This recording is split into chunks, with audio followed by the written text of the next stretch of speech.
Backup mic. What? It's already on the chat. It's already on the chat. You already kept on it. Please clearly, I should be entering from here. Start.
Hi, and it's great to see all of you. And wasn't she fabulous?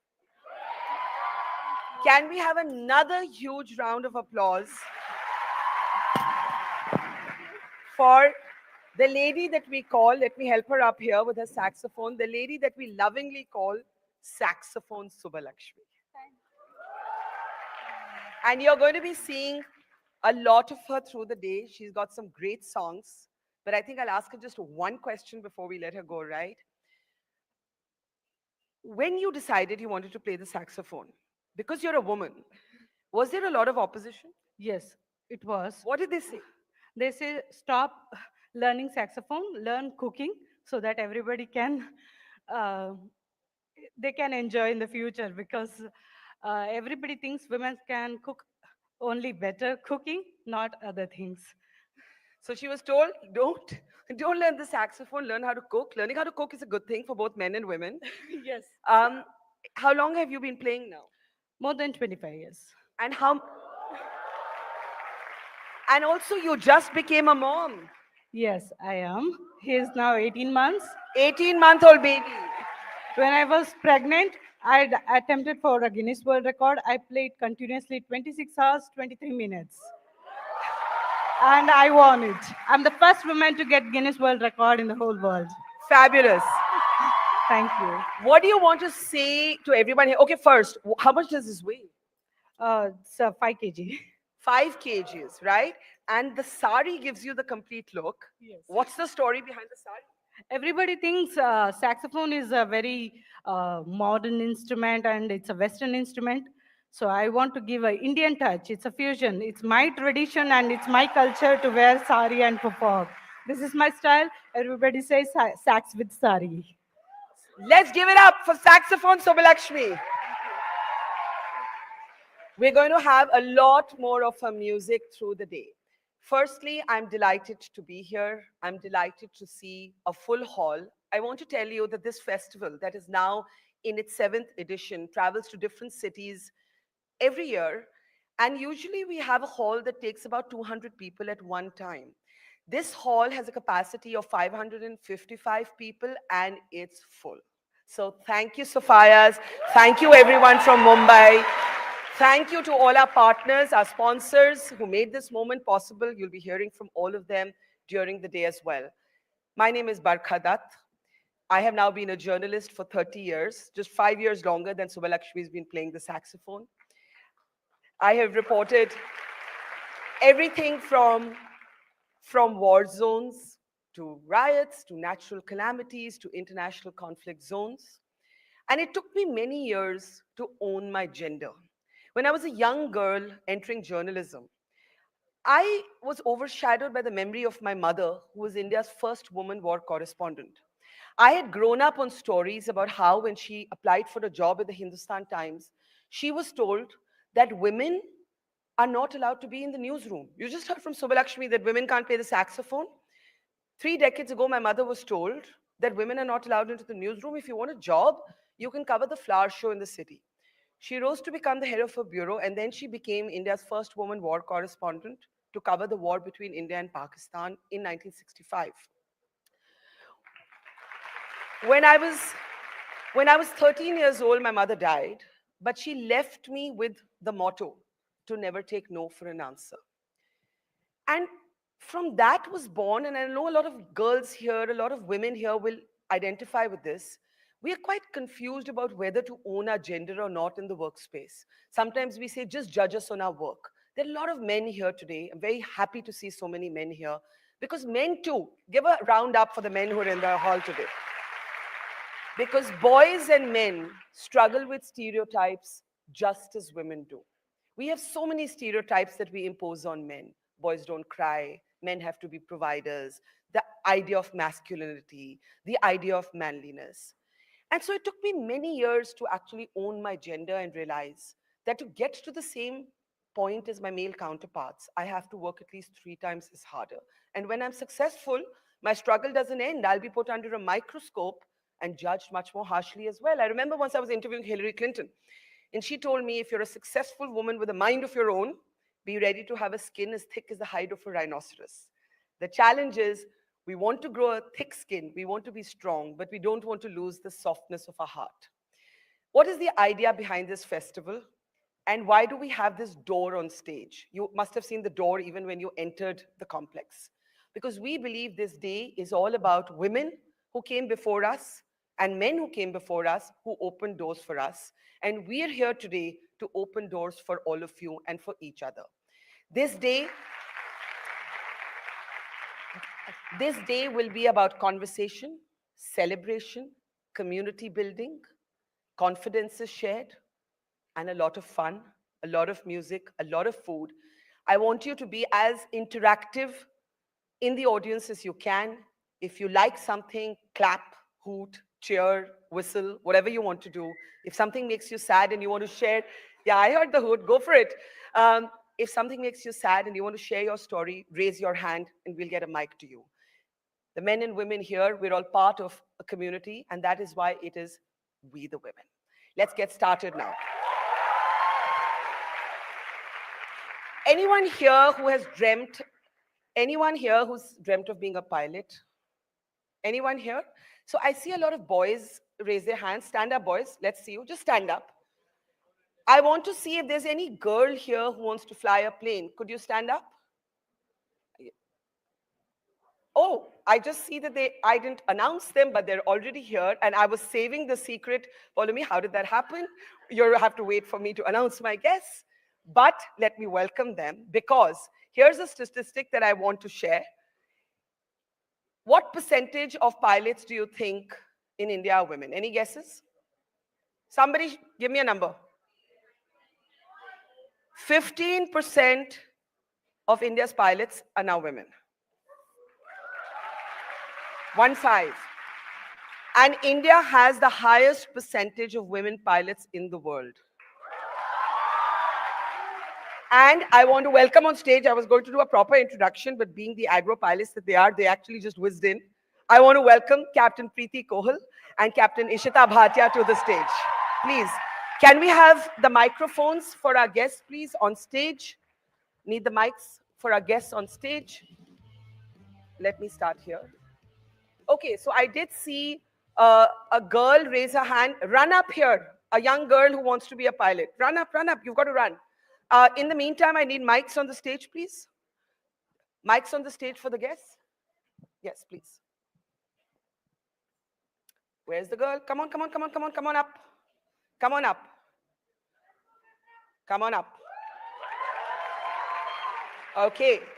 So before I talk to the professional pilots, I'm going to ask you, what's your name? Fizra. And you want to be a pilot? I wanted to be a pilot, yes. And then what happened? I just did not get to do it, that's why. You didn't qualify? No, my family did not allow that. Oh, I'm so sorry to hear that. Okay, it's okay. Okay, Fizra says she wanted to be a pilot, but her family didn't allow her to do that. Can I ask you what appealed to you about being a pilot? I'm a Kashmiri Muslim, and I was inspired by this woman named Iram Habib, who was the first Kashmiri Muslim pilot, because you don't see many Muslim women out there specifically as pilots doing this job. So yeah, that's why. And I would absolutely love to be in that cabin, seeing the world out there. Well, may your dreams still come true. It's never too late. I'm going to ask you to step down, sit in the front row, and we can begin our conversation. Captain Kriti Sanon and Captain Ishita Bhatia, let's give them a big round of applause. Captain Kriti, I'll start with you. Yes. How old were you when you thought you wanted to be a pilot? I think I must have been about 12. And what was that moment? Do you remember that moment? I got the first hand of a machine, a small powered machine, and I just love machines. So it's that entire excitement of controlling. It's like all the drivers in the room. It's like a good car, and Yeah. then it's like a good plane. Yeah. So that's And, what and, it is. and, and like when you first told your family that you want to fly planes, you were a 12-year-old? Yes. And what did they say? Whatever you want. Do you come from a family of aviation? My mom's brother was a pilot, Yeah. but it was just as growing up, it was the parents. Whatever you want. Today a pilot, tomorrow I wanted to be another day I wanted to be the prime minister. It's yes, sure, whatever you want. Just work towards whatever So you do you want to be prime minister too? I wish. Okay, Captain Ishita, what's your story?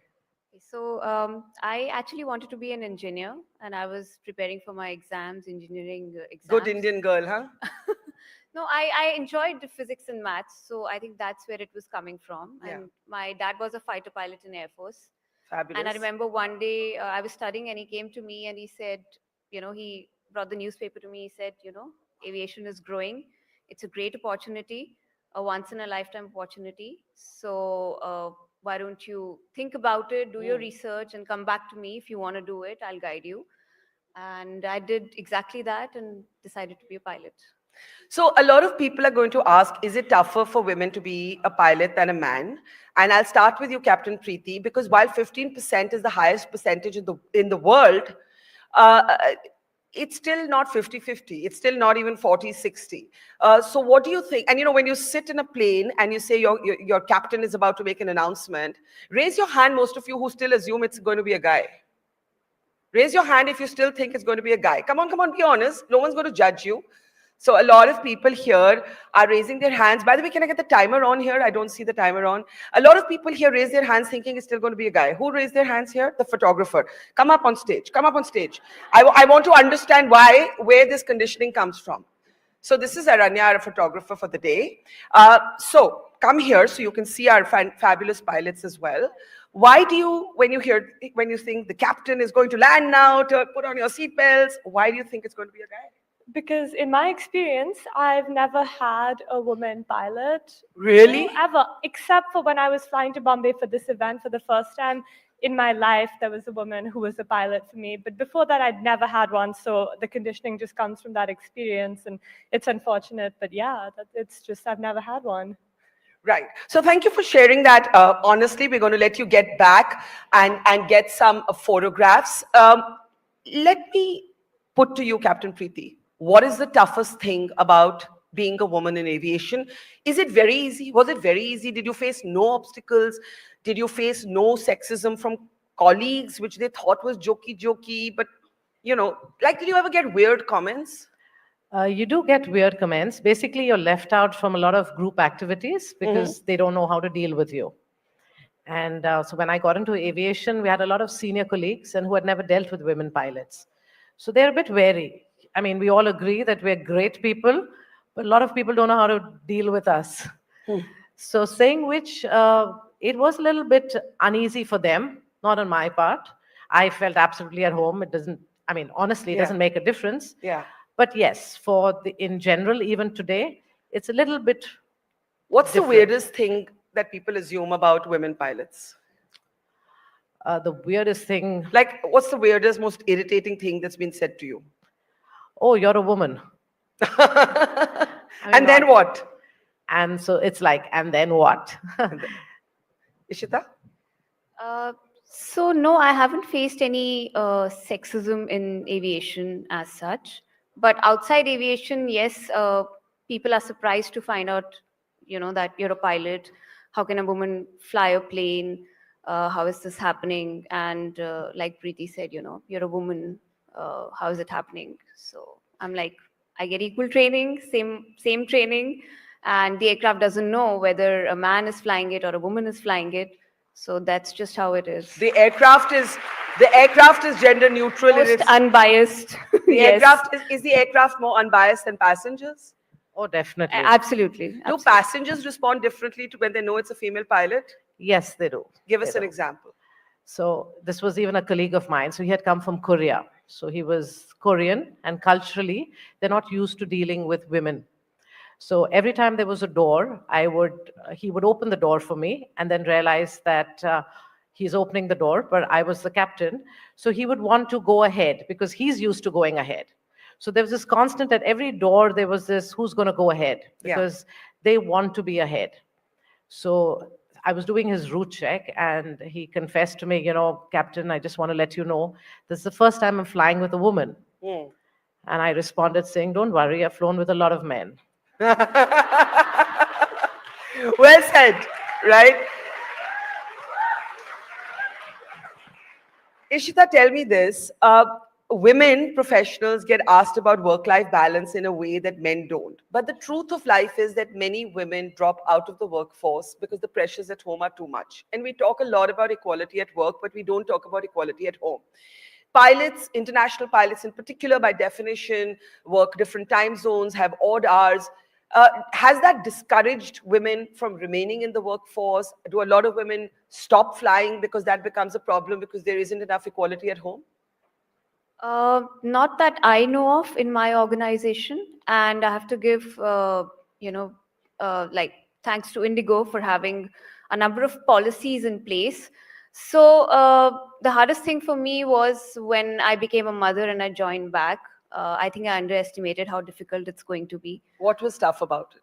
There could be bad days. Your kid is not well, and even as a domestic pilot, the timings are odd. There's no fixed time to sleep. You have to manage your rest because obviously every day the responsibility is the same 180 lives, right? So you can't take that for granted just because you're a mother. But there's a lot being done in aviation. I can speak for Indigo. There are a lot of policies in place. We have something called flexi contracts, where if your child is 5 years or below, you can opt for lesser flying hours. Is that for the guys too? No, only for the women. So here's my question. Like, I just feel like if you're going to encourage men to take on equal responsibility at home, maybe flexi hours should apply to everybody. What do you all think? Yes. What do you think? Yeah, it's a good thought. It's a good thought. So we have the two major airlines represented here. Captain Preeti Kaur's been flying with Air India, Captain Ishita with Indigo. How many years have you both been flying? 28. I've been flying for 28. 28? Yes. And 28 you, Ishita? 18 years. Wow. So I'm going to take a couple of questions, but in the meantime, what's the craziest landing or the toughest flight both of you have ever done? Okay, it was a training flight. So the first officer, it was his second flight. Maybe it was his first. So he had hardly about 5 hours experience. Coming to Bombay, monsoon, and we started off with having 8 hours. And by the time we landed, we had 20 hours. We did 2 go-rounds into Bombay, went to Ahmedabad, diverted, came back. So it was just a great flight. Explain what a go-around is to them. Okay, so when you can't make a landing because of the winds being too strong or you can't see the runway, it's when you discontinue the approach and you put in full thrust and then you go around, then you come back again, make another attempt. Again, if it's really crazy, the weather is bad, and then you again put in full thrust and divert off to Ahmedabad. All of you all must have been on some diverted flights. None of us want to divert, believe me. Fuel gets over, weather gets bad, and we've got to go. Ishita, craziest story? Yeah, so it's very similar, except that it was my first flight in command. Okay. And I was just 23 years old. Wow. And I was so scared. I was like, I better get this right. So we were coming into Ahmedabad. The weather packed up without any warning, and we ran out of fuel. So we diverted to Mumbai. And now, you have to manage passengers and a lot of other things. So yeah, it was difficult. No one expects to divert on your first flight as a captain, right? So there's a very famous book called Fear of Flying, and that was a metaphor for how women are scared to let themselves go. But I have to ask both of you this literally. Have you ever been scared of flying? Like, have you ever felt that knees quivering moment or your heart in your hand? Honestly, I don't have fear and I don't have guilt because I've left my kids at home. When I'm at work, I'm at work. And I think that applies to all professionals. When you're at work, you're at work. Women, guys, all of y'all, there's nothing to feel guilty about. You're at work. And fearful, as long as you're knowledgeable about what you're doing, there is no fear. Ishita, kabhi dar laga, kabhi bhi nahi. डर तो नहीं कह सकते, but yeah, there are situations, there are days, like you said, the weather is bad and you sort of have to be on your toes, you have to bring out all the competencies. Everybody laughs at me. They say you're not scared of bombs, you're not scared of going to war zones, but you're scared of turbulence. Tell us honestly, should we be scared during turbulence? No, not at all. It's safe. 99.99%. Strapped up, that's all. Strapped up. Huh? Strapped up. Strapped up, yeah, but the plane is going like this. So that means there's wind. And when there's wind, you're flying. Okay, let's open this up for questions. Look, this is not just about aviation. Even if you're not an AV geek, it's about women making it in a man's world, right? It's about breaking those barriers. Captain Preeti, your son's also a pilot? Yes, he is. How old is he? He's 24. And if you had a daughter, would you have encouraged her to be a pilot? If she wanted to be? Okay, questions, questions, questions, questions. I saw hands up. Yep. Come up, come up, come up. It's easier if you come up. Can we get the mic there? Can we get the mic there? Yep. Okay, go ahead. Great. Hello, ma'am. I would just like to have this one question for both of them. Is women pilot representation in films?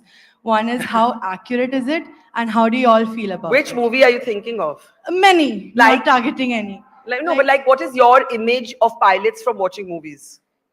It's not an image created. It's their movie representation is created because they're showing women empowerment as such. So I have a question. Like when we think of people who fly, we all think of Tom Cruise?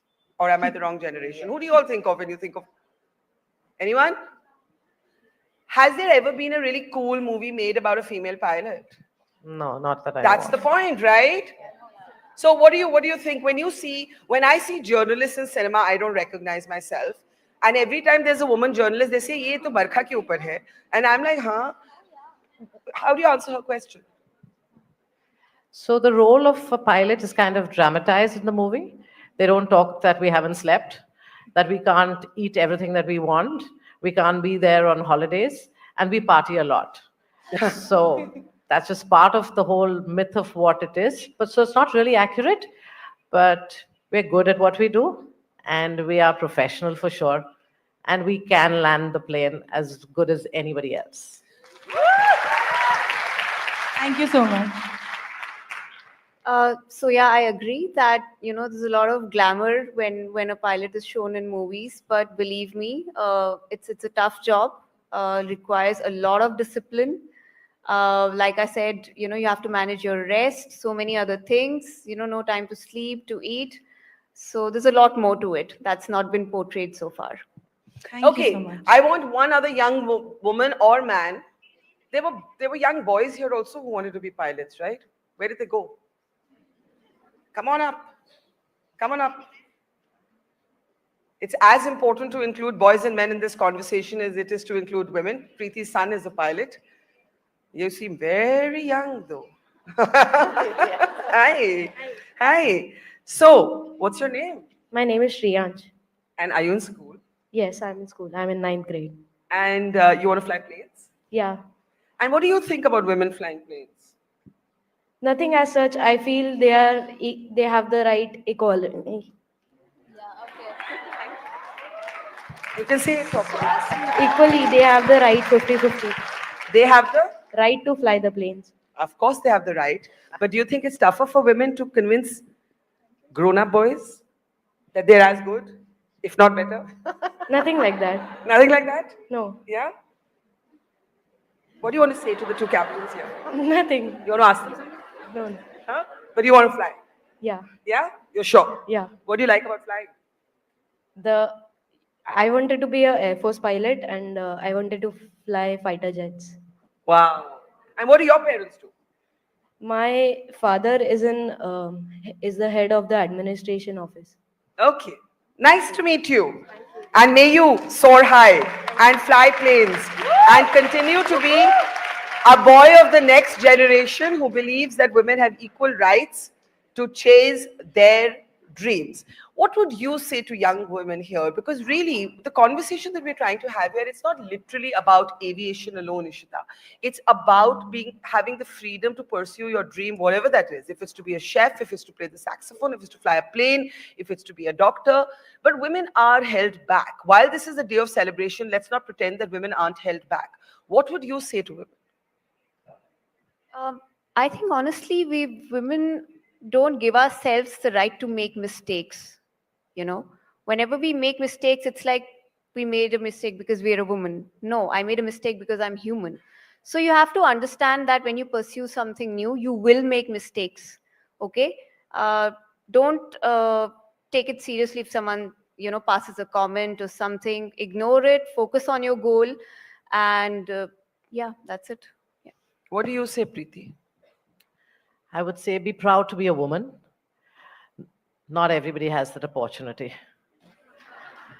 So it is something that is empowering.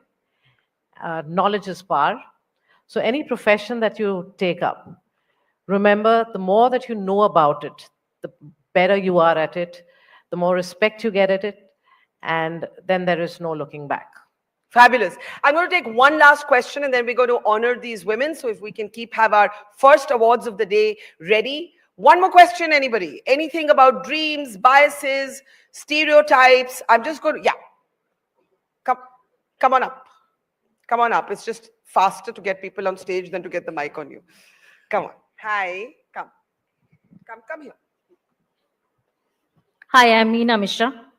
And as we were talking about Bollywood movies, so if your plane is hijacked, how would you feel? How would you deal with the situation? You are running out of fuel.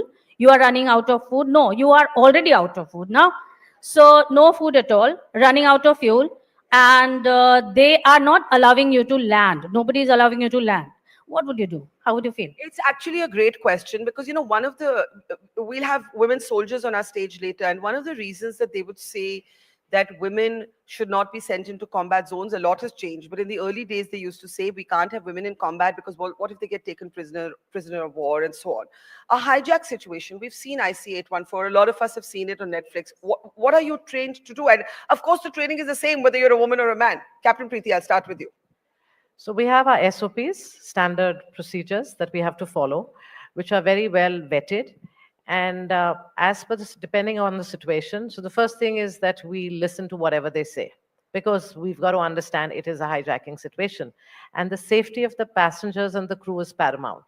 So whatever it takes to be safe is what is the goal at the end.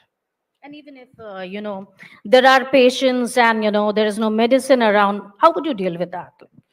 So the only way to deal with that is you have to negotiate if they can, get the elderly people, the patients and the children off first. So standard protocol will be maintained.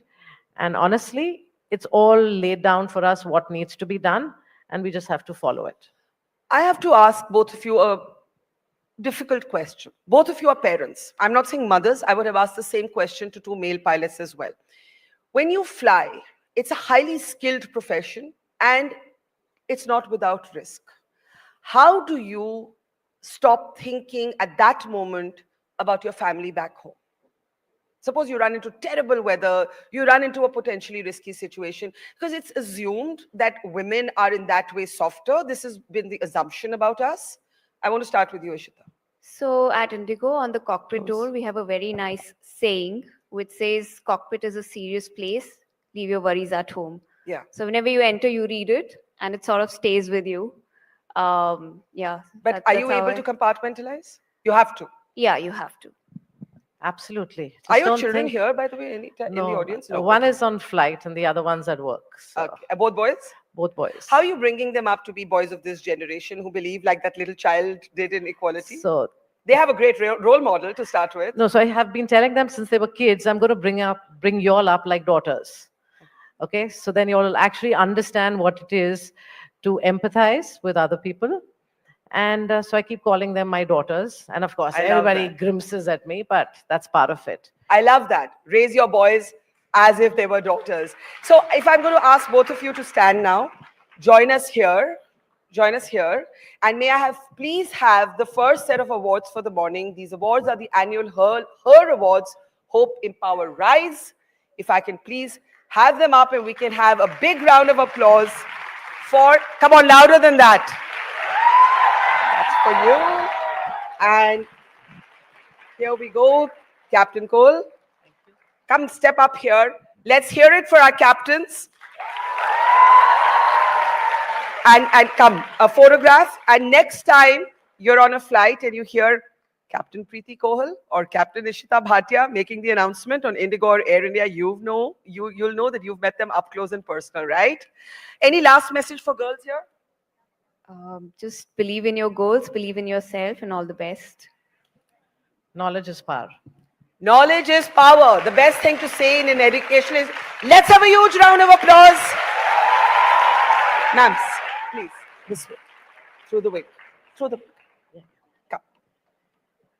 Okay, that was a really uplifting story, but courage comes in many forms. And before I introduce our next guest, and please do wait for me to introduce her, this is an extraordinary story that we're about to hear.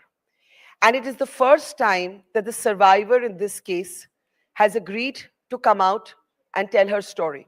It's the first time she's coming on camera, and she's going to be sharing something very, very, very, very difficult with us, but it's the story of hope and courage, not only of trauma and despair. There was trauma and despair, but the story ended with hope and courage. This is the story of a girl who was raped when she was 12 years old. I know that will make some of you uncomfortable, but one of the things we do at We the Women is break the taboo, break the silence around conversations that need to be had but are not had. She was 12 years old when she was raped. The child born from that rape, she was a child herself. She had to give up that child, obviously. That child, that boy, grew up, found his mother, and helped send the rapist to jail.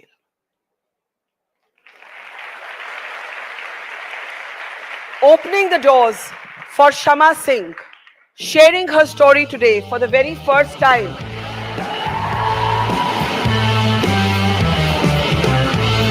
And she thought a lot कि मैं बोलूं, मैं ना बोलूं, मैं अपनी शक्ल दिखाऊं, ना दिखाऊं. इतने साल हो गए हैं, फिर भी दर्द होता है. And we said it's up to you. And she finally chose with courage. For the first time, her story has been widely reported in the media, in the newspapers, but she has never come out and owned what happened to her. She's never put her face and her name to it. And today she's doing that for the very first time. So let's, before we talk to her, give her a round of applause. Aye, Shama ji.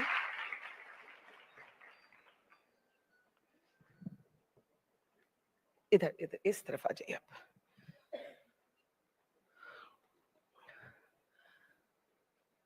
शमा जी, मैं यहाँ पे बता रही थी सबको कि आपके साथ क्या हुआ जब आप 12 साल की थी.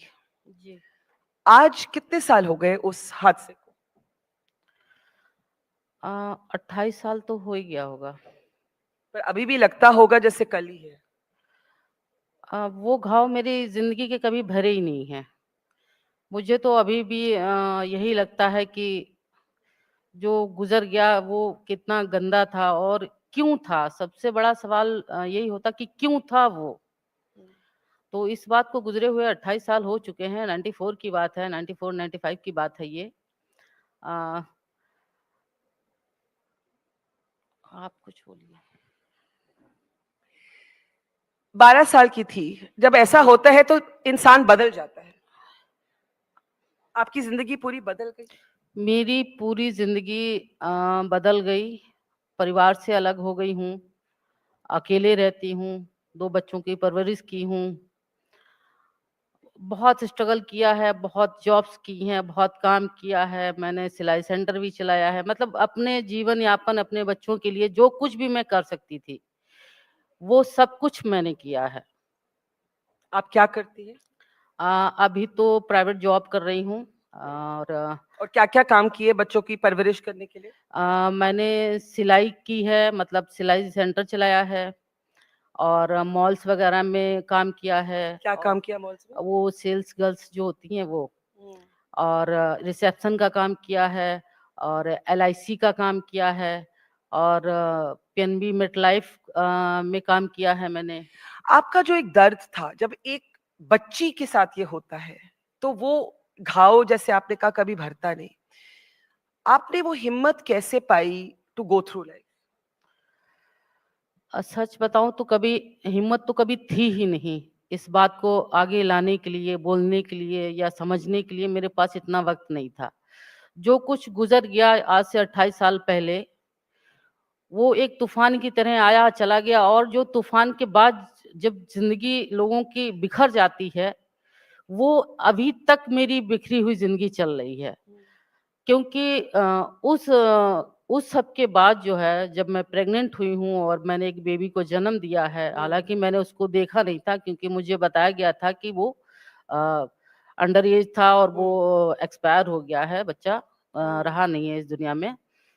तो खैर मैं खुद इतनी छोटी थी, कुछ समझ नहीं पा रही थी, लेकिन जितना समझने की कोशिश करती थी मेरी समझ के सब कुछ बाहर था। मैं किसी से कोई भी बात करती, कहते क्या मतलब बेमतलब कि ये कौन सी बात कर रही हो, आप क्या कहना चाह रही हो। मतलब मेंटल पूरा डिस्टर्ब हो गए, फिजिकल पूरा डिस्टर्ब हो गए, पारिवारिक रूप से टूट गए, परिवार ने मुझे पूरी तरीके से अलग कर दिया, मेरी सिस्टर ने मुझे रखा, हालांकि तो आप ये कह रही हैं कि इतना कुछ आपके साथ हुआ लेकिन आपको जज किया गया जैसे कि आप विलन हैं। हाँ, मुझे परिवार में खैर इतना तो नहीं, बस ये हुआ है कि मुझे अलग कर दिया गया, दरकिनार कर दिया गया, क्योंकि मेरी और भी बहनें हैं, फैमिली है पूरी, फादर थे, फादर तो एक्सपायर हो गए हैं। तो वो कह रहे थे कि अगर मतलब फैमिली में, यहाँ गांव में सबको पता चलेगा या रिलेशन में किसी को पता चलेगा तो ये बताओ बाकी की बहनों की शादी कैसे होगी, लोग हम लोगों के घर का खाना बंद कर देंगे, बोलना बंद कर देंगे हैं। तो मुझे तो बिल्कुल मुझे तो ऐसे कर दिया गया कि जैसे मैं उस परिवार का हिस्सा ही नहीं रह गई हूँ। और आपकी कहानी सुन के मैंने एक नया फैक्ट आज जाना कि जब आप 12 साल की थी और ये बलात्कार हुआ, रेप हुआ, तो उससे जो बच्चा जन्मा आपको मालूम नहीं था कि वो चाइल्ड अलाइव है उस समय? नहीं, उस वक्त मुझे नहीं पता था। मुझे जब मैं होश में आई हूँ तो मैंने पूछा, केवल इतना ही पूछा क्या हुआ है, तो पता चला कि जो भी हुआ था अब वो इस दुनिया में नहीं है। अब आप कहानी में, कहानी नहीं कहना चाहिए पर आपकी लाइफ की कहानी तो है, एक ट्विस्ट आता है, आपका बच्चा बड़ा होता है और आपको ढूंढता है। ये कहानी आप बताइए, ऑडियंस की तरफ देख के बताइए। ये कहानी भी थोड़ी फिल्मी टाइप की है, अगर मैं कहूँ इसको। जब मेरी ससुराल से मेरे संबंध खराब हो गए और एक छोटा सा बेबी मेरे पास था शादी के बाद, और उसके बाद जब पूरी तरीके से मतलब मेरी ससुराल वालों ने मेरे हाथ का खाना बंद कर दिया, बोलना बंद कर दिया, मेरे से कोई भी बात नहीं करता था। मतलब उन्होंने कहा कि बस ये जो भी हुआ है, हम ये नहीं चाहते हैं कि इसका प्रभाव हमारी फैमिली पे पड़े, हमारे रिश्तेदारों में पता चले कि तुम्हारे एक नाजायज बच्चा है। अगर कल को वो आ गया यहाँ पे उठ के, मैंने कहा कि नहीं, वो मतलब वो जिंदा ही नहीं है, तो कह लेंगे नहीं, मुझे भरोसा नहीं है, तुम्हारे परिवार ने झूठ बोला है, तुम्हारी बहन ने मुझसे झूठ बोला है और झूठ कह के ही मेरी तुमसे शादी कराई गई है, और अब ये सब हम बर्दाश्त नहीं करेंगे। तुम एक काम करो, तुम अपने घर वापस चली जाओ। इस बीच टाइम लगभग हमारा जो मैरिज लाइफ थी मेरी, वो 7 साल की हो चुकी थी और मेरे पास एक 6 साल का बच्चा भी था, छोटा सा। खैर ससुराल में जब बर्दाश्त के बाहर हो गया सब कुछ, जब मुझे कोई बोल ही नहीं रहा है, कोई खा ही नहीं रहा, कोई बैठ ही नहीं रहा है, तो फिर मैंने जैसे तैसे जो है अपने मायके संपर्क किया। और मेरी जो सिस्टर थी अब वो जिंदा नहीं है, इस दुनिया में नहीं है। उनको मैंने सारी बात बताई, तो उन्होंने कहा एक काम करो, तुम मेरे पास आ जाओ। तो जो आपका बेटा था रेप से, वो कब कैसे मिला? वो फिर मैं उसके बाद मैं अपनी सिस्टर के पास गई हूँ, रेणुकूट, उनकी पोस्टिंग थी उस वक्त।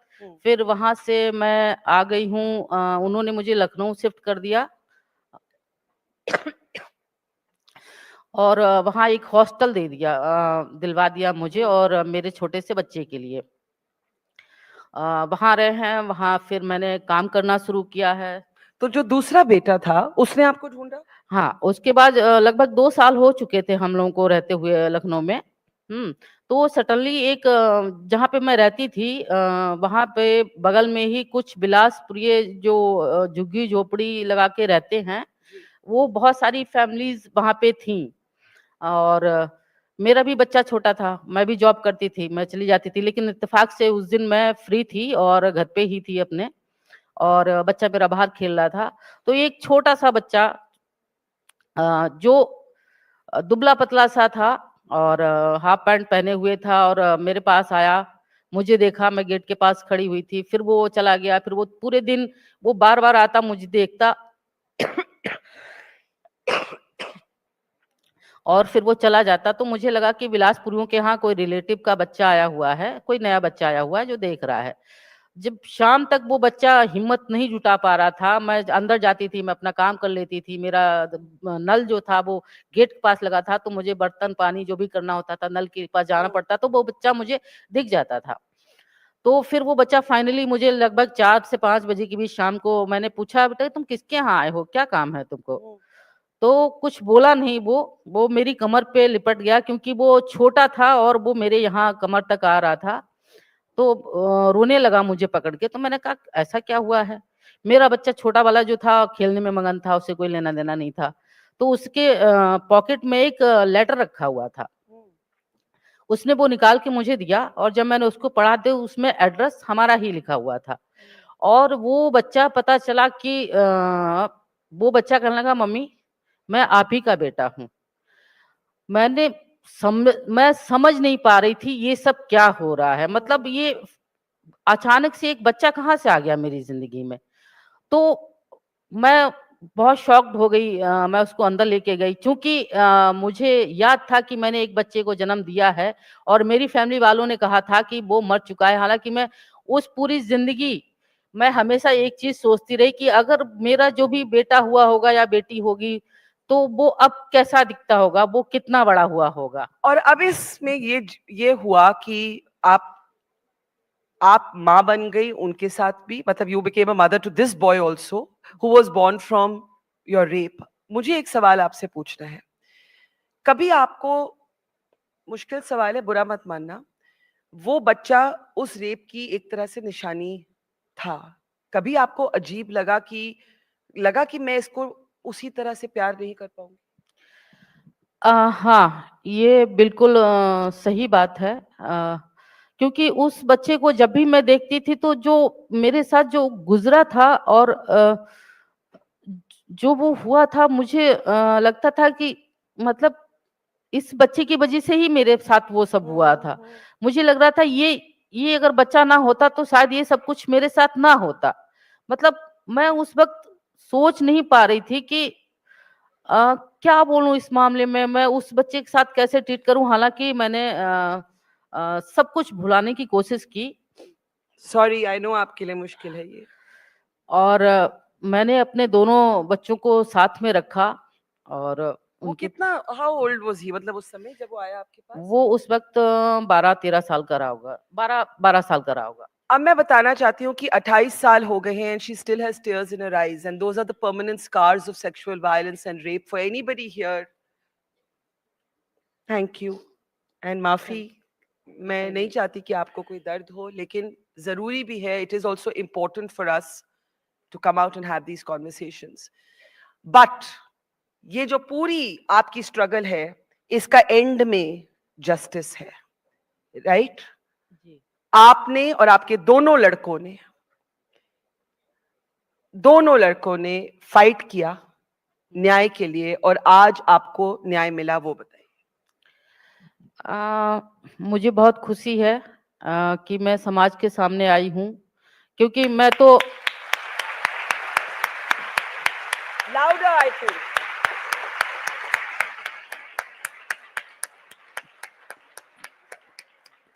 मैं इतने बड़े मंच पे आई हूँ, और हालांकि मैं अपनी ही फैमिली, अपने ही रिश्तेदार, अपने ही दोस्तों से बहुत दूर भागती थी कि कहीं कल को वो मुझसे कुछ पूछने ना लगे, कुछ कहने ना लगे कि मतलब तुम कैरेक्टरलेस हो, तुम्हारे बच्चा है, वो भी शादी से पहले 10-12 साल की थी तब तुमने एक बच्चा पैदा कर दिया, ये सब वो पूछना शुरू करे। तो मैं उन सब से दूर रहती थी।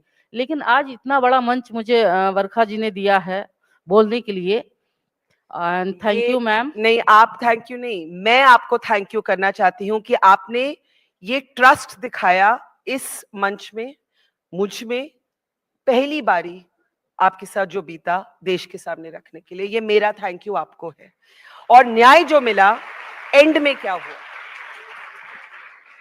एंड में तो न्याय तो हो गया है उनको, सॉरी, लाइफ इम्प्रिजन, मतलब उनको जेल भेजा हाँ, गया? हाँ, उनको जेल भेजा गया है। जो जेल मैंने अपनी जिंदगी में अभी तक काटी है, अब वो सलाखों के पीछे काट रहे हैं। और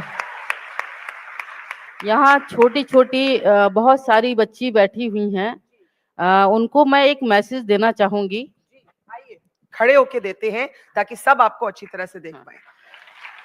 वो मैसेज ये है मेरा छोटी छोटी बच्चियों के लिए, बड़ी बच्चियों के लिए, या मतलब जितनी भी मेरी बहनें हैं सभी के लिए, वो ये है कि आप लोग अब बिल्कुल भी किसी को डरने की जरूरत नहीं है।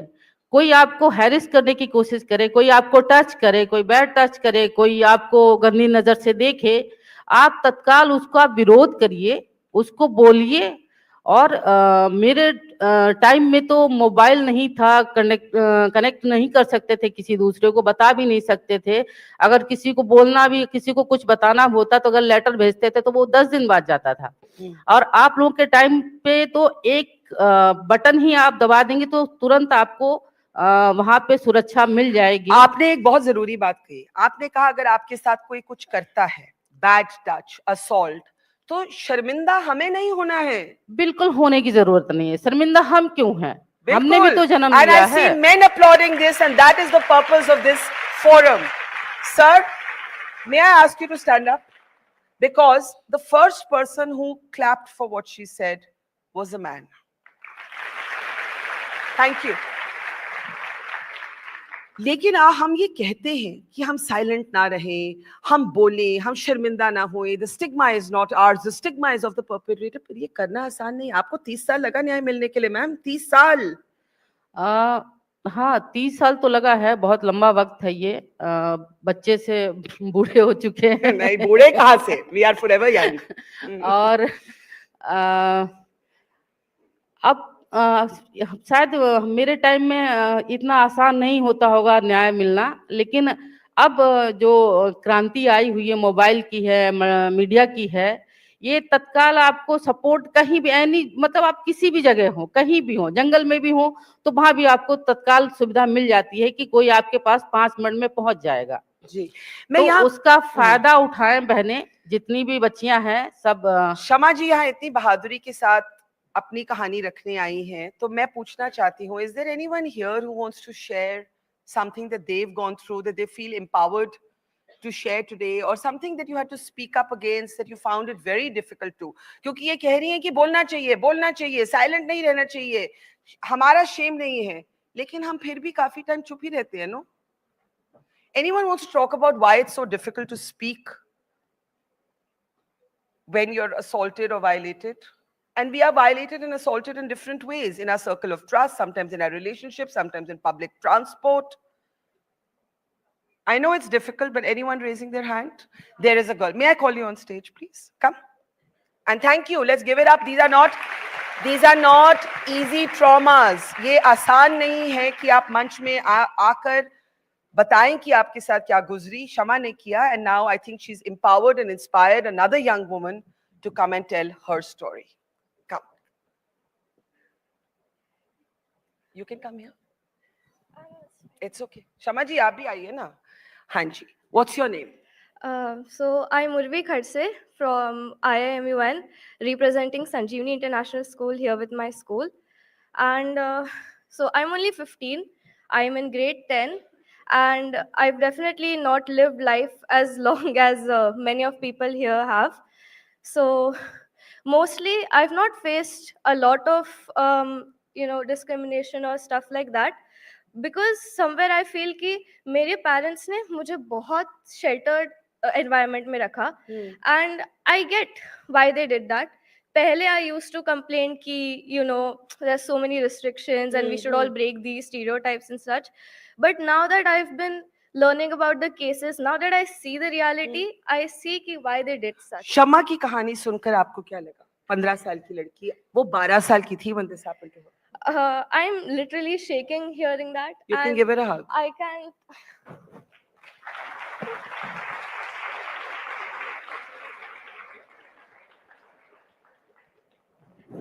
And I can't even fathom the courage she must have had to take in that child, because it's just unfathomable for anyone like me, someone who's grown up in such a sheltered environment.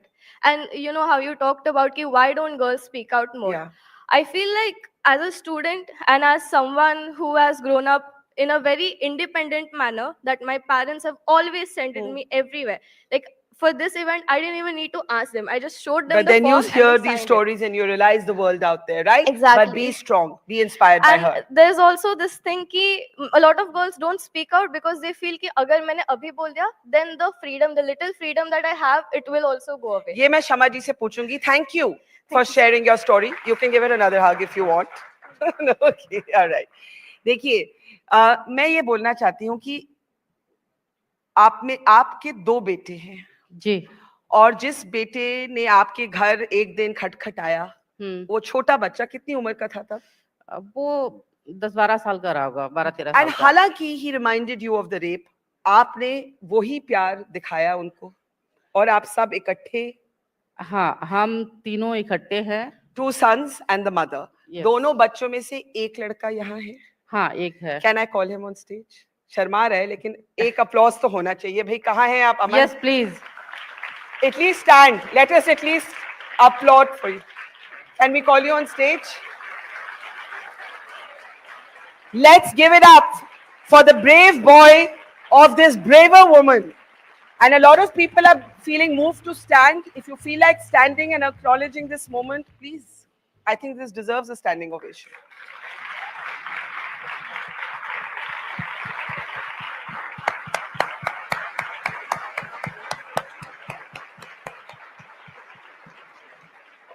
Thank you very much for showing your emotion. जैसे कि वो अभी that young girl said कि मुझे तो रोना आ गया. My skin is crawling. Aman, आपको बहुत अपनी मदर पे एक तरह से you must be so proud of her. इन्होंने कितनी हिम्मत दिखाई. आप कुछ बोलेंगे अपनी मम्मी के बारे में?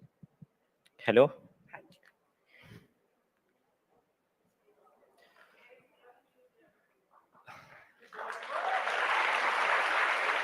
बोलो अमन.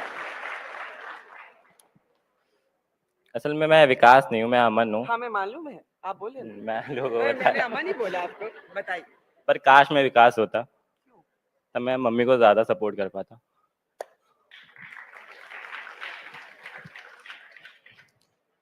मम्मी ने जैसे अकेले पाला है, हम दोनों को पाला है. बहुत टफ टाइम था, मम्मी ने देखा है. और मेरे फैमिली मेंबर्स ने किसी ने भी साथ नहीं दिया मम्मी का.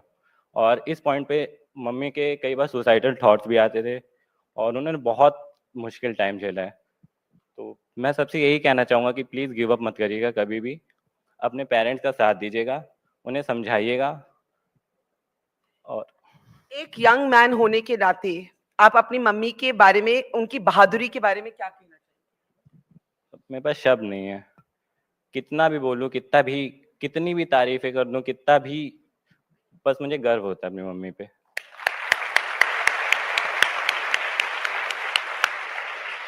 एक और बात. हाँ, बोलो.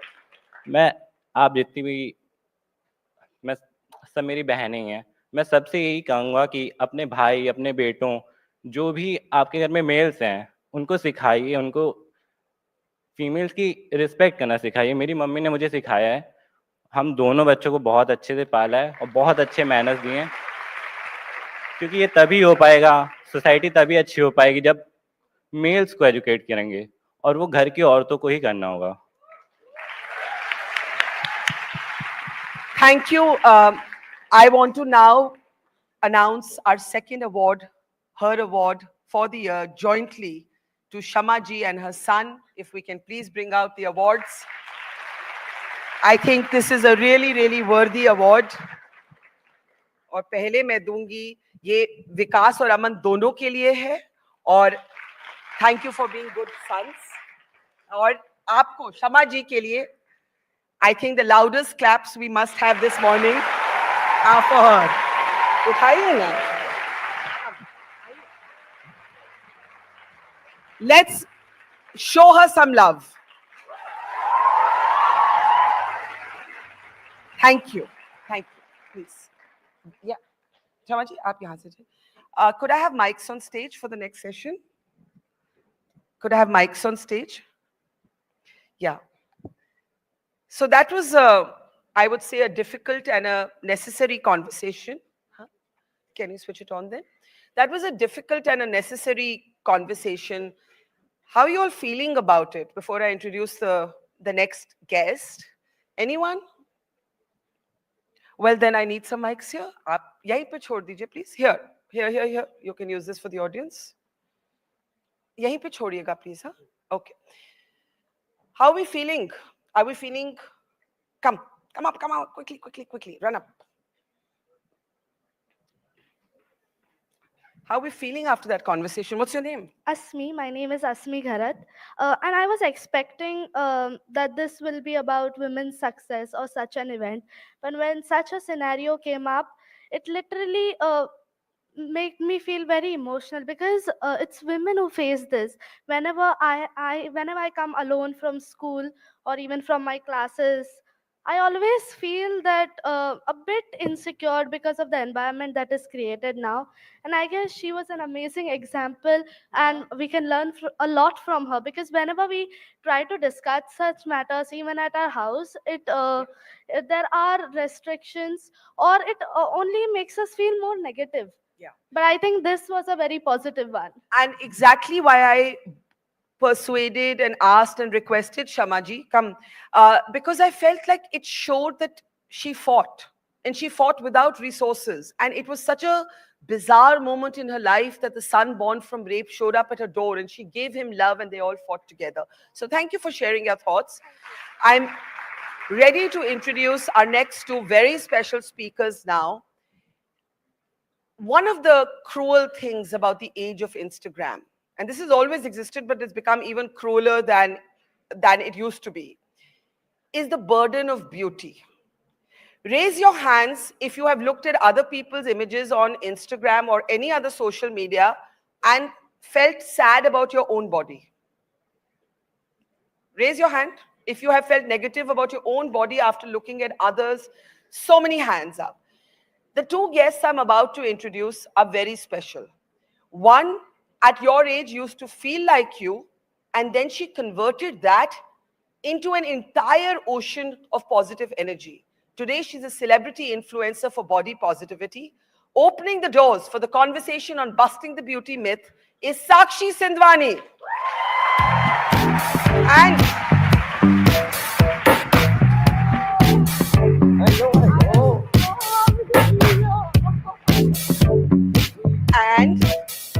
And the young girl I'm going to introduce here, many of you would have read her story. She was a school board topper in Uttar Pradesh. Her name is Prachi. And जब इन्होंने top किया तो इनको congratulations नहीं मिली, इनको सवाल मिले कि आपके फेस पे facial hair क्यों है? And she was trolled in the worst possible way. There was a private company, the Bombay Shaving Company, that took out an ad using her image without her consent. Aapki umar kya hai? Now I'm 16 years old. 16-year-old, and at 15 she had to go through this. So I'm going to ask you to join Sakshi here. Baithiye. And I'm actually just going to sit with you all here. Hai na? So Sakshi, actually if I ask you to turn around a bit so they can see you, I'll come here only. Main yahi aati hu, so we can all see each other. Okay, Sakshi, you are a friend of the festival. It is absolutely superb to see you again. Let's start with you. I put a question to the audience and I'm going to do it again because I want you to see the number of hands that went up. If you have seen other people's images on social media and not felt good about your own body, please raise your hand. Okay? See the hands. Keep the hands up so our camera can get how many hands. And look up there. I just saw there's a whole full hall up there as well, and everybody there is raising their hand. And that's amazing. And what's interesting is the number of boys also raised their hands. Yeah. So maybe the beauty myth and the burden of beauty is now hitting men as well. Yeah. Sakshi, I think it's important for you to tell them that while they know you as this glamorous, super successful celebrity influencer who is an advocate for body positivity, when you were younger, it wasn't like that. No. And I saw one of your videos on your Instagram feed which actually explained that aisa nahi hota. I wasn't born cheerful. I wasn't born loving myself. Yeah. Do you remember what you used to feel when you were in school or college before you got all this positive energy? I mean, honestly, it's going to get a bit dark if I talk about it. But please. When I was 14, 15, I don't remember being all that happy. And it's really like, I sometimes I look at myself in the mirror now and I can't imagine that this is me. Because I never felt like, I feel like I'm living a fantasy or a dream, because like growing up, I didn't think that that was possible. And that was really, really difficult, because I would go in the washroom, इतना रोई मैं, because of what? क्यों रोते थे आप? Because my arms were jiggly. I just remember like my arms were jiggly, and that is why I used to cry, because other girls' arms used to not look like that. Or their tummies used to not show in the skirt, the high-waisted skirt that, you know, we used to wear in school. Yeah. And that was like my battle. And not just that, it's also when you're fat, your whole personality is about you being fat. They couldn't see that I was excelling in debates, I was excelling in dancing. People used to hate the fact that I used to dance, because a big body dancing was just such a joke. And growing up with that mindset that my whole personality and my whole being is that, not just in school but also at home, was quite a challenge. And when you say that you were not happy or a bathroom mein jaake roti thi, what did that transform into? Did you stop making friends? Did you start falling back in studies? Did you seek therapy? How did you deal with it? I think I became mean. Mean? Yeah, I think I became mean because I was so mean to myself. I shut myself off, and to some capacity I became really possessive and really insecure. So like, my best friends are my best friends, they can't talk to other people, because what if they go and they never like me back? I had such insecurity. And I don't say like I was a mean girl. I was just mean in a way that I was so insecure. Mostly mean to myself, not to other people. And that's what it did. And it took a long time to find kindness in myself and humanity in myself. You know, empathy, we talk about empathy so much. We are like, I don't think a lot of us realize we are the least empathetic towards ourselves. Yeah. This trauma, you know, we have cases of eating disorders now very prevalent among I had one. You had one? Yes. What would happen? It was really, really scary because I lost a lot of weight around when I was in 10th grade, because I had dengue. And I lost a lot of weight because of an illness. And when I went back to school, everybody celebrated me. I didn't know what that felt like, being celebrated in any way. Like, my principal called me. Can you imagine a young girl who's never called by the principal, no matter how many achievements she's doing academically, is called by the principal to ask, Saksha, how did you lose all that weight? I mean, it was not wrong from her end, but it was just like, oh my God, finally the principal is giving me the recognition because So you I've lose lost weight because of dengue, and then you develop an eating disorder. Yes. What was And it? and I Bulimia, wouldn't eat. anorexia? What is Yeah, it? I was bulimic. So you would throw up your food? Yes, I would throw up my food. You and would put I a became, finger in and throw up your food? Yes, exactly that. And my parents didn't know about it. And then? And I got to know about bulimia. By either way, I didn't know that was bulimia. I just came across an article online. That time there were no Instagram videos. How whatever. old were you when you were throwing your food up? I was 13 or 14 years old. Gosh. I was maybe a year younger to her. But you didn't give up on life, or were there those dark thoughts also? Also those dark thoughts, and they're all written in my diary. It's really like, I've never spoken about them, but like, it's literally I still have that diary where I've written down those thoughts that you contemplated. My life is so meaningless because I'm not pretty. So you had suicidal thoughts? Yeah. Thank you for sharing that. Yeah, I know it's not easy to share that. It's not. But it ends differently, and we'll come to that in a moment. Yeah. But Prachi was the UP board topper for class 10.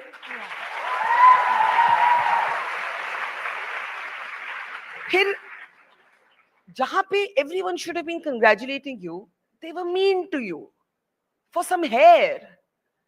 हम सब threading wedding कराते हैं, bleach कराते हैं, सब कराते हैं, पर आपके साथ इतना मीननेस था. क्या हुआ प्राची? What happened? जब मेरा 10th का एग्जाम बोर्ड रिजल्ट आउट हुआ, तो फिर मुझे इसके पहले जब मैं पढ़ती थी तो मेरे टीचर्स, मेरे फ्रेंड्स कभी इस चीज़ पे मैंने खुद नोटिस नहीं किया। आफ्टर रिजल्ट तो फिर बाद में मुझे जब रिजल्ट निकला उसके बाद भी मुझे ये नहीं पता था कि लोग इसके बारे में कहेंगे। कभी टीचर्स ने, कभी क्लास में प्रिंसिपल ने कभी भी इसके बारे में मुझे कभी कुछ नहीं कहा। सो बाद में जब मैं रात में घर वापस आई वहाँ स्कूल से, तो बाद में मुझे पता चला लोग मुझे ट्रोल कर रहे हैं। बट जिन लोगों ने मुझे ट्रोल किया मेरे लिए बहुत अच्छा हुआ, क्योंकि मुझे बहुत अच्छे-अच्छे लोगों से मिलने का मौका मिला और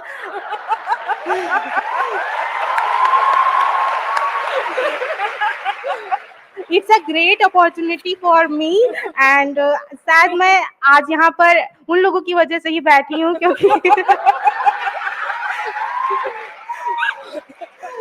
क्योंकि शायद पिछली बार भी मेरे स्कूल से 10th टॉपर निकली थी, तो शायद मुझे लोगों ने इतना ट्रोल किया तो मैं अपने यूपी में फेमस हुई। बाद में मुझे लोग इंडिया लेवल भी जानने लगे और शायद मैं इसीलिए यहाँ पे बैठी हूँ। Thank you so much be the women programme and invited me. Prachi, आप तो ऐसे कह रही है कि जब वो ट्रोलिंग से आपको कुछ बुरा लगा ही नहीं, कुछ भी कभी नहीं लगा? नहीं, क्योंकि मुझे देखो, आप बाहर निकलेंगे, अगर आप कुछ भी कर रहे हो, अच्छा करेंगे तो भी लोग आपसे बोलेंगे ये तो फेम हो गई तो ये बहुत ज्यादा बनने लगी हैं, ठीक। अगर आप कुछ भी नहीं कर रहे हो तब भी आप लोगों कहेंगे इसको तो कुछ आता ही नहीं है, कुछ करता ही नहीं है।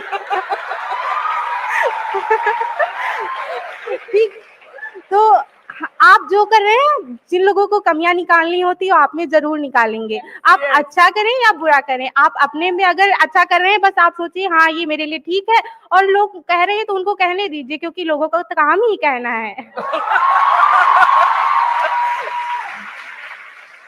So Sakshi, clearly Prachi is a bit more sorted than you and me.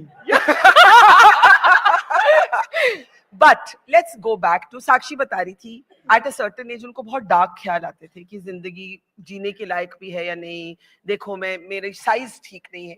कभी आपको कोई डार्क थॉट्स नहीं आए ना? नहीं, मुझे कभी नहीं आया। Oh wow!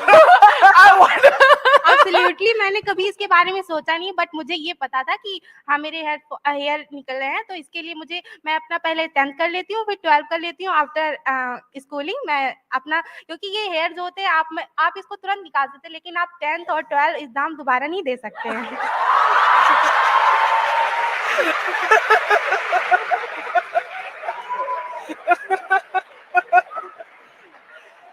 Okay, so let's start with Sakshi and then we'll come back to Prachi. How did you convert that moment of negativity into positivity, and not just positivity? Sakshi today, I would call her not just an advocate for body positivity, but an entrepreneur.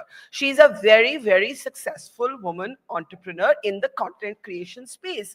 How did that happen for you? What conversion from a person, from a young girl hiding in the loo, putting a finger in her throat, throwing up her food because she wants to be thin, to this Sakshi Sindwani, whose wedding, oh, by the way, she just got married. Let's congratulate her. And has lovely photographs with her mother. Let's talk a little bit about mommies. How did it all happen?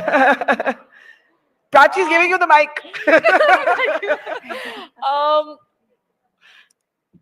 I honestly, I'll just tell you something, and I'll look you in the eye and tell you, listen, life is actually way too short to second guess yourself.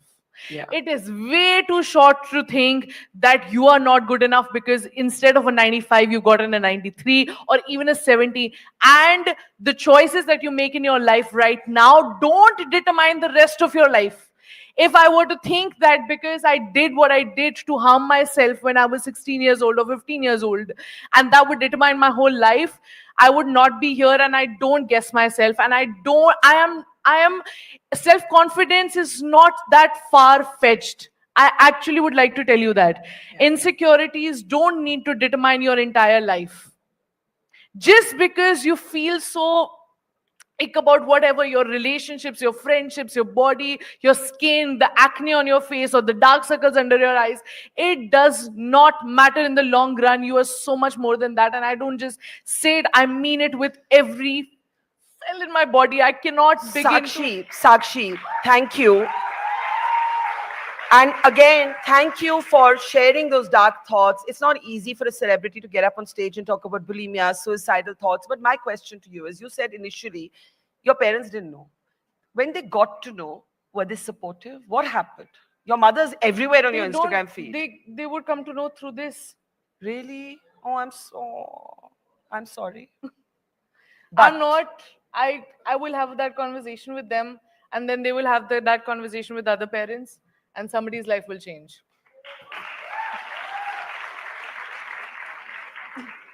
How did you convert the negativity into who you are today? I think it takes support system. I think your parents do play a huge role in that. I was very lucky that I found my husband, then boyfriend, who supported me. And he didn't like me or love me for my looks or my outer appearance. He loved me for my heart. Find the guys now. When you're young. I'm telling you, that's the hack for it.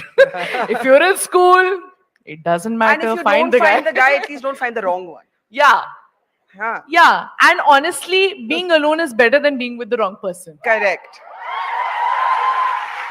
Now you're talking about support systems. I think we have Prachi's support system also here. Prachi ki mummy ji kahan hai bhai? No, I need to talk to Prachi's mother. Is she here? Prachi ki mummy. And Prachi's school principal. If I can have him up on stage also. Please. आप यहाँ आइए, mummy जी यहाँ आइए, and principal here please. हाँ जी. एक बेटी को इतना confident बनाने में दम लगता है. जब ये ट्रोलिंग हुई तो आपने प्राची को क्या बोला? मैंने कहा कोई बात नहीं है, ये तो लोगों का काम है कहना, और तुम किसी बात की चिंता मत करो. हम लोगों ने कभी ये सोचा ही नहीं कि इसके लिए ट्रोलिंग करेंगे लोग. अब ये इसका रिजल्ट निकला, उसके बाद लोग ट्रोलिंग करने लगे, तो हमने कहा कोई बात नहीं, हम लोगों को कोई टेंशन नहीं थी. आपने नहीं कहा कि चलो बाहर हटाते हैं? नहीं, हमने कहा कि ये पढ़ाई अपनी इधर कर लो, फिर बाद में करवाएंगे इसका ट्रीटमेंट जो है. तो उसके पहले ही लोग ट्रोल करने लगे. और इस ट्रोलिंग में Bombay shaving company put out an advertisement basically selling their own product to say this is how you remove hair. This is how bizarre these conversations can be. Sir, आप स्कूल के principal थे जहां पे प्राची ने top किया. आपका नाम? My name is Vagish. Okay. Vagish bhai is also a poet, मैंने सुना है. तो इस firstly big round of applause because you need men as allies.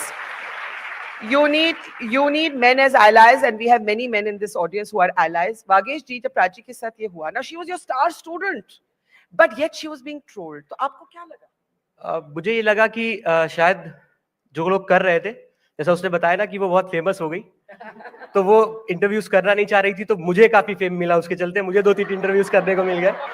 तो इट्स जस्ट बिकॉज कि चीजें नहीं होनी चाहिए, बट वो होती है. और आप सबको नहीं सिखा सकते, सबको नहीं बता सकते कि कैसे लोगों को ट्रोल नहीं करना है या करना है. तो वो इतनी कॉन्फिडेंट है, आपने सबने सुना है अभी, और मुझे बहुत कुछ कहने की जरूरत ही नहीं है. But I know you write poetry. If you had a poem for this moment, what would it be? कुछ शेर हो.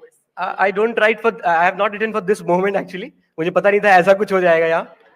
मैं basically अगर if I get a cheer from your end कि कुछ सुनना चाहते हो आप,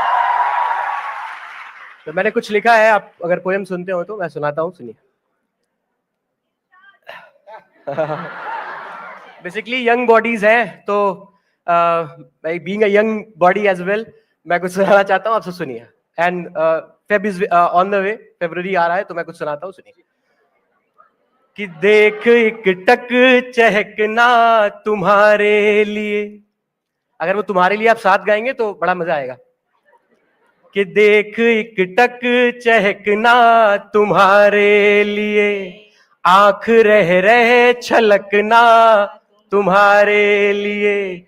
दूर हो तुम तो तकिए के संग बैठकर, दूर हो तुम तो टेडी के संग बैठकर, उससे कसकर चिपकना तुम्हारे लिए, उससे कसकर चिपकना तुम्हारे लिए.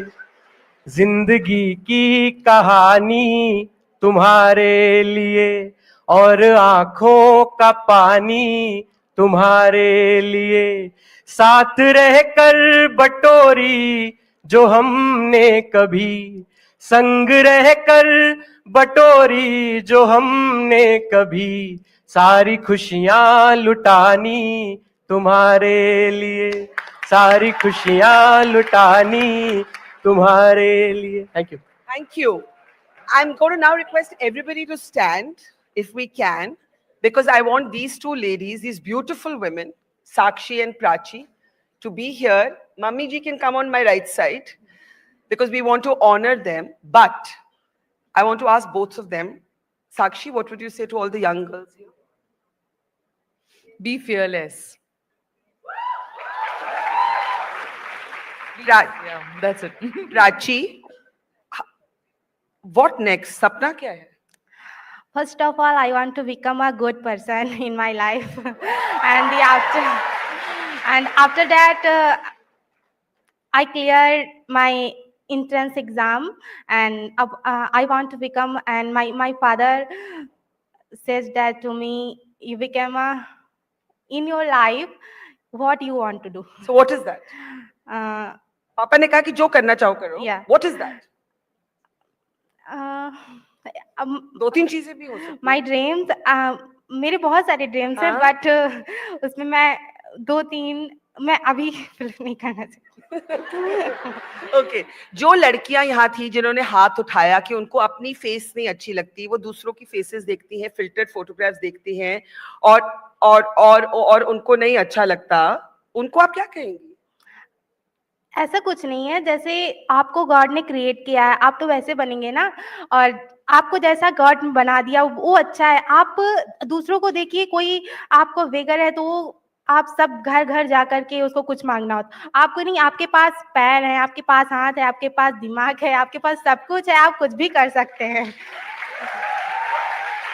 और आपको 2 मिनट का भी फीलिंग बैड नहीं हुआ?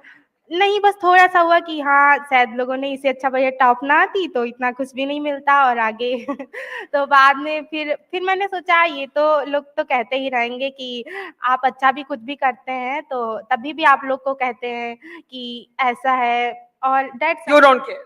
या I don't care. I mean, this is so surprising to me because it's you guys, like this younger generation who thinks like that, and it makes me so proud. I think it's the power of our awareness, women feeling empowered, women feeling like they have a voice thanks to also digital media, social media, कि हमें इतनी awareness है इन चीजों के बारे में. क्योंकि ये conversation जो आप कर रहे हो ना, मेरे को अब करनी आई है, and I'm 29 years old. One of the things we could think is that we open doors for women who come after. तो हमने इतनी लड़ाई की, तो आज प्राची जैसी लड़कियां खड़े होके कह सकती हैं, I don't care. Can we hear a big I don't care from the audience? I'll at a count of 3. 3, 2, 1. I don't care. Fabulous. I want to now bring out our next award from us at the We the Women team. First, we'd like to honor Sakshi. If I can have the award here for Sakshi. And here we go. Thank you for really leading such an important conversation. Let's hear it for Sakshi Sindwani. And now I would like to call one of our partners on stage, Bajaj. You've seen the Chetak scooters out there. So you know that Bajaj is one of our partners. If I can have Prateek on stage, please.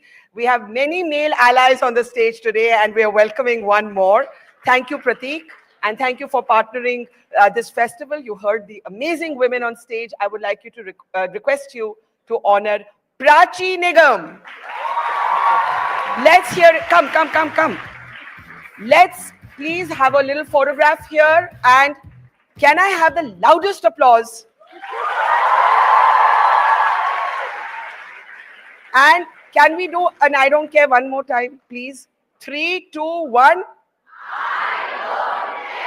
Fabulous. Thank you so much, everybody. Please, through the wings. Through the wings. Thank you, darling. Thank you. Prachi. Thank you. Thank you, ma'am. Thank you. Come. मैंने कभी नहीं सोचा था कि मैं मुंबई आऊंगी in childhood और आपका पहला ट्रिप है? जी एक हाँ minute, were you on an aeroplane for the first time? No first हाँ, first? पहली बारी प्लेन पे थी? जी कैसा लगा? बहुत अच्छा एक्सपीरियंस रहा और आप सब लोगों से मिलके तो बहुत अच्छा लगा। मुंबई बहुत अच्छी है, मेरी यूपी भी बहुत अच्छी है। Thank you. Oh, I got a present as well. Thank you. Thank you. Thank you so much. Wait. Okay, sure. Thank you, everybody. Thank you so much, girls. Prachi, thank you. Thank you, thank you, thank you. I think we're heading for some music. But how did we feel listening to Prachi? Anyone wanted to talk about their own self-image listening to Sakshi and Prachi? Quickly, quickly come on stage. I have time for one comment. Come on up. Come on up. Come on up. Yeah. Get yourself. Okay. What did you feel listening to that? Tell us your name. My name is Sara Desai. I'm from DSRIS school, Malad, and I felt that she was very confident. Yeah. Like Wasn't that amazing? It was great. I looked at her expression and she was like, "Why should I care? Yeah. What they say?" She's given us the motto for the day. I don't care. Yeah. Right. And as a child, even I used to look at pictures that people used to post, and I used to feel like I have pimples, I feel bloated, I feel fat, and I used to feel discouraged. But then my parents, they used to, every time they used to tell me that I look very beautiful, and that they're dumb to not understand my beauty. And that's why I used to feel very confident with what my mom used to teach me. So did you feel like more confident after hearing Prachi? Yes, very much. I feel like she was very motivational and I feel motivated by her. Thank you for sharing that story. Anybody else wants to come up and tell? Okay, I see a young boy. As I said, it was quite interesting that when we spoke about self-image, a number of young men also raised their hands. Can I have you on stage, please? Come on up. Come on up. I'd like to have some music also if we can prep our saxophonist, please. Hanji, what's your name? I'm Akash and I'm from DSRIS Malad. I wanted to talk to you all about how social media has been affecting our looks and how we've been changing our looks. So and this happens to guys also. This happens to guys, girls, and recently in the last year, we've seen terms like looks maxing and mogging recently, and those have been set as the beauty standards in school. If you don't have a sharp jawline, if you don't have fair skin, tilted eyes or something, you are not considered beautiful. But for everyone, this is a message I want to tell you that don't judge people based on that. People cannot be judged based on how they look. Even though it's the first impression you make, they cannot be judged because of And that. is it tough for guys? Because we always assume that it's tough for girls, but is it getting tough for guys? Do guys also get impacted by this? Like, do guys Personally- also look at other people's photos and say, "Uska body acha hai, mera body nahi Yes. acha." Really? All this happens? Yes, so this happens in schools nowadays, maybe in colleges as well. Yeah. We compare ourselves with our friends a lot, and the influences we see on social media, bodybuilders, athletes and all. Yeah. And this is one message I want to share with everyone. Don't judge a person by the looks. A person is judged based on the efforts they put in, the love they show, and the work they do. So don't judge anyone else. And can I say something else? Yes, please? of course you can. So this is from the previous ahead. topic. We had Shamaji and we had his son. We had her son speak about their struggles. I want to share my story from my side, and it goes about family reputation and harassment. So I've seen my sister cry when she was harassed, and she was not able to speak about it to the school faculty and the college faculty because my mom said not to. And I stood there, I heard her cry, and I couldn't do anything because my mom said the family reputation will be ruined. And I have someone close, so close to me, and it happens in many families. Many girls are afraid to speak up to people who can, and they're afraid to reach out for help. I have someone really close, and she shared her story with me. She wasn't able to speak up. Was she a friend? She was a really close friend. She is a really She close is a really close friend. Yeah. Okay. So it's about molestation that happens within the families. I think we, as all the girls, some of the girls at some given point of their time must have faced it. it might be your uncle, it might even be your father, or distant relative. They have been molested, touched inappropriately, but the voices have been silenced because parents have told them not to speak about it, and they get afraid to speak about it because they have been threatened again that you'll be removed from the house, or maybe we'll disown you. And to save the family reputation, they have to keep quiet and go through it. So that's powered, right? And I just want to thank you because you've touched upon such a delicate issue, and it's so lovely to see a young man doing it. I don't know how many of you have seen the movie Monsoon Wedding. It touched upon this issue. But the statistics actually tell you that more than 90% of women who have been abused in their lives know the man who's done it to them. And so for you to speak up about something so sensitive, you're a great guy. Tell me your name again. I'm Akash. Akash, can we hear it for Akash? Okay, thank you, Akash. Thank you. God bless you. I have time for one more audience interaction, and I really then want to give you some music. So I'm going to bring our very favorite Subbalakshmi back on stage in a moment. Ma'am, come on up.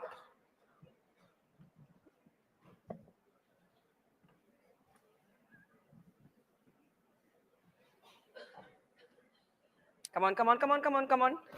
Thoda sa tez, come on. Thoda sa tez. Yeah, that's fine. That's fine. Namaskar. जी, नमस्कार. बताइए. आपका नाम? माझं नाव श्री अन्वेष दत्ताराम राजे शिर्के. हल्ली भरपूर मी जरा थोडंसं मराठीत बोलतो. एक मराठीत छोटीशी 4 ओळी कविता लिहिलेली आहे. ती कविता अशी आहे की वजन नावाची. म्हणजे काय होतं, हल्ली माणसं वजन वाढवतात आणि मग जिम मध्ये धावतात आणि मग जिम वाल्यांना पैसे देतात. सो त्याच्यावरती 4 ओळी लिहिलेल्या आहेत सगळ्यांसाठी. सुडौल शरीराबद्दल माझी काहीच हरकत नाही, पण पैसे देऊन वजन उचलण्यासाठी मी पावलीकम नाही. पावलीकम is like my grandfather's way to say I used to stupid also. वजन उचलून पैसे कमवणे यात काहीच गैर नाही. वजन उचलून पैसे कमवणे यात काही गैर नाही, पण पैसे मोजून वजन हलवण्या इतका मी अस्वस्थही नाही. I am not that you know too much restless. So अशी कविता आहे. आणि अब यहाँ जो सब है उनको क्या बोलते? सो मला या कवितेतून मला असंच सांगायचं, काय होतं हल्ली की मी तुमच्या वयाचा होतो तेव्हा मी पण जिम मध्ये वगैरे गेलो होतो. I was in the gym, I went to gym. मी ॲथलेटिकही होतो.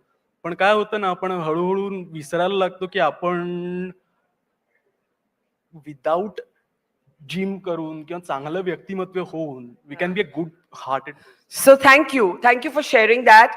What's very interesting, sir, please. What's very interesting is that we've had a number of men come up on stage and also talk about self-image and body positivity. So we're going to have in a moment our saxophonists come up on stage. But in the meantime, all of our partners, all of our partners in their own way are actually encouraging women to be self-reliant, to talk about subjects that aren't spoken about. And I want to just play out a small video clip from our presenting sponsor, Swatantra. If we can dim the lights and play that, and then I'll bring saxophonist Subbalakshmi out on stage.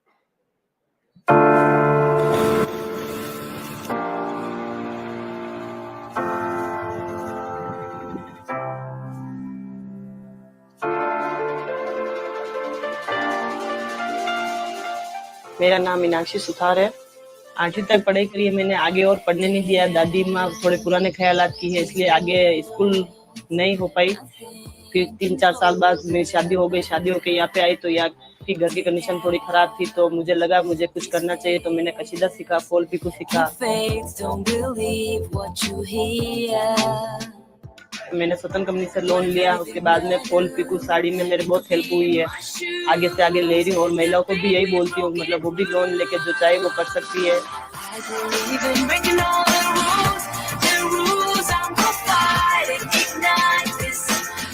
जब से मैंने काम शुरू किया तब से मैं खुली रहने लगी हूँ, स्वतंत्र रहने लगी हूँ. मैंने अपना खुद का बिजनेस शुरू किया, छोटा बड़ा जैसा भी है. तो मुझे हर एक के लिए, पैसों के लिए किसी भी चीज़ की दिक्कत नहीं आती. मैं अपना काम, हर काम, घर का, गृहस्थी का सब व्यवस्थित कर लेती हूँ.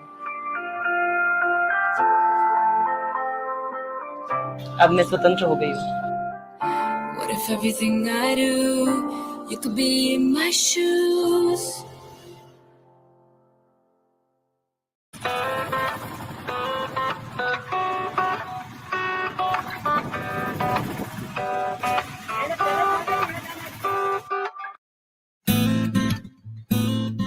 मैं राधा कृष्ण शर्मा, हमारा चित्रकारी का काम है जो प्राचीन समय से चला हुआ आ रहा है और हमारा पुश्तैनी काम है। ये नाथद्वारा शैली की चित्रकारी होती है जो विश्वविख्यात है नाथद्वारा शैली में, वही पेंटिंग का काम करते हैं। तो जॉइंट फैमिली में है सारे भाई।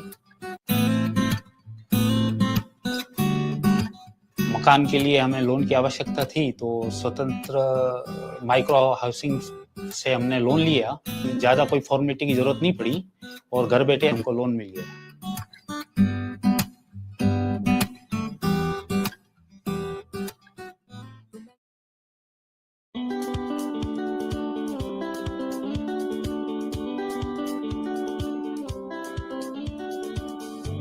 നമസ്കാരം, എൻ്റെ പേര് അഭിജിത് രാജ്. ഞാൻ സ്വതന്ത്ര മൈക്രോ ഫിനാൻസിലെ ഫീൽഡ് ഓഫീസറാണ്. ഞാൻ എൻ്റെ ബ്രാഞ്ച് വരുന്നത് മാവേലിക്കരയാണ്. സ്വതന്ത്രയിൽ എനിക്ക് ഇഷ്ടപ്പെട്ട കാര്യങ്ങളെന്ന് വെച്ച് കഴിഞ്ഞാൽ ഒന്ന് ടൈമിംഗ് ആണ്. 9 to 6 എന്ന് പറയുന്ന ടൈമിങ് പക്കയായിട്ട് മെയിൻറ്റെയിൻ ചെയ്ത് പോകുന്നുണ്ട്. സ്വതന്ത്ര എന്ന് മീൻ ചെയ്യുന്നത് തന്നെ സ്വാതന്ത്ര്യത്തെക്കുറിച്ചാണ്. സ്ത്രീകൾക്ക് സ്വയം തൊഴിൽ ചെയ്യാൻ വേണ്ടിയിട്ട് ലോൺ കൊടുക്കുന്ന കമ്പനി ആയതുകൊണ്ട് തന്നെ നമുക്ക് വളരെയധികം സ്ത്രീകൾക്ക് ഉപകാരപ്പെടുന്ന ഒരു ാണ് നമ്മൾ നൽകിക്കൊണ്ടിരിക്കുന്നത്. ഈ കമ്പനിയിൽ ഞാൻ ആദ്യമായിട്ട് ഫ്രഷ് ആയിട്ടാണ് കയറുന്നത്. പിന്നീട് ഈ കമ്പനി വന്നതിൽ പിന്നാണ് എൻ്റെ life. All right. I think the larger message from those presentations, and I want to say this to every young woman here, economic self-reliance. Very young, many of you, and remember that as the core principle, as it were, of your life. We've got some brilliant speakers coming up, but some of you missed the opening act.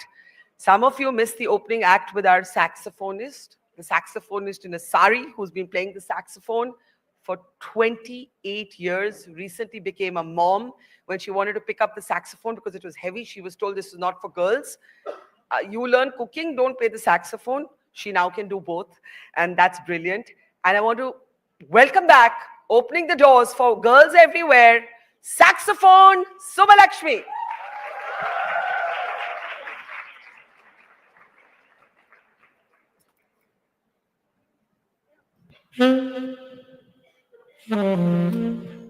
Come to me in the green room. I need everybody want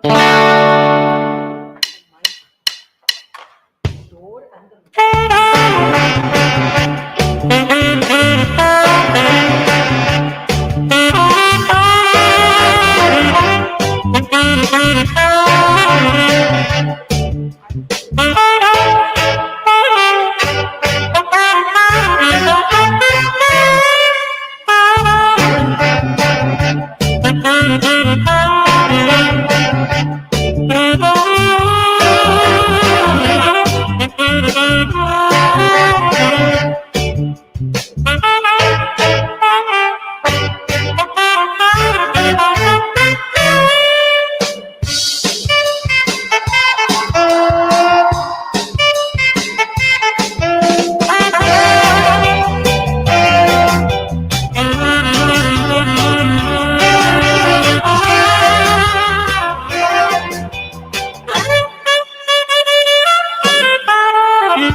Everybody like this song?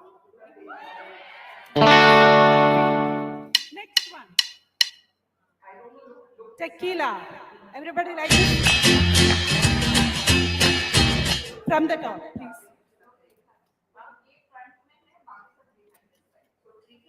I like that.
Waterproof, dustproof, noiseproof, loadproof, dustproof, splashproof, lossproof, tensionproof, boardproof.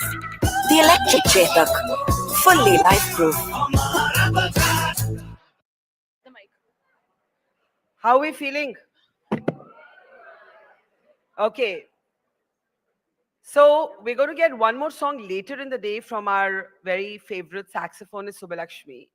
But before I introduce our next guest, anyone here want to share what they're feeling today about what it feels like to be a young, old? How about older women? I don't want to call anyone old. None of us are old. But older than the college girls, I see a number of women here in the middle. Anyone wants to come up? Ma'am, aa jao.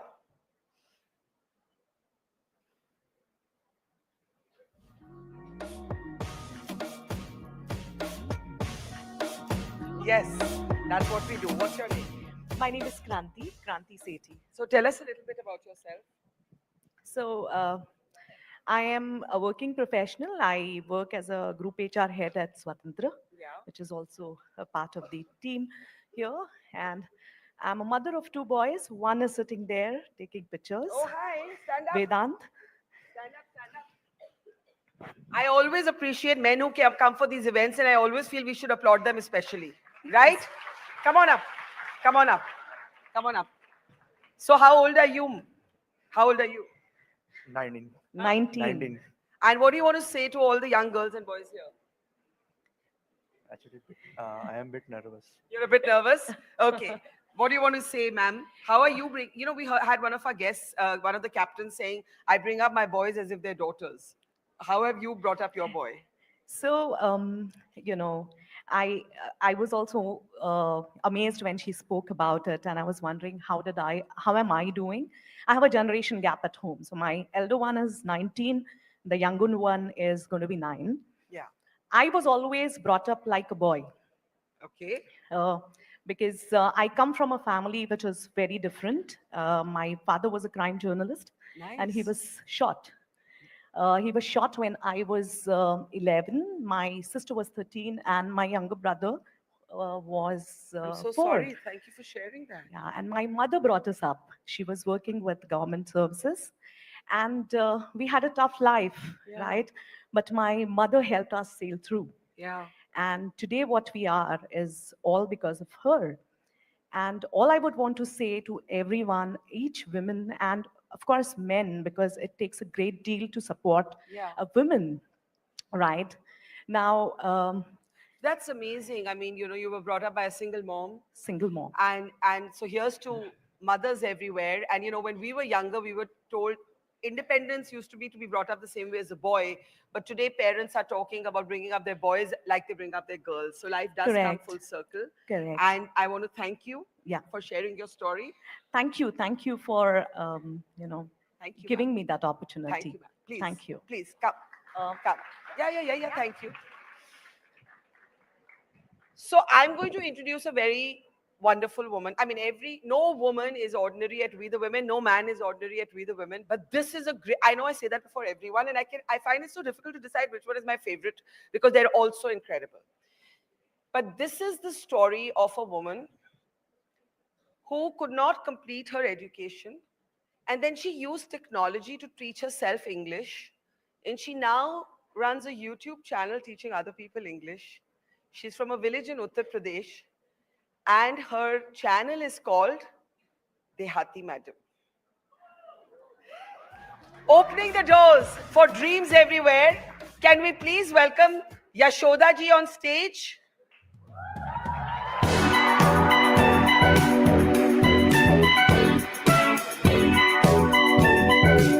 Yashoda ji's channel is called Dehati Madam because she's from a village. Village ka Hindi is Dehat.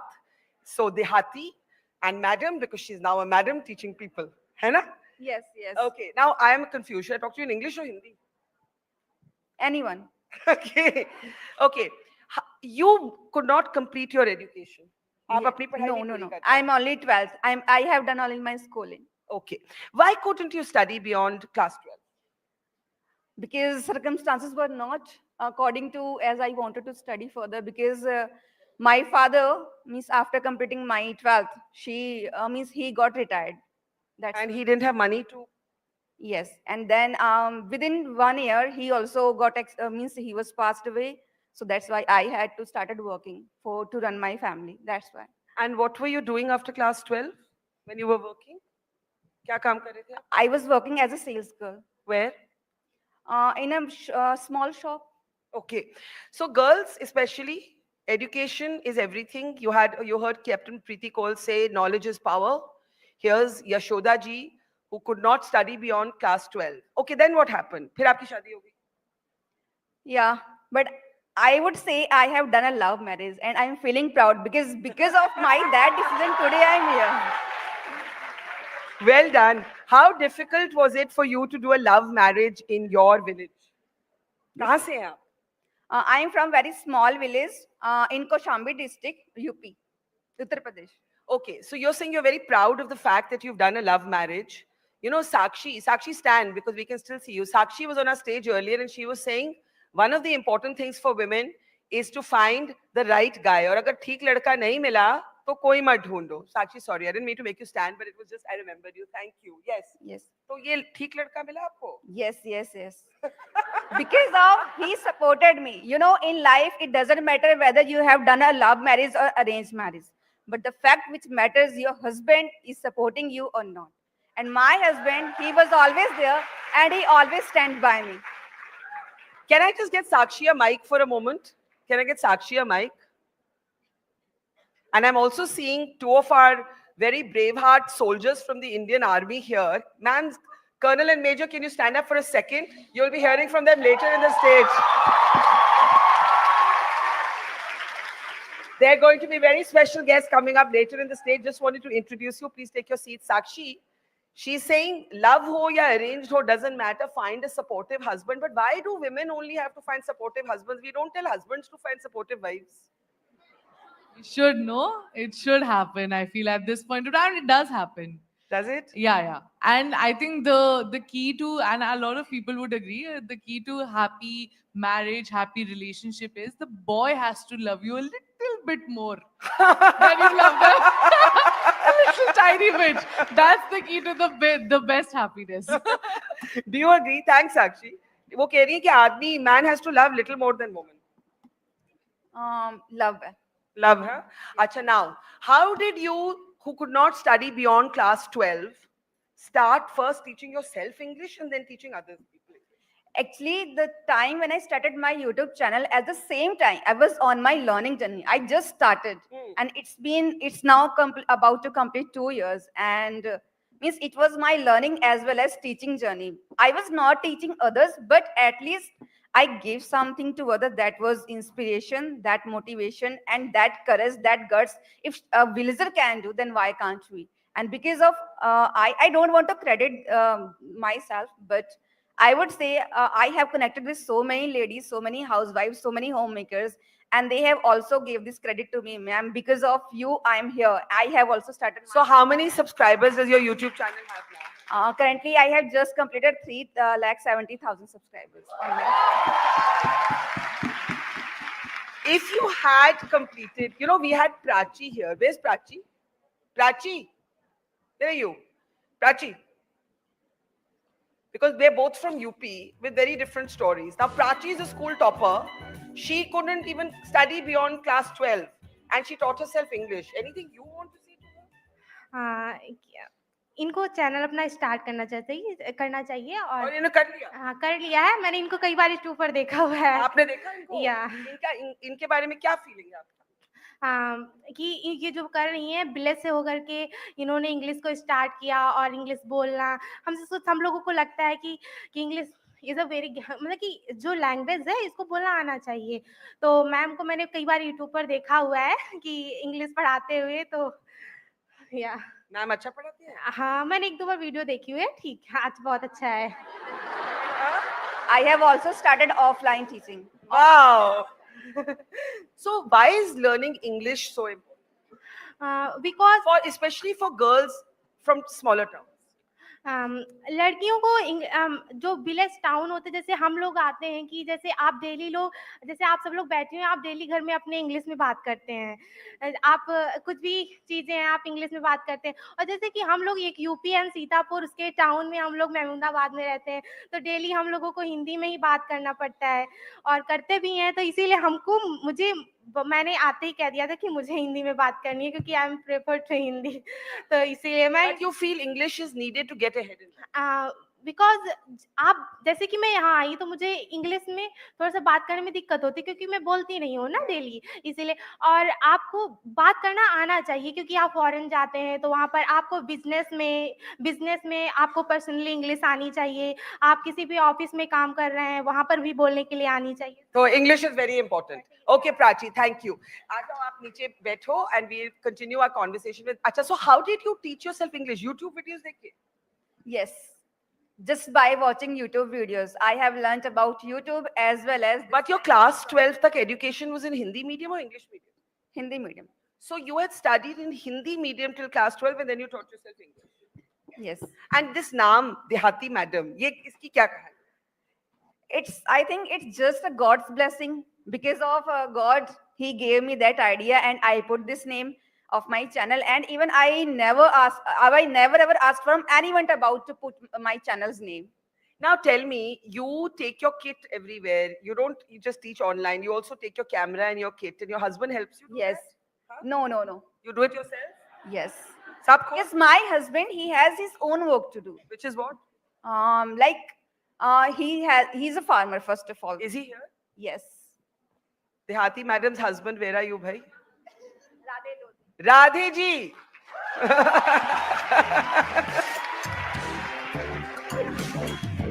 नमस्कार नमस्कार आइए ना आइए वो mic लीजिए राधे जी आज थोड़ा ऐसे घूमिए ना आपको ऑडियंस शर्माइए मत आपके वाइफ तो बिल्कुल नहीं शर्मा रही आप ऐसे शर्मा रही है ये क्या बात है ये बताइए आज आप देहाती मैडम के हस्बैंड के नाम से जाने जाते हैं जी मैम कैसा लगता है बोलो ना अच्छा लगता है मैडम अच्छा लगता है बहुत अच्छा लगता है बताओ ना ये जब इन्होंने पहले करना चाहा तो आपने थोड़ा ऑपोजिशन किया कि आपने कहा जो करना है करो नहीं मैम ये पढ़ाई की वीडियो बनाती थी तो मतलब मैं अपना लिए लगी रहती थी तो मैं सोच रहा था पढ़ाई वढ़ाई अपना करती है मुझे जानकारी नहीं थी वीडियो बनाती है ठीक है अच्छा आप छुप के बना रही थी I was making videos around 2:30 and early in the morning. So he doesn't find out? Yes. Okay then. तो रात में मतलब सोने वोने में डिस्टर्ब होती था तो मैं सोच रहा था पता नहीं कि रात में क्या किया करती है और मैं थोड़ा सा couldn't sleep properly. Even I couldn't sleep properly because of me. थोड़ा सा मैं गांव से हूँ तो मतलब सही से मैं हिंदी नहीं बोल पाता हूँ इंग्लिश तो बहुत दूर की बात रही आपसे पता उसके लिए माफी मांगता हूँ आप लोगों से तो अब आप हस्बैंड से इंग्लिश में बात करती है कि हिंदी में अपनी mother tongue which is UP की लाइक भोजपुरी टाइप अच्छा तो फिर आप सोचते थे देसी कि गांव की बात आप सोचते थे ये रात को क्या करती हैं फिर जब आपको पता लगा ये क्या कर रही है तो आपने क्या बोला नहीं फिर मैं भी ये सोचा चलो ठीक है मान लो घर से बाहर तो जाना नहीं वैसे भी इनको मान लो घर में ही काम करना है और तो घर से बाहर जाएं तो नहीं मैडम बात ये है कि मतलब गांव में अलाउ नहीं है बहुत ज्यादा मान आती है लेकिन बात ये है कि मतलब अब क्या से क्या कर दिया आप वही पुरानी बात ये अब गांव में जैसे हम लोग गांव से हैं ठीक है अब जो let me explain the society where I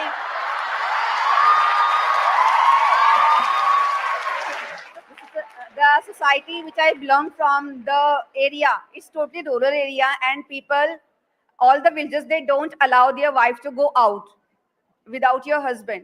If you have to go anywhere, then you have to go with your husband. ये तो बहुत annoying चीज है. But it's there, no? It's really very small. I can't deny this thing, na? And that's the reality. Yes. Yeah, that's the reality. Okay. And even still, when I was coming here, then my mother-in-law, she was saying that, Miss, वहाँ जा रही हो, you have to put that wheel, okay? मतलब? घूंघट आपको करना है. आपको घूंघट पहनना पड़ता है वहाँ पे? ये means she was saying that वहां पे बड़े बड़े लोग होंगे ना तो वहां पे मतलब यहाँ पे yes here but you are not wearing but no because I know that I know the importance अब राधे जी अपनी मम्मी को बोलना डांट ना लगाए जी मैम बोलेंगे जरूर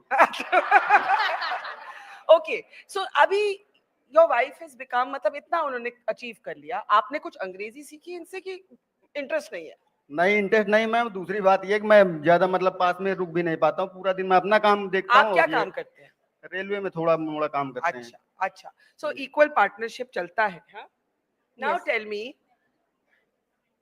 if you wanted to say one thing to everybody here all the young girls what would that be I would say in life everything is possible just because of your passion and your burning desire and I had that burning desire to help my husband, just to support him. So you started doing this to help Raghu? Yes, because especially when it was a time of corona pandemic. So at that time, my husband, he met with accident. And he was totally bedridden for 6 months. So he was not working and means even I suffered for 5 rupees. To be honest, I'm just telling you. That time I got this realization that and especially this reality that if you don't have money, then you don't have any friends. If you don't have money, you don't have any friends. Yes, your friends as well as relatives. Even at that time, my father-in-law, even my family, they also started criticizing us, both of us, because he was not earning. Then we decided to live in a rental house. Then we moved on in a rental house. And from there, just because he started working with a contractor, and he got this opportunity to us that bought my first new phone, especially on Diwali. So that was my journey of grooming myself to help my husband. I'm also inspired by Sandeep Maheshwari sir. He has inspired me a lot to start this channel, and then I learned everything. I never ever looked behind. Wonderful. Now, if you had been able to complete your education, Radhi ji, आप बैठिए ना. अभी आप अपनी wife को कुछ अच्छा सा कह के जाइए ना कुछ. क्या कहना चाहिए? इतना लव मैरिज किए, कुछ लव तो दिखाइए. नहीं मैम, वो सब अब बात ये, अब इतने लोगों के सामने थोड़ी मतलब अच्छा लगता है. बाकी अच्छा कर रही नहीं, मैम, पर बड़ी खुशी होती है. आप अपनी, आर यू प्राउड ऑफ, मतलब आपको गर्व है? जी मैम, कुछ तो बोलिए खुशी ना. महसूस होती है. इतने लोग देख रहे हैं, कुछ तो बोलिए. कुछ तो मैम बोलिए. इतना बोलेंगे, बहुत खुशी महसूस होती है. गांव में, घर में मान लो कुछ इज्जत है, मानते हैं लोग अब, जब जानने लगे हैं वैसे तो. Thank you Radhika, thank you. So we'll take another music break soon, but let's actually get questions for Dehati Madam. I'm sure a lot of you have questions. A lot of you want to share your own stories, because this is really a story of dreams, dreams in a way coming true. And I think, as she said, never give up, never think that something is not in your realm. And I just want to open the floor now for anyone who wants to share their story. This is such an inspiring story. I'm seeing a hand somewhere there. Yeah, here, come on up. Come on up. Come on up.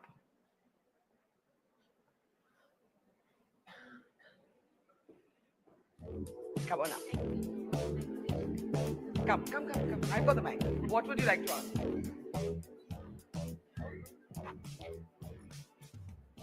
Madam, आपने जब अपना काम शुरू किया तो आपको ऐसा कभी भी लगा कि मुझे किसी से पूछने की जरूरत है? No. किसी के परमिशन की जरूरत है? No. So that much Never. confidence you had in yourself. Yes, I was confident about my decision, that the decision which I have chosen for myself, it's right for me. And that's why I always say this thing to me throughout the day. And even I also prefer this thing to others. Always think about yourself, whether you are able to speak this language or not, that you are the best. Every human being has so many qualities. It's something or the other, but you have to focus on, you have to figure it out, what is there inside you. What is your passion? Since my childhood, I just wanted to be famous, and my dream has come true. Yeah, there's no doubt. Though I have done so many things, I have achieved this much, but still in my village, no one appreciates my work. No one appreciates? No one.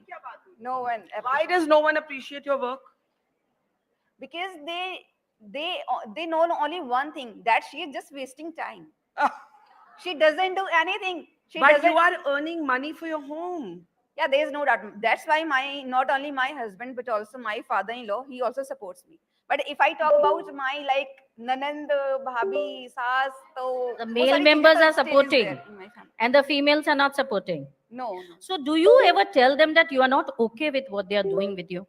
Yes. Yes, ma'am. उनको बोलिए madam कि I am not okay with the way you are treating me. कभी आपने बोला? Actually, ma'am, they just want to work with them.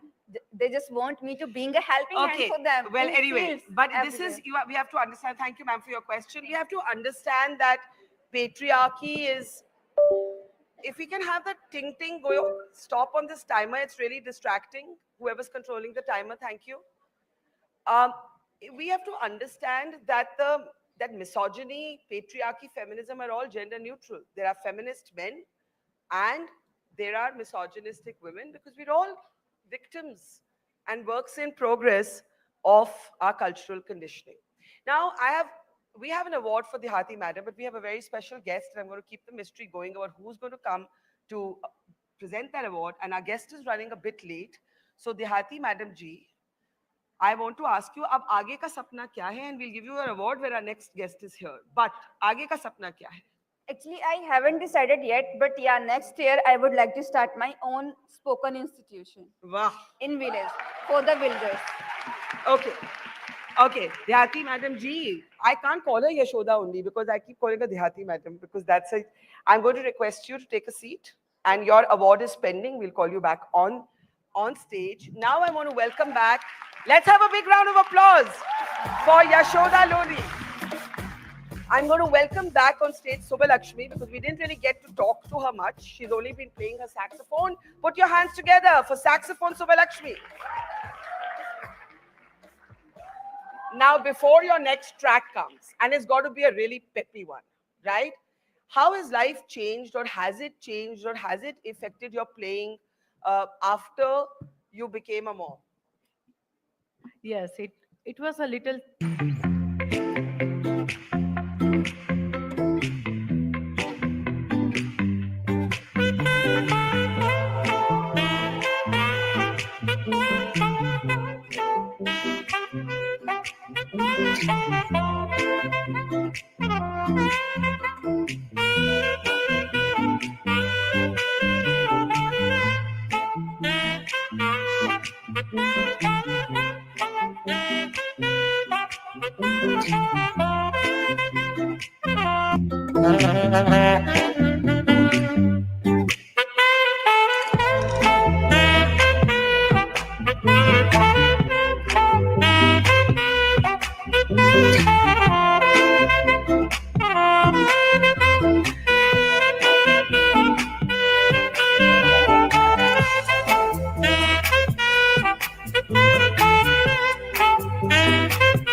It's Avicii, Wake Me Up. Everybody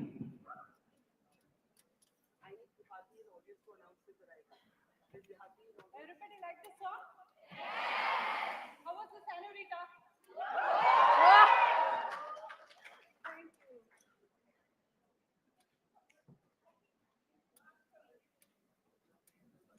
Anybody want to sing along with me? Wake me up. Some steps? No? Why today Mumbai have low energy, expecting more from you people? I was expecting more. Come on.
Isn't she fabulous? Let's hear it for Subhalakshmi one more time. Thank you, Subhalakshmi. We're going to call you one last time, but now we're going to ask you to catch a breather. I want Dehati Madam back on stage. Yashoda ji, वापस आइए, because it's time for your award. But I know, but before you give your award, you have to announce our next speaker. I'll say it in your कान. फिर आप announce करेंगे, क्योंकि वही आपको award देंगे.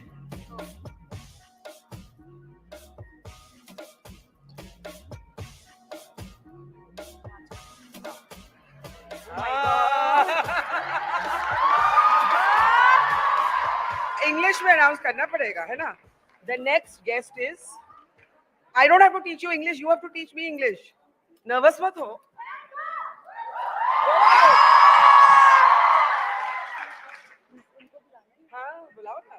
So I would like to have on this stage Mr. Rajkummar Rao.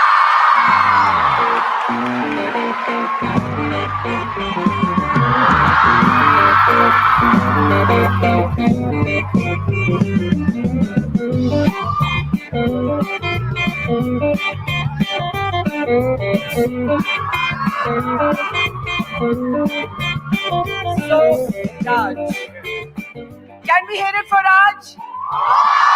Thank you so much. I believe that we are responsible for your being a little late, so sorry for that. Hamari galti thi. But you missed meeting this incredible woman, so I had to get her back on stage. Please So बताइए. इनकी कहानी ये है that she could not finish education beyond class 12, and then she taught herself English, and she now runs a YouTube channel called Dehati Madam. And that is why she did your announcement, and she couldn't believe that Rajkummar Rao was actually coming to give her the award before we begin talking to you. आप पहले क्यों नहीं मिली हमें? मैं जब इस शहर में आया था मुझे इंग्लिश का एक वर्ड नहीं आता था. Why didn't you meet me You also before? didn't know English. I had no idea about the language. Oh my God. Yeah. I couldn't even say oh my God. मैं बोलता था बाप रे. Actually, I have also watched your interview with Bare Biceps, Ranveer Lahabadia, and from where I got to know about where did he learn, how did he learn English? But you tell him how you learned English first. Please आप अपने बारे में बताइए. एक minute. I know you've already told the audience, but he missed that. ना फटाफट बताइए. How to learn English? No, How did you? Your journey. आपने कैसे 12th के बाद सोचा कि मैं How did I learn? हाँ ये शुरू करती हूँ. I learned English from YouTube, just watching YouTube videos. Just watching YouTube videos. Yes. I had no one. Yeah, but I used some apps to do the practice. And she from studied there- in Hindi medium till class 12. I did my schooling from Hindi medium school, as well as after completing my education. Means there was no environment to speak this language. And even the way we were taught in school, it was like conventional, totally conventional. Same. हमारी English भी हिंदी में होती थी. आपने कैसे सीखा भाई? आपने कैसे सीखा English? I think she's absolutely right. I think just any language you can learn by practicing it in the environment. And I had nobody growing up in Gurgaon. सारे ऐसे मतलब sorry for my language but बकचोद दोस्त. सब हिंदी वाले देसी लौंडे. So there was no way that I could learn the language. But when I came to Mumbai, I realized it's an English speaking city. Like especially our industry, every interview is in English. So I had to pick it up. And thanks to Patra Lekha, she really helped me. His wife. Yeah. So Yeah. she was thanking her husband, and you are thanking your wife. That's how we'll make a better world. Wow. Okay, can we please bring out the award for Dehati Madam from the most appropriate man, what I'm calling the Stree's Choice of the Year. Have you all seen and loved Stree? Okay, may I request Raj to do the honors? ये मैं पकड़ लेती हूँ, आप अपना award लीजिए ना. Let's hear it. I would like to say You want to say something? Yes. Actually, because of my husband, I'm here in front of sir, in front of this huge public, in front of Barkha Dutt ma'am. So that's why I would like to receive this award just with my husband. Okay. Absolutely. Radhe ji.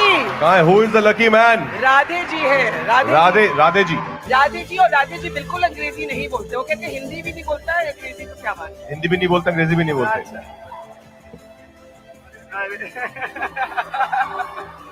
इधर आइए ना आप jointly नहीं राज आप. And this is a beautiful moment. It's a lovely, lovely, lovely moment. Can we have a big round of applause? Thank you. Thank you. Thank you. Thank you.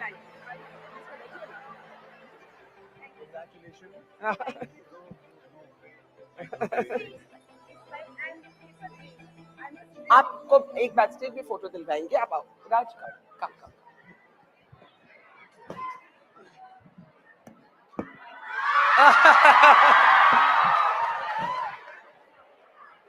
So I am not giving a look at how many people are here for you. And I'm here for them because I love you guys. I am giving away no secrets when I say that Rajkummar Rao is our man of the year. How many of you have seen Stree 2? Is that a full house? Just keep your hands up. Just keep your hands up. There is nobody here who has not seen it. It is amazing. It was an extraordinary movie. And मैं तो हंस के रो गई भाई. Raj, thank you for being you. Okay, let's everyone settle down now because we want to hear him. Did you think कि ये होने वाला है?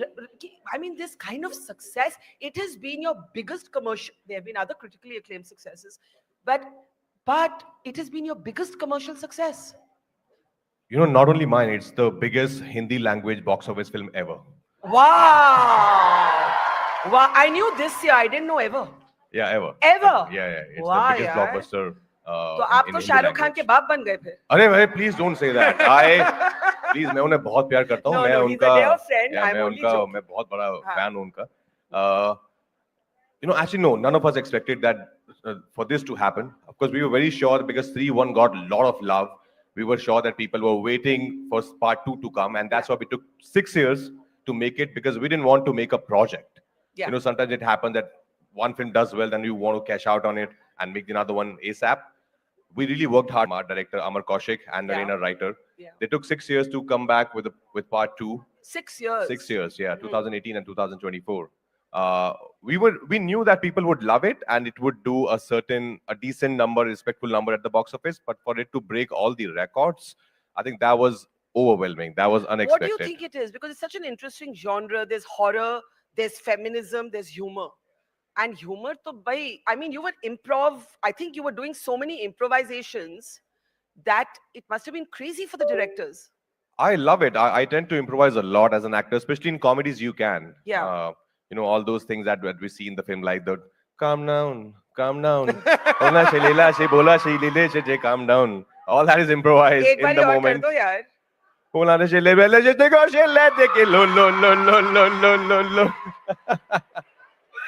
But that's how life is. You know, as an actor, I pick up a lot of things from life. Like as we were talking about the language English. Yeah. When I used to listen to those songs sitting back in Gurgaon, when I was a kid, I didn't know those lyrics, of course. So I would just say, Macarena, because I just knew Macarena. That's everything I would make. I don't think anybody knows the other lyrics even till now. Even now? Okay. Yeah.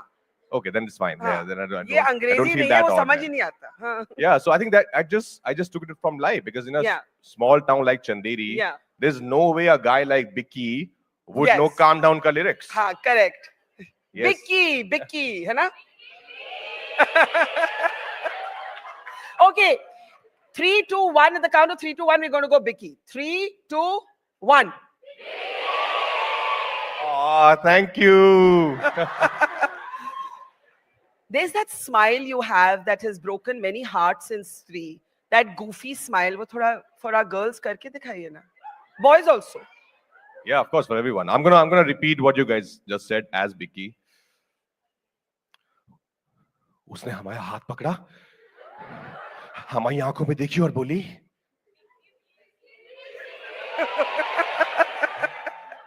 Bicky, please.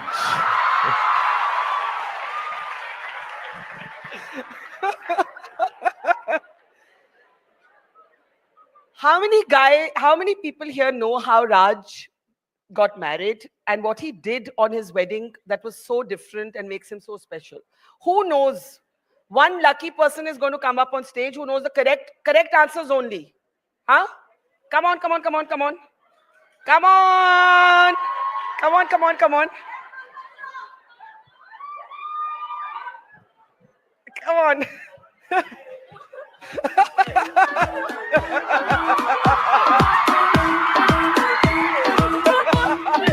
Okay. Is he your favorite? Yes.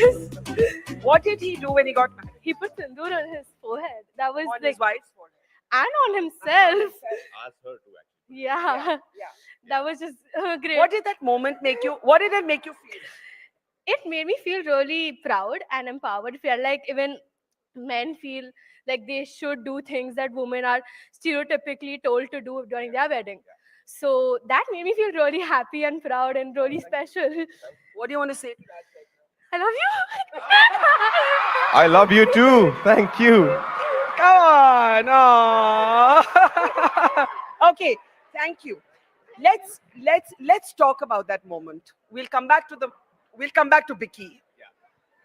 Okay, girls, contain your excitement, thoda sa. That moment was a beautiful moment. She still can't get over the fact that she hugged you. Totally my pleasure. Okay, now, need a little bit of silence.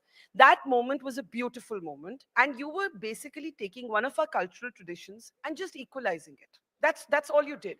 You took a tradition which is so gendered, and you basically non-gendered it. What made you do it?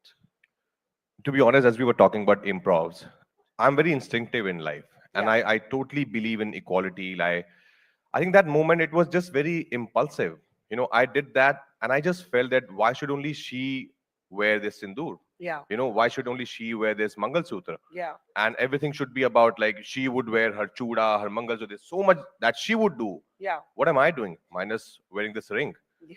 And I just said, you know, you also should put it on me. It should be equal. Yeah. We're gonna do everything equal. How did she respond when you said that? I think she was overwhelmed for sure. She Yeah. was overwhelmed, and honestly, both of us were so just elated, so thrilled, so happy to get married. So that moment, of course, became huge later. But at that moment, we didn't really think that, you know, it's nothing out of the box we are doing, because she knows me very well, and she knew something like this is expected out of me. So it just happened in the moment. But I'm glad that it touched, you know, so many hearts. Yes. Without even Old and realizing it, as young. said. Yeah, old and young. Yes. But even in our peras, you know, that because we were pretty sure that we want to know exactly what our Panditji is saying. Yeah. Because a lot of times it happens, by the time you get married, you're so tired, you're just sitting there. Whatever the Pandit is saying, you're just saying, yeah, sure, yeah. So we just asked him after every month, like, iska matlab kya hota hai, aap hame samjhaiye. And then, you know, there's something called where they tell कि अभी wife जो है वो बोलेगी कि वो वचन लेती हूँ मैं ये करने का, ये सब वो सब. And then some of the vachans we were not comfortable with. Yeah. कि मैं कभी आप पर गुस्सा नहीं होंगी. And I was like, why? I was like, no, this one not happening. Please गुस्सा होना. Yeah. So like, next one, this is not valid. So yeah, it's because it's about us, right? We're Yeah. gonna decide how to live our life. कितना गुस्सा होती है आप पे? इन्हें इतना नहीं होती. मैं ज़्यादा कुछ. Are you the one with the short temper?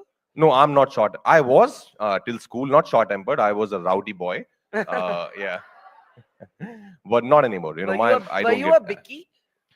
I think Bicky with some martial arts skill sets. You also penned a very beautiful note to your mother. You know, Patralekha is obviously such a huge part of your life, but your mother, you lost her while you were on a film set of Newton. Tell us that story. Kya hua? And I'm sorry, I know it's a sad story, but you know, we're here to remember the women and men who impact our lives. So my mother has always been my everything. You know, my hero, my most inspirational figure. So I was raised in a joint family in Gurgaon, and I was not raised with money. We didn't have enough. But she never made us feel. So I have two siblings, so three of us together. There were times when, of course, our school teachers paid our school fees because financially it used to become very tough for months. But she never made us feel did like. she work? So you know, she was a home housewife. money She was was a homemaker. money was a Money was an issue. Yeah, but as I said, she never made us feel like, you know, there's some problem. She would arrange it somehow. And you know, back then Gurgaon was literally a small town. Now, of course, it's huge. It's corporate. Everything is there. And for me sitting there now, when I look back and to think that I'm going to be a film actor one day, was an impossible dream. But my mother really supported me. She just stood by me, and not only acting. If I would have said I want to be a rock star, I want to go to NASA, she would have supported me in that also. Did you ever want to go to NASA? To visit, yes.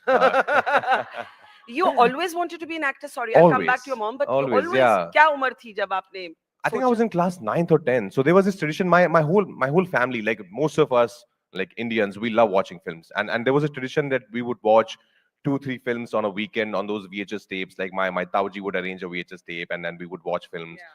And I was just mesmerized by those stories, by those actors, and I started believing those stories. I remember very clearly. I have that visual memory of me crying under my pillow when I saw Agnipat and I saw, Vijay Dinanath Chauhan dying. I was howling under my pillow, "Ke Amitabh Bachchan kaise mar sakta hai?"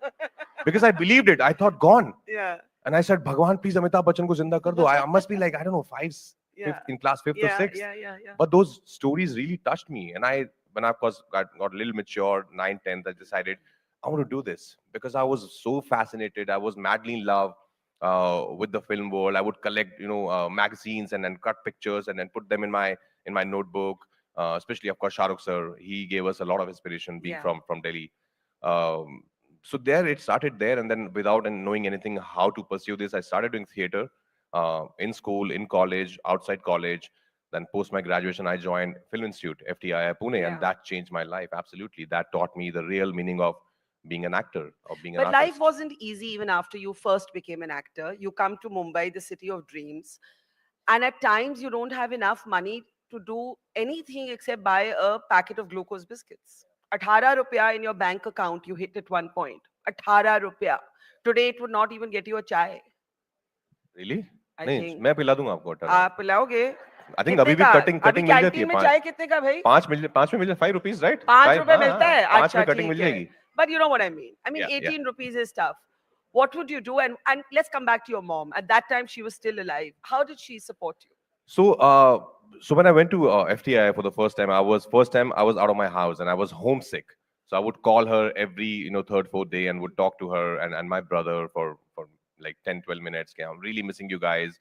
But that's FTI. Once it sucks you in, Yeah. then you don't want to go back home because you fall in love with the world of cinema. Because 24/7 for 2.5 years, I was only breathing cinema. I was watching, eating. We were discussing performances, discussing great, classics that we would watch, and we would work on our acting every day, in and out, outside the class, in the class. That changed my life. But when I came to Mumbai in 2008, again a very expensive city compared to where I come from. Yeah. And there were days when there was not enough money, and because you don't get work, Not enough money to eat. And there was I didn't know anyone in the city. I came here with one showreel of mine, which my editor friend made from FTI, and I thought I'm gonna come here, I'm gonna show this to everyone, and they might give me some work. But that didn't happen. It took me 2 years to get my first film, LSD, 1.5, 2 years. And those days, of course, I would just call back her again, and on my brother, that I would never cry. I would never say that I want to come back. And also, she never asked me to come back, or she never asked me to कि films नहीं हो रही है, तो sometimes you say ना कि television कर लो, it's the same thing. But I was like, no, I always fell in love with films. I want to be a film actor. She never asked me for that also. And I would tell her that, mummy पैसे नहीं है यार, मतलब ठीक है, I think हो और जाएगा. कितने भाई बहन थे घर में? 3, हम लोग 3 हैं, तीन, like अच्छा, 2 brothers, 1 sister. I'm the youngest. That's why, yeah, most pampered. Yeah. But then again, she would arrange it somehow. I'm sure it's a story of so many of our women in our country, especially in small towns and villages. They are magicians. Yeah, they are so strong. They're so powerful. They just do it somehow, without even make us feel, okay, it's not gonna work out. It's gonna be so tough for me to arrange. They would just do it. I think that's Ma. There's nothing more beautiful in this world than a mother, than being a mother. Yeah. That's the most, I think that's the purest unconditional love that you would ever receive is from your mother. And you're on the set. Go ahead and clap. Let me not stop you. You're on the set of Newton when you lose your mother. You get the information. Patra calls you, Patralekha calls you and tells you कि ये हुआ. What happened? She was not so old. No, she was 54. She was 54 when she died. Yeah. So I was shooting for Newton, and before that she started going in and out of hospitals, and I was in the shot. I don't know if you've seen Newton. There's a election booth, and I was in the shot. I was sitting on that chair, and the shot was I was supposed to step out of the room and stand at the hallway, in the hallway. So I did that, and I saw a guy running towards me, and I was like, what is he doing? There's a camera rolling. Why is he running? And he was really running like in panic mode. And he came towards me, and then you could see it in someone's eyes when there's something Bad news. Bad news. And he said, "Ki Patra ma'am ko aapse baat karni hai." And then Patra gave me the news. Of course, the world came to a standstill for me, and it was very tough because we were shooting in a very small town called Dalli Rajhara in Chhattisgarh, and the closest airport was almost 3.5, 4 hours, Raipur, and it was around 3 p.m. And I said, I have to go back, guys. And it was a small film. It was very tight budget, small film with some 300 people, including the juniors, extras, everyone. And I also knew that, my duty here, I cannot ask them to cancel the shoot for next 10 days because there would be huge losses, and it's a very tight budget film. So I told them, guys, I have to go back, but I'll come back. I'll come back tomorrow and we'll resume. But they were like, no, it's okay, take your time. I knew somewhere in their heart, they're like, yeah, but we also understand. So I went, of course, did my all the duties as a son, and then I came back thinking that I might be able to do it, but nahi hota yaar. Nahi hota hai. Next day it takes time. And grief is a strange thing, right? It triggers, like kuch bhi trigger ho sakta hai. Ek music, ek memory, ek khane ka dish. What is your trigger when you most think of your mom? No, just her smiling face, and her voice. Her voice, of course, still echoes in my mind, and I've kept her alive. I've kept her alive here in my heart. I talk to her through her, of course, to her pictures. What do you say to her? I tell her things are going fine. If there's some trouble, I tell her, see now what's happening. Can you please sort it out? And it happens. Most of the times it happens. I think there's something that shifted, between me and Patra, because I saw my mother going, I saw my father going, and we lost Patra's dad in 2021. Then we just recently lost our dear pet Gaga, our dog. I think we saw death so closely now, something shifts. You start seeing life with a different lens. That, none of it matters. What matters is you should be at peace. You should be happy. You should be kind towards people, towards your friends and families, and help as many people as you can. And just best, because you never know what's going to happen in the next moment. So don't have any regrets. Be happy, live in the moment, and enjoy your life. So I might be able to squeeze in one more question and one more moment on stage. Come on up while I'm asking the question. Let me ask you, how did you fall in love with Patralekha? Oh, yeah. It's a very filmy story. Tell us. So I just finished LSD. So before that, I was asked to come to Pune to shoot for a playback exercise, like a song, like in the institute. One of my juniors student was making it, and he said, I want you to act in it. I said, sure. And he said, there's another girl who would be traveling with you from Bombay. Her name is Patralekha. I was like, yeah, sure. And we started traveling, and I saw two girls. One was Patra, one was her sister. And her sister was sitting in the middle. Patra was there, and I was here. And Patralekha was not talking to me. I was like, I don't know why so much attitude. She's not talking to me only. And then in between, we stopped somewhere for chai and all. And I said, there should be some conversation. We're going to be together for next 3 days. We're going to act together as husband and wife. So I started asking her random questions, small talks. How are you? Where are you from? What have you done? And she's like, yeah, I'm here from here. And I've done some ads. I said, what ads? And then she mentioned one ad. And cut to a month back, I was sitting in my room watching television randomly. And this ad film pops up. And I look at the ad. It was for Tata Docomo, if I'm not wrong. Yeah, it was a tattoo ad. Like the girl, South Indian girl shows, Amma, I want to show you something. And she turned, there's this tattoo. Yeah. And I looking at that ad, I was thinking, wow, what a sweet girl. Yeah, I wish I could marry her one day. So sweet. And cut to, true story. And cut to this girl tells me I've done this ad, this Tata Docomo tattoo ad.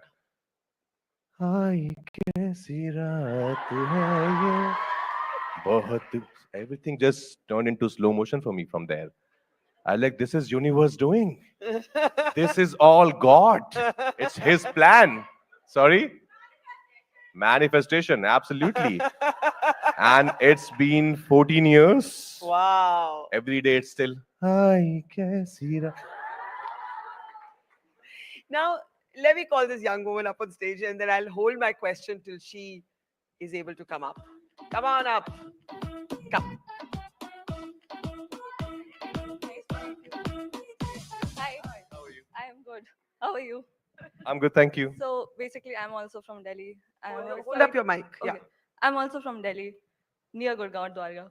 Anyway, I'm a student in this college, so I just wanted to ask, what do you miss most about Delhi? Being here in Mumbai. Not right the now, air. though, right Not now, though, the for air. sure. That I'll tell you. After seeing the AQI, right now I'm not missing Delhi at all. But I think because all my school friends, my childhood friends are there, so of course I miss them a lot. I miss the food from Delhi. I miss those winters Yeah, when I जो was कभी growing होती up. थी, जो जो कभी कभी होती होती थी. थी, जब हाँ. बहुत fog होता था. Yes. So I miss that about Delhi. I miss the food. I miss the weather. Not this one, but the earlier one. Yeah, these two and my people. My family is still there. My friends are there. So it's a lot of fun. Like Delhi is still like home to me. So whenever I go back there, it feels like I've come back home. Delhi or Mumbai? जरा ऊंचा बोलो. Delhi or Mumbai? Yeah, Delhi or Mumbai, दोनों बहुत अच्छे हैं. I love them. Yeah, I love them both. This is the eternal debate that will never get resolved. But with the Delhi air, I think Mumbai is beating Delhi. Okay, Raj, here's my question. You come from the modest background. You say you teach yourself English. How do you do that? Bol bol ke? Bol ke, I think just by reading books, by reading newspapers, by just, as ma'am was saying, by watching. So in FTI, I started watching a lot of English language films with subtitles, of course, at that time. But then also when I came to Mumbai, when I met Patra and I met a couple of friends, and they would converse in English, and I would pick up things. Like I didn't know that he ke saath does aata hai. These are the rules of the grammar. I had no idea. And of course, I just pick up, and I'm a good learner. Like I'm a very fast learner. So I started picking up things. I started, using them in my life. Started speaking slowly, and then I think with the more the time progressed, I started becoming better and better. And it's just about the confidence. You have to be confident. You have to be around people who converse in that language. How has coming from that background to this stardom changed you? And ये मत बोलना मैं तो same हूँ. सभी बोलते हैं, but no one is actually the same because life changes you every day. How is it changed? मैं तो same हूँ. Honestly, yeah, I am still the same boy who was back home. I'm not this guy. I'm the guy. अगर मेरा बस चलता तो मैं अपने बहुत प्यारे अच्छे पजामा, लूज से पजामा, चप्पल. तो आप क्यों नहीं आए वैसे? I know, but आपके मैनेजर आपको those डांट लगा portals, look at him, and then people commenting, oh my God, yeah. So that, yeah. But I'm that guy. At home, if you would ever surprise us visiting home, you would see me just standing in, like sitting and chilling on the ground, on the floor, in my shorts, in my vest. Yeah. Yeah, and I love roaming around without slippers in my house. But that's who I am. I don't want to change myself ever. Yeah. But you say, I'm not this guy. You are in a vanity industry. You may have come to it because you love acting, but you are in this vanity industry. We live in this strange influencer age, Instagram age, where everything is. Sometimes I go to events and I see nobody in the audience and people have just come to get their photo taken. And that's why we try and do this differently and look at the full hall here. How do you remain authentic? जब इतना कुछ artificial है आपके आसपास, how do you keep real? How do you keep it real? A lot of things, actually. You have to find your center. So there's this saying I have put, not even a saying exactly. These are some words that I put in my house. The moment I exit my house, that's the first thing I see is never forget why you started. Like where you started from, everybody knows, but why you started, because I genuinely fell in love with the art form, as I said, especially after going to FTII. So for me, it is still, till date, it is not about if I'm a star, if I'm a superstar, or how much money I have. It's still about living the part. It's still about being a part of some really good stories and tells those stories in the most possible honest way. It's still about that. That gives me the biggest high when I give a good shot in front of the camera. That's my biggest high. That's what I live for. I don't live for anything else. Because when I do that well, the love will automatically be there. You know, because people can see the honesty, people can see the intent that why someone is doing what they're doing. Are they, because you can't fool people. You can't fool people by through PR or through whatever, you know, you can buy everything in today's day and age. But what you can't buy is honesty. You Yeah. can't buy is intent. What you can't buy is what you see on screen. For that, you have to be sincere. And I focus only on that. I try and focus only on that because that is what has taken me till here. I know that is what will take me forward ahead. So I don't want to focus on anything else, just that. That's my center. As long as my focus is there, nothing can change me. You said कि वो portals पे फिर comment आता है कि ऐसा लग रहे थे या ऐसा लग रहे थे. Women, you know, we've been talking about this all morning. I don't know if Prachi is here. Prachi, ऊपर आ जाओ. Of course, Prachi, I know you. How are you? Prachi, you know Prachi's Of story. course. She was a UP topper. Yeah, the prettiest and girl. The prettiest How girl. are you? Oh. Such a pleasure, such an honor to meet She you, got Prachi. trolled for some facial hair, and she said, "I don't." Those are losers, you know, na? They're jealous of you. They're losers. This is and that time was very difficult for others, everyone, but not me. What do you want to say to Raj? Raj को कुछ बोलना चाहिए? I want to say that it's very amazing for me. I want to meet you. Thank you, Prachi. All the very best. Do very well. आप बहुत अच्छा करोगे life में, Sir, बहुत I ऊपर never जाओगे. thought that I want to meet. मैं मिल पाऊंगी मैं भी आपसे. जब आपको जान रहा था, मुझे भी लगा था मैं कभी आपको मिलूंगा. Yeah. One hug. Oh, Thank you. Thank you. Thank life में Prachi. किसी की मत सुनना, सिर्फ अपनी सुनना I और know. बहुत ऊपर जाना. Sir, I want to take a picture with Barkha ma'am and you. Okay, come on, let's do it. You can all clap also. Thank you. The reason I brought her story up Yeah. is we were talking in the morning ki kaise, you know, women, I've seen posters up. What are you all trying to say? Huh? Can't see. Autograph. Sure. once- Autograph, yeah. yeah. We will, Very, yeah. very, I have to say inventive. Points for that, but abhi ruko. Okay. We were talking, guys, pipe down, pipe down, pipe down. We were talking earlier in the day about how women have to face this male gaze, or even from other women कि आप कैसे दिखते हो, आपका body size क्या है, आप कितने मोटे हो, कितने पतले हो, आपके बाल कहाँ है, vaccine किया, threading किया. Do guys today have to go through it also? Because you said कि वो portal पे ये लिख देते हैं, वो लिख देते हैं. Is there a kind of emphasis on looks that there wasn't there earlier? Yeah, there is. how I does would it be work? lying if I'll say no, there's not. There's certainly. I won't say as much as girls face it, but it's there on men as well. Like you have to. I don't know who made those rule books, by the way. I Yeah, want to meet that correct. person who Correct. made those rule books. This is beautiful as per their rule book, and this is not, or this is pretty, this is not.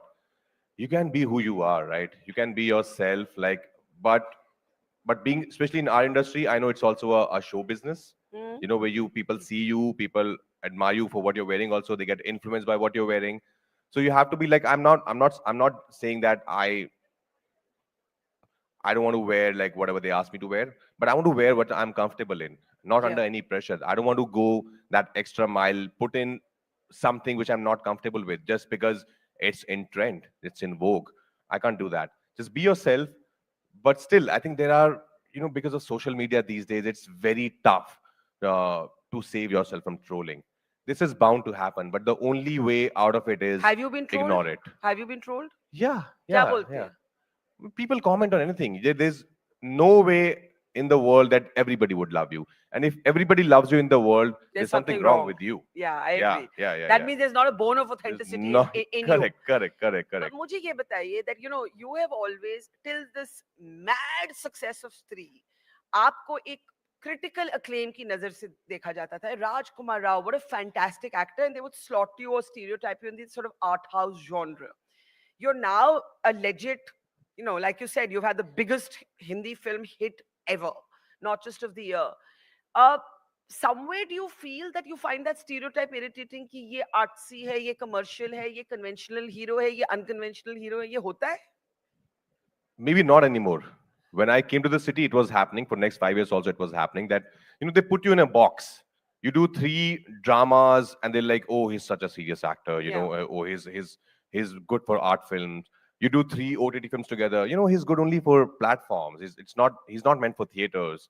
It happens a lot. They put you in a box. But I've tried that very consciously, that I should not do only one particular genre all my life. Yeah. I've done comedies. I've done dramas. I've done biopics. I've done rom-coms and romantic films like Shadi Mein Zarur Aana or Bareilly Ki Barfi or Omerta or Shahid.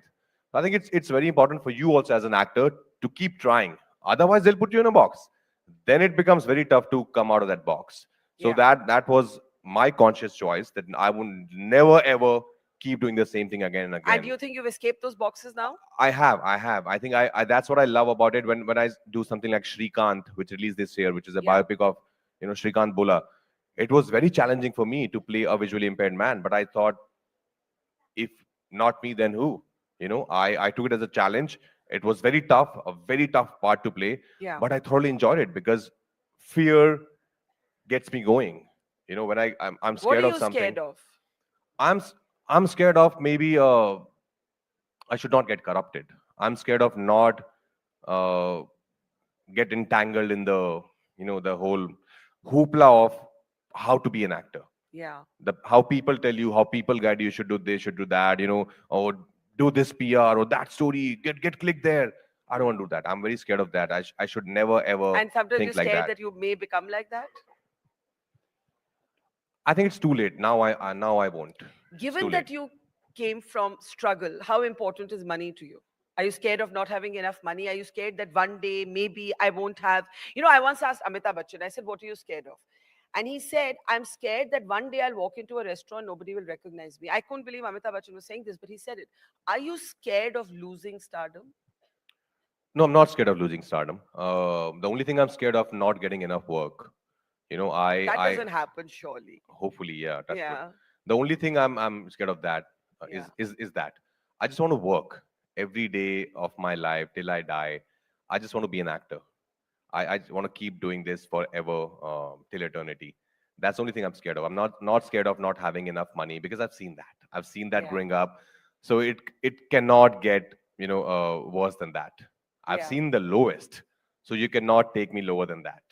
So there's nothing to be scared of. So which dialogue do we want Raj to do for us? Come on, you have your chance. Huh? वो तो मैं अभी आ रही हूँ उस पे, पर someone suggesting a song. I'll come to that later. हाँ? चलो जी. Guys, I'm not in school and college anymore. It was so tough to memorize that monologue. It was very tough. Something more recent.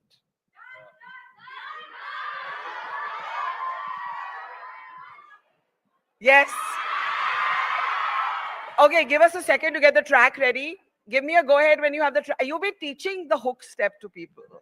Yeah, I love dancing. I've been dancing since I was a kid. Okay. Yeah. One lucky person. One gets to learn the step. That's all. Okay. Are we ready? Go for it. झूठी खाई थी कसम जो निभाई नहीं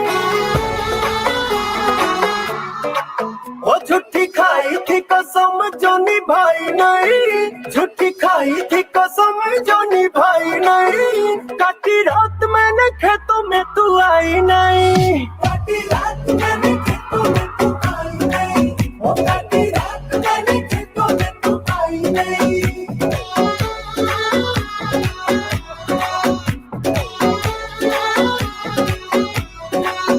लेके आया भी मैं घर से रजाई नहीं लेके आया भी मैं घर से रजाई नहीं आई आई तू तो आई नहीं वो नहीं आई तू तो आई नहीं वो काटी रात मैंने खेतों में तू आई नहीं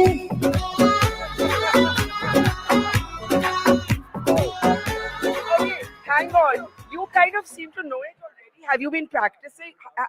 She was pretty good. You didn't have to teach a lot. Not at all. She was so good. Thank you. Ever since I got to know that through our Unimo page, because we are the community partners, I got to know when sir is coming, I had to practice all the steps. I was sure, and I think Neha here has taught us how to manifest. So I was like, I need to meet this guy, and I really why do you like him so much? Because the person he is, I've actually been following all his interviews, and the kind of person he is, apart from being a great actor, I remember that movie. I'm sorry, I'm forgetting the name. I'm very nervous. In which Trapped. Oh my God. And I used to get nightmares, and I used to actually wake up and I'm like, I have to save him. I have to go there. So you are absolutely rocking. And Thank you, ma'am. And I'm very happy. Thank you so much. Thank you. What's your name, sorry? Vanita Ambani. Vanita, thank you. And Thank you, Miss Vanita. Thank you. Thank you. Raj. Now wait, guys. Before we honor Raj, okay, much excitement, but it isn't just young girls or women my age. There are lots of old women who want to meet you. I know one's older women who wants to meet you. And I'm introduced you to Dehati Madam, who taught herself English and could teach you and me English. Absolutely. Now I am going to introduce you to a Ajji who's 96 years old and part of a grannies group that went to school. Whoa. Opening the doors for women's education. Can we please welcome our Ajji on stage? वो बहुत slowly आएंगी, मैं उनको लेके आऊंगी. अज्जी जी, आप हैं यहाँ पे? अच्छा, वो बहुत धीरे-धीरे आ रही है.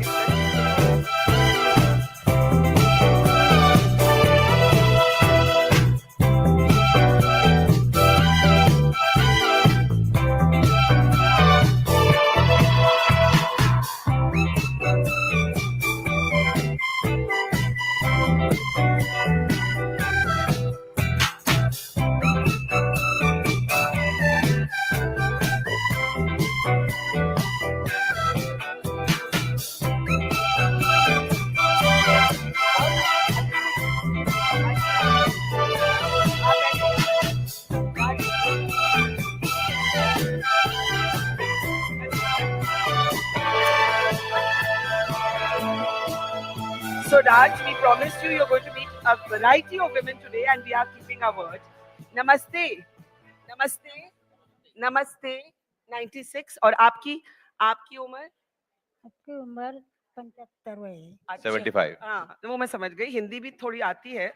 अच्छा, अंकल जी, आप थोड़ा इधर आएंगे तो आप थोड़ा. हाँ जी. अच्छा योगेंद्र जी, आप वहां बैठ के ट्रांसलेट हमें करना, ठीक है?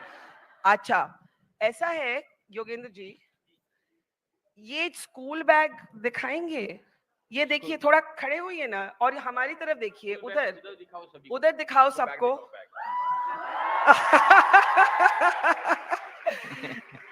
आइए, ये कितना उम्र पे स्कूल पे आती हैं? ओल्डेस्ट तो 96 है, ये स्कूल आ रही हैं. ये आपने कैसा आइडिया सोचा इसके बारे में? ये 75 ईयर की है जी. हाँ, तो 8 मार्च 2016 में वर्ल्ड वुमेन डे था. और उसी दिन ये जो सभी दादीमा है, 30 दादीमा, वो उनके जमाने में कभी स्कूल में गई नहीं थी. अच्छा. तो अगर इन्हें साइन करने आने लगी या ये स्कूल में आने से इनको लिखना पढ़ना अच्छी तरह से आने लगेगा, तो इनके लिए गॉड गिफ्ट होगी और इसीलिए ये स्कूल का ओपनिंग होगा.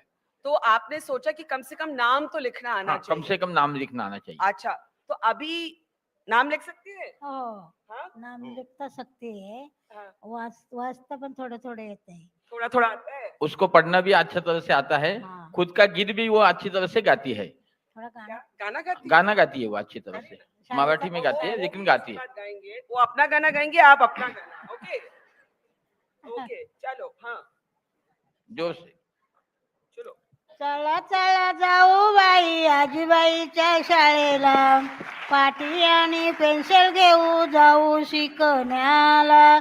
आडानी मी गोळाबाई मन माझं उदास हुर हुर वाटे बाई कधी मी शिके बुक दिले नवे कोरे वाचायला हातात डोळे असून वाचायला मला नाही येत आजीबाईची शाळा चालू झाली फंगणी गावाला चल ग सकू चल ग ठकुली अन शिकू शाळेला गावाला मी जाते कुण्या मोटारीत समजना पाटी आहे तिच्यावर वाचायला बहुत अच्छा। लेकिन अब मैं अभी राज से एक गाना, हाँ एक कोई भी है ना, रिक्वेस्ट, हाँ कौन सा रिक्वेस्ट, हाँ चलो ना। I'm not a singer, guys, but Go okay, for I'll it try. यार, कोई बात नहीं।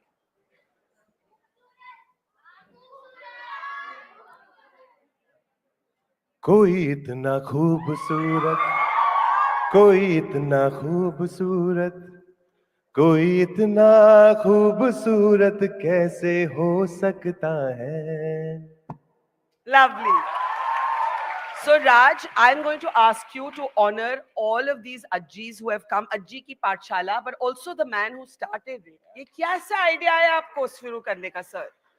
गांव में हम बहुत ऐसे जो डेवलपमेंट के प्रोग्राम कर रहे थे, तो उसी समय हम छत्रपति शिवाजी महाराज की जयंती उधर मना रहे थे। जी। तो मनाने के लिए सभी गांव की महिला जो है वो इकट्ठा आकर छत्रपति शिवाजी महाराज के चरित्र का पठन कर रही थी। तो उसी समय ये सब दादी माँ आई और वह कहने लगी कि अगर हमें भी लिखना पढ़ना आता तो हम भी ये आनंद में हिस्सा लेते। और इसीलिए मेरे मन में आया कि इन सभी को आनंदित करना है तो हमें इन्हें लिखना पढ़ना आना जरूरी है। तो हमने उसी समय मोतीराम गणपत दगा चैरिटेबल और आपने ट्रस्ट क्या पाया कि औरतें जब वापस आई स्कूल में, उनकी जिंदगी में क्या बदला? उनके जिंदगी में बहुत ही बदलाव निश्चित तरह से हुआ। उन्हें कॉन्फिडेंस आ गया, आत्मविश्वास आ गया और हमारी जिंदगी नई से जो शुरू करनी है, क्योंकि जो लिखना पढ़ना है उसके लिए आयु की कोई जरूरत नहीं है, कभी भी हम So never too old, never too old. अच्छा राज, I know हम बहुत देर से कह रहे हैं कि आपका man of the year award due है, लेकिन can I request you to honor the Ajjis? Absolutely, yeah. Okay, can we have the award for the Ajjis on stage and आपकी बाकी Ajjis कहाँ है भाई? उधर है सब। जल्दी से आइए अज्जी जी। सभी दादी माँ यहाँ आइए। दादी माँ, दादी माँ जी।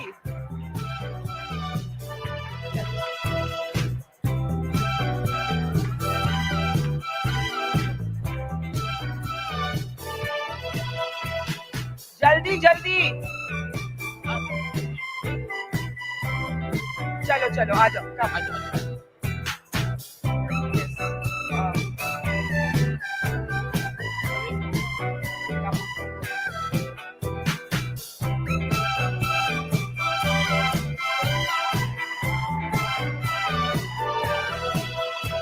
Arshit, I think that we should also come to this.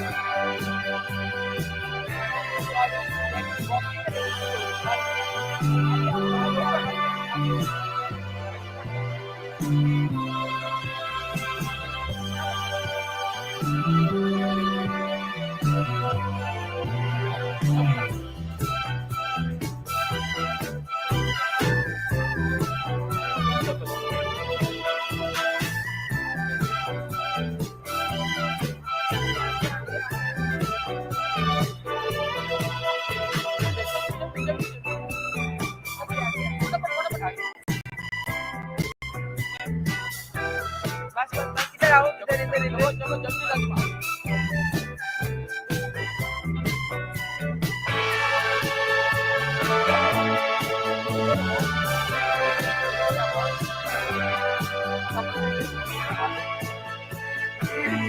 आप ये पहले ले जाओ ना।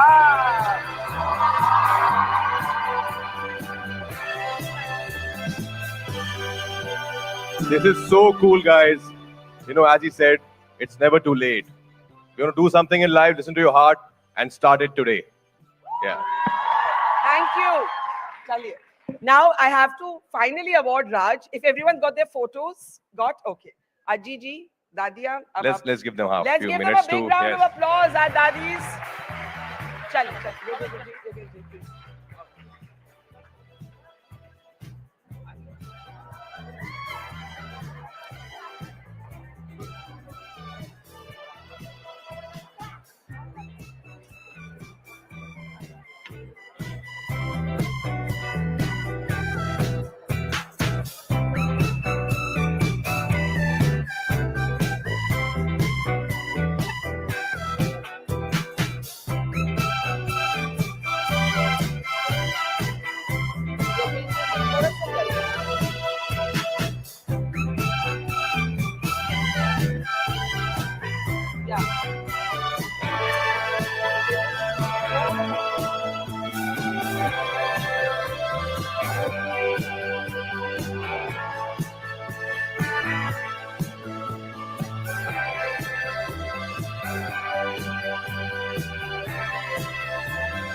Okay, can I just say why I love Raj?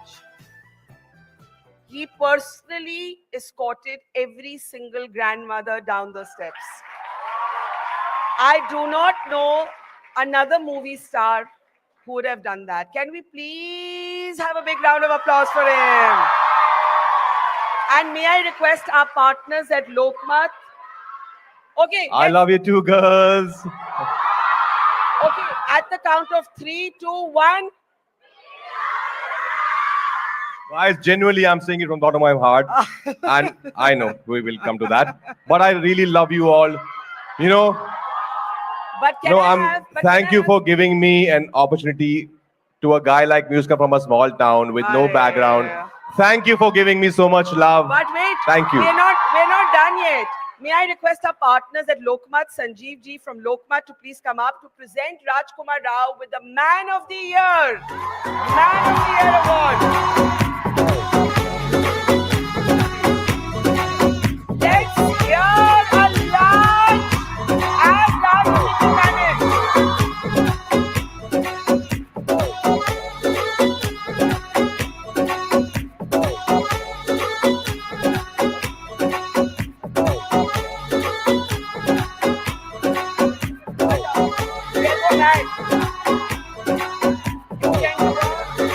Oh my God, oh my God. Oh my God, oh my God, oh my God, oh my God, oh my God, oh my God. Oh my God, no. That, no. Little bit, a few. Acha, let's take the selfie. Come on, thank you.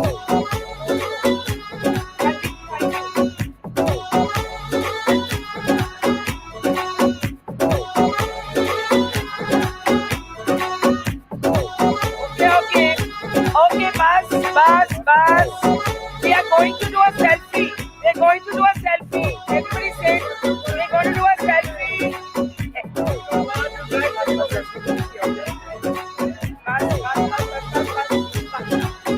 Come on.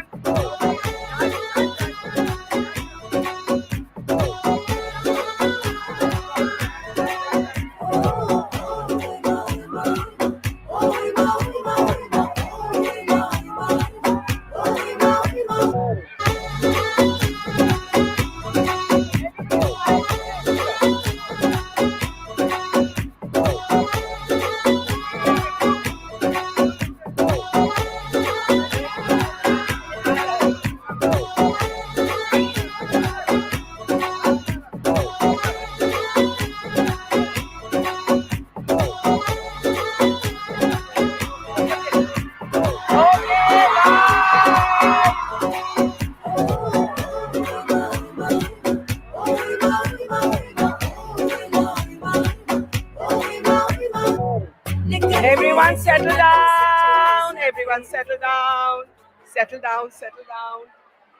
down.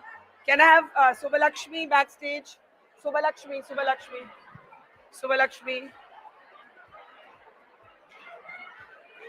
Guys and girls, come on now. Take your seats. Take your seats, please.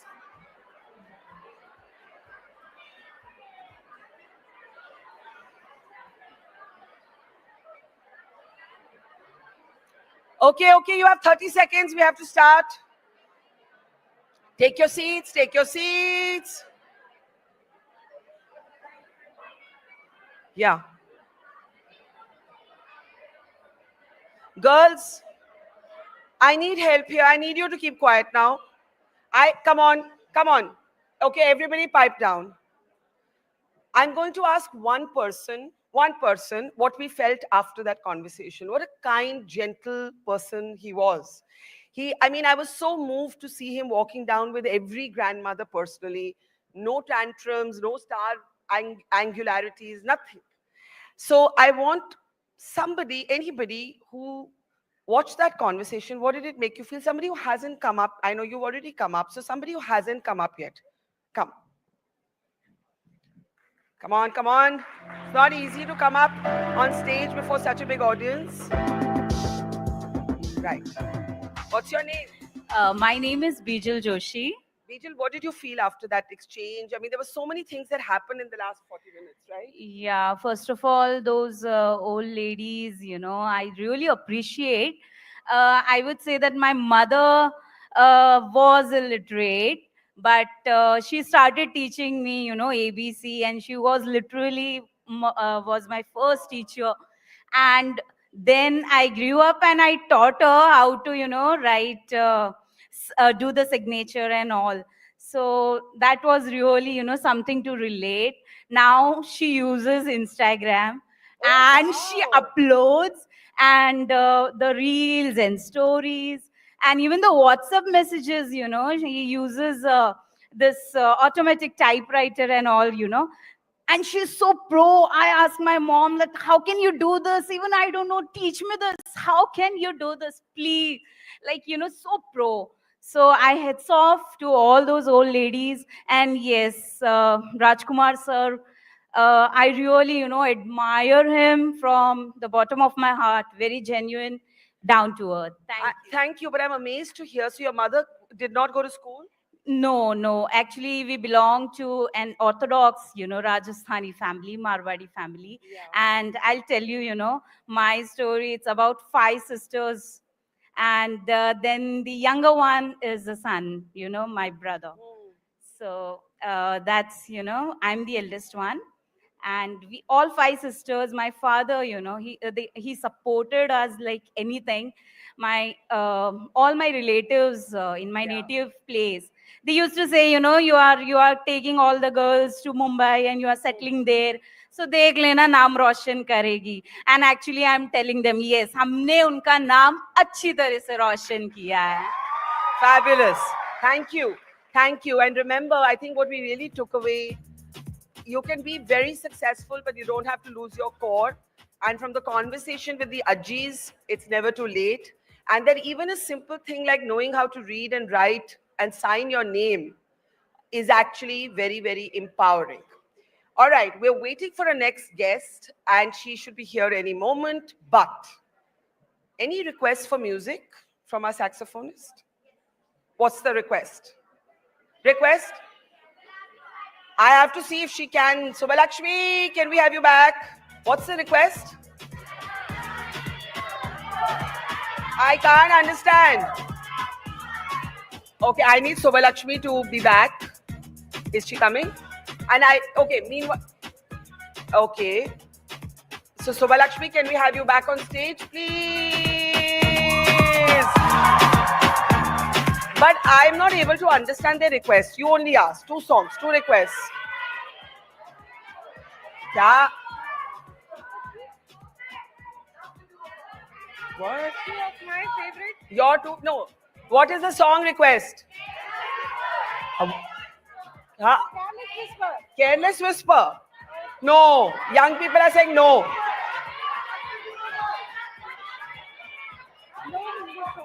Go with some peppy songs. You choose. Yeah, my favorite is Ed Sheeran's Shape of You. Shape of You. Okay. And one more. One more. I Will Survive. Yes, good one. Okay. So we're doing Ed Sheeran and I Will Survive. Yeah. Go for it. Do you have the track? I need a bit. You Ed have the Sheeran's- mic? Yeah. Okay. Oh, you need the mic? Yeah. Okay. You want I'll me to put it be. for you? Oh, it's okay, ma'am. Thank Are we ready with Ed Sheeran? Yes.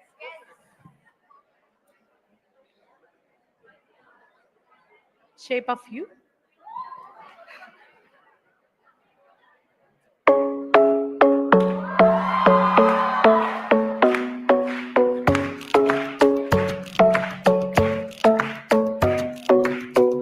Tadak dina tam tam tam, kadak dina tam tam tam, deem dina deem deem deem. Tadak dina tam tam tam tam tadak kajanu tam tadak kajanu tam tadak kajanu tam tadak kajanu tam tadak kajanu.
My favorite song.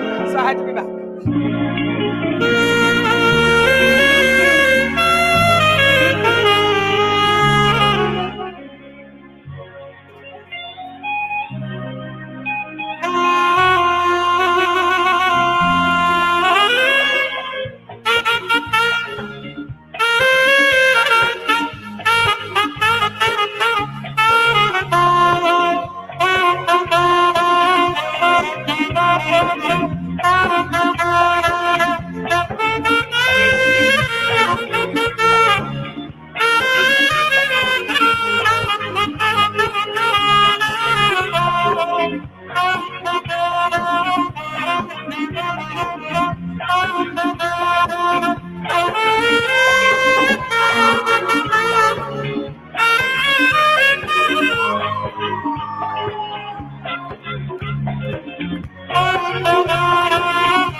Absolutely fabulous.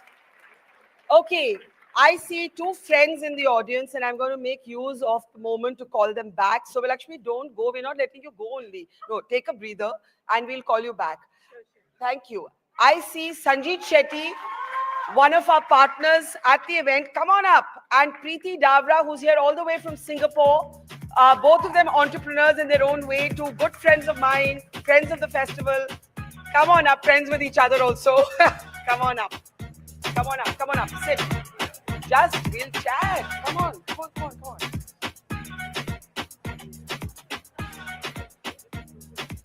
So, Sanjeet is, you know, you've been seeing very unusual male allies all morning. From the young boy who came on stage to talk about sexual violence in the family, to, of course, Rajkummar Rao, to so many voices we've heard this morning. And Sanjeet is somebody who's doing extraordinary work in breaking the taboo around menopause. Yeah. We talk so much about, you know, menstruation and the stigma, and we have a full panel coming up on it a little later in the afternoon. But I thought I'd take, since we have a few minutes, grab you now. What makes a man get into this space? How did you think of it? Guys, pipe down at the back. See, first of all, I must say thanks to you. You know, I'm such a fan. Thank you. You converted me last year. Oh, thank you. This is my second year, and I think I'm a fan for life. You know. Thank you. But I must also, you know, really thank everyone here because, you know, when you go back home today, just give your mothers or whomever has brought you up such a big hug because women all through have just taken care of someone else. Yeah. It's always someone else. Yeah. It's the children, it's the parents. If they're not pissed off with their husband, it's their husband at times. But, you know, but it's always about someone else. So, you know, it's never about themselves. So I was surprised to hear every woman will go through this phase of perimenopause and menopause. They will go through it for half of their life. Yeah. Through 40 to 50 symptoms. Yeah. Educated women still don't know how to deal with it. And it really has serious implications from cardiovascular issues to osteoporosis to... Why do you think we don't talk about it? I have no idea. Because, you know, I mean, I guess it's stigma that, you know, it comes with old age. You know, it's just, I mean, I have my closest friends are women and they won't talk to me about it. And so... Preeti, we're that age. Are we not talking? Are we in denial? Is there a lot of ignorance? I think it's ignorance, and I think it's our culture that says everything is a phase in life, and this is a natural phase in life. We are going through this, whatever happens to the body happens. But if we are equipped with better knowledge of what we are going through and how we can address it, I think this decade will go easier. I can speak personally from my own perspective. I am going through menopause, and it leads to insomnia. It leads to all the things that you're Oh my God, saying. you can't sleep. I mean, I was always insomniac. I can no longer tell whether it's my craziness or my hormones. It's probably both. It's probably both. But everybody who's here in the audience and is dealing with it, I genuinely encourage you to actually look at the work that Sanjeet is doing because it's really very good. Thanks. So Sanjeet, in terms of, you know, breaking the taboo around this subject, you know, is there anybody here who wants to talk? I know we have a full conversation coming up, but if you want to share your story, like if you want to talk about perimenopause or menopause, there isn't enough even information that you can necessarily trust. Nobody talks to you about it. I see you. Come up. You're. This is your lucky day, Rajkummar Rao, and then here you are. Again. Yes. So I think talking about this topic is really, really important. I don't know why are we not talking? Why is there no so You much tell of- us, why are we not talking? We are not talking because I think it has been, we have been raised like that. You know, when I got my first period, I was covered by 3 girls and I was taken to the washroom. I was in just standard 7 at that time. And I didn't know. I said, I didn't invite it. I am not the one to tell it, you know, come inside my body and just flow out or whatever. Yeah. And at that time only, I was feeling that, you know, I have always had my guys as my best friends. And then, but, you know, when I was taken to the washroom, don't tell them. Don't tell them. So I was surprised. I said, why is this world not ready? I mean, what is it? We are getting education. I am also very surprised when there is a lot of hue and cry about girl education. Girl has to get educated, dude. I mean, yeah, but these are basic things yeah, that don't so happen, I think right? they're not I happening. think it has to do also with the lack of this association of menopause with a loss of women's sexuality. Yeah. Yes. And I think that this sort of fear that if we tell the world that we are menopausal, then we lose our sexuality, sensuality, and I think that's very, you know, it's a genuine fear. Yeah. And nobody is really talking about it in a way to say, well, look at you and look at me, and we're not losing any of this. Yeah. So Or I anything think, else. or anything else. Yeah. So do you agree that that's Totally. And if you speak to the leading gynacs, they tell you the same thing, that don't ever think that, you know, age should stop you, you know, sexually. And sometimes people think this puts a stop to that. Yes, of course, you cannot have children, but that doesn't mean, you know, there's so much more you can And you do. don't know where science will evolve Exactly, to. Tomorrow we're already in exactly, the space of, you know, frozen embryos, frozen eggs, and all the rest of that. Exactly. Sanjeev, when you got into this space, what are you hoping to achieve? I know since you started, the community has only grown. Talk a little bit about what you're hoping to achieve. So again, it all starts with a conversation. You got to. How did you start this? Why did a guy get into the menopause space? I tell them why not.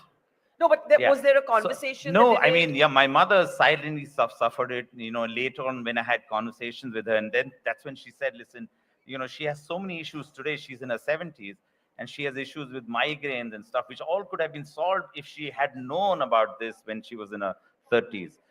So I said, you know, and I think I've become such a better person. Yeah. You know, I've become a much better husband. I've become a much better friend. Yeah. Because I relate to it so much better. Because a woman doesn't have a gash or a rash or a wound, you know, because it's all internal. You know, sometimes, I mean, you talk about insomnia. That's just one. But you just sometimes feel low, you know, and you cannot explain it, right? And you know, I mean, I was talking to someone who's a leading HR professional, and she said so many women in India, when they're reaching the peak of their careers, are actually dropping off. There is data about, you know, women dropping off from the workplace in the UK, but nothing in India. But women in top positions in India are actually feeling lesser, you know, confident than their male counterparts, and then they become consultants. Yeah. You know. Let me ask both of you in the end, guys. I really need some little bit of silence. What do you want to say to the men and women both in the audience? Preeti, I'll start with you. I think that actually these periods is the ultimate symbol of fertility. And without fertility, there wouldn't be life, there wouldn't be creativity. So we should celebrate both the onset of and the moving away of, because it's liberating to know that you no longer have to, you know, it's your sexuality is not intertwined with it. And actually it liberates you to have partners without worrying about being pregnant. But at the same time, it's also when it comes on, I think our culture really celebrates periods. We have a goddess called Bhudevi. And I mean, we're contradictory because we both celebrate and stigmatize, which is the paradox. But I think it's time for also the boys to be given the vocabulary and the girls to talk about it. Yeah. Sanjeev, closing word to you. And I think people should start talking about it. There are many, like what we do at Mirror, there are other companies that have communities. Reach out, See, it starts with the talk, then it becomes the chatter, then it becomes the noise. And when there's a noise, there are solutions. And when there are solutions, everyone gains.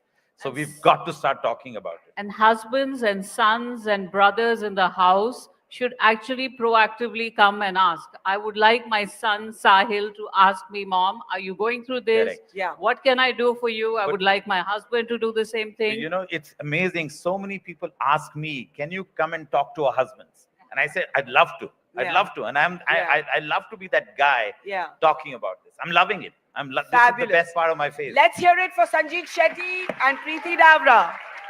Thank you so much. Thank you. Now, we spoke about menopause, but I know a lot of young girls here. Preeti just spoke about how, it's the most natural thing, it's celebrated, but girls are still battling stigmatization. Menopause on the one hand, menstruation on the other. One report says that 23 million girls drop out of school every year in India because of a lack of access to menstrual hygiene. So I want to invite a young person here. You heard about menopause. Let's talk about menstruation.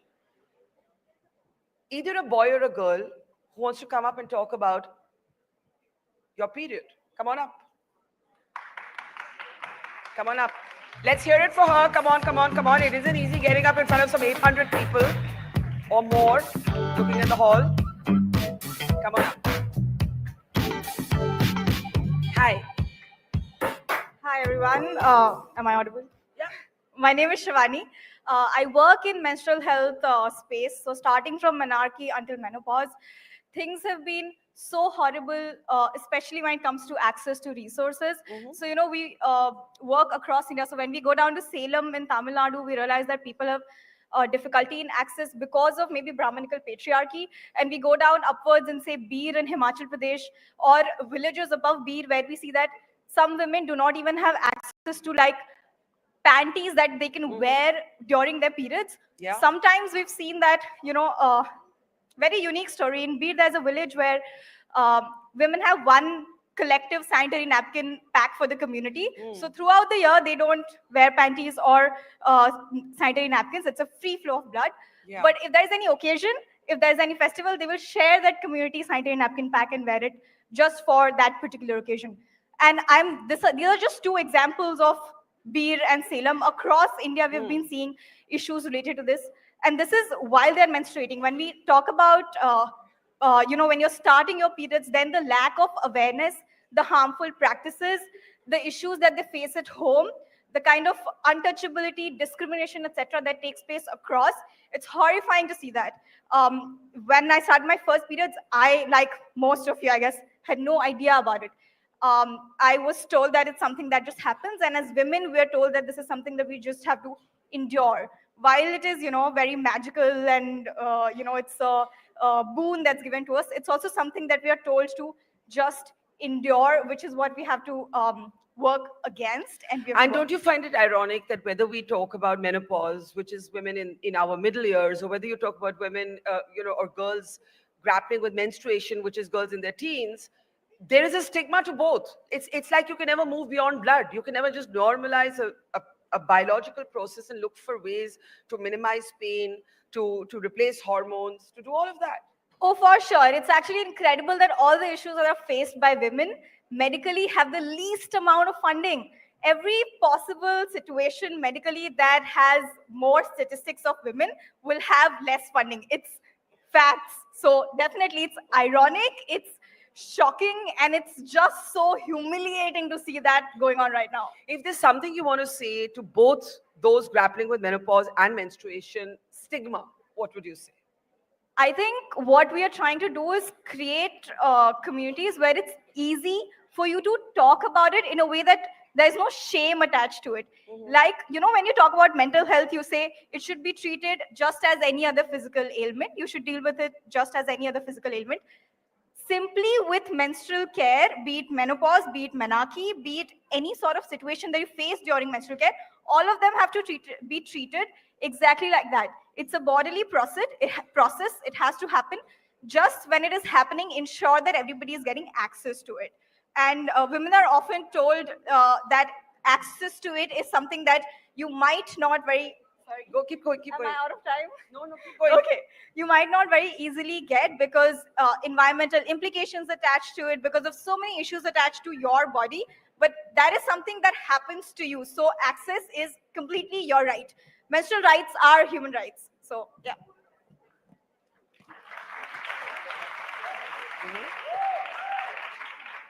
I'm sorry, I'm just grabbing a sip of water because Please I've been talking do. so You've been much. talking since the Thank you morning. for that. Thank you for that. Okay, I'm going to now introduce my next guest. Thank you for that. Thank you. Okay, any guesses who's coming up next? Any guesses? We're waiting. I'm waiting to be told when she's behind the door so we can welcome her. She is. Okay, we are going to, at the count of 3, 2, 1, and then I'll open the door. You're going to, with all the energy you have, announce my next guest. Everybody ready? But it's got to be really loud. Like, I've got to hear it till like the steps of Sophia's outside. Okay? You're going to take the name at the count of 3, 2, 1. But really loud, and guys upstairs, hi. Hi. Hi. How are you doing? I know you're far, but you're here. Thank you. Okay. 3, 2, 1. No, I didn't hear you. 3. No music, please. No music. No music. 3, 2, 1. Putting your hands together to welcome Sonam Kapoor.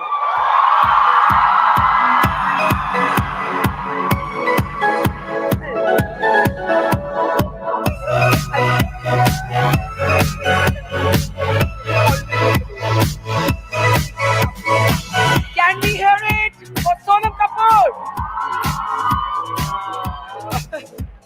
Come. Anyway you want. Lots of mics there. Pick up one. Okay, Wow. you guys didn't do that well in announcing my guest, so you're going to be louder this time. At the count of 3, 2, 1, we're going to show Sonam what a welcome really feels like, right? 3, 2, 1. Thank you, Sonam. Oh, I'm like so excited to be here. I think this is the second time I've come to this college. Wow. I came here, I think almost 10 years ago, a little more than that. And it's your second time at the festival, so welcome back. Oh, second time at the festival as Yes, well. Okay, yes, great, yes. amazing. Welcome back. Thank you so much. Thank you. So, Sonam is a woman of many avatars. When I was trying to introduce you, I had so many things to say. You know, you have just been named the global ambassador for Dior. You're an actor, you're a model, you are, you know, you're a producer. I don't know where to, you're a parent. I mean, there are so many dimensions to you. You took a break in the middle because you were a mom. Was it tough to juggle those balls? You know, honestly, fortunately for me, I've been working since I was 17 years old. I know. And so I got pregnant when I was 36. And that was your first break? My, at 17, no, my first break No, was at 36, you worked yeah. 17 through 36, that's yes, amazing. and it was 19 years of like non-stop. And when I got pregnant, because it was a later pregnancy, I had to take a lot of shots and injections, and I had to take care of myself. So I Yeah. couldn't, and it was also COVID, it's 2021. Yeah. And so I just thought I'd be at home. And then when I had my baby, I wanted to take another year off. And then it's been 2 years, and now I'm ready to get back to work, and I'm back to work. What is your favorite Sonam film? Nirja. Okay, if you are orderly, I'll let one person come up on stage, the girl in the blue t-shirt there. Everyone else remain orderly. I know you're all excited. Okay. Contain your excitement. Contain it. Okay. Okay. Yeah. I love Prem Ratan Dhan Payo. You what? Prem Ratan Dhan Payo. That's my favorite movie. I've watched it over 50 times. I love it.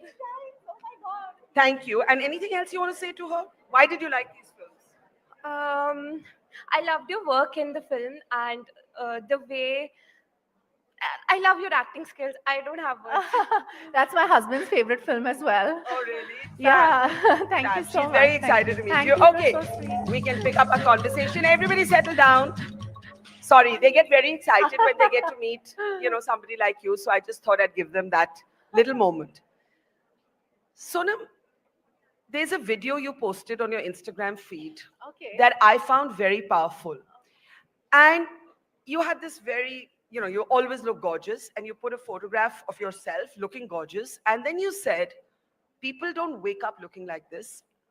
It takes 90 minutes, usually, typically, for somebody to look like this. And you wanted to say to all the girls out there that don't look at these images and think, oh my God, I don't look like this, so there's something missing in me. We've had stories this morning about people who've been bulimic, people who've been trolled for facial hair, no matter what their other accomplishments are. And I think that video was so important. And I want you to tell us what made you, because very few people in the vanity industry, in the glamour industry, in the world of fashion would actually post a video like that. So I'll be very honest. I'm always being too honest. But when I was your age, I had something called polycystic ovarian syndrome, PCOS. At that time, it was known as PCOD. Yeah. And I think they've updated that. And because of that, I had multiple hormonal issues. So I put on weight when I turned 16 years old, which is the time when you're supposed to be at your prettiest, sweet 16. That's what the books say, all the books that I was reading at that time. And I had facial hair. And You had facial hair? Yeah, I had facial hair. Can I pause you there? Yes. We have a story. Prachi, please stand up. Prachi, can I call you on stage? Yes. Prachi is a board topper from Uttar Pradesh. She topped the boards, and because she had facial hair, she was trolled horribly. Oh, that's horrible. And a shaving company took out an advertisement using her without her consent. You said that, I just had to get it up. Oh, that's... कुछ I mean, बोलना that's... चाहेंगी आप सोनम जी को? हाँ ma'am फिर से वही राजकुमार Rao sir से मिलके बहुत एक्सपीरियंस बहुत अमेजिंग एक्सपीरियंस था और आपसे भी मिलकर और आपके फेशियल हेयर पे हाँ उसके लिए कुछ नहीं कुछ नहीं okay I'll tell you something. Yes, of course. Okay. Thank you so much. Sorry, I didn't mean to break your flow. Not but that at all. was just what we were talking about. So I'll tell you, and you break out in acne and stuff like that. I had people tell me, oh, she's Anil Kapoor's daughter. Weird trolling things. Yeah. And it goes away, guys. It goes away. Yeah. It doesn't stay with age. It's just a typical hormonal teenage thing. And it went away, and it wasn't only going away. There are so many things that I had to do, but I was traumatized by it. I remember when I was, and I was in a co-ed. Because did it impact your confidence? At that time, I remember Kajal was and she had a unibrow. I don't know if you remember. I had a unibrow. Yeah. She had a unibrow. She never did her eyebrows, and she had hairline hair over there. And I remember my mom showing me Kajal's picture, and she was like, "Look at her. She is the biggest heroine right now, and look at her." And I remember seeing that, and I felt motivated. Yeah. And I didn't feel like that anymore. And I realized at that time, because the next year, when I was 17 years old, I was discovered by Sanjay Leela Bhansali. Yeah. So at that time, I realized that it's very important to set an example and tell your truth. Yeah. Because she inspired me, I don't think consciously, but unconsciously, with her choices at that time. That's amazing, because one of the things we try and do at this festival is generational opening of doors. Yes. That's exactly what it is. And I followed, of course, I've known you for years, and I followed many of your interviews. And I saw one that you did with Vogue, where you also spoke about the extreme sexualization of imagery today when it comes to girls, and how we think that, oh, that's emancipated, but it isn't always, because it's so commercialized, it's so massy, it's so much pressure on young girls. Talk a little bit about that. So, to embrace your femininity is is amazing. I feel like at that, like when you embrace that, it's incredible. But at the same time, when it's taken from a man's lens or a man's eye, yeah, it's that view is very different. the male gaze. Male gaze is very different from a woman's gaze and how you look at yourself. So I remember I shot for the cover of GQ. Yeah. And the stylist was a woman, Antra Yeah. Motiwala, Yeah. and the photographer was a woman, Sinye, who shot my wedding. Yeah. And the comfort that I felt while I was shooting for a magazine that was meant for men, because I was shot like by a woman and styled Yeah. by a woman, Yeah. was very different. Because I know that if it was a man shooting me or a man styling me, a straight man Yeah. shooting me or styling me, it would Yeah. have been a completely different kind of idea, and it wouldn't have looked the kind of same. I was Yeah. I was very comfortable, and it was a very sexy shoot. It was me embracing my body. I was in red latex. I'm usually very modestly dressed. I'm more comfortable covering up. So that was different. It was new for me, and it's one of my favorite shoots that I've done. Yeah. Yeah, so you should embrace it, but embrace it for yourself. But there's that thin line, right? How do you find that? Because I know that so many young girls today growing up in the age of Instagram, they Yeah. only see themselves through that filter. Honestly, Barkha, I think your the worldview has changed because a lot of them actually do it for other women. Mhm. Because I have a lot of cousins who are in that generation. I'm Yeah. the eldest amongst all of my Kapoor cousins that Yeah. are there and Yeah. that are thriving right now. And I see that they are actually a lot of the Gen Zs that are out there and Generation Alpha that are out there Yeah. are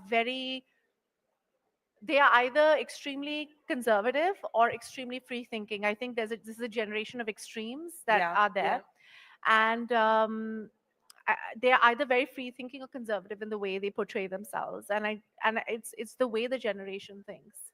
It's not something as a millennial that I understand Yeah. very much, but they do celebrate themselves, and there is a fine line. And I think in our generation and the generation before that, it was more for the masculine gaze.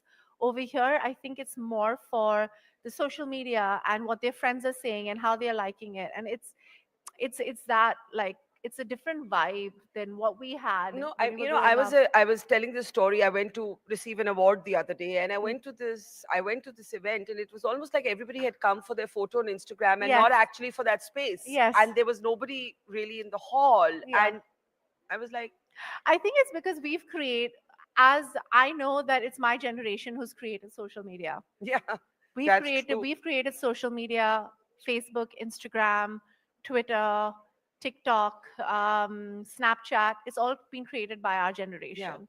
The connectivity that there is.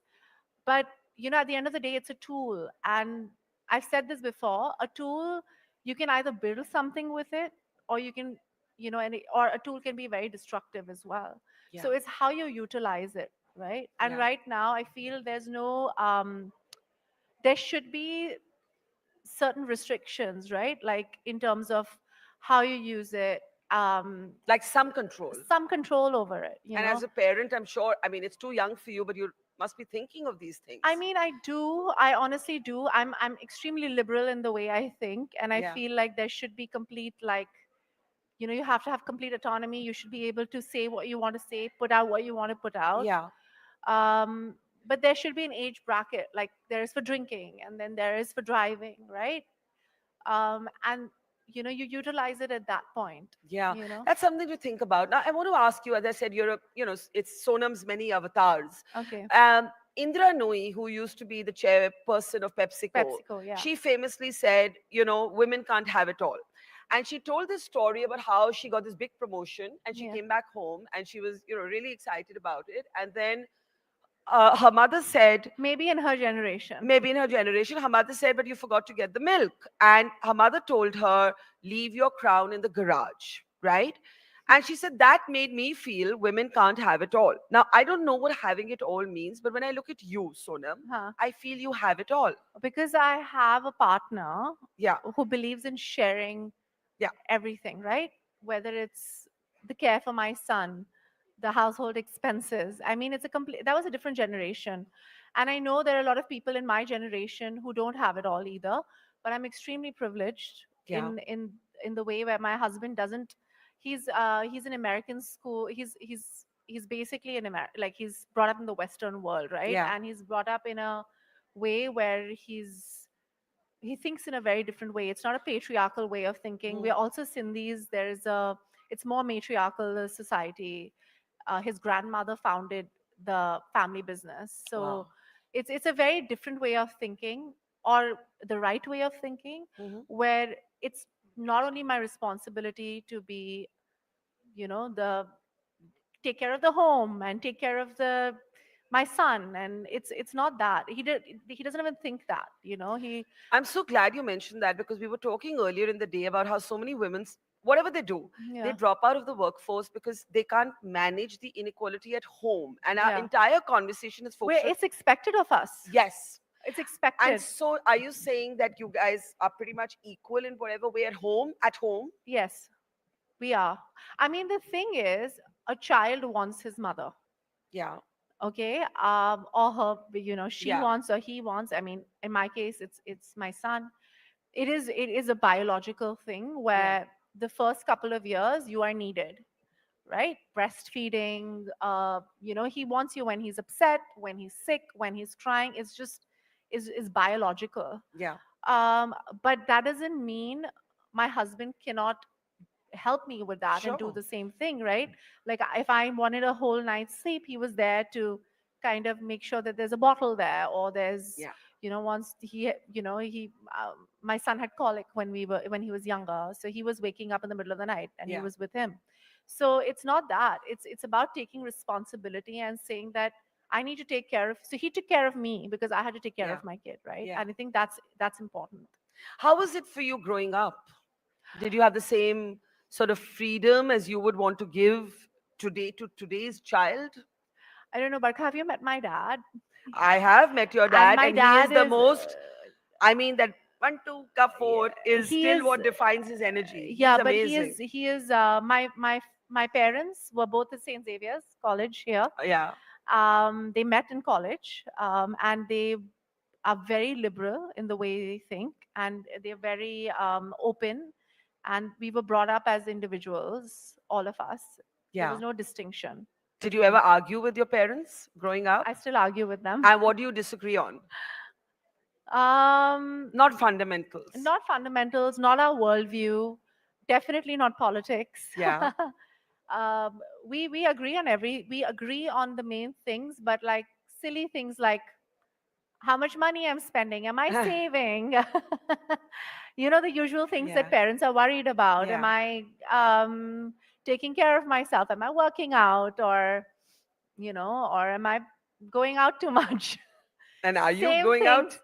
Like basically what they were asking you when you were 16, they're still asking Still you. asking. I think parents stay parents. Yes. Like, are you eating? You're not eating right. You're eating too much junk food. Stop ordering pav bhaji from. Yeah. That's So the I same want to thing. ask you towards the end, what does fashion mean to you? You have always been such a sort of diva of design, right? Somebody stole the word from me, diva, absolute diva.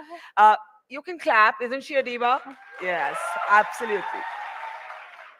But your video on Instagram where you said it takes 90 minutes to do this reminded me of this amazing video. Guys, if you haven't seen it, see Kate Winslet, where she's doing this makeup Removing video. it, She's yeah. removing it instead of putting her makeup on. I just found that video so powerful.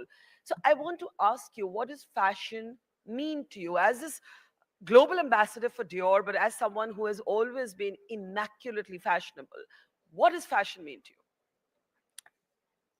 So I feel fashion, or what is fashionable at the time, defines the time we are in. Yeah. So if you look at the 50s or the 60s, the 70s, it was the social, economical, political, whatever was going on was reflected in the clothes that people wore. Yeah. And the way they dressed and Yeah. the way they were treated. And so the 50s were a certain way, the 60s were a certain way. So I feel it's very important because it defines a generation. It defines what's going on in the world right now. It's a great showcase of what is going on in the world. I also wear fashion like an armor. I feel like it kind of tells people who I am. Yeah. When I walk into a room. And so you just walked in here. Huh? Who are you? I'm someone who appreciates fashion as art. Yes. I appreciate artisans. I appreciate artisans, craftsmen, designers, artists. You know, it takes a lot to make a garment, Yeah. A shoe, the Yeah. design that goes into it, the ideas that go into it, what people are trying to say with it, you know. Whether it was Galliano, whether it was Lee McQueen, whether it's Maria Grazia, who's a big feminist who champions Indian. She's the first one who basically decided to champion Indian embroiderers over here, the karigars Yeah. that we have. Yeah. Most of the fashion houses use Indian embroidery in all their brands, the couture brands. But she was the first one to kind of recognize them here. And I think it's important to see the work that, you know. I was just going to ask you that you have this big global presence, but you carry a bit of India into that Everywhere. space, and that's so beautiful to watch. And I want you to talk about that. You know, you're at home in the world, but you carry India with you into fashion and wherever you go. My love for India is what I learned in school. I was in a very simple school when I was growing up. I was in a school called Aryavadya Mandir in Juhu, AVM. And it was in Juhu, and it started off as an SSC school, and then when I was in 9th standard, it became ICSE. And it was a very simple school. It wasn't fancy. I wasn't in any fancy school. How come though? As a filmy family.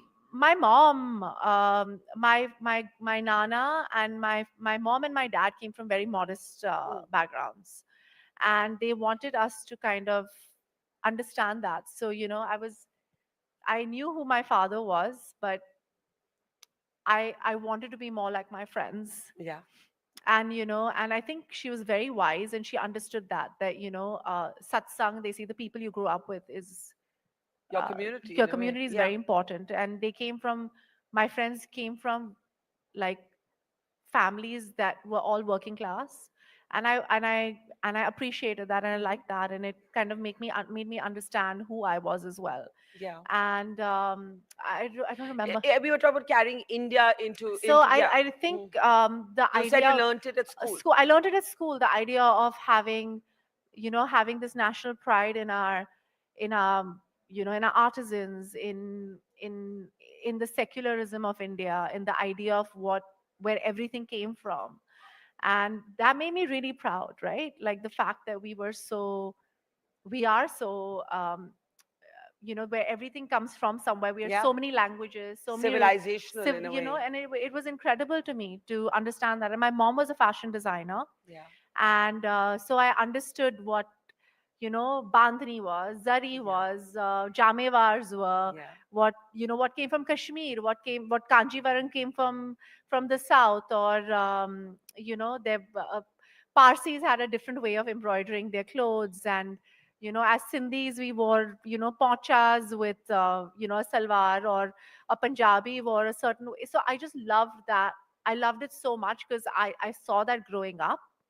And I've always felt. And then I went to the school called UWC, Yeah. which is yeah. My high school and 10th standard, I went to this school called United World College of Southeast Asia, and this was 20 years ago. When IB was not like fancy. Yeah. I mean, it wasn't what is now. What a is now trend. when Yeah. everyone does it? Yeah. And over there, I learned to kind of celebrate my Indianness Yeah. and not ape Western culture, appreciate all cultures, look at everything, and at the same time celebrate who I am. And remain rooted. Because it was based on the principles of the United Nations. Amazing. United World College. So it was the idea of celebrating my Indianness, who I was as a person, and my individuality. And education and upbringing is so important in that. So that's why I always take India with me everywhere. So one last question. Yes. What next for Sonam? And I ask this with an added question. There's a sense or an impression that men have decades in the industry of entertainment, art and fashion, and women have lesser time. Okay. Do you feel that, or do you think that's finally changing? And what's your next move? I know you've just had a big one. What are you planning next? So I have 2 projects in the pipeline, Barkha. I unfortunately cannot speak about it. The producers will when they want to. Okay, sure. And But that's what next? I meant in like, what's your next dream? my next dream. I'm an actor. I work with my husband. We're partners in everything, and I'm a mom. And that's a lot already. That's a lot. Yes. But yeah, I mean, I'll be producing films again with my sister. She did a wonderful job with the crew. Correct. I think they shot Thank You for Coming in this college. They shot a Yes. bit of it over here. Yes. And so they've done that, and I'm ready to kind of take on that idea and role as well. And yeah, and just acting again, working with my husband. We're building brands together, Fabulous. and yeah, that's it. So now you've spoken about the crew, and we want to honor you. And you've spoken about the crew, and wherever we ask, what's that movie that you remember, Sonam, for? There's so many, but everybody mentions Neerja. And so if we can please bring out the award for Sonam. And as we're doing that, I would like to, if I may, ask 2 captains who fly planes, Captain Preeti Kohal and Captain Ishita Bhatia. I thought this would be nice if you could receive your honor from us, from me and them. Could we have the captains back on stage, please? Thank you so much. Oh, thank you so much. I really appreciate it. Thank you. Thank you. Yeah, of course. Oh my God, thank you so much. Both of us. Thank you.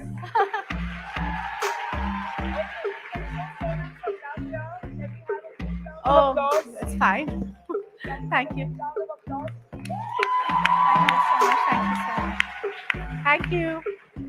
Thank you so much. I just want to ask all 3 of you quickly. Anything you want to say to Sonam? Enjoy motherhood and you can do it all. I agree. Ditto, actually. Because you're both parents? Yes. And flying planes. Sonam, what would you tell your 16-year-old self today? And to all these young women here? What would I tell my 16-year-old self? Your teenage years are difficult, very difficult. Your 20s are a little easier. Your 30s are amazing. And I know it just gets better with age. Thank you for saying that. It really does. It really does. I mean, I love aging. I think it makes me, I just love it.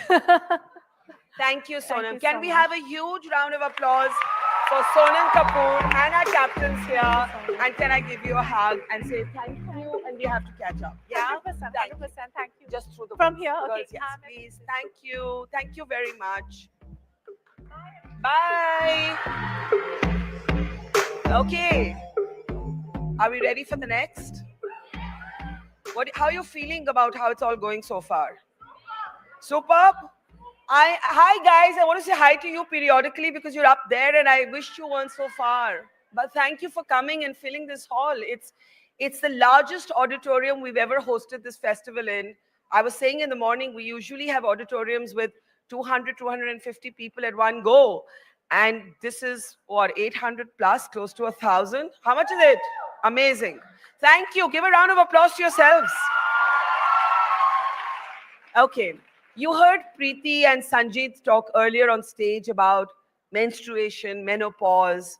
Things change and yet it feels like nothing ever changes. When will we be beyond blood? Why is blood defining biases, discomfort with oneself? Almost an interruption in our dreams. When will this stop? I want to welcome the next panel. And there's some 4 amazing women who are about to step on stage. Put your hands together for Malini Agarwal, Shamita Shetty, Sandhya Mridul, and Neha. Neha Kare. Hello. Hello. Hi. Hello. Hi, Sandhya. Hello. Mali. Thank you. Hello. Wow, this is so exciting. First of all, please give yourselves a round of applause for being this fabulous audience that's here to talk about such important topics. And Barkha, can we give her a round of applause for putting this together every year? I'm so honored to be here. We're actually here for the first time, and I'm super, super excited. And of course, I have an incredible panel of wonderful women to discuss a topic that most people don't talk about too much. Do you guys know what we're here to talk about? Say it out loud. Menopause, menstruation. We have actually chosen to dress in the theme color of today. No, but honestly, jokes aside, and it's so important to have these conversations and have them in a fun, maybe not so serious way sometimes. So I would really love to start with a topic that'll take us a little bit back in time, and probably something that I'm sure every woman at least here can relate with, and maybe some of the guys. When you first hit your period, what was that experience like for you? Was it something that was shocking? Were you excited about it? Was it something you were anticipating? What was that experience for you? It was definitely not exciting. Yeah. I was very confused. I was scared. And of course, I went to an all-girls convent. So I was taken away to this room that I'd never seen before. And then the nuns out there gave me a pad. And it was all, it was a little scary for me, Yeah. But after that, I think the initial years, I experienced a lot of pain as well, but that kind of just went down in time. And of course, I got used to it. Yeah. And it can be such an overwhelming experience. What about you, Neha? So, Malini, I come from a traditional Brahmin family, which is very conservative. And we are three sisters and live with a joint family. So, in my family, when I experienced my first periods, I think I've always seen that girls in our family, or menstruation rather, is looked at, as more of a shame and secrecy rather than talked about it, or even somebody like literally had a struggle to even come to my mother or go to my mother rather to ask for a pad or even share with us, in spite of them being very educated and coming from a very financially rich background. None of them wanted to talk about it, and I was also hushed that I should not talk about it. So for me it was a very sad experience. We were also given a different mattress, and we were treated as untouchables, and we were asked to just be there for those 5 days. Don't touch the achar. Don't touch anything.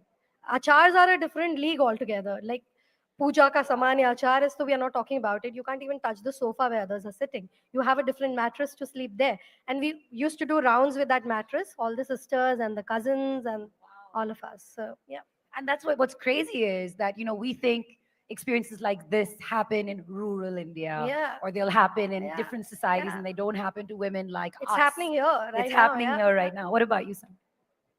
No, of course, it was extremely frightening. I don't know why there's always shame and guilt attached to everything a woman goes through. I really don't know what kind of conditioning this has been.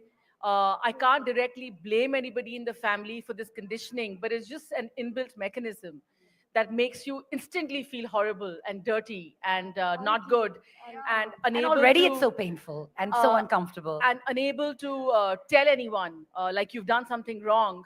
Fortunately, I was really close to my Masi, so I kept sitting in the bathroom, and then she was in town at that time, so I started yelling out her name, and she came and she helped me. Also, in my mind, I was a boy, I was a tomboy, so I don't know why the hell this was happening to me. I grew up with two brothers, and I was like, why the hell am I going through this? Why are they not going through this? So then that question started. My question all my life has been this: why are men not going through it? And it still persists. And it's so funny. I remember doing like a sketch comedy about what if men woke up having a period one day. And it was this, the whole world was turned around. And what I think is actually, it's so heartbreaking to hear what you've been through. And we're talking about it lightly, but I don't take it lightly. But I think that the positive piece on this is that I think at least the world has come to this place where now the mothers, the sisters, the leaders will not put other women through this. Like, you wouldn't think of doing this to the women in your orbit. I'll tell you my story. I didn't know about periods. My mom actually never told, and maybe she didn't know, that there are two different holes to pee in and where the baby comes out from. So I thought it's just one, which is why it was this really. But I remember my sister was yelling to my mom saying, "Can I have a pad?" And I'm like, "Why does she need a pad in the bathroom?" And my sister, who's 12 years older than me, sat me down and explained. First, she's like, "Where do babies come from?" And even I awkwardly was like, "Down there." She goes, "No, tell me where." All of that, all of that. So I think it's really important to note that this stigma and this fear comes from that, conditioning as a child. And that's changed. I think that's changed a lot. But now we have a new version where we don't talk about menopause and perimenopause, because now, again, I think it used to be that people didn't like talking about periods or the blood coming out of our vaginas because that leads to women's sexuality in some way. But now on the way out, why is it an issue, right? So first of all, I think for a lot of people, even the concept of what is perimenopause is kind of a blank slate. And since you've all spoken about this so much, I'd love for you to maybe just break it down for everyone. What is perimenopause? What happens to a woman when they go through menopause? And is it something scary? How do you know it's happening? All of that, Personally, for me, I didn't know anything about perimenopause. I knew about menopause, but at the age of 45, I think this year, I just chanced upon an article that explained everything I was going through, and that's when I started reading more. So what are some of the things that you go through in perimenopause? I mean, for me, the biggest one was brain fog. I, for the life of me, couldn't understand why I was forgetting things. I would just lose myself in a conversation sometimes. I suddenly put on a lot of weight, aches and pains in my body. There was palpitations. That's a big one for me because it happened so badly for 3 months continuously. I actually went to a cardiologist to see if everything was okay. So, I mean, there are a bunch of symptoms. You know that you're going to go through hot flashes and all of that during menopause. Okay, we have a little bit of, we know about menopause, but we don't know that we're going to experience all of this before that as well, and for a few years before that.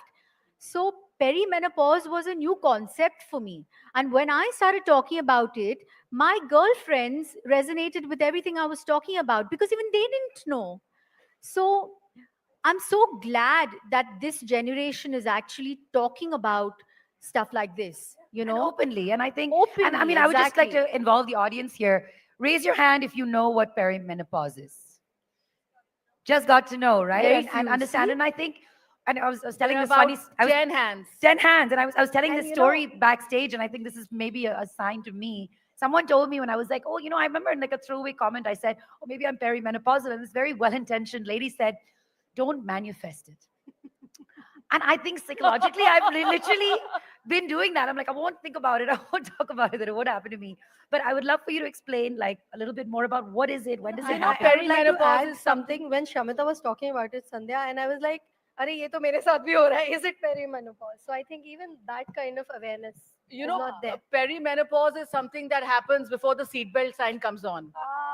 Literally, because, when that comes on, something's going to hit you. It hits you from nowhere, and I resonate because I would walk to the kitchen and then I would say, why am I here? Yeah. Okay, I just go back to the room. Oh no, I wanted. Oh yeah, what? Why am I in the hall? And I'd go back, and I just said, oh my God, I'm suffering from dementia. I'm suffering.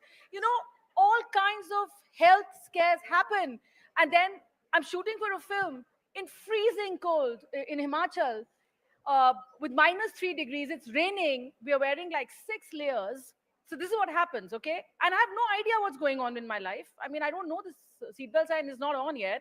So I'm just there shooting with Adil Hussain, and suddenly water starts pouring down my face and I'm drenched. And I'm standing on the set and I start throwing off my clothes. I take off the sweater, I take off the jacket, I take off the hat, I take off the muffler. And at this point, you probably think you're having a and panic the whole attack. unit is looking at me and saying, these weird women, these actresses, what is she doing? And fortunately, I had a man like Adil Hussain who said, cut, it's okay, darling, do what you need to do. And I went, cut, cut, cut, cut, cut. And the next minute, I started freezing, so I started wearing it all back. So within 3 minutes, I had taken off everything and worn back everything, and this is the beast that And, I you're not think, prepared for. and I think what happens is, honestly, is that, it all sounds so maybe almost trivial at some stage. You're like, oh, so then what's the big deal? You're not having a heart attack. Nothing really is happening to you. But, where they've done those experiments where they made men put on the feeling of if you had cramps, what you'd feel like. Neha, I want to come to you on community, on the piece a little bit, is that you work with so many moms. And it's so interesting, especially in countries like India, when, we don't want to talk about periods, we don't want to talk about menopause, but everybody's very excited when there's good news, right? That you had a baby. Now, all of this is all part of the circle of life, obviously. I'd love to know, and since you're such a, great champion of community and building community, what can some women and men who are sitting in the audience today do, even whatever little piece of information they take away, to help ease the mental agony, or what can people go and tell other people in the community about perimenopause or menopause that will help in some way? So, Malini, as you rightly pointed out, that a community of mothers is a great space or safe space to discuss topics like this. But unfortunately or fortunately, till the time Facebook never had anonymous tab on their groups, our mothers were still not talking about it. I'm glad that Facebook started with this anonymous tab, because of which today mothers are sharing more. Wow. They are still, like, I have a post. In fact, this morning when I was coming in, I was trying to just scroll through my notes to, share with you all. There's one mother who's written today that I have a 10-year-old and she has got her first periods, and I don't know what to tell her and who to tell this. So the mother's still ashamed. First, she's ashamed, or she feels that 10 years is such a young age. She doesn't want to even share it with her relatives. And second, she doesn't know how to tackle this or how to talk to her daughter. So I think when conversations like these are happening today, I think this is a very, very, very relevant stage. Or Malini, what you're hosting today is a very relevant conversation with us, because this conversation has to happen every single day, every single household. And I think there are two areas where we all, can learn from. One is creating awareness through forums like this, and in every way you can. Right. Talk to your neighbor, talk to your best friend, talk to whatever age you guys are. Talk to them on what exactly is happening. Like today, when both of them talked about the dementia problem, even I thought it the same way, Sandhya. And now I want to go back and look at it. That is it perimenopause, which I never thought about it. Second, I think, is education. Of course, go to the right sources. Do not just go to any random people and talk about it. Go to your gynec. Go and see a doctor if you ever feel that there's something wrong with your body. I think how mental health is a taboo.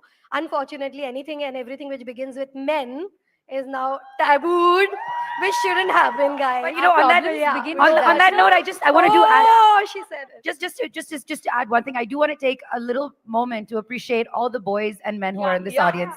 Please give them a round of applause, because I know that in society your conditioning is that you don't need to be part of this conversation. This is not for you. But the most important piece of learning is we just discussed behind, backstage, that there's this guy who has sent me a message after seeing that we are on this panel. I got to read it for you, because it's a man, and that too, not my friend, someone very random who wrote to me. I just know him work-wise. He's writing to me on this poster. It's an important subject to loosen the taboo on this subject, and such platforms will create a great change in our society. We also want to work on this subject and come up with a solution to let every girl and women live a life which is taboo. That's amazing. Men are talking about it. Thank you, guys. Thank you so much. No, but more men need to, I think, be educated. So I a little on this issue, because at the end of the day, it helps when our partners know what we are naturally going through, and every woman out there is going to go through this. So I actually have a question for both Sandhya and Shamita. I tell you what it is. I think let's get down to brass tacks, right? What is the stigma attached to the idea of perimenopause or menopause, that you're going to having a period? Is it that, and especially in the industries that you guys are in, does it make you less sexy? Does it make you less desirable? Where is this coming? It just makes you also a bit disagreeable, okay? And it's not like we are being difficult or being moody. We are just going through hell. So, even when I was with my boyfriend, I would tell him, "Ye 3 din mujhe mat milo." mat milo, because you're not going to be able to handle it. You're going to make me feel worse, and I'm going to be freaking out on you. And I might kill you. And I don't want to explain why, because I don't know why. I wish I was a better person these 3 days. I want to be a better person, but the point is, you're not going to be. You're going to be a terrible person if you're with somebody who's going to make you feel terrible about it, because anxiety, mood fluctuations, these are real and they are painful. Okay. So educating men. So whoever's recording this, listening to this, please share this with the men. So I actually have I have a tweak on this. I feel that a lot of the content out there, we all laugh about it, right? We're like, okay, we're so crazy these 3 days, stay away, and all of that. But I think let's look at a positive bend, because look at all the men and the women in the audience. Let's look for the empathy factor in this, right? What are we looking for that will help us during, whether you're having your period or you're menopausal or you're menopausal or any of the things? And there are conditions. How many people know what endometriosis is? Endometriosis. All right, I think Shamita, please explain what it is and how serious it is. Oh, wow. So endometriosis is something that can just happen. Okay, there are no reasons why it happens, and a lot of women are actually suffering from this and don't even know they are suffering from this. And I have to say, for about 6 months, I was complaining about a lot of pain to my gynac. My gynac did not tell me. My gynac did not suspect this could be an issue.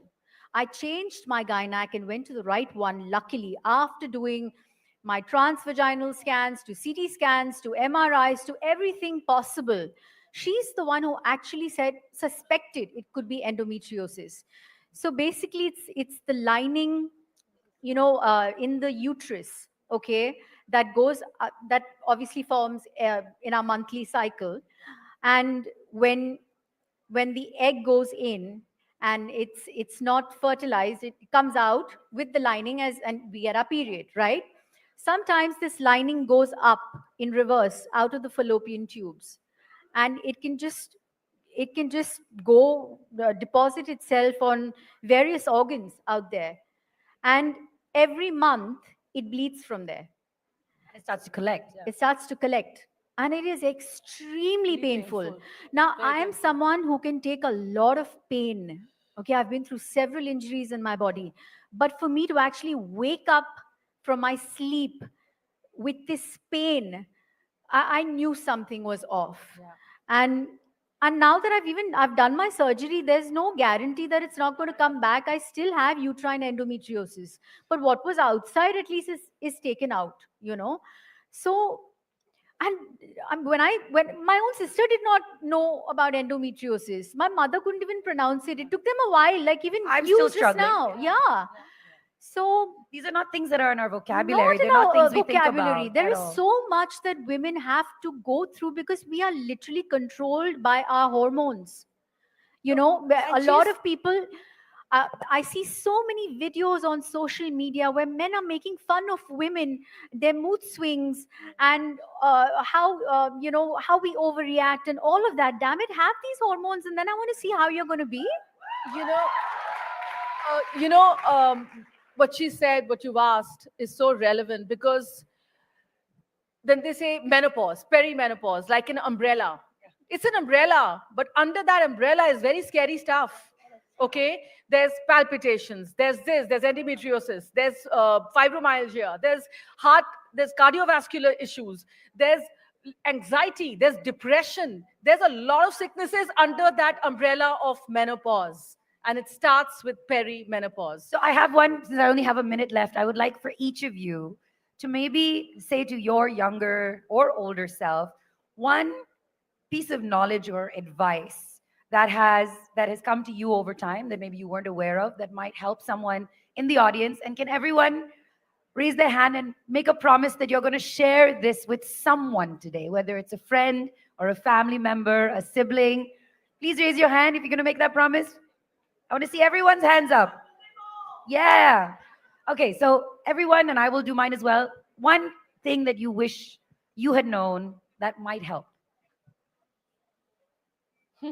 My God, we're all stumped, because really There's nothing you could have known that could There's have just helped. more and more you get to know in time. But I think to my younger self, I would probably just say it gets better. Stop being so hard on yourself, you know?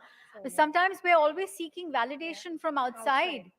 And it's okay if people don't understand what you're going through. It's natural. You know what I mean? Just don't be scared to express yourselves. If you're not feeling okay, bloody say it. It's okay. It's fine, So I think to my younger self, I will just say it gets better. Yeah, I'm stronger today with all the information that I have. And I know I'm not alone in this. I know every woman out there is going to go through this or is going through this. That makes me feel better. Yeah, I think that's a good message that you're not alone in this. I think my message would be something which is also our community's tagline, that ek break to banta hai. So mothers community, I would want to say that mothers and their me time is the most critical time. In fact, whatever we are saying here is all about you as a caregiver. But don't just be a caregiver. Also give yourself some self-love, because that's the start of everything positive, everything good. So start with self-love. And on the menstruation thing, I would like to give one liner from my side, that of course we are doing a lot of storytelling here and we all have started storytelling, but don't just be a storyteller. Try to break the stigma, because that's where we'll really bring in the change we are looking out. So that's it from my side. I would tell my younger self that be prepared that anything can happen. When you take a trek up the Himalayas, you don't know what's going to happen, but you are prepared for something to happen, right? So be prepared for anything to happen, because that will give you some level of acceptance. People will not understand. Don't expect them to understand. Give yourself that acceptance, and hopefully you will get acceptance from people around you. And be prepared for whatever it is to come, because it will come. And I'll give you my last piece of advice. Yes, please. Applause is always welcome. Please show us the love. One final piece of advice I would say, and I would like to tell my younger self, don't be afraid to ask for help and kindness from your circle of love and friends. Not everybody will understand, but there's going to be someone, a friend, a family member, and what you can go and tell someone today is that, if you're ever going through a painful time, whether you're having your period or you think you're perimenopausal, you can talk to me about it. And that would be a huge help. Educate your son. Yes, absolutely. Equally, as Yeah. you educate your And guys, educate your friends. And we're out of time. And Barkha, thank you so much for having us. Shamita was trying to say something, so let me carry the mic to her. No, I was just trying to say this, just educate your sons. I think men need to be sensitized a little more out there, because at the end of the day, we live our lives with our partners, right? And it would make our relationship stronger and nicer, because now I see there are so many relationships just falling apart, and women are, blamed for being oversensitive and over emotional and all of that crap. But they need to understand that it's a package deal. We come along with all of these, emotions and hormones and all of that. We're born with it. I do want to add one thing. When you go to shops and you buy pads and they cover it with newspaper, please remove it and throw it right there. Absolutely. Absolutely. And the black plastic bags that you have Just throw to it hide right them in. there and send your brothers to buy your tampons and pads. Maybe we Well can start said. there. Well said. I want to take this moment to honor these 4 amazing women who are breaking the taboo, the silence around conversations, and are so outspoken. Malini, Sandhya, Neha, Shamita, can I ask you to step forward? Can we have our awards out? And may I request Sanjeet Shetty, who's one of our partners in the menopause space. You heard from him at length earlier, and he's coming up with his colleague to present these awards. These are the Her Awards. I have to say he's family, and I'm so happy that being a man, you are doing so much for us. Sanjeet, we've heard from you, but any last congratulations you want to give to You have to really salute them. It's so tough for you to come in a public platform like this and really speak of something that is so inside and something so personal. So can I just bow my head? And well done to being a male in this space and leading the conversation. May I ask you to honor the 4 Her awardees, Hope, Empower, Rise. Malini Agarwal, let's hear it for Malini. Sandhya Mridul. Sandhya Mridul, let's hear it for Sandhya. Neha, very old friend of the festival. It's great to have her back. And Shamita. Let's hear it for all of our fantastic awardees. And all right, let's get a picture there. And I really hope that the conversations today make it easier for all of you to have these conversations in your own spaces. And that is what you take away from the day you've spent here today. Thank you very much, ladies. Let's hear it for Barkha, who has been inspiring conversations like this year on year, relentlessly. Thank you, Barkha. We all love you. Thank you so much. Very kind of you. Ladies, if I can ask you to, you can go through the wings. Oh, they all want a picture? One minute. Backstage. Okay. Here, through the wings. Sanjay, you can go off stage. Bye.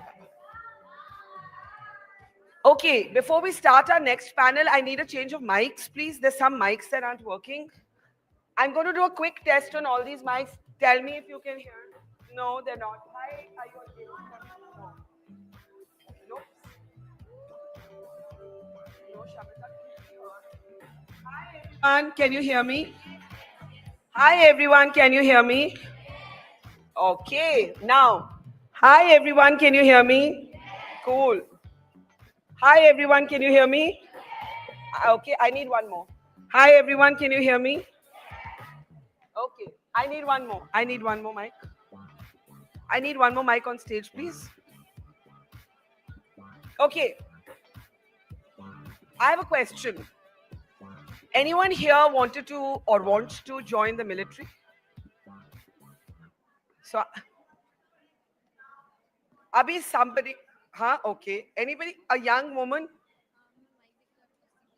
Come on and stand here. I'm going to introduce you to two incredible women.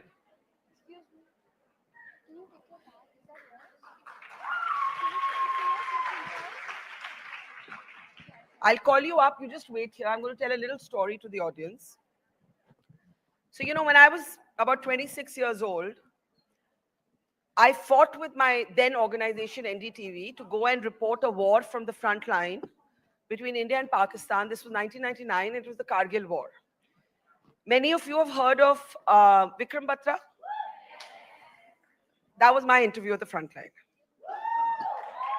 When he said, "Ye dil mange more," he said it because I asked him, because he was 24, I was 26, and I was trying to understand the relationship between courage and vulnerability. And I said, "Aapko dar nahi lagta? You're walking into possible death." And he threw his head back and he laughed, and he had this brilliant smile that went up to his eyes, and he had these twinkly eyes. And he said, "Dar, ye dil mange more." And from that moment, I was already a journalist, but it became a lifelong love affair with the Indian military. And the best compliment I ever received is the other day I met a vice admiral of the Navy chief. And a friend introduced me to him and said, "She's not a Fauji brat, but she's like a Fauji brat." And he said, "She's not a Fauji brat, she's a Fauji." And I just love that. And anyone here who's from a Fauji family knows exactly what I mean. So before I introduce, these are really the most special women to me today, because I have grown up reporting on the military at a time when women weren't allowed into most of these roles. And the last decade has been a decade of transformation. In 1999, I could only report on the front line in an all-male zone. Today, these spaces are not all-male spaces. They are, in fact, being led by women. Republic Day parades, naval submarines, fighter jets, border postings. You name it, and it's there. I'm just dying to introduce now, opening the doors for women's dreams and arms in the women. I want to welcome today Colonel Preeti Kanwar and Major Bhumika Rathore. Such an honor. I didn't even have to do anything. There it is. It's incredible. Look at this. Keep standing, keep standing. I think we can keep standing for them because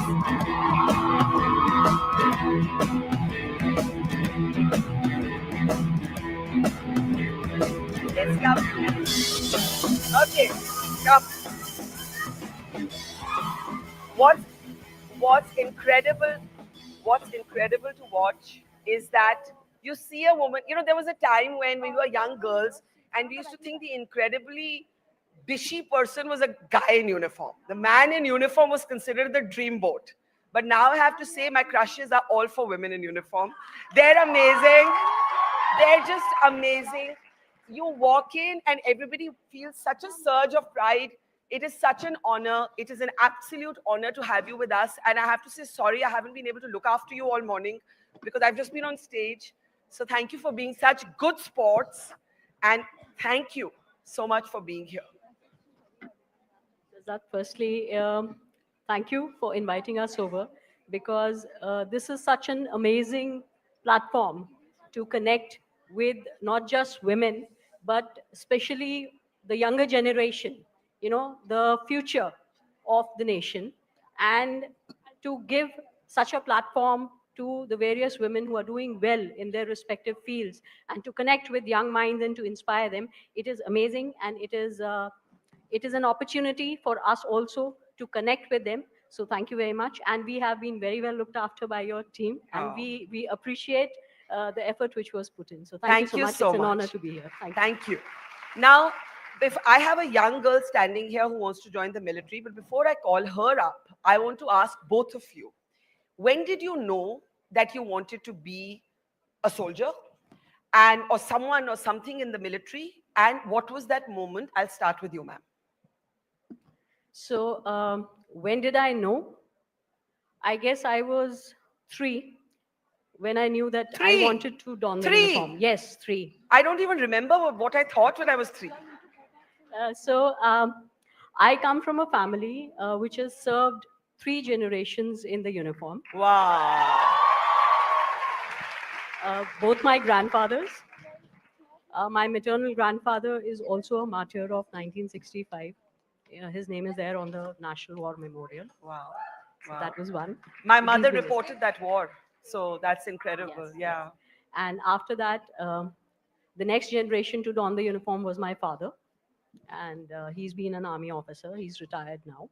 So he was a major inspiration. And now I'm the 3rd generation in my family to serve the nation in uniform. So I was 3 when I knew that I wanted to don the uniform. What about you, ma'am? I would say it's the same legacy that I'm carrying ahead because my father was also in the army. I'm a 2nd generation officer. My father served in 3 mechanized infantry. And it is when he passed away, I decided that I'll also fit in his shoe. And I always looked up to him, and the uniform always inspired me. So then I wanted to move back to army and then be what he was.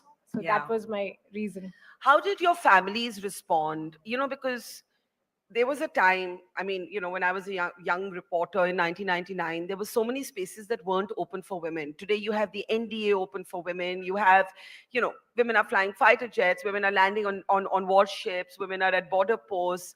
And we've seen amazing images that are playing even as we speak to you of both of you, you know, whether it's the shooting range or Siachen or mountaineering or border post things, you've done it all. How did your families react, ma'am?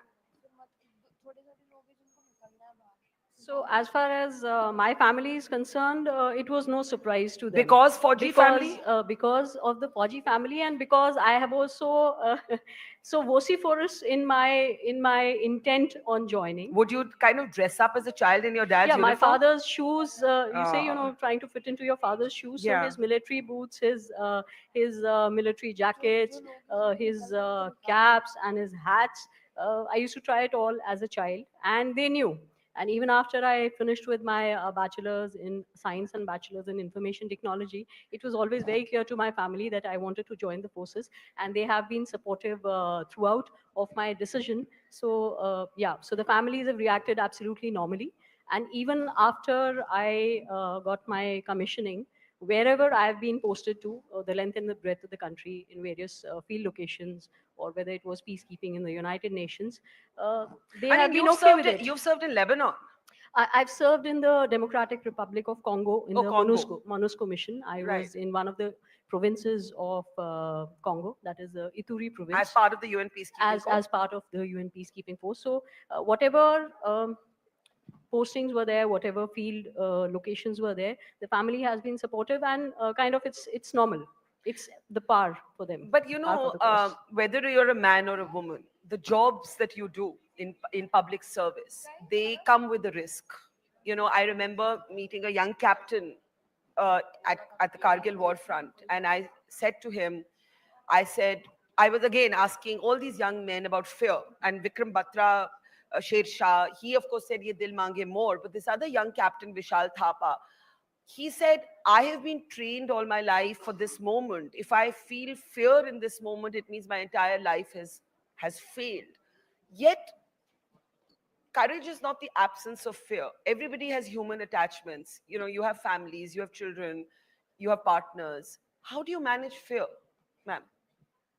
Actually, we're not managing fear. We have been trained all the life to actually take it on. Take on the fear. Just look at it.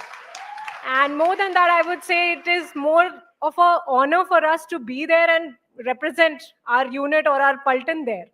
We take it like that. It's our pride. It's our job. That's what we are meant to do. And then we have got an opportunity, so we'll show them that yes, we are worth it. While this has been a decade of transformation, the change is coming at the officer level. The Paltans are still, the Jawans are men. Is there a problem or a challenge with female authority? Like how do they, like I remember interviewing a soldier who said, they call me sir, or they call me madam sir. And is there a confusion, or is that a thing of the past, Colonel? So it's a decade of transformation for Indian Army on various fronts, be it the organization or be it the absorption of technology and the new weapon systems coming in. We just tested a new missile, the DRDO did. So, but it's also been a decade of transformation for the Indian society. Yeah. And the Indian Army draws its intake from the Indian society. There is no issue. The men or the soldiers, I will say, respond to the uniform. They do not respond to the gender. They do not respond to the gender. They respond to the uniform.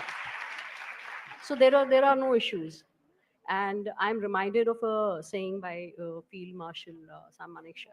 It says that if the men know and you know your job, then there are no issues with leadership. So you have to know your job, you have to be professional at it. If you're good at it, there is no gender involved. And as it is in the Indian Army, it's a gender neutral organization. It works on the uniform. So that's there.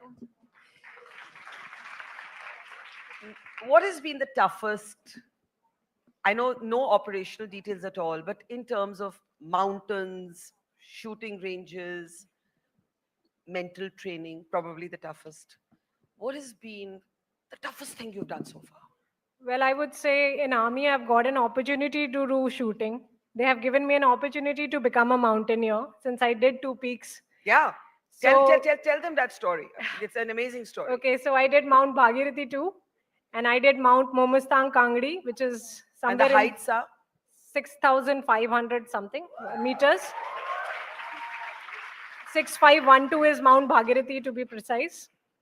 And it was quite challenging. But then the kind of opportunity that has come into my way would have never happened. And I wouldn't have known my own limits if I wouldn't have tested them. So that is what I feel that Army has given me today. And I'm proud to say that, okay, with so many things, I wouldn't have ever done this. When I wouldn't have ever thought of myself doing all these things outside. But with Army, I have actually tested myself in so many ways and proved that, okay, I'm also fit for this. I can do this. I have tested my own limits. So it's given you, in a way, limitless confidence? Yes, true. Colonel, what's the toughest thing you've done? Firstly, you look so tough that I don't think you're scared of anything. I mean this in the best possible way, by the way, as a compliment of the highest order to both of you. Thank you for the compliment. And while we were talking about fear, so the saying goes that courage is not the absence of fear, it's the mastery of fear. Correct. And that mastery of fear is what you are trained for.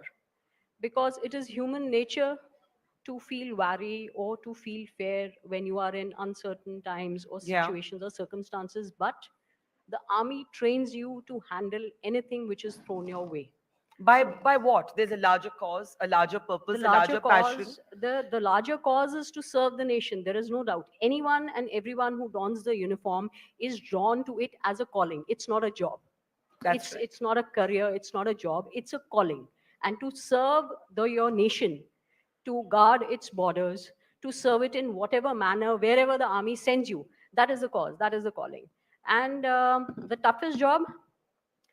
So, what may seem tough to someone who's not donned the uniform is a routine day for all of us. Whether Like, it is, for example, like I spend my life reporting on you also. I have some sense, but they may not. So do tell them. So, for example, if you are posted in a location where the location is only served by a chopper, say twice a week, the food, the water, basic medicines go to such places only by air, or they are airdropped in peacekeeping. So that would be considered as tough, but it is a routine matter for anyone who's done a US peacekeeping tenure. So handling dangerous explosives, it's part of your job. And doing it in locations which are several thousand feet in height, in high altitudes, that is part of the job. Tough to So, breathe. Tough to Freezing breathe. cold. Yes, you have to be acclimatized for all these heights and locations. So it may sound tough, but the army trains you for that, and it is part of your routine things that you do. Now, Colonel Cover, your baby boy is here. Where is yes, he? Yes, my son is here with me. Can we call him up? Yeah, he feels Where are you? comfortable. Where is he? He's there.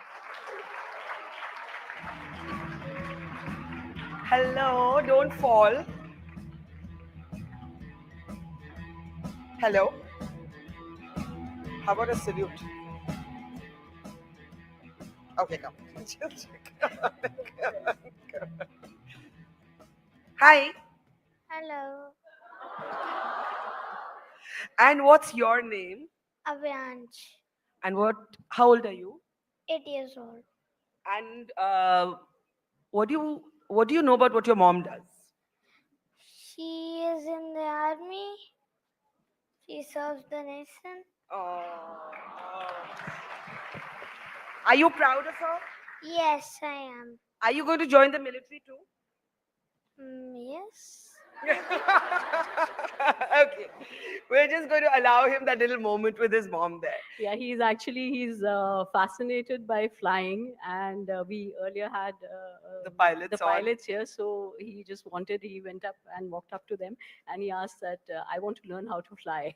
He did? So, yes. Oh, yes, he how did nice. That. So yeah. So these that are the is nice. moments we live for at this festival. Yes, absolutely. When you have to leave him for long periods, and I would ask the same question of a father. I find it very unfair that we put women on the mat, but these are real questions. When you have to leave him, or when you have to leave your family, how do you make the adjustment in compartmentalizing those spaces? He's not even listening to you, by the way. He's fascinated by the stage. So I do it the way every other working woman in the world does. Yeah. One, yes, the training of the army helps because you've trained your mind to look into situations, uncertainties, and other aspects. But I do it the way any other working woman would do it, with the support of my family. Yeah. My parents, my in-laws, my husband, and is your husband in the military, if I may ask? Yes. Okay. My husband. So is also does that make it easier to understand each other's It professions? does, because if I have to go somewhere in the middle of the night, or if it is moved to a location where families are not to be taken along, everybody in my family background understands that, and they're all very supportive of it. And I must say that this young man is very, very, very, very adaptive and very, very supportive. It will be he never throws a tantrum or goes, I mean, he looks why just are like leaving you me to alone? start with. You look exactly like your mom. So He's- yeah, so I guess the military children are raised that way because of the organization, and that's also one of the huge things about the army. But it's also because, if I may build on that, Major, it is also because the Forge is a family. You know, I really believe, though I'm not from a military family, but I feel like I'm part of the family. I really believe that people have to see that world and experience it to understand it. It is a different, it's like your Paltan is your everything. But to talk about the same question I asked Colonel, is it tough to compartmentalize family? And I don't know if you're a parent. Are you a parent? No. You're not a parent, but there's still family at home. How do you wrestle with that? Well, as ma'am has already brought out, it's a challenge for every working person, and it remains the same, whether you're in uniform or otherwise. You have to manage and balance out things. But I think army itself is a family. Even Yeah. if you're away, your unit or Paltan, they take care of you. They take care of your family also, who is separated in whichever manner. Either if you are also serving in a field station and your family is staying somewhere in a peace station, they take care of your family. So that ways, army is a fraternity which gives you a wholesome package wherein you are taken care of to do your duty in line, and your family is also taken care of. Before I open it up to young girls whose dream is also to join the military, I want to ask you, Colonel, you called this a decade of transformation, and you said societal change was accompanied by changes in the military. Do you think that this is just the beginning? Like there's just going to be so much more that's going to happen as society changes? Because what do you feel when you see a soldier, a woman soldier leading the Republic Day parade? When you see a woman flying a fighter jet? When you see, there's now talk of combat roles. I mean, everything is opening up. The NDA, which was such an all-male zone, is open. What does that make you feel today? Well, it makes me feel incredibly proud that as a nation, we have progressed by leaps and bounds in giving opportunities to women on equal platform. I've had the opportunity to interact with the representatives of various nations while I was in peacekeeping, and also during my interaction in my technical roles in various panels. And whenever I go and interact there, the kind of opportunities which are being given in the defense forces to the women, they are quite a large quantum. And for example, in handling of ammunition and technical aspects in the Indian Army, we actually have the lead, because every woman who gets commissioned into the Corps of Ordnance, which is my corps, gets a chance to be trained as an ammunition technical officer. So this is a huge thing which most other nations have only selective roles for the women in this. So we are growing by leaps and bounds, and sky is the limit as far as I'm concerned. Or for the sky women is also not the limit. Sky is also not the limit. That's very true. So Major that- Bhumika, you're a mountaineer, you're a shooter. Tell us about the shooting. How did that become such a big part of what you trained to do? I know all of you are trained, but you have a core passion for it. Yes, actually, in army, yes, everyone has to be trained into shooting. But what I pursued later was 10-meter air rifle shooting, which is too much of precision, which requires that level of focused training. And army gave me an opportunity to pursue the same.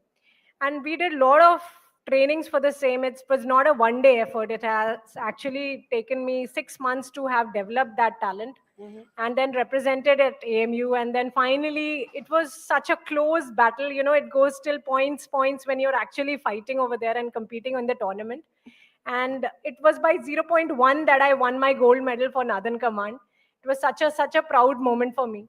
Wow. And the GOCNC Northern Command also congratulated me and awarded me the commendation card. Fabulous. Our entire team did exceedingly well. And Barkha, to your previous question also, I am an instructor at NDA presently. You're an instructor? Yeah. And I'm so very proud to be an instructor to the female cadets. When I see them, I actually go through my own journey of training. Yeah. And now that I see all 99 of them that are there, I feel, okay, these are the people, next generation, they are going to join the army. Now there'll be so many more women in the army who's going to represent us all there. And it is so good to see the young energy in them. And they're nowhere behind the male cadets, if I'd say. They are just equal in energy, in terms of training. They are equally there. Yeah. So that's what I want to It bring must be out. such an emotional moment. You two walked on stage and I was feeling that emotion. So as an instructor at the NDA, that has only just opened its doors to women. For you to be an instructor there, I have goosebumps. Yes, when I address them, and next, after 6 months, we'll have the first course of female cadets passing out of NDA. One. The first batch. and I will be there. I'll be extremely proud to be hosting their POP for them. And when they'll be, again, I'm so attached to each one of them that when they'll move out, I'll be having certain amount of tears in my eyes. I'm so associated with each of my cadets. Lovely. Now I want to call the young girl up on stage who wants to join the military. Come on up. Come on up. Come on, come on, come on, come on.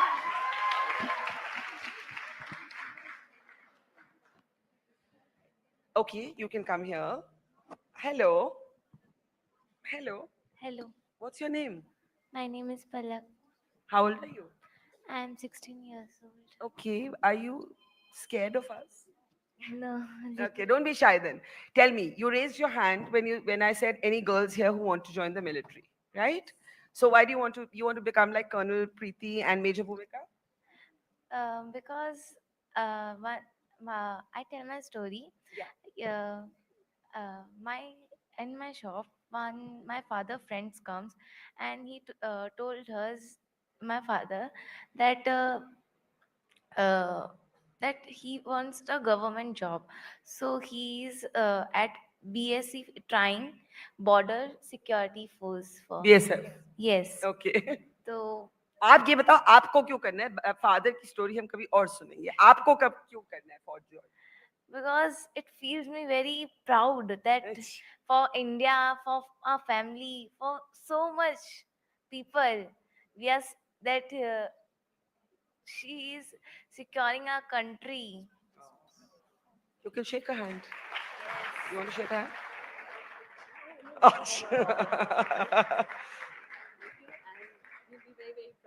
If you want to join, you must train hard for it, and I'm very sure with your enthusiasm and your conviction to join, you'll be very welcome to don the uniform.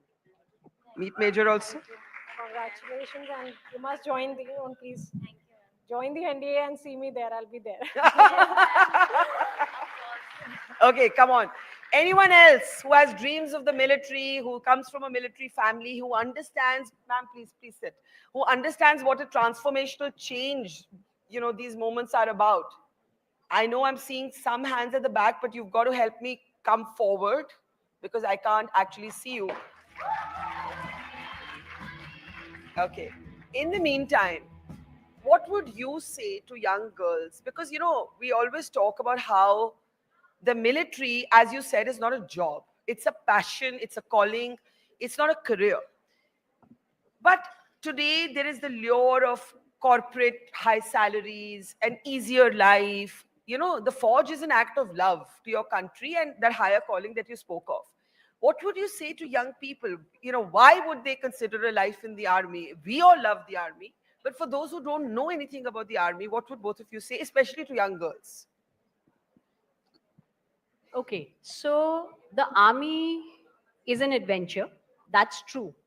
But it's also an opportunity to grow in your respective fields that you're interested in. So AI, trust me, whether it is drones, whether it is artificial intelligence, whether it is missile technology, whether it is the latest when it comes to robotics, the army has transformed and we have fields and domains for all of these as well. And how did you train and adapt for all of these new evolving sciences? We have specified tailored courses in each of these fields. There are various opportunities for the army officers to train and grow in their respective fields and to also get certified and get their courses. So you can get a master's in technology in any of these fields if you join. So it's not just about the adventure, it's also about being at the cutting edge of technology as well. And the lure of corporate, well, no other calling will give you an opportunity to climb mountains one day, go river rafting the next, go for shooting maybe sometime else, then go and probably go for a UN peacekeeping mission, and then sit in the lab and work on quantum computing. It's Wow. all possible in the Indian Army, trust me. So please come and join and live a life less ordinary. Major. Well, the tagline for Indian Army says, and that is what it is, that you live a life less ordinary. Okay. In the army, you get to do each and every adventure that you would have ever thought of, whether it be shooting, or whether it be mountaineering or parasailing. You can do each and everything from scuba diving. Each and every adventure is there for you. And in addition to that, we have technical arms wherein you can pursue your career, you can pursue and go ahead with your niche technology, and all those aspects and avenues are also equally available. I can say it for myself since I belong to a technical arm, which is Core of Signals. Yeah. We are moving ahead so much leaps and bounds with technology, with the NFS network coming in, with OFC technology coming in.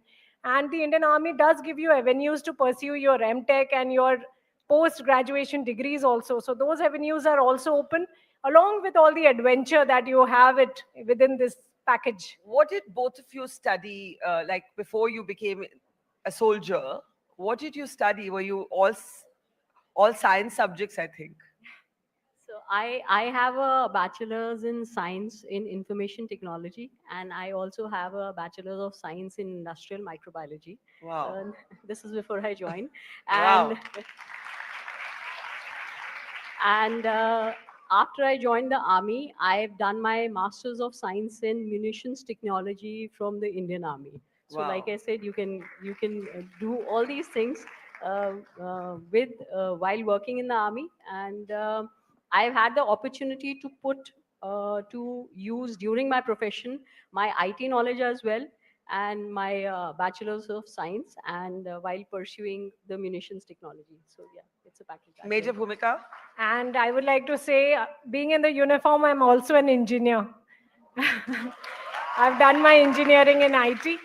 And while being in the army, I'm also pursuing my MTech. So I've done 1 year of MTech as well. Fabulous. Okay, we had a young girl who wanted to come up on stage. Come on up. Come on up. So, you had a question. Tell us your name. No, I didn't have the question. Huh. I wanted to serve the army. I gave NDA, but I could not pass that exam. So after my graduation, I'm planning to give CDS, and hopefully I'll see you someday in the uniform as well. Definitely, it would be a pleasure. Please keep trying. And the tagline that Army has is that you never give up. So keep trying, and I'm sure that. Can I we'll see ask you soon. why you thought of joining the military? My maternal grandfather, my mother's father, he served the army, and it was my mother's dream that one of her daughter or son, but we are 3 siblings, all of us are daughters. So it was her dream that to see us in the uniform. So that is there, and it was also my dream to serve the country. So yeah. I hope your dream comes true. Thank you very much. Yes, of course you can meet them. Of course you can. And can we please have the next her awards? If we can have the awards come up. I will in the meantime take one last question from somebody if anyone has a question, a comment. Yeah, just as soon as the awards are ready, they're there. Okay. Officers, if I can ask you to stand here. And hello, my friend. Can I ask you to take your seat now? Can I? Thank you. Can we, come back up. Can we give him a round of applause?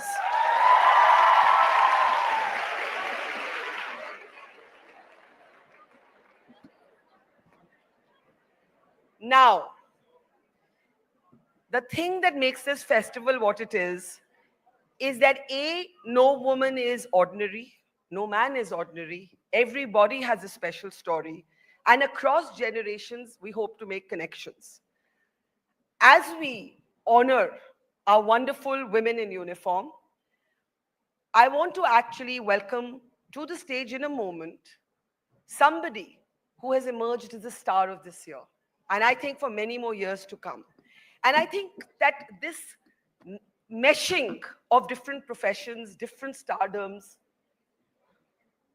heroines here and a heroine behind the door, whom I'm about to introduce, is what makes We the Women, We the Women. Before I call her on, who's my next guest, anybody? Okay, you have to be so loud that even the colonels get scared. Colonel and major get scared. Okay, so at the count of 3, 2, 1.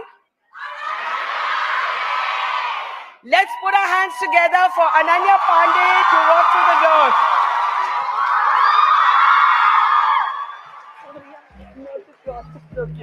I want you first to meet with Colonel Kriti Sanon, Major Bhumika, Ananya. If I can ask you to do the honors. Ma'am, please. This side, this side. Ma'am. Major Bhumika. And ma'am, ma'am, come on. And then for Colonel Preeti.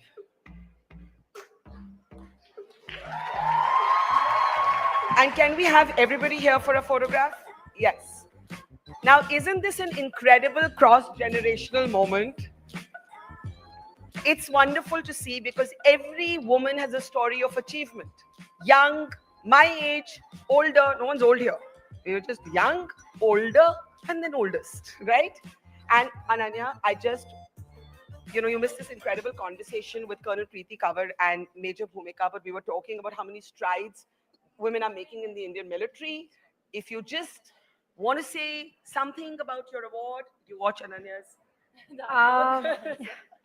No, I have watched you, and it gives me an immense pride moment to share a stage with you. I'm sure we are from a different careers, but I'm so happy to be here because I'm getting to see so many people from so many different genres that all are doing their job in their bit, where they are. And it's good to see so much of positive energy here. Fabulous.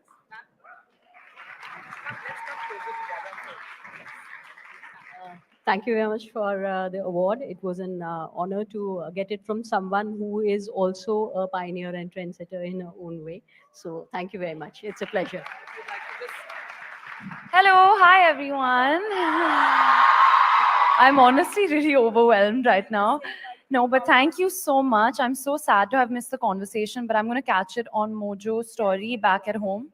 Of course we can. Wait, yes. Let's all take a mic and do that. Here you go. Okay, can we all say Jai Hind once?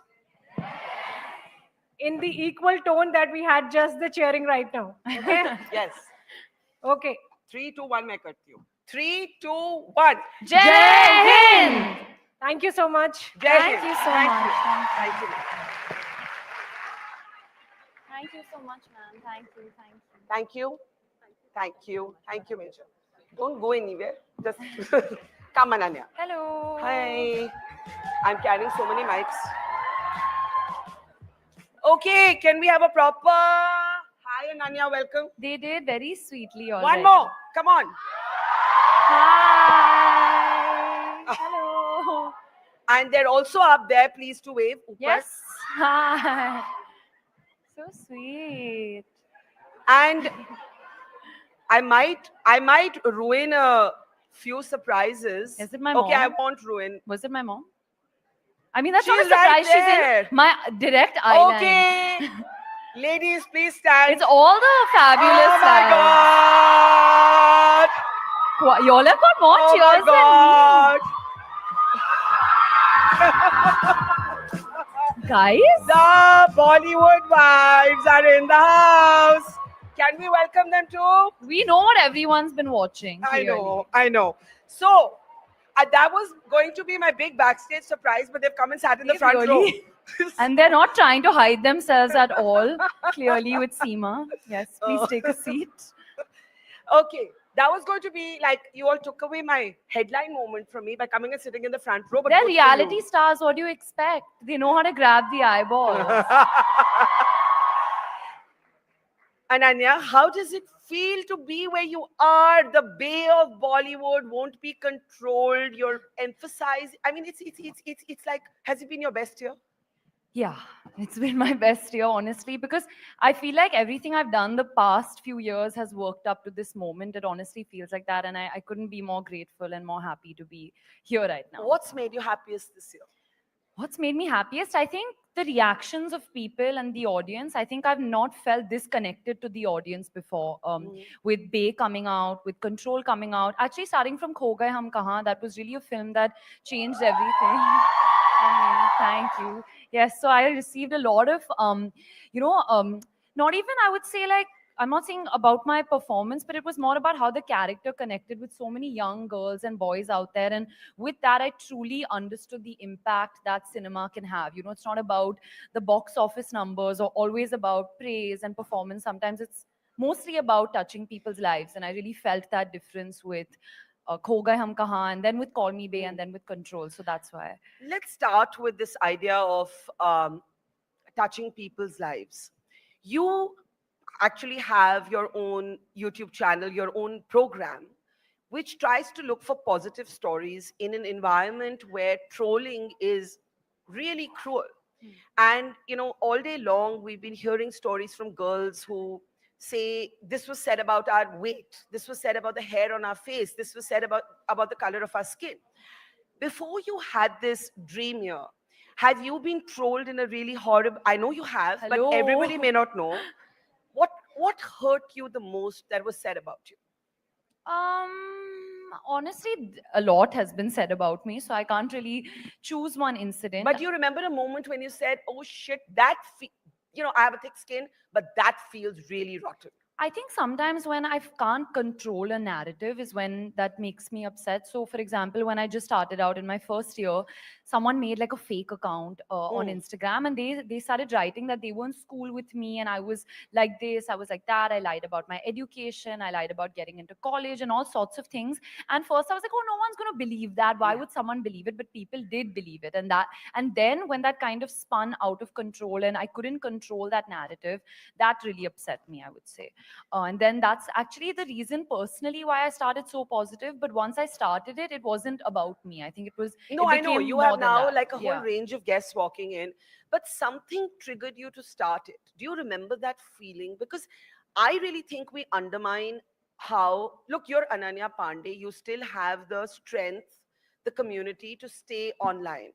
There are people who aren't famous or accomplished, who don't have and they just go off, and it's a way of silencing women. So I'm just wondering if you remember, like, what was that touched a nerve that you started so positive? I think just feeling very helpless, that you can't, you know, if you say something back, it's going to start a chain reaction and it's going to be endless. And as you said, I'm in a position of power. You know, I'm an actor, and sometimes I have to be on social media, even if I don't want to be on social media. Do you not want to be on social media? Some days I definitely don't want to be on social media, but I also saw like the direct impact on my younger sister Raisa, because she's not an actor and she has no plans of becoming an actor. But anytime we posted a picture of her and we used to tag her, she used to be like, listen, don't tag me. Like, I don't want to be tagged because people follow me or they message me nasty things or they write something about how skinny I am, how I look. And that's when I guess what you're talking about, that's when it hit me. And I'm like, okay, it doesn't just happen with actors, it happens with everyone, you know. When I was in school, social media wasn't as prevalent. You know, Facebook had just about come about. And people used to say things at that time. Like when I was in school, I'd been called everything from hunchback to flat screen to chicken legs to hairy, you know. So, and Really? but that was in our school. So we were in a bubble at that time. It wasn't, you know, all over the world. But now, you know, because of social media, the smallest of voice can be amplified across the world, and it's definitely a scary But kids time. can be very cruel without even meaning to necessarily. When those things were said to you at school, did you sort of say, oh, this is just how kids talk? Or did it impact your confidence? No, the fact that I remember exactly what people said and who said what, even like 10, 12 years later, shows like, you know, the impact that words can have. So, no, it did affect my self-confidence, and it still does to date. You know, I think self-love and is a journey. It's not really a destination. You keep getting a little bit better every single day, and no matter where you are in life, things still affect you.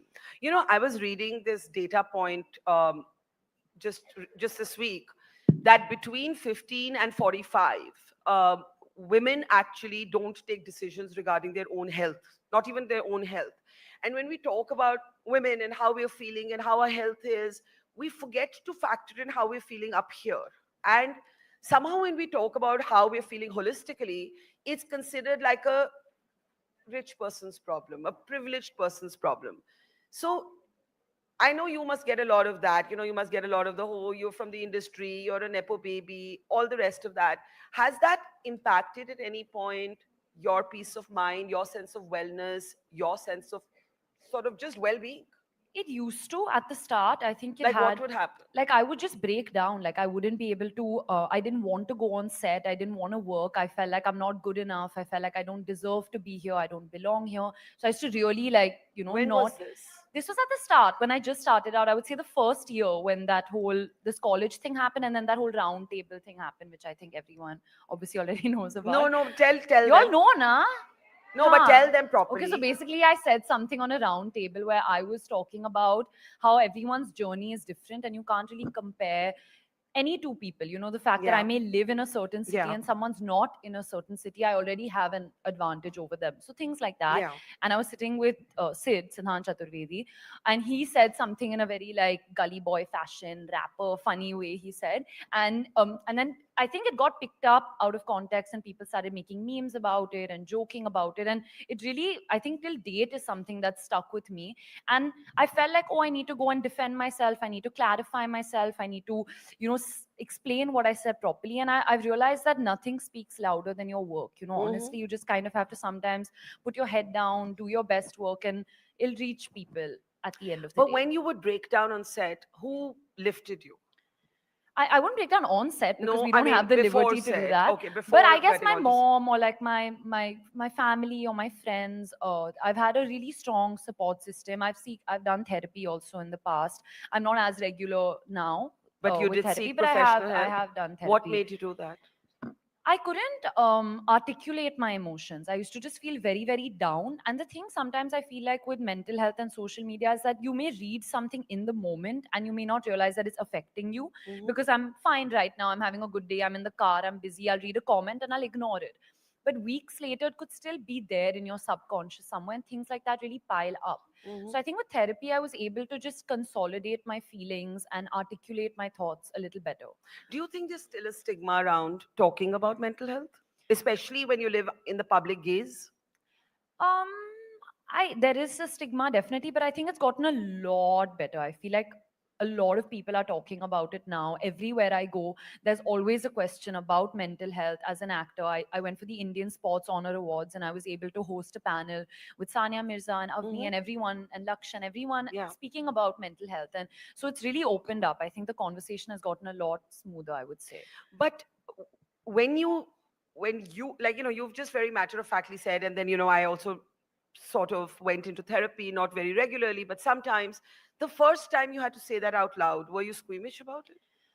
No, because in my family, it's been very normalized. I Right. don't know if I'm saying you also. I can say my mom has also done therapy. Mom is sitting there, like you're asking checking with her mom's if I permission, can is it? reveal her secrets. But Please she's do. also been to therapy. My Mm. grandmother used to do therapy. My younger sister goes to therapy. So in my family, it's been very, very normalized. To seek help if you need to, and that's why I try to do my bit. I've not kept it a secret. I always talk about getting help and that I've done therapy, and I'm not an advocate because I'm not going to force people to do something they don't feel like doing or they Mhm. don't. But I feel like people should try it out to see if it works for them or no. So if by me talking about it, that makes it easier for someone else to go and seek help, that's what I Did it help try you? to do. It has helped me a lot. Definitely, it's helped me a lot because sometimes I feel like when you talk to friends or you talk to family, they have very biased opinions. If you're having a problem in your relationship, sometimes if I tell my mom, then she'll have a bias towards that person. Yeah. And sometimes you just want to speak to like a neutral perspective, and it's just about ranting and getting your feelings out. Yeah. When did you know you wanted to be an actor? Do you remember how old you were? I like since I can't remember a time where I didn't want to be an actor. And was that your dad? I don't know, because that day my dad was like, even if I wasn't an actor, you would want to be an actor. But I can't say that, I don't know. But I've always loved it. And I mean, when I was growing up, my dad never took me. He used to take me on a film set maybe once or twice. So it's never like I saw him that much on screen. And he wasn't even acting in Hindi films as much when I was growing up. So I didn't see much of my dad as an actor. But I just knew that he had a handy cam and like a video camera, and he used to record me singing, songs from Main Hoon Na and Kal Ho Na Ho. Like I knew every single Can you lyric. please sing one for us now? Kiska hai ye tumko Like we have to, intezar, right? main hoon na. Go for it. Sing what? What do you want me to sing? Will you sing with me? We I used to try. know that whole Veer Zara song on the Casio and that Janam Dekh Lo Mit Gayi Duriyan Main Yahan Hu, Yahan Hu, Okay, choose Yahan a Hu, song. Yahan. Choose a song. I'm We'll get the track out. 3. We'll get the track out. Oh, okay. Choose a song. Can you sing with me? What song should we sing? Which one Okay, should we you all sing? choose for Ananya. Choose. Come on, yeah. Pretty Woman. मैंने इसे अभी अभी देखा है कौन है वो अनजानी वो है सानया कोई किरनिया है कोई जानी उसे जितना देखूं उतना सोचूं क्या उसे मैं कह दूं Pretty Woman देखो देखो ना Pretty Woman. Okay, that's it. Okay. Sometimes I just like skim over words I don't know. Okay. He was handycam for Yeah, video. and he had those cameras that you Yeah. could switch, so I could see myself Yeah, in the that camera. flip one. viewfinder. So Yeah. I was so fascinated. Like I used to keep being like, show. And like I just wanted to see myself. So my eyes would light up every time I saw myself. And yeah, it's I've always just been like a filmy bacha, doing, parents tell you to dance at parties. I would not need my parents. Like ask them. Like, we would I just am going to actually have ask them all because our how can steps we waste ready. them all sitting here and not ask them anything? Yeah, like I have proof with me today. Firstly, can we have a rousing welcome for the Bollywood Wives? Stand again, please. Okay. Okay, can I get you on stage for a moment? Yeah. Come on up. Come on guys. up. Come on up. Come on up. Let's just get you all on because. Hey guys. Okay, come. I'm going to give you all a mic. I know you all will have your own session also. Don't tell me I'm going to make them dance on Afat. No. Shalini's not here. This is not their session. They will have their session. Ananya, yes. Today, are you the biggest star or Bhavna? Definitely the wives, Bhavna, all of them. 100%. I mean, it feels great, awesome, and especially hearing from her. No, but I don't have a you're choice. the biggest stars. You're supposed to say, no, bacha, you're the biggest star. No. We've said it enough. It's your turn. Okay, what she was saying was that I didn't have to be nudged and pushed into performing. I was just filmy child who was doing this. Do you remember like a memory of her as a child? I mean, I have this is not.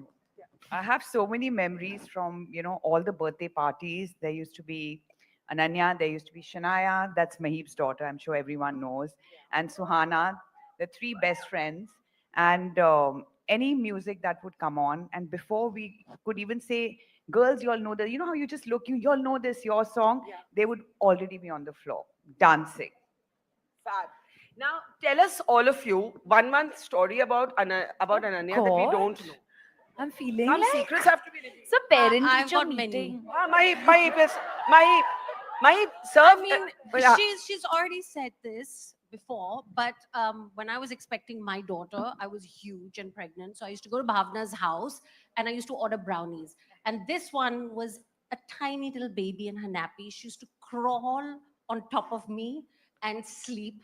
So I had these 2 babies pushing on my organs and I was like dying, but I didn't move. And I think Shania and Ananya's bonding happened there. And let me also add that I was the first one to tell Bhavna she wants to be an actress. And she said, no, Mahip, what are you talking? I said, she wants to be an actress. Wow. Anyone else spilling some secrets here?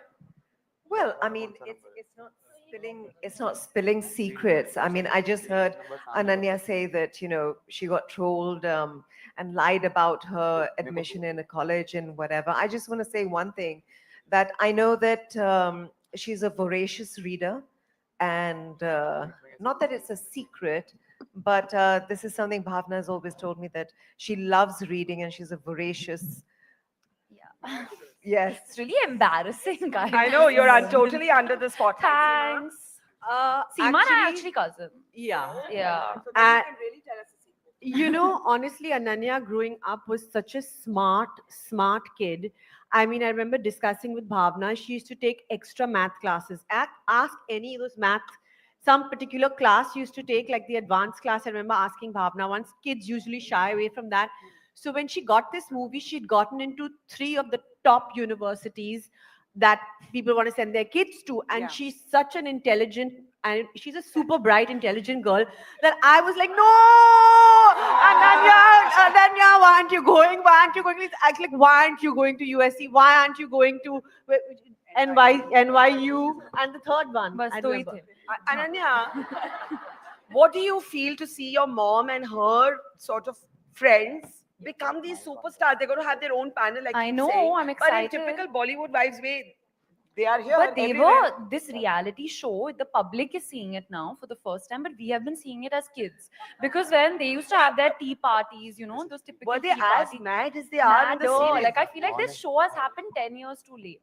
Because they were really crazier in their youth, which they're still young, but when they were young, our age, I would say like. Well, thank you. In right after Ananya, we will have the Bollywood Wives and Shalini joining them. Can we have a big round of applause? And I'm going to ask you to take your front row seats again. Yes. We just couldn't waste that moment. But Ananya, sit. We're still talking. He said enough to dance.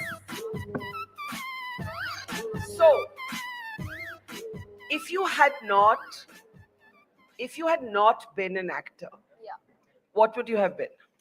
Oh God, if I had not been an actor, I would probably be, it's going to sound like I would be a primary school teacher because I love kids. I love doing anything with kids. So maybe That's like a so primary school nice. teacher because then I could like take naps also, with them in their nap time. Not some heavy teaching. Did you ever think about being a teacher?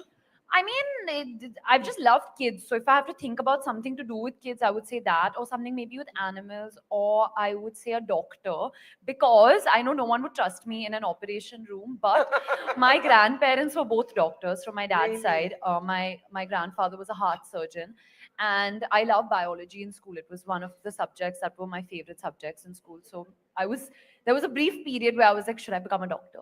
Yeah. And then? Now I'm here. And do you love it, or are there days when you say, okay, why did I do this? Become an actor? Yeah. I love it. I love acting. Let's put it that way. Like when you're actually on a set and doing the job, I love that. There are days where I don't love the frills around it. Yeah. Probably like getting ready is exhausting. Yeah. Sometimes promotions can be repetitive. Yeah. So the other stuff I don't really love, but the acting, I don't think there's a moment where I don't. How enjoy do it. you keep like some amount of normal life? I really try my best to keep it normal, and I have like Sohana and Shania and Navya, my best friends, and they come from film families as well. But I also have a very tight group of school friends who have nothing to do with acting, they're all doing different sorts of jobs. So my school friends who've been my friends since they were 4. So when I spend time with them, because they have nothing to do with the industry, I really feel like truly myself. Like I feel very like they treat me the same as they did when I was in school. And I try to go out also as much as possible, if I'm... But are you like able to just go out now without paps and bouncers? It's not possible, but I try my best. Sometimes I'll just put a mask on and travel. When I was shooting Dream Girl in Mathura, that time I used to go and we used to buy like, mithai on the road, and we used to buy like bangles, and we used to just roam the streets. So as much as I can, I do.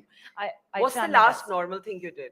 The last normal thing that I did. Now you can't look at mom to give answers. These questions is on the spot thing. It's very tough. What's the last normal thing I did? Say something.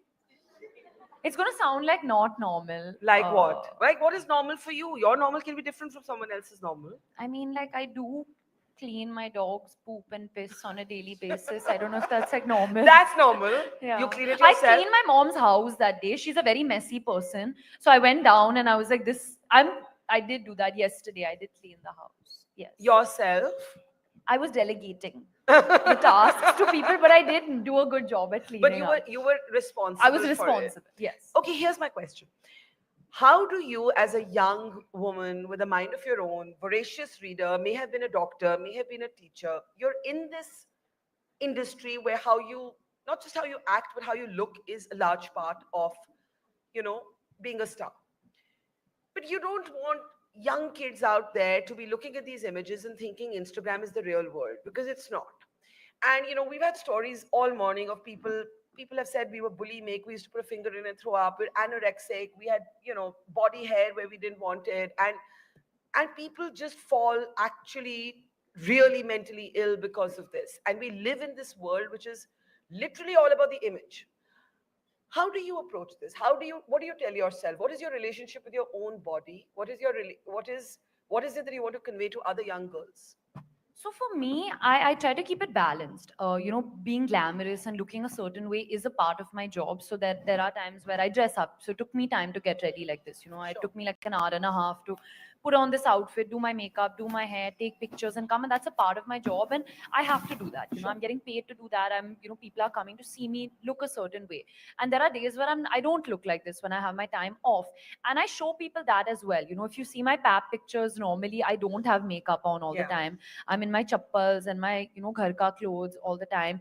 And even on Instagram, I post pictures like this also, but then also without filters, without any makeup on. So I keep it balanced. And when I have made an effort to look this way, I make sure people know that. I'll never lie that, oh, I just woke up like this. I never say that, It's like I took time to get ready. Did you ever go through your journey? Because I've seen perfectly, firstly, I think everybody is beautiful, so I don't actually rank people in that way. But did you ever go through that journey where you looked at somebody else's pictures and you said, oh my God, they look so much better than me, and have a confidence issue? Constantly. I mean, like Instagram does that to you, because everyone doesn't post their failures on Instagram or That's their right, bad days. yeah. Everyone's only posting their good days on Instagram, and you're constantly comparing yourself with someone who you think has a better life or is constantly traveling or looking happy or doing this or that. It always happens, and I've also obviously had that, but I've kind of realized, as I said again, that self-love is not going to just happen in one day. I also have days where I'm not happy. Like I was traveling a lot. There was Diwali and my birthday, and I put on a lot of weight. I was not fitting into my skirts. They had to add like extra panels to it and everything. So I also have days like that where I don't feel as confident and as beautiful. But you have to just go through those days. You have to just let yourself be. I think that's the most important, and that's something that I've really done, to just take every wave as it comes, every mood as it comes, and not be too hard on yourself. And as an actor, the best I can do is talk about it. If I'm feeling like I put on weight, I tell people that, listen, I'm also not feeling my best today. So I've really realized that talking about things makes a big difference. But I know how much you admire and admired Alia Bhatt. And Alia was at We the Women last year. And I was shocked to discover that someone like Alia When said she came with Shaheen. she Yeah. came once with Shaheen and then once she came by herself. And she said that she had issues with her body and she had to go into therapy because she had issues with her body. Alia Bhatt. And it kind of makes you wonder that there's something wonderful about all the adulation that all of you get, but there also must be something so like constantly feeling like you have to perform, and that to live like that for a long time must be emotionally exhausting. Yeah, I mean, when I started out, I was 18 when I started acting, and I didn't Yeah. even know the concept of a diet or Yeah. training or working out. Yeah. And at that time, I went through a lot of body image issues because it was the first time I was also seeing myself on camera. And what would they you say that feel? everything looks 10 times bigger, Bigger on on camera. camera, for So sure. suddenly it was like, oh, your thighs are too big, this is too big, you Who need to said lose this? weight. You felt it on your own. I mean, like there was chatter happening around, or I would also feel that I need to lose weight, or I need to put on weight. There was Tara also was in the film, and Tara's stunning and beautiful, and she's a ballet dancer, so she had a certain kind of body. So I'd be like, Yeah. why don't I look like her? So you're always comparing yourself in that sense. But the more that I've grown and the more work that I've done, I've just really become way more comfortable in my own skin. Because actually Vijay told me this when we were promoting Liger. He said that right now, if you're not yourself, 100 people may like you and only 10 people may like you for being yourself. Yeah. But in the long run, you'll feel so much happier that, even those 10 people liked you for who you actually are. Because Yeah. after some time, it's just going to get exhausting. Like, how long can you keep up pretending? We're anyway, not ourselves in front of the camera. Then to do that off camera is honestly I exhausting. mean, you need some corners of reality, right? Yeah. The whole Nepo kid thing, does it bother you? Not anymore. Did Not it anymore. used to? Yeah, obviously it used to bother me because I felt like I was like, this is also my dream. Just because my dad's an actor, that doesn't mean that I should shy away from it or be like, okay, no, I don't want to be an actor. But I think the important thing is to acknowledge the place that you're in. I've always said that I've had an advantage. I've always had that one step into the door. I've started earlier than everyone. I had that privilege to be able to do that. So acknowledging it is obviously the first step. But once your film comes out, after a couple of films, it kind of becomes a even playing field, then the audience judges you for what you are and what you're presenting to them. And there are So- enough filmy kids who never made it that way. Exactly. And then there are so many outsiders, the biggest stars in our country, who don't come from film families. And I feel like this insider outsider thing is dividing the industry. Because growing up, when I saw my dad, who didn't come from a film family, and Shah Rukh sir, who didn't come from a film family, and then I saw Sanjay uncle, who did come from a film family, they all were friends. There was Yeah. no, division that ye insider hai ya outsider hai. We are all friends. That's what I grew up seeing the industry as. So now when I'm a part of it, I'm like, why can't everyone just, be friends and get along? So I feel like there's this whole insider outsider thing is just dividing us within the industry. And I think everyone needs to realize that the industry has given us so much, the audience has given us so much. So to just like work and put our best foot forward, there's no point cribbing and complaining about things. Your dad was a proud father following you around with a video camera when you were a child, and he's obviously a super proud. Shalini Passi in the house. Okay. Oh my God. Before the claps came, I was just Oh my God. telling everyone. What are these Bollywood wives? It's a rage. They are a rage. They are a rage. Oh my God. Can we have a big round of applause for Shalini? Shalini, please stand. Shalini, please stand so we can see you. Shalini. I love that sweet kid's face who's waving at her. Where? There, right behind her. He didn't say hi to me so sweetly. Okay. Of course, we were planning this grand entry for the Bollywood wives, but they've all come front We'll of do it stage. again, We'll don't do it worry. again. Yeah. Okay. My question was about your dad. I'm saying he was such a doting father when you were a kid, and he's obviously a doting father. Super proud now. But does he feel like today you're a bigger star than he was, and is that weird for you? I don't know if that's necessarily true. I feel like now, just because of social media, things that we do are way more amplified. But if you really look at India as a country and the interiors, my dad will always be one of the biggest stars, at least to me. Everywhere I go, they'll still play, all his songs, La Yeah. Do Patte Wali or Saat Samundar Par, and that's iconic, And I think what he did at his time, we can't do it anymore. The industry is a very different time. The definition of star has also changed so much. But I know for a fact that he's very proud to be known as my father. Like, Yeah. anytime he goes somewhere and they're like, oh, you're Ananya Pandey's dad, he gets really, really happy. So that I know for sure. So let's talk about Call Me Bae. Yes? What? Love What? Love it. Hashtag Behan Code. Love you guys. So Okay, sweet. what do we want Ananya to do? The monologue, or are we doing a Monologue? song? Matlab, I don't know anymore. Which monologue? Okay, what's the song? Okay, what? One at a time. You're all. I sang for you all. What else? No, they want. They Which want. monologue? I don't know any monologue. What? Hashtag Behan Code. Affirmations. Yes, I Ah, can do that. okay. Everyone can follow up. Yes. Okay. Okay, go for it. Okay. What is it? How does it start? Oh, I am Bae. I'm here to slay, eat, love, and pray. Seize the day. Yeah.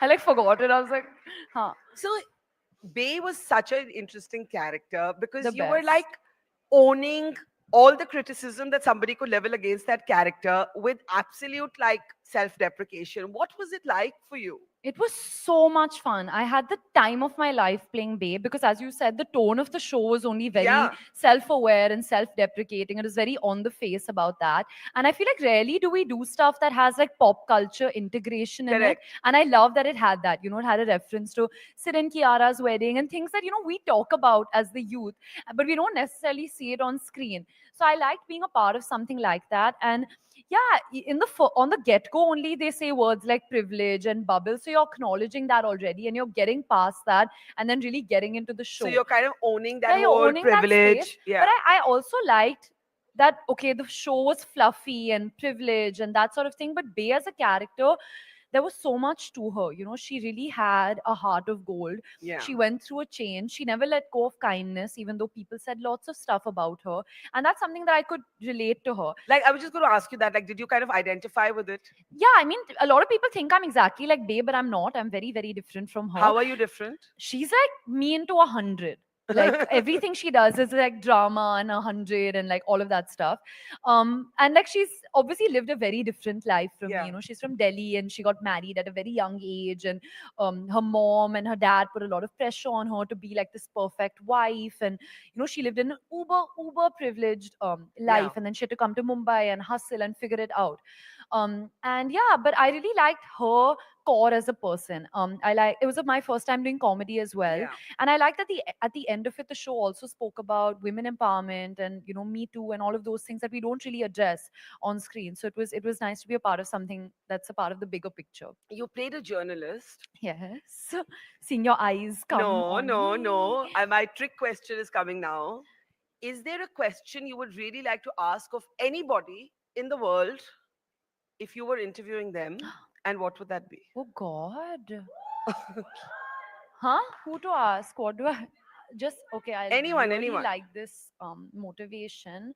Um, I want to ask her. Yeah, what gives you the courage? What gives you courage? Because I love what I do. I really love what I do. And the other thing that gives me courage, and again, there are shitty days. There are days that you feel like, why am I doing this? It feels thankless at times. It feels dangerous at times. I've been to war zones and all conflict zones, and I mean literally I've lost track of the number of wars and conflict zones I've reported from. And when you risk your life and you sometimes come back and you feel, okay, why are you doing it? And then you will meet a young girl somewhere and she will hand you a note, and this has literally happened to me in literally every city of the world I've traveled to, and she will say, I was so and so years when I saw you doing this story, and it changed my life. It made me feel I could do it. And then that's amazing. That's why you do it. You do it to touch somebody's life. Exactly. And I'm sure it's the same for you. For sure. I'm sure it's the same for you. For sure. Yeah, like after Khogai, I mean, it's so different from what you Yeah. said, but I remember after Khogai Hum Kahan came out, random people from school who I hadn't spoken to in like 10 years messaged me, and they were like, we feel represented and we feel seen, because you played a character who is showing her insecurities and showing her vulnerabilities. Growing up, we saw very glamorous heroines who would wake up in their chiffon nighties and have makeup on, and pigeons would fly, when they woke up. And then we also saw a time when there were just real women on screen. There was like Konkana in Wake Up Sid, and there was Janelia and Jane Tu Ya Jane Na, and those are the girls I saw on screen growing up, and I was like, that's me. Like I felt represented and I felt seen. And if I can do that through my work, if I can make a young boy or young girl feel like they're represented, or one of my films is their comfort film, that's like a big victory for me. That's such an important thing, because the reason we have this door is it's a metaphor about women opening doors for other women, down the generations, for each other, doing something, making that space so that somebody else doesn't have to push that door. Just before we close, Ananya, what's something you want to say to all the young girls here? Wow, it may sound so cliche, but be yourself. Don't listen to what anyone says. This is something that I took time to understand, because I would also, when people were like, your voice is annoying, you look like this, you look like that, I would also start believing these things. But over time, I've realized that being myself is my greatest superpower. So I would tell you all to just be yourself. And before we honor Ananya, is there something you want, a request? Dance. On what? What? Give a track, no? Give a I'll track. have to take my heels out. Hello. Call me Bay. Okay. There's no dance in Call Me Joota Bae. bhi utar gaya. Na? Do we have a track? Go for it. Dhime. Oh. Wait. You play the track, she'll follow. Otherwise, this is endless. Many requests. Which Chunky one sir should we do? There's no dance in Wake Sonia. Don't play. No, okay. Chunky sir's song. We can do like Lal what, he was Dupatta Wali. squatting on the ground now. Neelam is a better, person to do that. Okay, come on. We Say can a do song. Main Tera Tota with Neelam.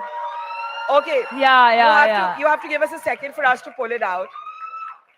But these, will y'all know like Main Tera Tota and all, na? Yeah. In the meantime, I've taken my shoes tell the off. song again, please. Main Tera Tota, tu meri maina.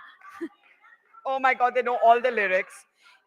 In the Saat mean- Samundar is an easier dance to do. Okay, so which one is it? They're pulling out something now. Surprise us. Saat Samundar. But I don't know the steps. Surprise Saat us. Samundar par. Okay, anybody wants to Come now, you are very eager. I'm loving you. You come. Yeah, she's the in-house. Come on. Come on. I love it. She's loving the energy, man. Okay, that's it. No more. I'm not having any more people on stage. Just Neelam? two. And now we're waiting for the song. Neelam chahiye, Neelam chahiye. Neelam, please. Aapka gana hai. No, Saat Samundar is. Nahi kar rahe hum. What are we doing? What song is this? It's Main Tera Tota. You have to come. You have to come. I'm taking my shoes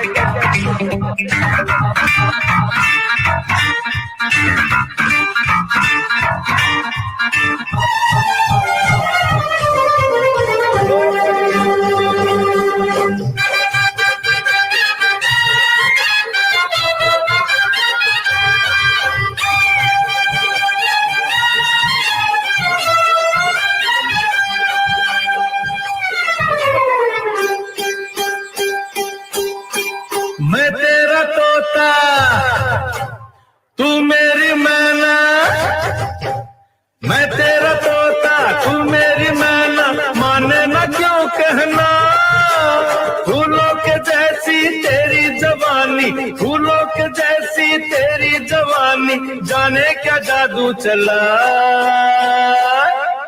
मेरा दिल तोता बन जाए कैसा मिठू मिठू बोले हाय मेरा दिल तोता बन जाए कैसा मिठू मिठू बोले हाय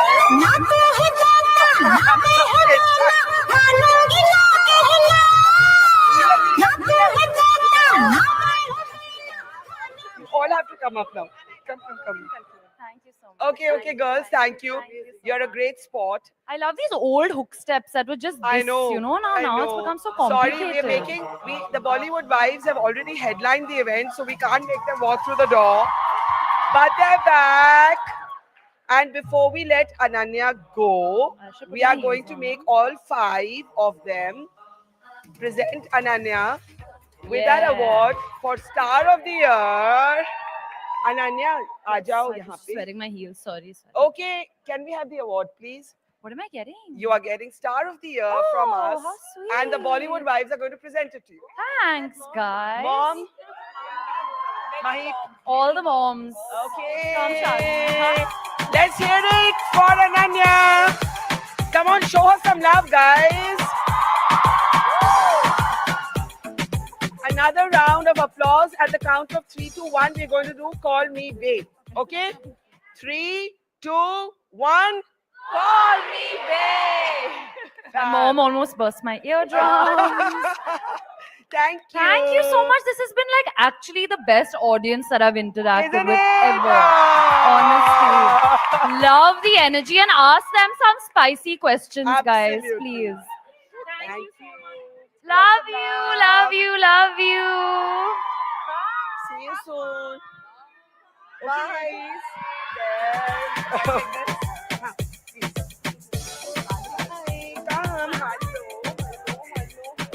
Shalini. Oh my God, hello. How are you? Good to see you. How are you? We love her all day.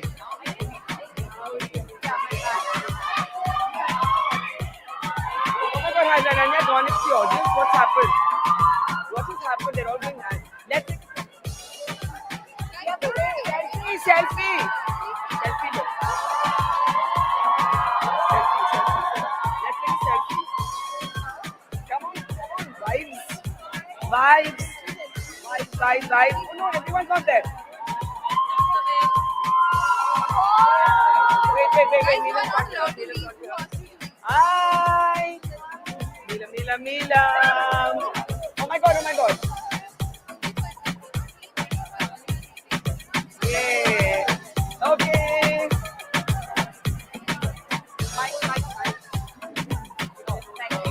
Hello.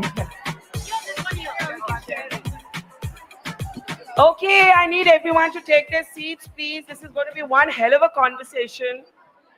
I think we got the maximum requests for any panel for you all. You all are the biggest stars and pop culture icons of our time. Can we hear it for the Bollywood wives? Up there, can we hear it for the Bollywood wives? And up there, can we hear it for the Bollywood wives? Fabulous. Those at the door now need to settle down. I need to start, please. Quickly, quickly, quickly. Let's lock the doors now. Let's seal the door. Okay. All right.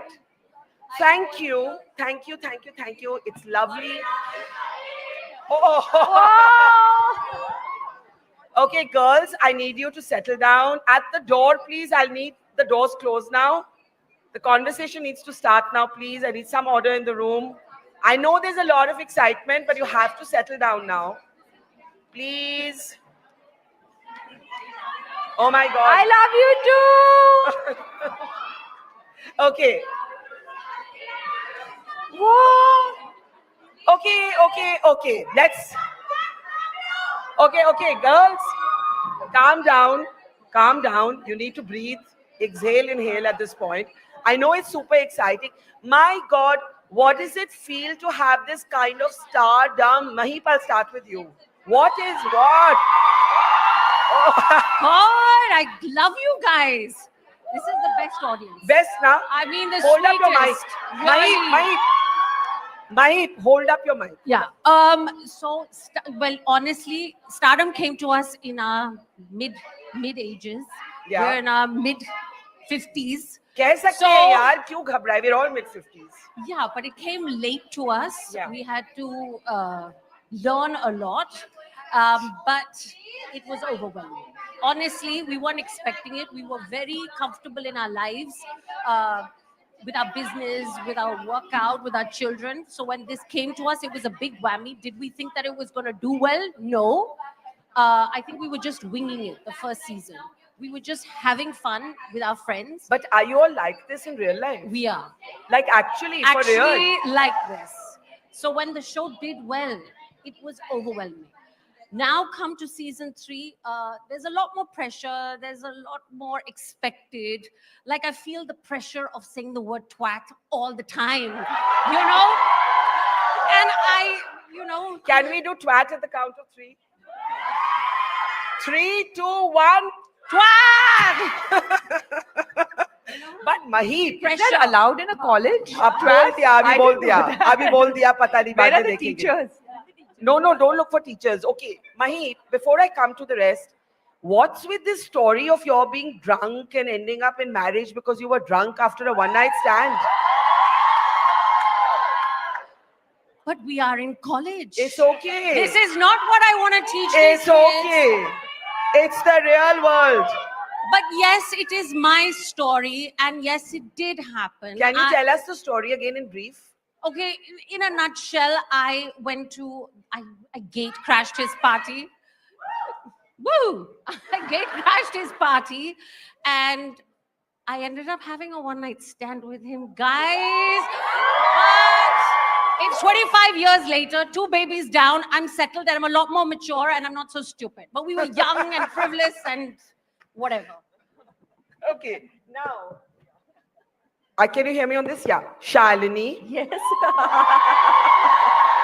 So, story. Shalini and I from the same school in Delhi. Yeah.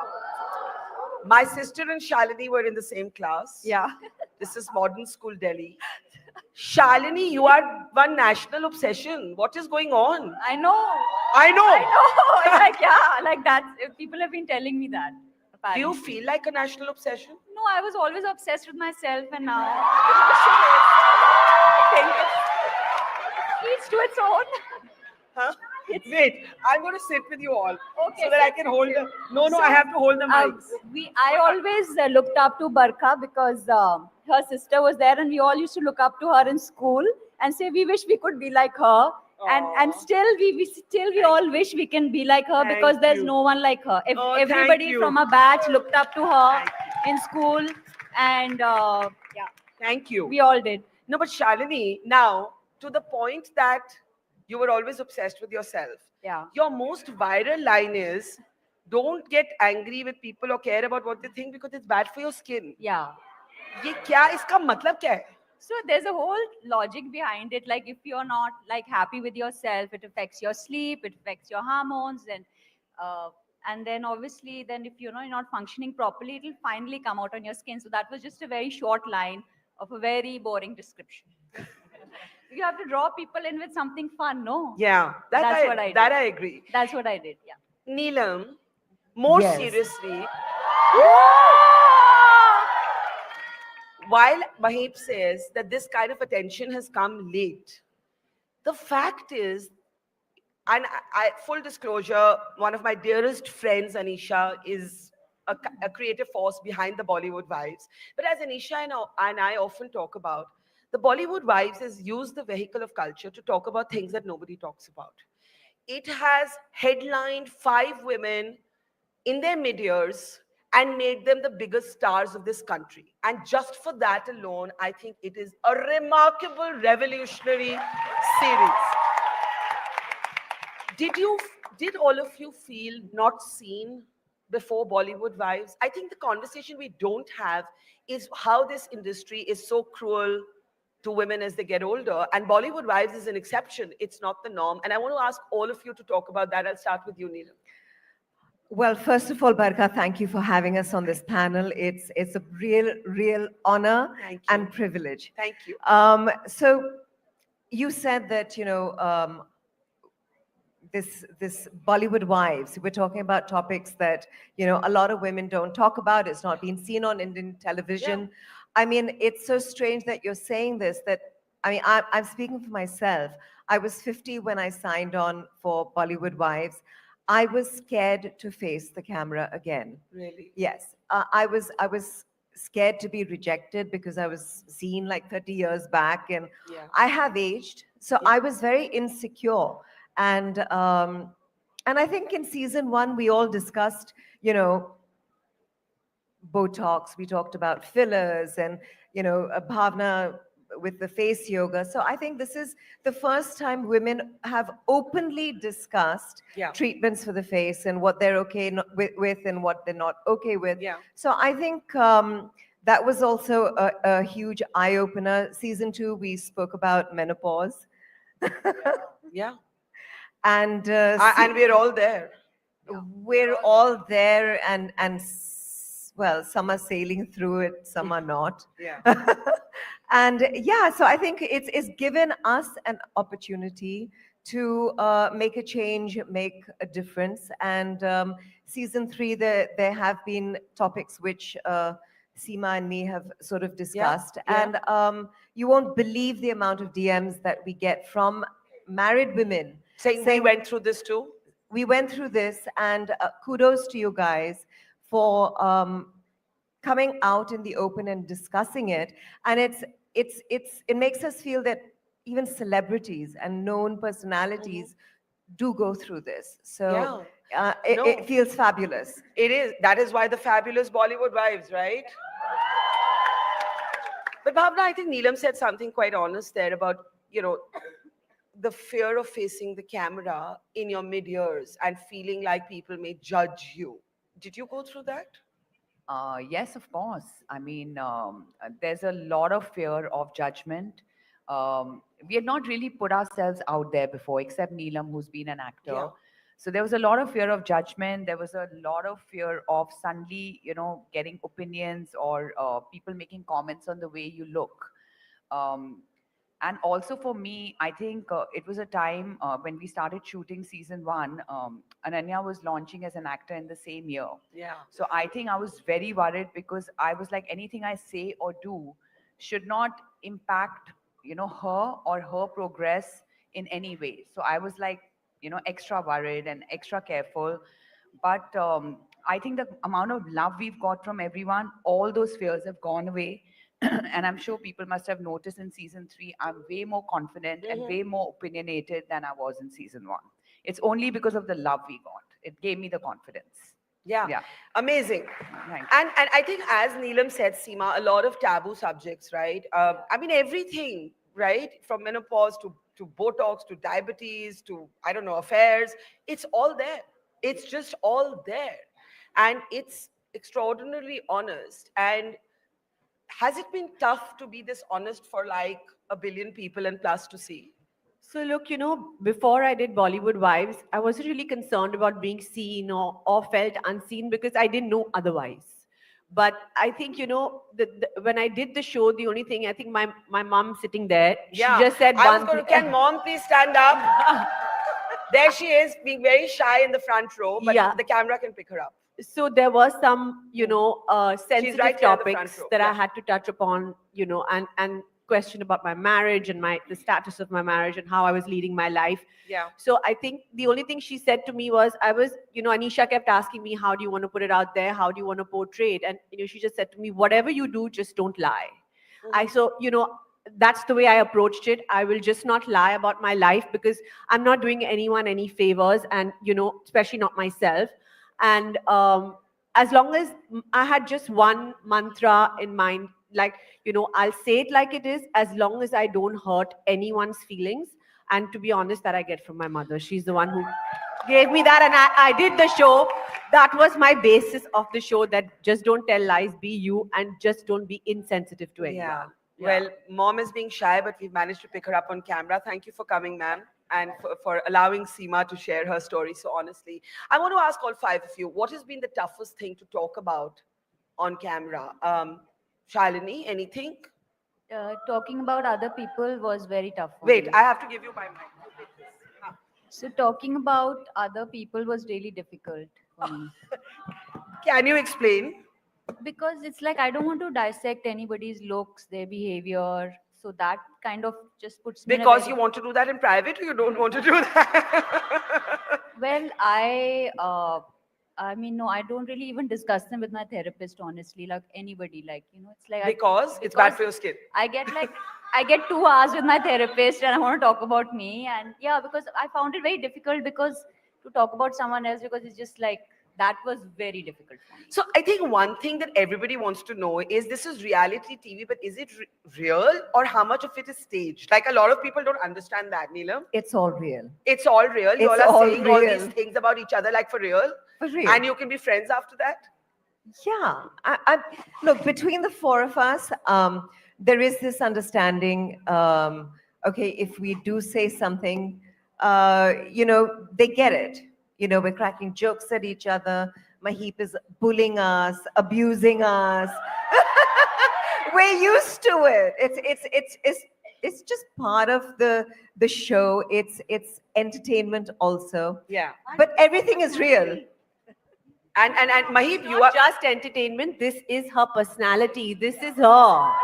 So quite frankly, this is what you see. I mean, there are people who come up to us and who know us and have said, when we're watching the show, we don't feel like we're watching a show. We feel like we're with you guys, like having chai or sitting around. Yeah, but because how this- different is it? How different is it from being a sort of a fly on the wall in your home and having these multiple cameras and knowing, because you have to know like, do you forget that they're cameras or are you performing for the cameras? No. So that credit totally goes to Anisha, Manu, Naomi, Rishali, the whole team, because honestly, for me, Are they here? Yeah, they're here. Manu is here. They're all Manu, here. And Manu. honestly, for me, they're family. Stand, creators of Bollywood Manu, Wives, Vrishali, please stand. Stand, please. There they are. Yay, well done. Yeah.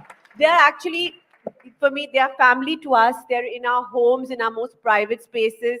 And honestly, when I'm talking to them, sometimes they have to hold me back.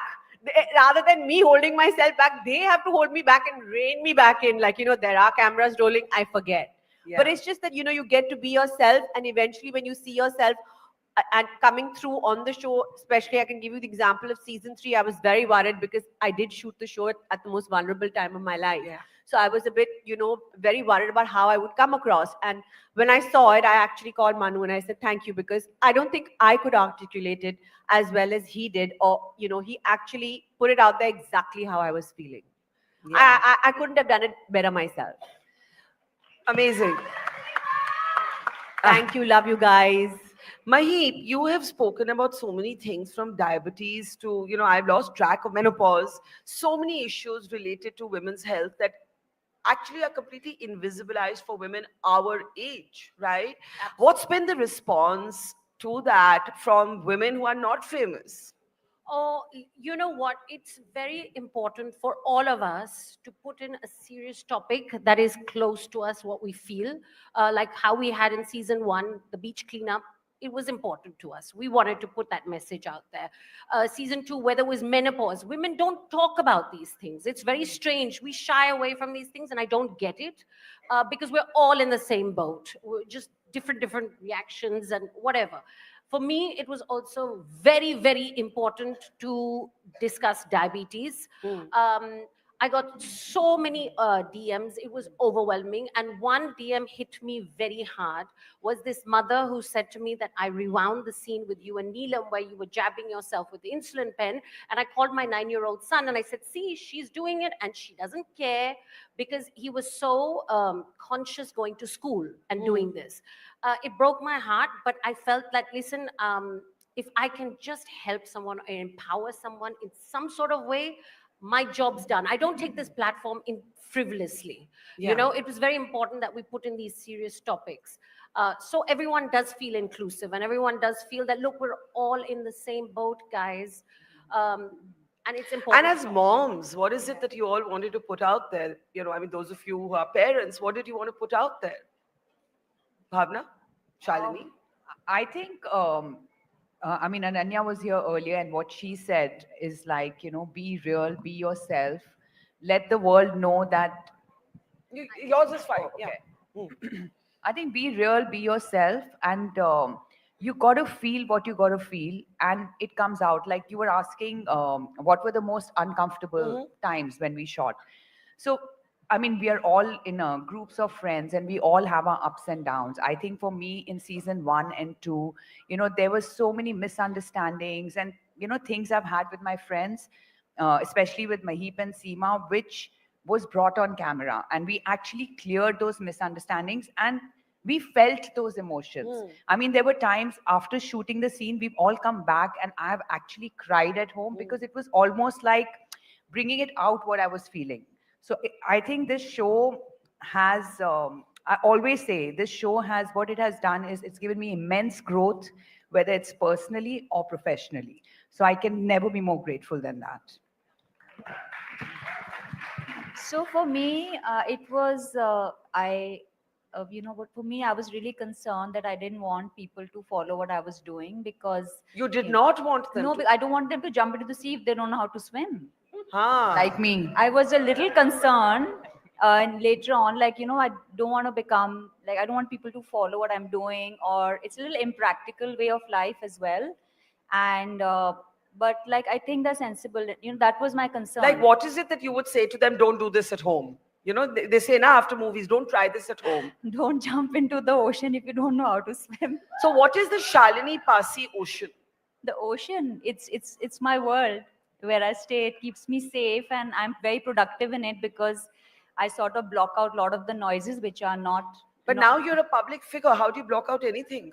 Well, I don't read a lot of stuff which I don't want to read. Like I go on an app and I read the news. So it's very selective. And I mean, I need to function as well. I need to be able to work. I need to be able to exercise peacefully. If all the time I'm hearing what people are saying or talking about, obviously I'm not insensitive and I'm not, you know, not like, but I need to be a little bit away from what is actually like the reality. Because I'm a creative person, I cannot live in that very bare world, which is very, very harsh. Because I also need to protect my feminine energy, you know. The world is so aggressive and masculine that, you know, so for me to preserve my energy, to be able to give back, whether it's to the art world or the society or even my family, I need to protect my creative feminine energy. And what I see now is that women want... Surprisingly, you'll get shocked because people love honesty. And is it easy to be honest in this sort of glam world? Not at all. How do Not people at all. react? Like, what's the, like, you know, most uncomfortable thing for you that's happened for you? You're obviously a very blunt woman. I am. Unfortunately, if I'm not saying it, it's on my face. Correct. It's a problem. I don't know how to hide it. You know? Yeah. Oh, thank you. But yes. So what would you say to them? What one mistake you've made? Oh God, I made many. Haven't I? So one you discussed don't now? want them to make. You know, we often say make your own mistakes. What's the one Yeah. mistake that you don't want them to make? I think criticizing yourself, being critical on yourself. Don't do that mistake, because you know what? You'll be surprised. The person sitting next to you is going through the same damn thing. You know, you're not aware of it. So I think women, as women especially, we're so harsh on ourselves, and we're so shy, and we're so constantly, we have to be the strong person. It's okay to be weak. It's okay to be vulnerable. Before my pre-diabetes, I just wanted to be strong for the family. And I was crumbling inside. And finally, we all know that I ended up in the ICU. But I needed to reach out for help, which I didn't. And it's okay to be vulnerable, be honest, and just be around people that you love and you trust. Very important. Seema? So for me, the biggest takeaway, I mean, what's transformed me as a person through this show is that I always operated out of fear. You know, my whole life I have operated out of fear, and, you know, I was always looking at what's best for everyone around me. And like, you know, I didn't want to step on anyone's toes. I was constantly trying to be better for everyone around me. Not to say that it's not an endeavor even today, but I think I just kind of, it made me wake up and realize that, okay, I'm a mother. Okay, you know, you have a husband, you're a wife, you're a daughter, you're a daughter-in-law, but what about you? Like when you wake up, I woke up, I think I just woke up one day and said that this cannot be my story. And I can't, like there were things that I wanted to, you know, just be, which I wasn't being able to do that. And I realized I discovered a lot about myself through this show. And I also What discovered did you learn? What did you learn about yourself? that actually, you know what, I have, can I say the word? Yes. I also have balls. So, you know, I think I did realize that, and it made me feel empowered. And what made me feel even more empowered through this show is all the women out there who connected with me. Yeah. And I think, like you said earlier, if you can touch or someone's change life, even one person's life, it's all worth it. That kind of gratification and validation is all it was more than what I ever thought I would get in life. So I feel like now I've accomplished something. It's not really about the money or the work. Yeah. It's about that feeling of gratification and that feeling of empowerment that only you as an audience can give me. I can't give it. Actually, they give it to you. You know, when you do it, and that's lovely. you're acknowledged. Yeah. I think so. You know, just be honest. And all our problems, every problem I've had in life, all women out there have had. It doesn't matter what place of privilege you come from. You're still going to have the same problems in your marriage, in your home, with your children. We all have the same problems. So, you know, I think just discussing it. And that unit, and putting it out Putting there. it out there to say that it happens. Bhavna? I think both Mahip and Seema have pretty much summed it up. I think one thing I've learned is not to be oversensitive. I was an extremely oversensitive and over anxious person. And I think that is one thing I regret, I shouldn't have been so sensitive, because today when I'm much older, I realize everything passes and everything is fine. This too shall pass. This too shall pass. And I'm going to take this 1 second to acknowledge this very nice person here, Mr. Sanjay Passi. Oh, I was going to welcome him on stage. Sanjay, come on up, yeah. Come on. 8 minutes. I have to, because... Sanjay, come on up. Of Sanjay, course. 8 minutes. 8 minutes. Of course, Shalini has This been is Shalini's amazing on the husband, show. Sanjay Passi. And 2 minutes to out. How did you feel about Shalini becoming like this complete national crush? I mean, it was a surprise for me. I mean, overnight, I could not have imagined that what she's done. It's amazing. I really feel very proud of her. And Sanjay, you're a very, very successful entrepreneur, but today you're known as Shalini Passi's husband. I feel very proud about it. Yes, when people say, "Are you Shalini Passi's husband?" I say yes. Shalini? Yeah. How was this at home? How was this at home? The stardom. I was always a star at home. It's the same. Everybody else. So nothing has changed? For me, it's the same. Like, I'm the same person I always was from school till now. I've always lived in my own universe. Now everybody, people know me now, which is different. And I hope I can keep delivering, and I hope I can keep, following my dreams and make everybody happy while I'm doing it. How did your son respond to this? He was Robin. very afraid in the beginning because he says you don't watch television and you have no idea what you're doing. You should not be reading books on art and architecture. You should be, your new homework is to watch reality television. And every night he would come and put on something for me, but I say, okay, I'm watching that, I'll put it off and then do my own thing. So, but like he was happy then. He watched it with his friends the day it was released, and all his friends loved me, which was very nice. All his friends love you? Yeah. Does everybody love Shalini? And all the Bollywood And wives. also, yeah. Yes. So, one thing about your wife that we don't know from Bollywood. I mean, she is a queen. I mean, what can I say about a queen? And you are her serf? Yeah, that's right. I'm there to serve her. Thank you, Sanjay. Let's have a round of applause for Sanjay. So, Bhavna, you introduced Sanjay, so we went there, but... And, another thing, since we are in a college today, so a lot of comments that I got this season was like, you went to SRCC and you were doing BCom honors, and then suddenly you became a flight attendant. Yeah. I mean, why would you do that? But I think I just followed my heart. I know I was excelling and I was expected to go and do my MBA or CA and become CEO of a multinational. That was what was expected out of me from that college. But I think I just followed my path because I didn't want to. I wanted to travel and I wanted to do different things. And I'm just so glad I did that. So please follow your dreams and please follow your heart. It's very important. Yeah. Neelam, I'll come to Shalini because we just heard from her, but Neelam, that one mistake that you made, that you want to tell the girls here, don't do that. I did it, I regret it. Well, these girls are much younger than me. When I look back at my life, my teens, I joined films very young. How old were you? 16. 16? Actually 15. Wow. So, I mean, when I look back at my life, no regrets. I wouldn't change anything. But one mistake I did make was when I touched 50, I was obviously, busy with my jewelry business. And I actually told myself that, okay, now it's time to retire. I was very comfortable in my kaftans, very comfortable in my loose clothes. Yeah.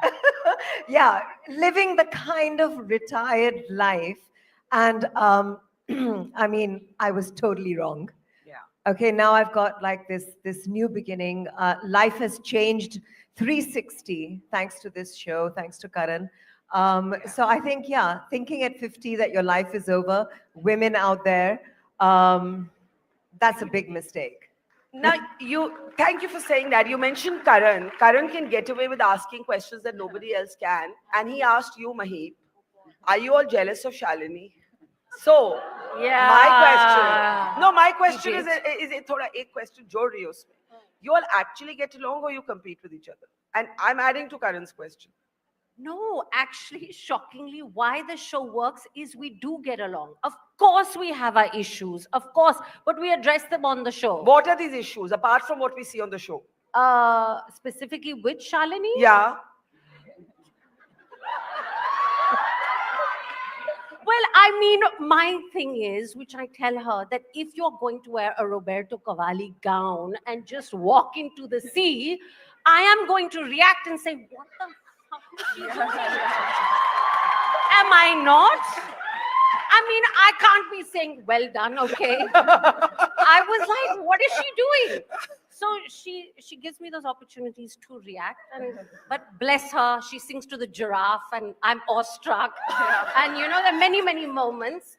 But Shalini is unique. Yeah. And I think she was made for reality. And she's... Imagine what Sanjay had to go through all these Yeah, years. Sanjay. So now you can sympathize with him. No, but Shalini, you think they're all jealous of you? No, because if it wasn't for them, this platform would not have been there. I've just walked in like a breeze. I'm only borrowing from Karan's playbook. I don't ask these questions. So this, so like they started it. It was literally like they had this audience which was just crazy about them, and I had to just walk in. And Yeah. there were times No, Mahip would tell me, No, Mahip let's would just during the shoot, sometimes just look at me and she's going to say something, and I would keep looking at her. I said, "Bol de, say it." I was being polite, guys. I think this has been Mahip's calmest season. Actually, Really? yeah, And yeah, I really like. No, I want to clarify that that's Karan's domain. I think it's lovely to see you all. Of course, nobody gets along all the time. That's not real life. Everybody grates on everybody at some point. You don't agree with it, but it's just wonderful to see what you've been able to do for women everywhere, and it's across age groups, and it's absolutely wonderful. So before I come to my last few set of questions, a big round of applause for these wonderful women. There is this stereotype about women that you put a bunch of women in a room together and they won't get along. That's not true. They have a lot of fun. So Shalini, you're going to tell us that story behind that song that you welcomed them with. What Which is that that? one? Yeah. Will you sing it for us also, please? So it's like sing.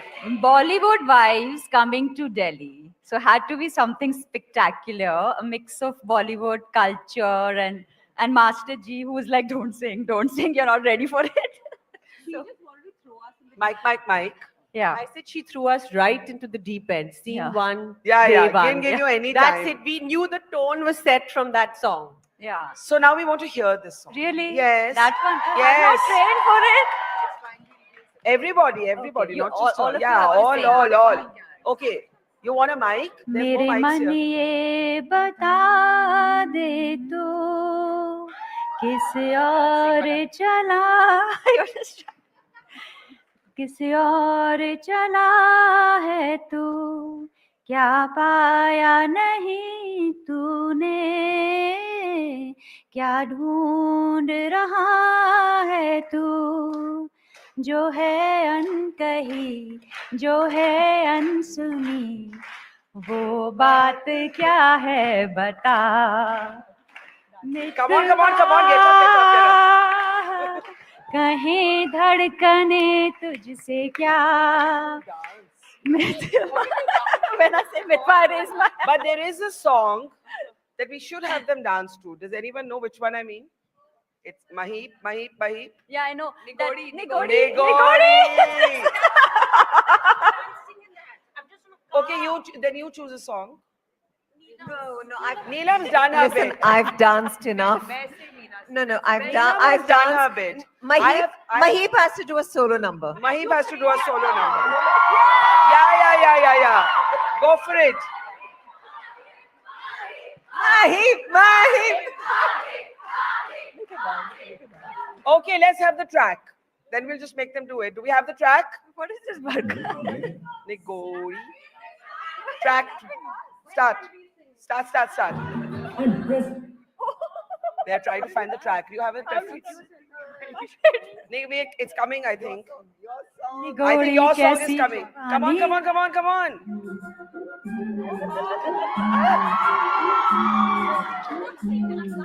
Mahip, chal yaar. Come on. Come on, girls. Mahip, chal yaar. Mahip, yes, more.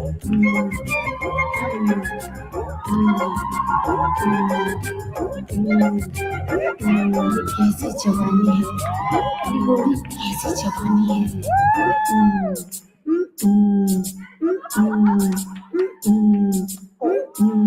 Okay, we tried. I don't know. You want another song? निगोरी कैसी जवानी है जो बात सुने ना मेरी निगोरी निगोरी कैसी जवानी है जो बात सुने ना मेरी निगोरी कैसी जवानी है जो बात सुने ना मेरी निगोरी बड़ी मस्तानी है जो बात सुने ना मेरी निगोरी बड़ी मस्तानी है जो बात सुने ना मेरी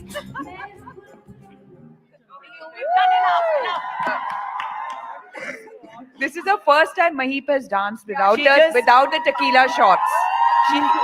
She said she broke her dancing virginity on the stage.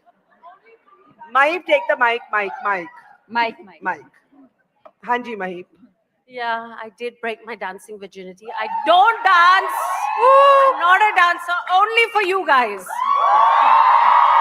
Made a big ass of myself. But No, it's you fine. didn't. Are there roles that are the things you did many years ago, those of you who have been on camera before, that you wouldn't do today? Like the song we just saw?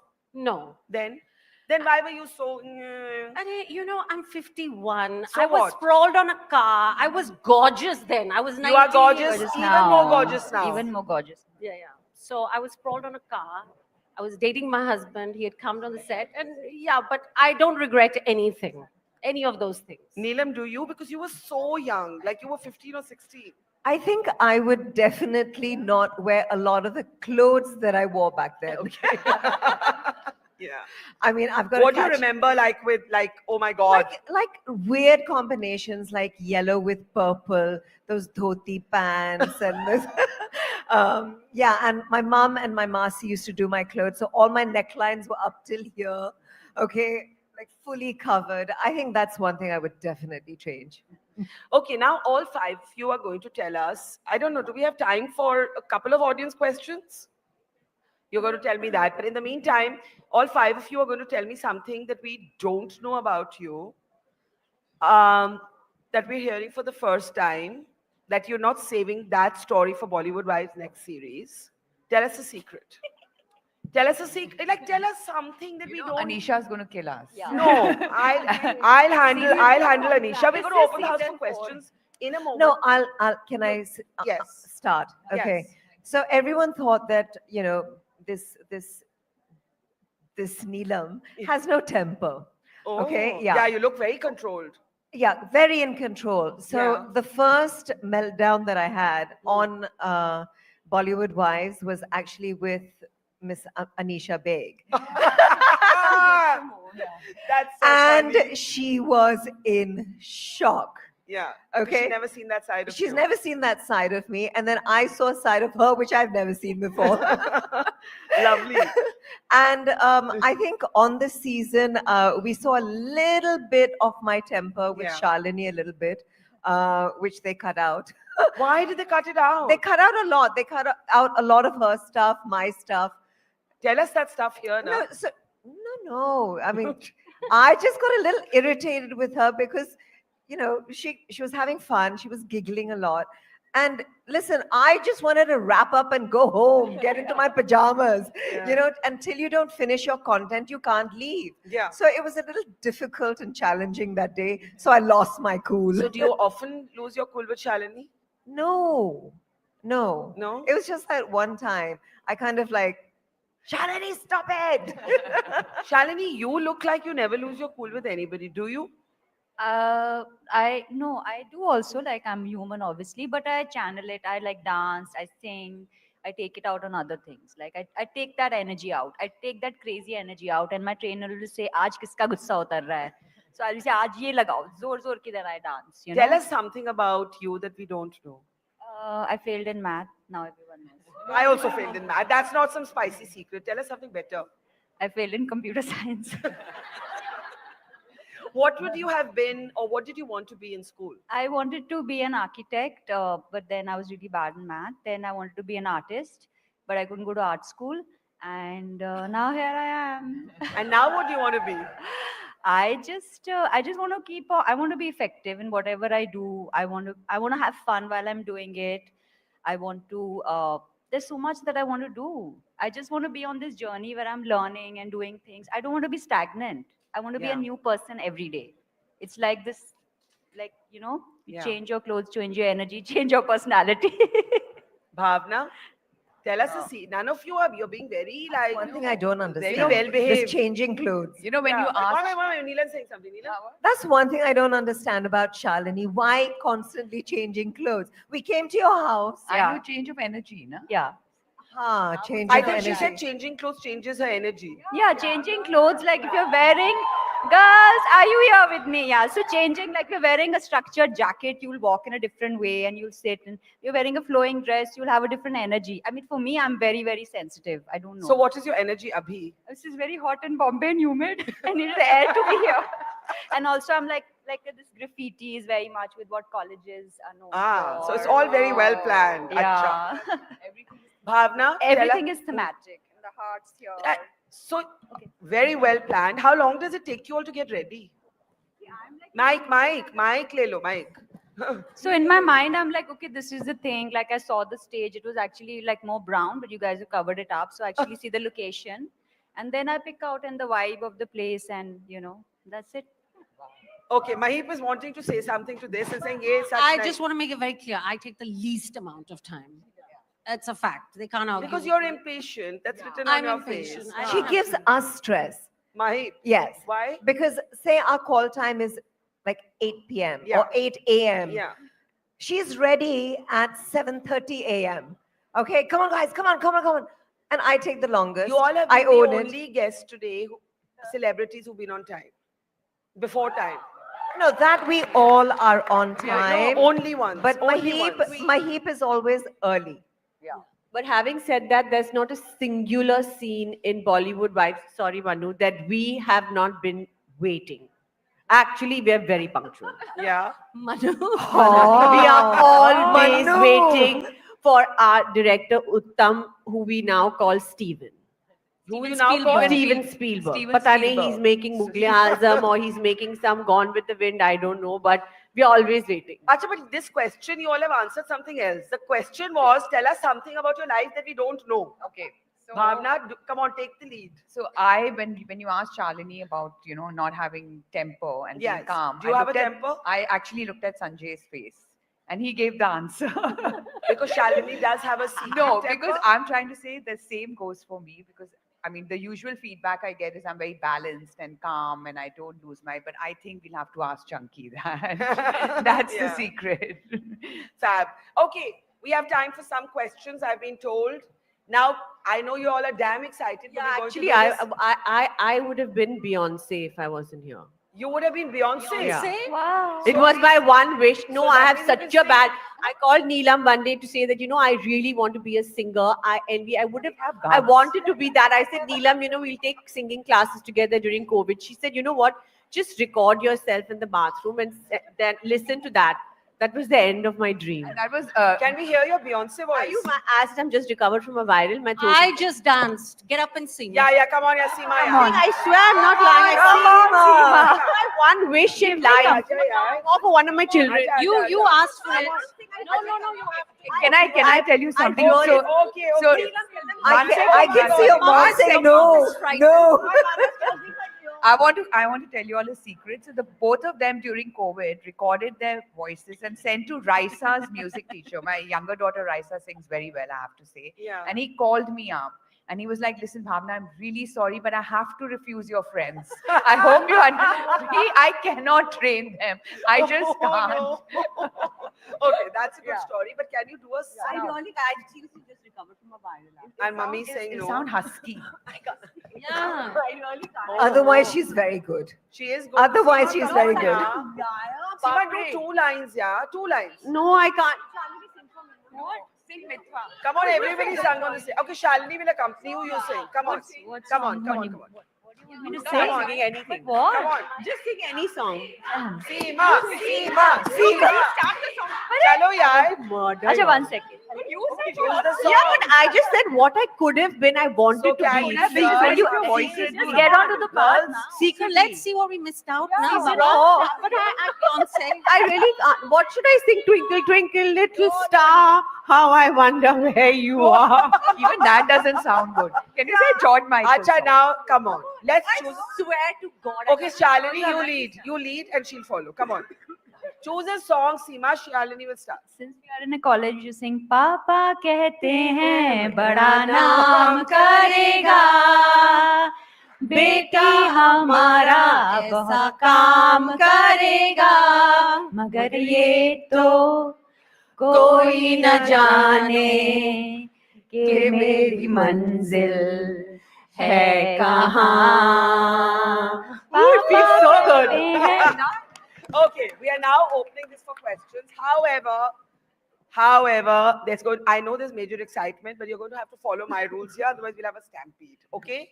So I'm going to call one person at a time, and I'm going to start.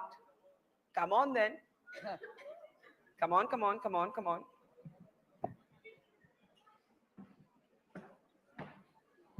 Hi. How are you? How are you? How are you? Come. I wanted to say a big hi, and Hi. it's been a pleasure watching all of you. Mahip has been a friend. Our kids went to school together, and of course, Bhavna I've met at the Ayappa temple with Shabina. Yes.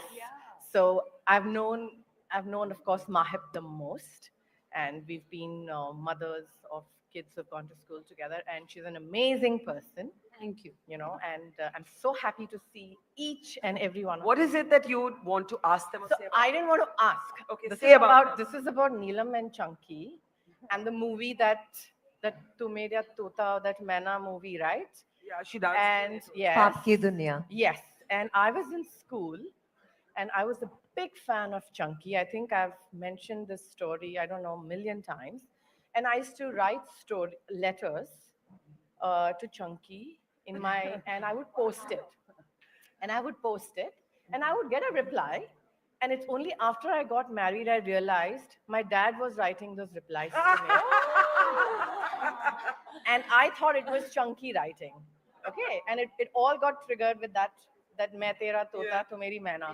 And so one day my dad, actually mentioned it to me, saying, I didn't know how to do this, and I would like wonder, why is Chunky saying you're a kid in school, focus on studies, take those posters out of the room, and I'm like, Dad, you didn't do this. Lovely story. Anything you want to say to the wives? They're so phenomenal. You're amazing. You're a role model. I'm an entrepreneur. I've been a mother all my life, and I've finally figured what to do in life. And you're an inspiration to a lot of them like me. And keep it going. All the best. You all rock. Thank you. And another thing about Bhavna, she's very spiritual, right? And very real. I mean, that one day that I met you in the temple with Ananya, it was amazing. I mean, I was there with Shabina, and you were there with Shabina, and it was like an eye. Thank you for telling us. Thank you. Thank you. All right. The young girl here in the middle. Come on, come on. I can see your hand, but you have to run up. Run up, run up, run up, run up. Be fast, quick. They're all quicker than you, I think, at this point. Come on, come on, come on. Come on, come on. Hi. Hi. Hi, good to meet you. So my question is specifically to Shalini. I have been watching all of you from season 1, but you spoke about feminine energy. Yeah. I'm in my early 30s right now. I did my engineering MBA, worked for many years, and I'm an entrepreneur right now. And what I've realized is that to be taken seriously, at some point, I've had to be channelizing the masculine energy more to be taken seriously and having to sacrifice the feminine in me.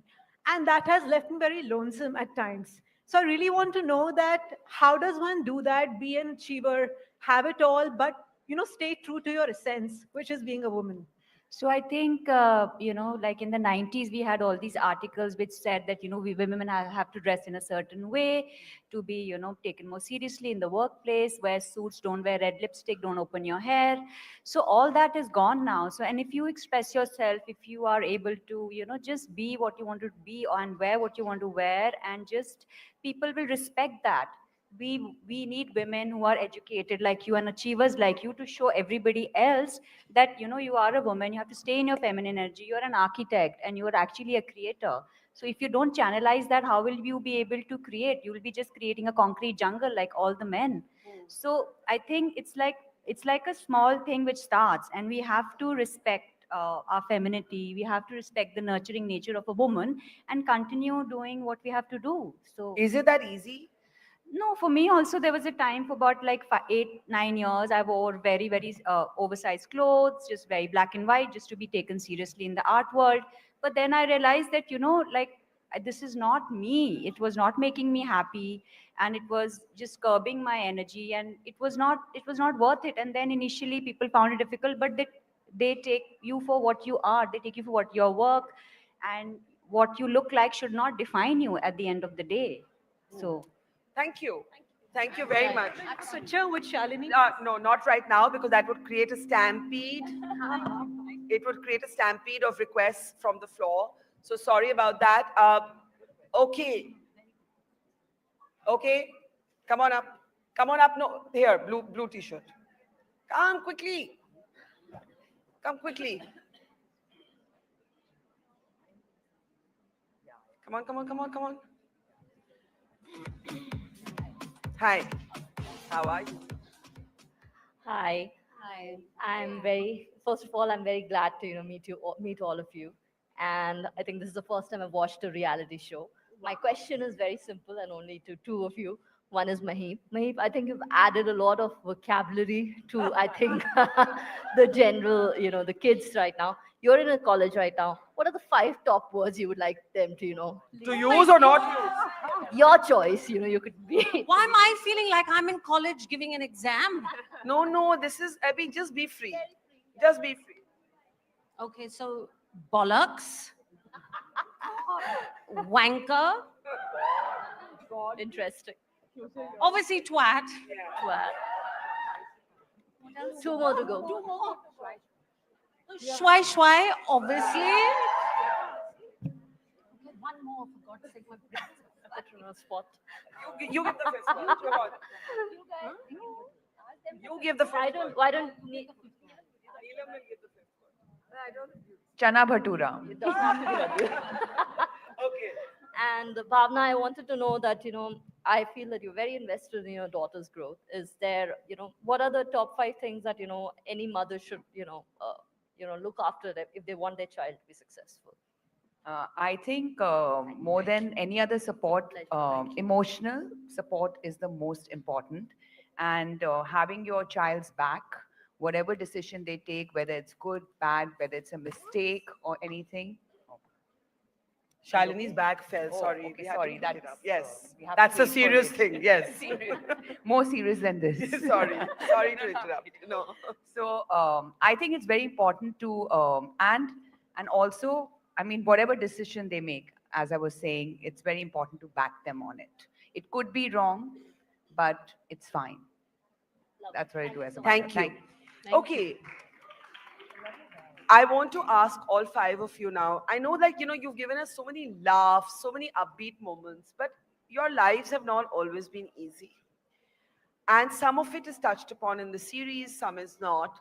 What has been the toughest moment of your life, and how did you cope with it? What did you, when you look back and you think of, like, I always say older women are so much more interesting because we've lived, Absolutely. right? And we have all these stories, and we have all these mistakes, and we have all these, okay, we won't do it again, and then we do it again, all that. So, Neelam, one really traumatic phase that you learned from, that you want to share. Well, season 3, I've openly spoken about. I was married before my divorce. I think it was, for me, the most difficult phase of my life. Like, back to your question, you said, how did you deal with it? I mean, I dealt with it. I just took my own time to deal with it. I had a very supportive family, first of all. I think that's number one. And I just took time out, literally time out. I didn't leave my house for almost a year. I hardly met these girls for, like, almost a year and a half. I think I just... You were depressed? I was depressed. And angry? I just needed time to heal from the trauma. So I just gave myself that time. And that's the kind of person that I am. I just shut everything out.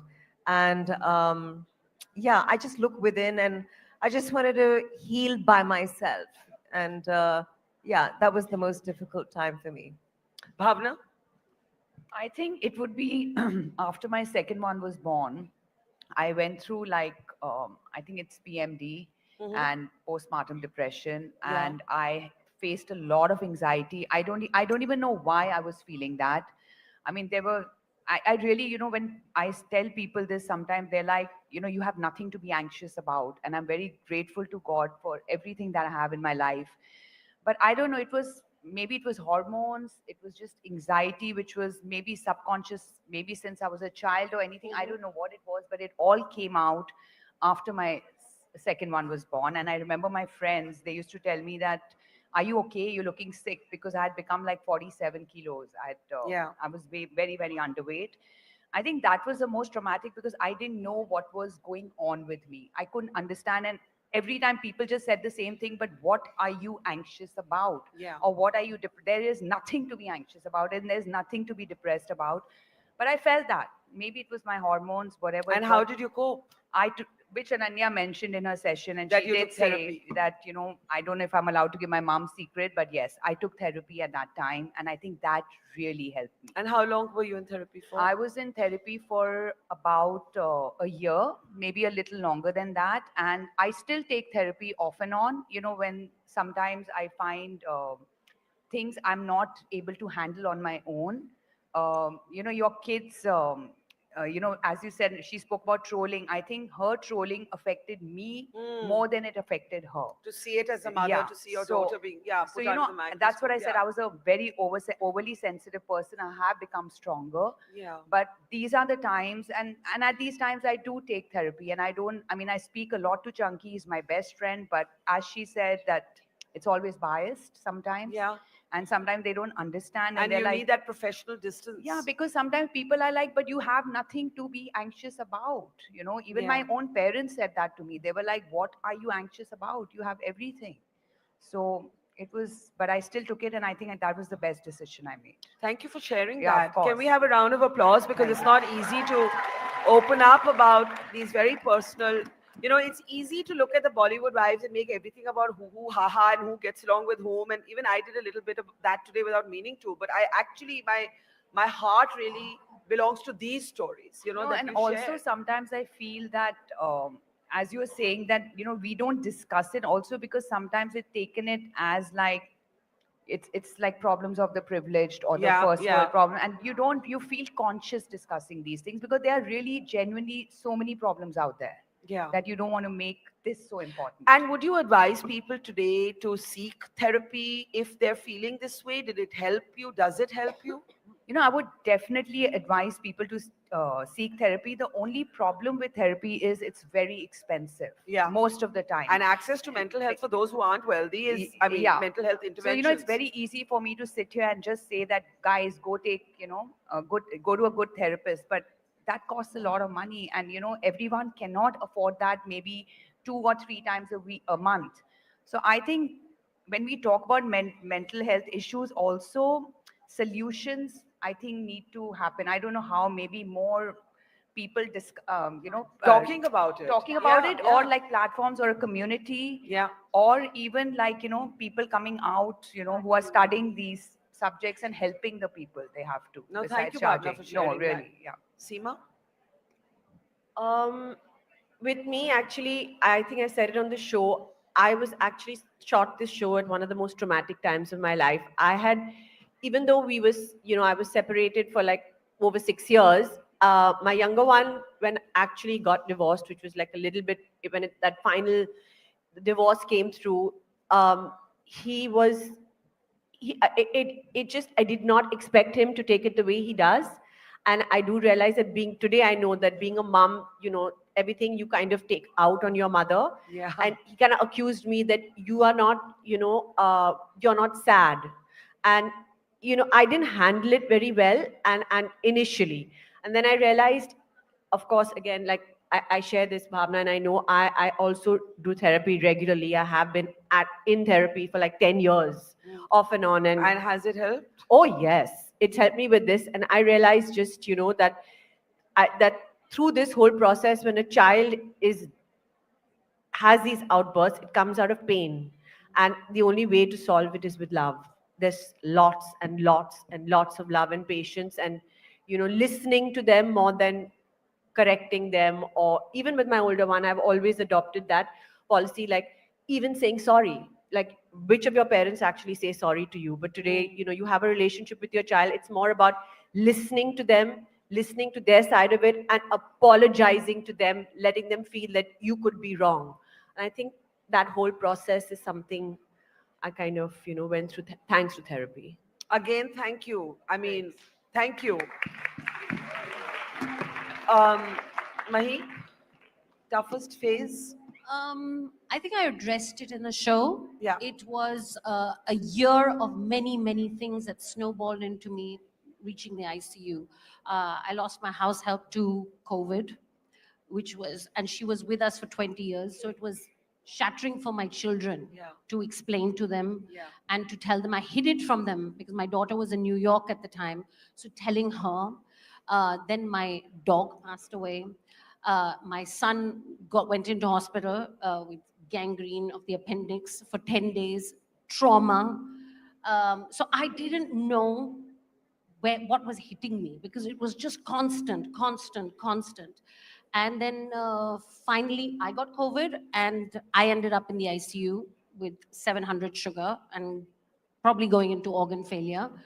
So I think that was very traumatic, questioning your mortality, your life. We don't question death so much, So it hit me very hard. It hit me more for my children because they've gone through it with two of my sister-in-laws suddenly passing away. And I know what it has done to my whole family. So for me, that's what I said to you guys, that, I've been that person always to be strong for the family. I'm the strong one. And people come to me for help. I don't go to them for help.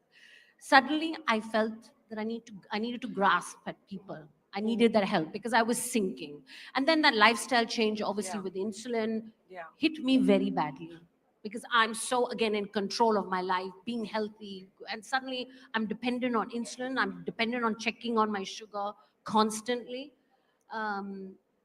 It's, so I think work helped me. Yeah.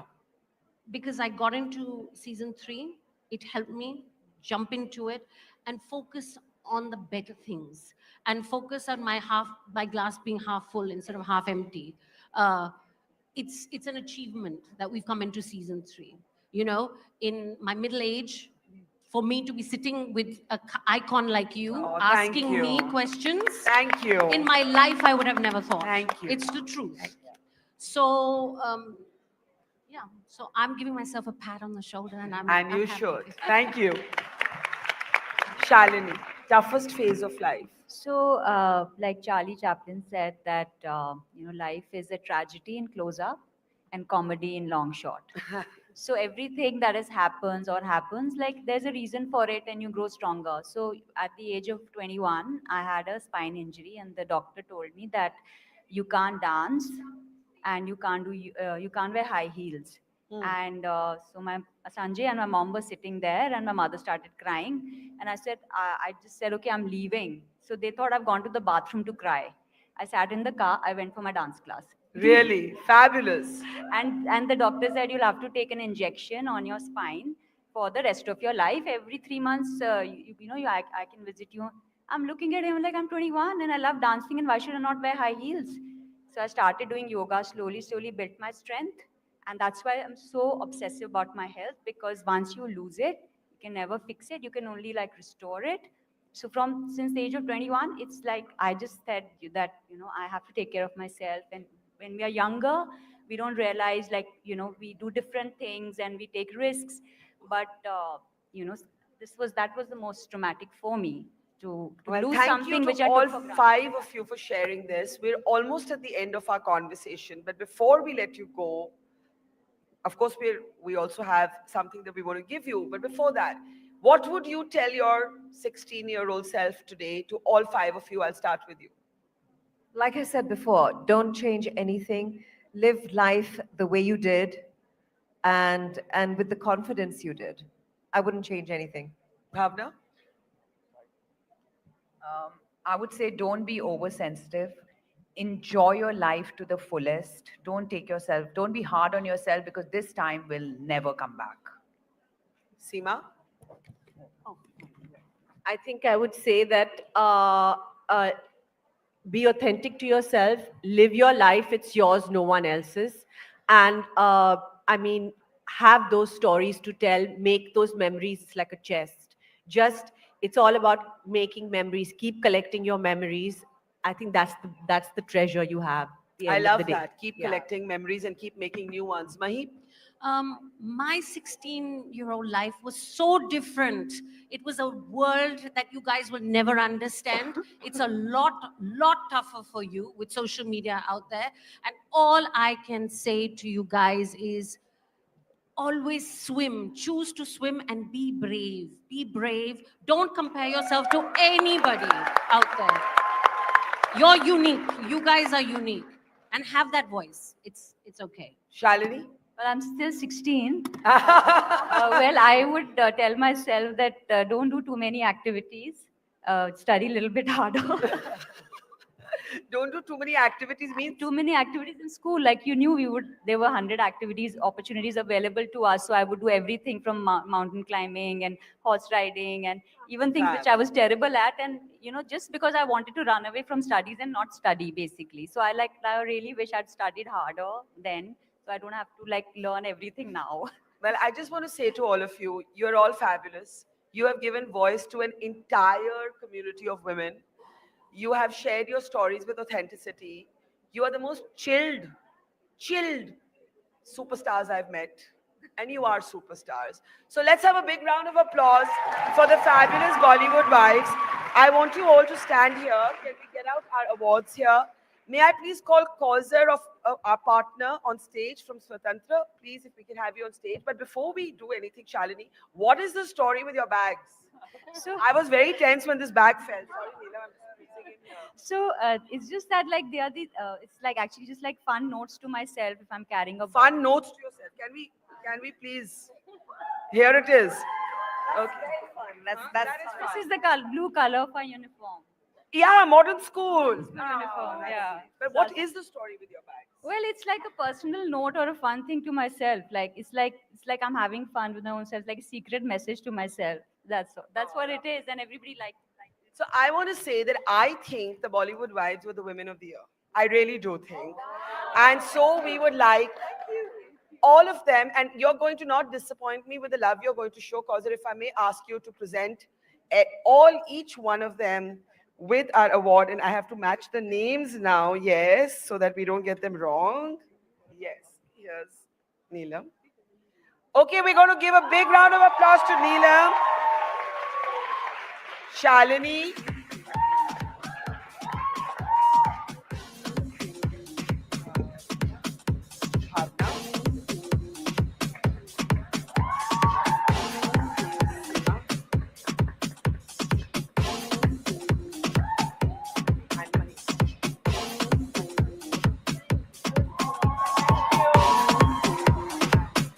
Okay, at the count of 3, 2, 1, we're going to go Bollywood wives, okay?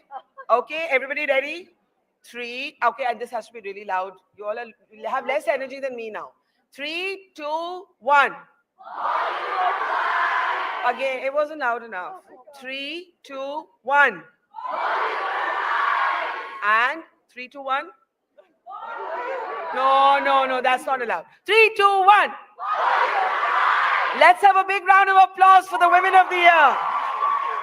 Thank you so much. Can we have you go through the wings backstage? Because we missed you backstage because you all were front of stage before we could introduce you. Thank you. Thank you. Thank you so much. Oh, thank you. Thank you. Thank you. All of that. I love that wishes from Anisha would really thank you. Thank you. Thank you. Bye. But I need people to settle down, please. Aditi, I need your help. Volunteers, we need doors closed at the backs. Please, no, please take your seats. No. No, they have to sit. No doors open, please. Please, please, please. Guys, I need someone at the doors to be locked. I need the doors to be closed because we have to move on. Polemy, can you step out and have those doors locked? Back means? That's fine. Can I have the doors closed, please? And everyone take their seats. Come on, girls and boys. Help me out here. Take your seats.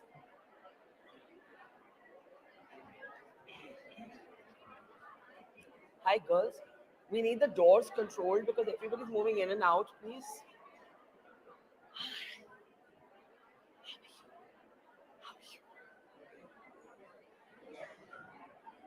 Everyone take your seats, please. Guys at the back, we can't start unless you take your seats. Okay, that's fine, but come on, I need everyone to settle down also, no? Hello at the back, can we have the bouncers stand at the door? Pallavi, can you step out and just have it done, please? Can the doors be locked? Can the doors be locked so that everybody can just sit where they are? No, I can still see the open doors, please. That's all right. Can you have the doors locked here? I'm really requesting somebody at the back. Pallavi, I really need this done. I understand, but they're not, there's a lot of movement at the back. May I request everybody at the back to just squat on the floor if you don't have seats, but I need you to settle down. The guests waiting. We have to introduce our next speakers, please. Please, and there are empty seats in the front. You can come up front and take seats if you're not getting one. Excuse me, at the back, could you please settle down? Could our student volunteers make the students settle down at the back? आप please सब ठीक करिए आधा तो on नहीं होता है okay नहीं sir okay, how many of you this Diwali saw the Diwali Barbie? The Diwali Barbie. It was such an important statement of inclusion and representation. For those of us who grew up, with Barbie dolls, we would look at these dolls and they would be very remote from anything that was close to our reality, right? But Anita Dongre created, in the interest of this wider representation, the Diwali Barbie. And Anita Shroff Adjania, I've often told her that she's so elegant herself, but that she could make a lamppost look stylish. Please put your hands together to welcome the divas of design, Anita Dongre and Anita Shroff Adjania. Thank you. Let's, come on, show them your love. Thank you for coming. Thank you for coming. Thank you. Thank you. Yes, please.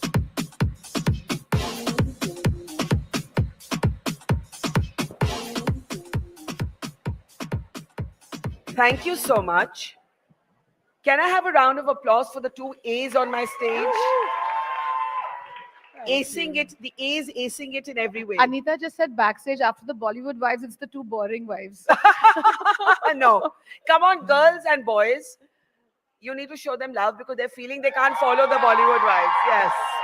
Thank you. Anita, I want to start with the Diwali Barbie because in my introduction, I was just saying, when I was young, my mother didn't want me to play with Barbies because she felt like, the body image, the representation, but also it was so remote to anything we knew in our world. And I just love the Diwali Barbie. How did that idea come to you and why was it important to you? Honestly, Mattel approached me about a year ago and I was really excited to finally show India in a different light. Indian fashion has always been shown in a very cliched manner. And I thought it was high time that Indian girls all over the world, because we got some amazing feedback from every country where Indians live, I wanted them to resonate with their culture. And I wanted to make Barbie cool and confident and very now. And not this only this over-sexualized. And not that I've ever played with a Barbie as a young girl. Same. Never. Same. We couldn't afford Barbies. Correct. That also. Those are only some rich kids had it from abroad. We didn't. But today, well, it's available everywhere. And it's sold out. It's been very well received. Yeah, it's fabulous. What did that idea mean to you? Girls, settle down, please. What did that idea mean to you? Like now that it's out there and it's sold out. I think it just represents Indian fashion about what Indian fashion is today, which is it's evolved. it's so cool, it's international, it's global, but at the same time it has an Indian soul. The print was Indian, but the outfit was very contemporary. So for me, it's what's happening in India today. And the world doesn't Fabulous. see India like that. Yeah. Thank you for giving us that representation and that voice. Anita, I mean, you've dressed the biggest, as is Anita, of course, but you're always styling the biggest, wealthiest, most influential, most stylish people, and you're so stylish yourself. But it begs the question, what is fashion? What is fashion? What does it mean to be fashionable? I think it's more important to be stylish than fashionable, because I think style talks about you as a person. It's almost like a non-verbal communication of who you are. And also, it doesn't have to be the same every day. It can be different. Like for me as a stylist, I feel some days I want to be sloppy. And that's Yeah. what I'm saying non-verbally. Today, I want Yeah. to be comfortable. I mean, if you'd seen me half an hour ago, I was sloppy, getting off a flight. Yeah. So I think it also is kind of like the cover to you, like the cover of a book, which before you read or before you speak to someone, you see them and you kind of make a mental note of who they are. And what's lovely is that it's so much about your personality. Yeah. And I think it's a silent way of communicating who you are, what mood you're in, maybe even your your tradition, where you come from, your culture. There's so much relevance. So for me, it's more style than fashion.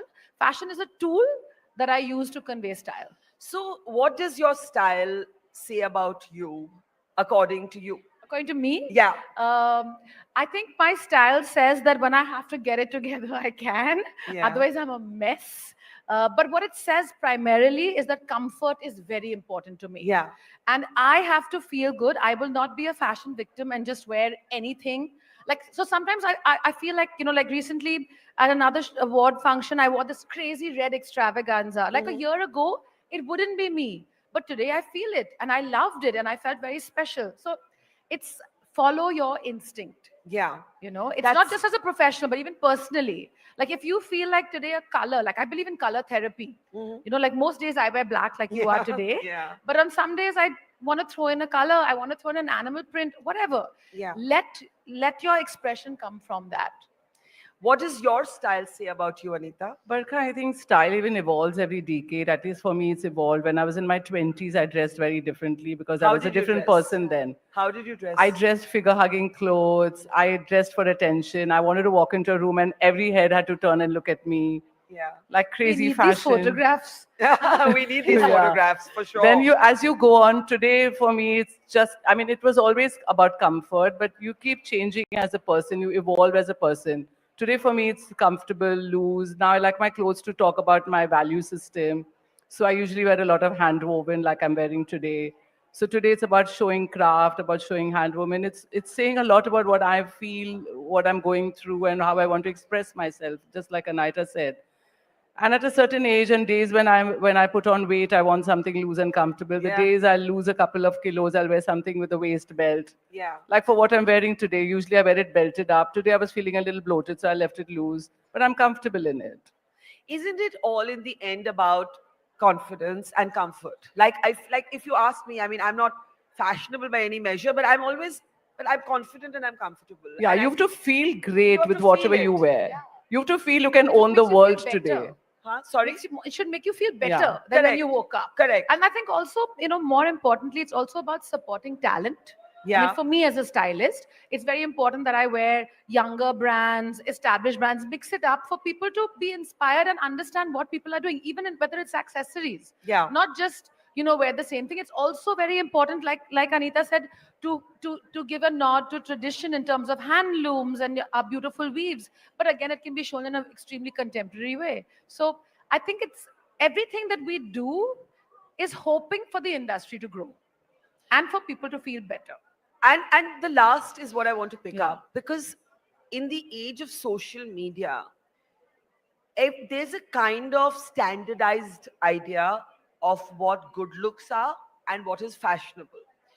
And how does one retain individualism when you're so influencer and image driven? You use the phrase fashion victim. How do you not be a fashion victim? I mean, there are young girls in this audience and their idea of what is a good look comes from what social media and the big stars are wearing.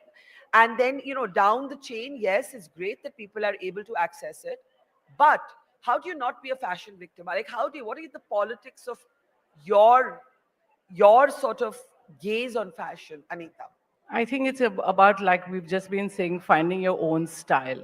Yeah. And that style has to be unique, that has to be you, that has to be personal. It's about not imitating anybody. It's about what you feel. You should feel empowered in the morning to do whatever, whether it's a job you're going for, whether you're going to college. You should just feel wonderful in what you wear. It's more about being you than about aping anybody else. It's so easy to ape anyone else and look like a clone of someone else. Yeah. But I would always say, do something that's you, whatever little it is. It could be just an ordinary white shirt you wear with trousers, but then make something about you in that. The jewelry you wear, just choose everything mindfully and carefully. Look at it and say, is this really me? Do I want to own this forever?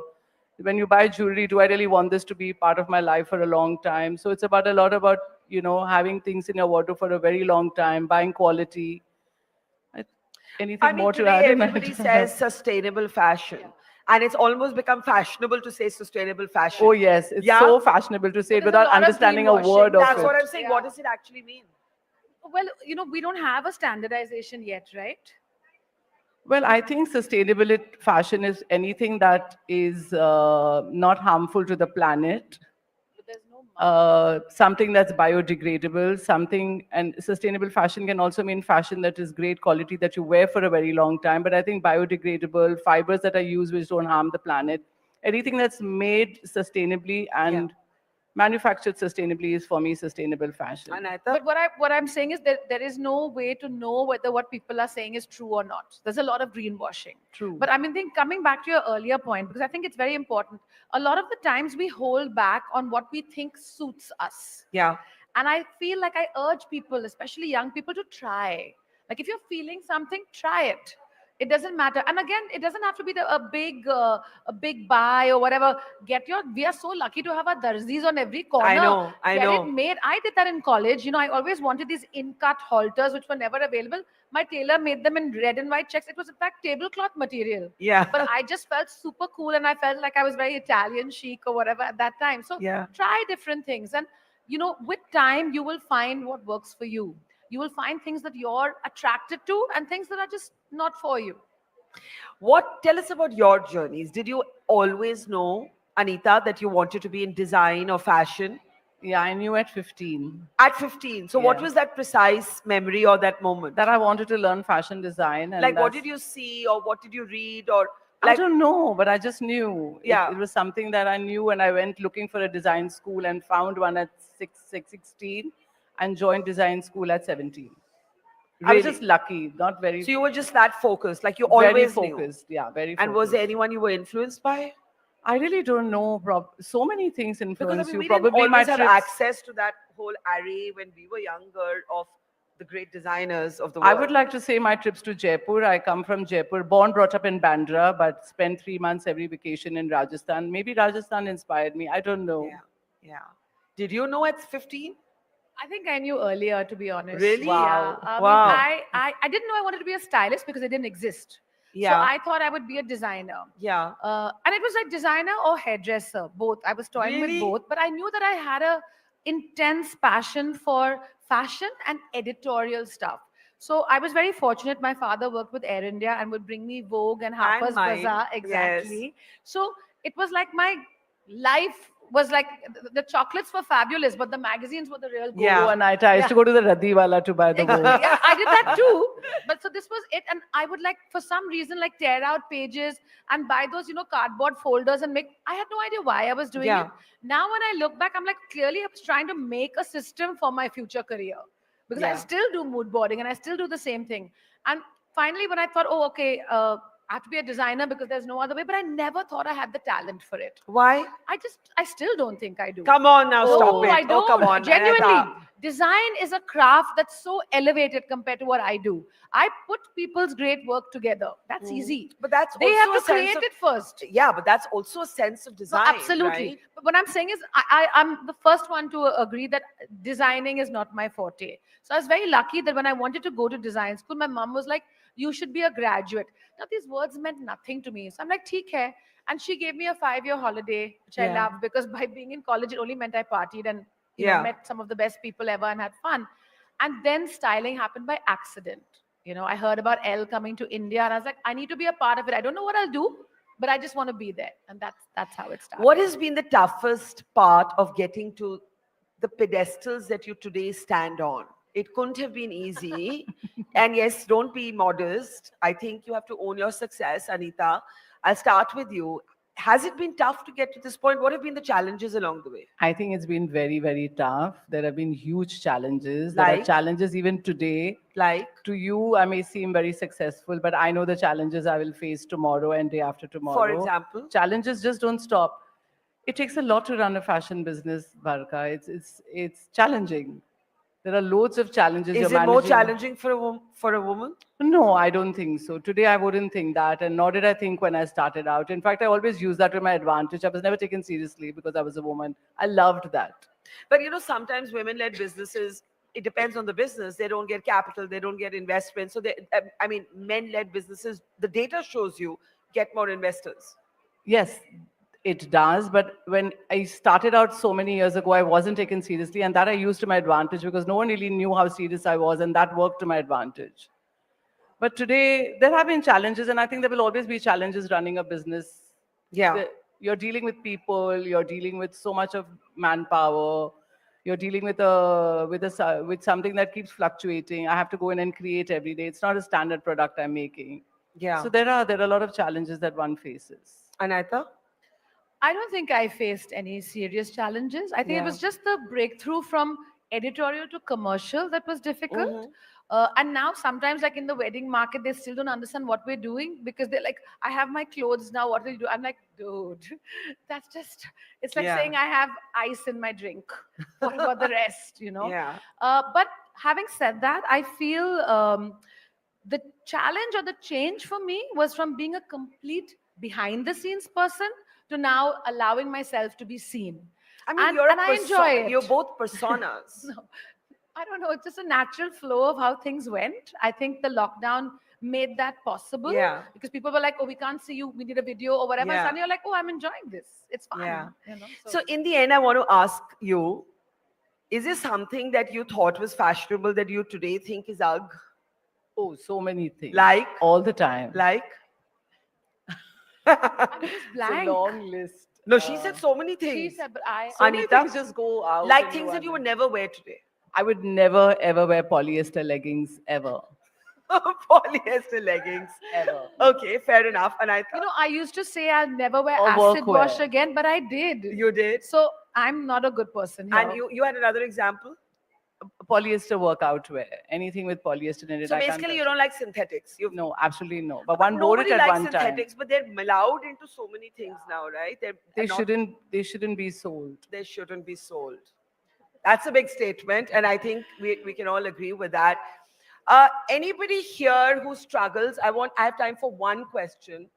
A young girl who's interested in design, or a young boy who's interested in design, fashion, or do you struggle with your own look? I'm going to call our photographer up here. Ananya, come up. Come up. And because it's just an interesting conversation. What does fashion mean? How old are you? Hi, I'm 21 and huge fan of both of your work. So I guess if I had to ask a question, it would be, you know, Indian fashion is now kind of coming center stage in like the Western world as well. Like you styled events like the Met Gala and, you know, this big wedding where all these celebrities from around the world have come. So do you feel like you are kind of pressured or feel the need to shift how you style or how you design to cater to a Western audience? Like how do you like incorporate Indian culture in that way?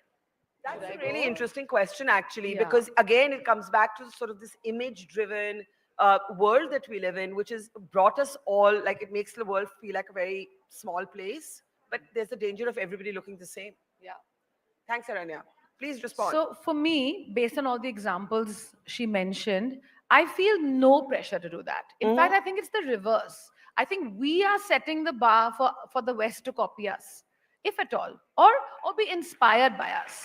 Yeah. I don't at any point feel that I have to do what's appealing to anyone but myself and my client. And you know, the thing is, like styling is quite a lonely business because you have a dream you do it, and then you're going to be judged. Yeah. I mean, as you rightly said, social media is now Yeah, our yeah, critics, yeah. which is fine. I love that that's made it also democratic. Yeah. But it's still a bit of pressure.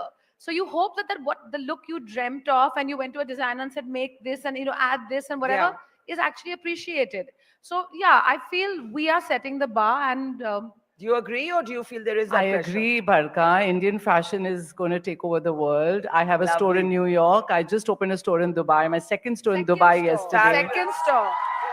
So we are all set to take the world. The next one is opening in LA in March. So we're I just couldn't help thinking. I looked towards the audience and we were talking about how fashion is about what makes you confident and comfortable. And I spotted two of our previous speakers, Colonel Preeti Kanwar and Major Bhumika. Can I ask you to stand up? Because I think these are two very fashionable women. Extremely. We were chatting I mean, backstage. just amazing, right? Yeah. Can we have a round of applause for our very fashionable soldiers?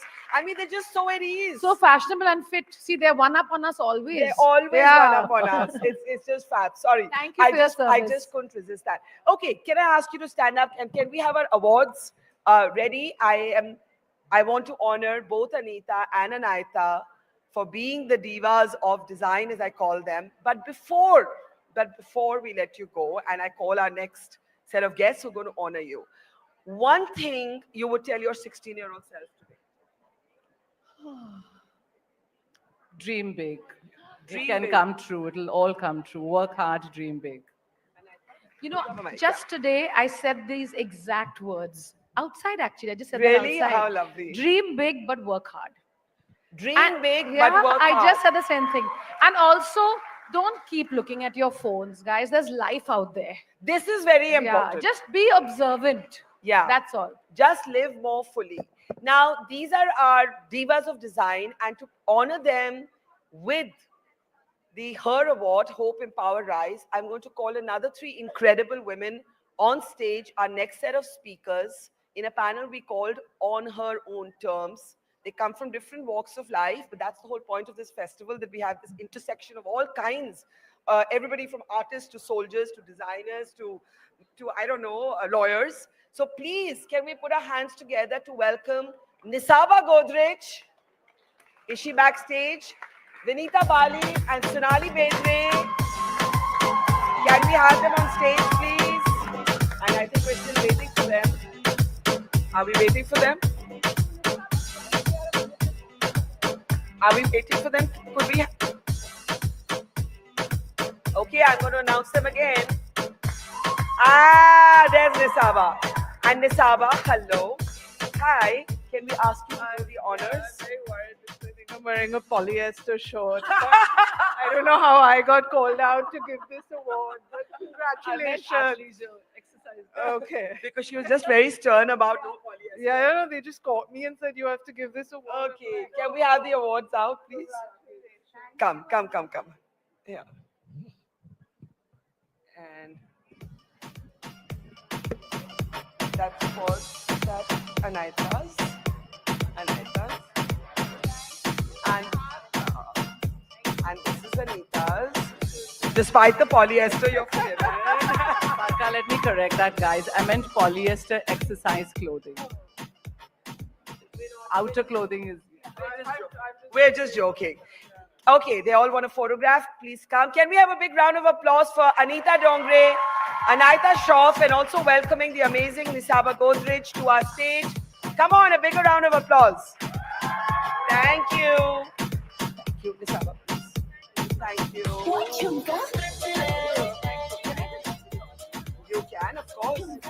Okay, anyway. So this conversation is called On Her Own Terms. And I want to welcome my next two guests now. If we can put our hands together for Vinita Bali and Sonali Bedre joining Nisaba Godrej on stage. Let's welcome them with a bigger round of applause.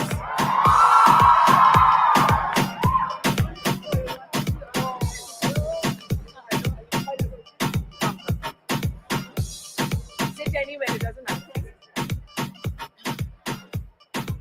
I can be the color between black. Thank you very much. It's lovely to see all three of you together in what should be an eclectic and interesting conversation. Nisaba, let me start with you. When I was preparing for this conversation, I discovered some things about you that I didn't know, including the fact that as a hot-headed young woman, you would often argue with your father, Adi Godrej, and you would just resign and you would say, "Mujhe nahi karna, I don't want to do this, I'm going." And eventually you wanted to take the company, Godrej Consumer Goods, into a different direction from your dad.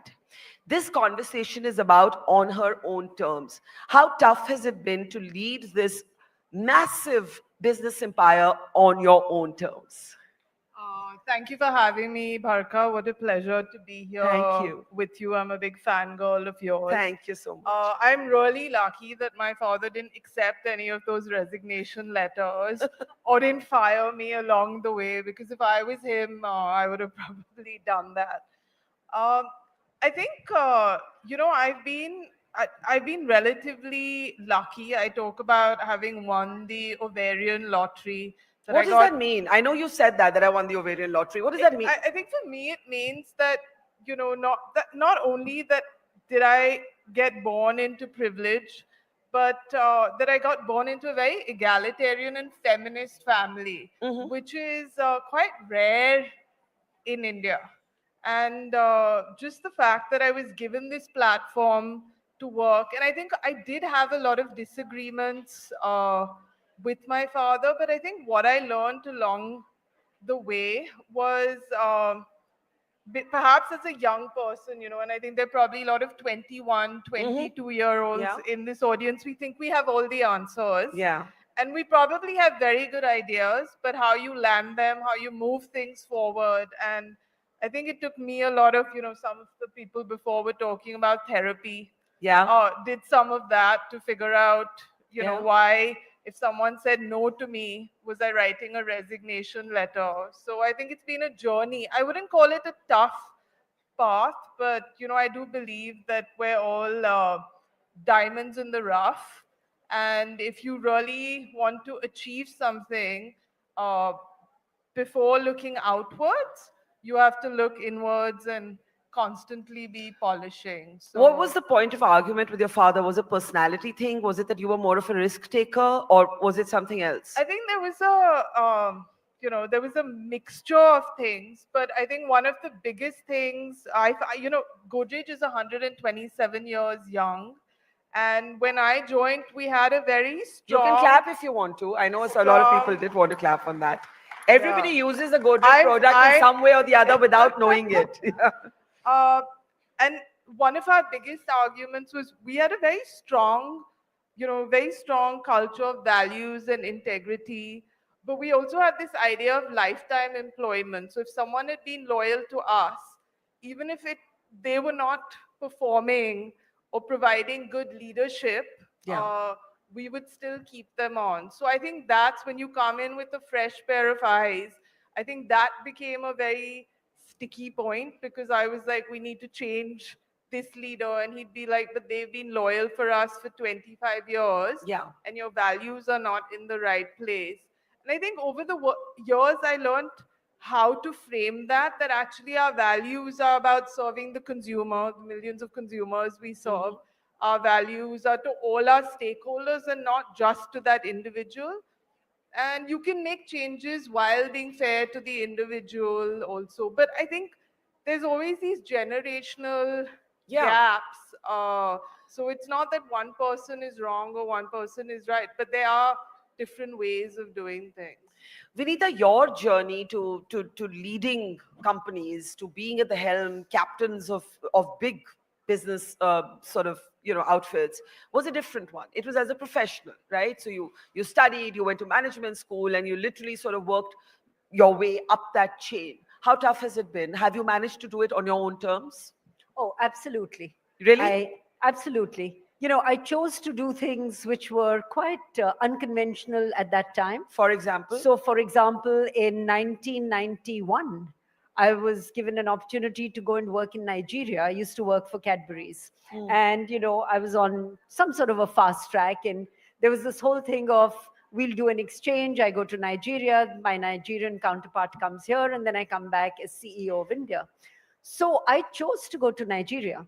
And I think, you talk about being born into privileged families. I remember having a conversation with my parents over dinner and saying to them that, you know what, my country is Nigeria. So my mom looks at me and says, you want to go? I said, yes. They said, go. And that was that. That easy. That was that easy. So I actually think that, part of the confidence you also get is the support you receive. Yeah. But, I went to Nigeria on my own terms. I was the first ever professional from India to go and work in South Africa, and had the opportunity to meet and interact with Mr. Mandela. And that's a beautiful story in and of itself. And then I worked in Latin America with the Coca-Cola company and so on. But it was on my own terms. I mean, I said yes to what I thought I should be doing, and I had no hesitation in saying no. So I'll give you an example. I chose to go to Cadbury, South Africa as a sales and marketing director and not as the CEO. Whereas if I had come back to India, I would have come back as a CEO. To me, the title was less important than the adventure and the experience I would get. And, I heard your previous panel say it's about, you have to believe in yourself and do the things that bring you joy. I mean, at the end of the day, if you're joyful, you'll do your best work.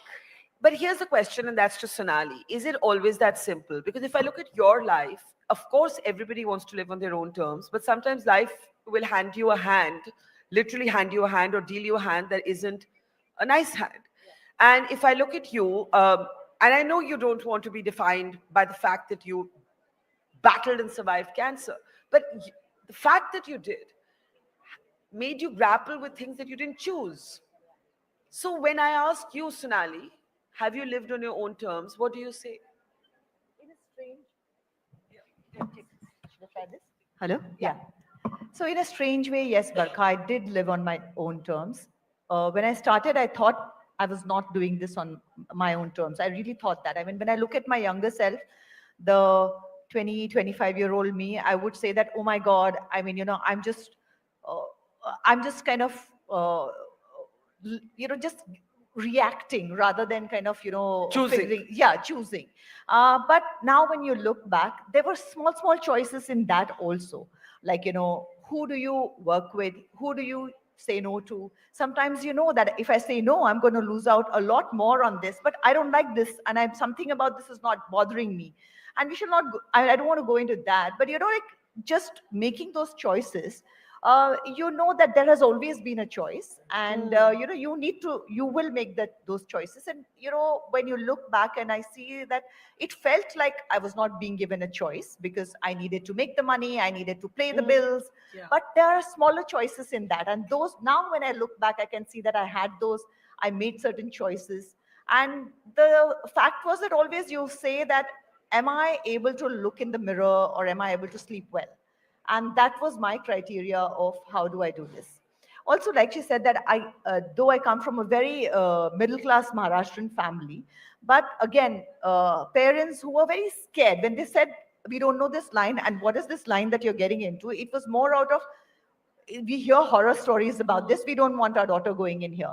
But once you put your foot down and say that, no, this is an opportunity, and I don't think I'll get this kind of, the kind of money I'll make here, if I make it, in the 5 years, I will never be able to do it in any other way.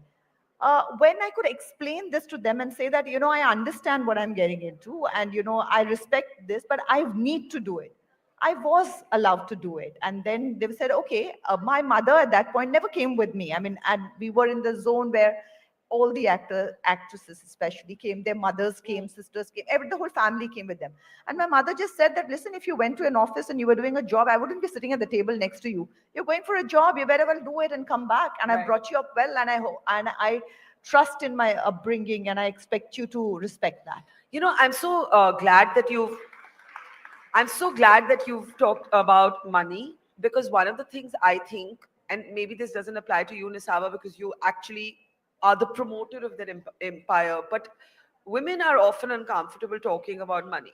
We don't do hard negotiations on money. We get squeamish. We have this notion of the work will speak for ourselves. Is that changing, or is that still the case in your? So Ali, you wanted to say something there? No, that's Hold the mic. What are you saying? No, I would love to know what she has to say about that, because that's interesting. You're absolutely right. Do you feel you're squeamish about money?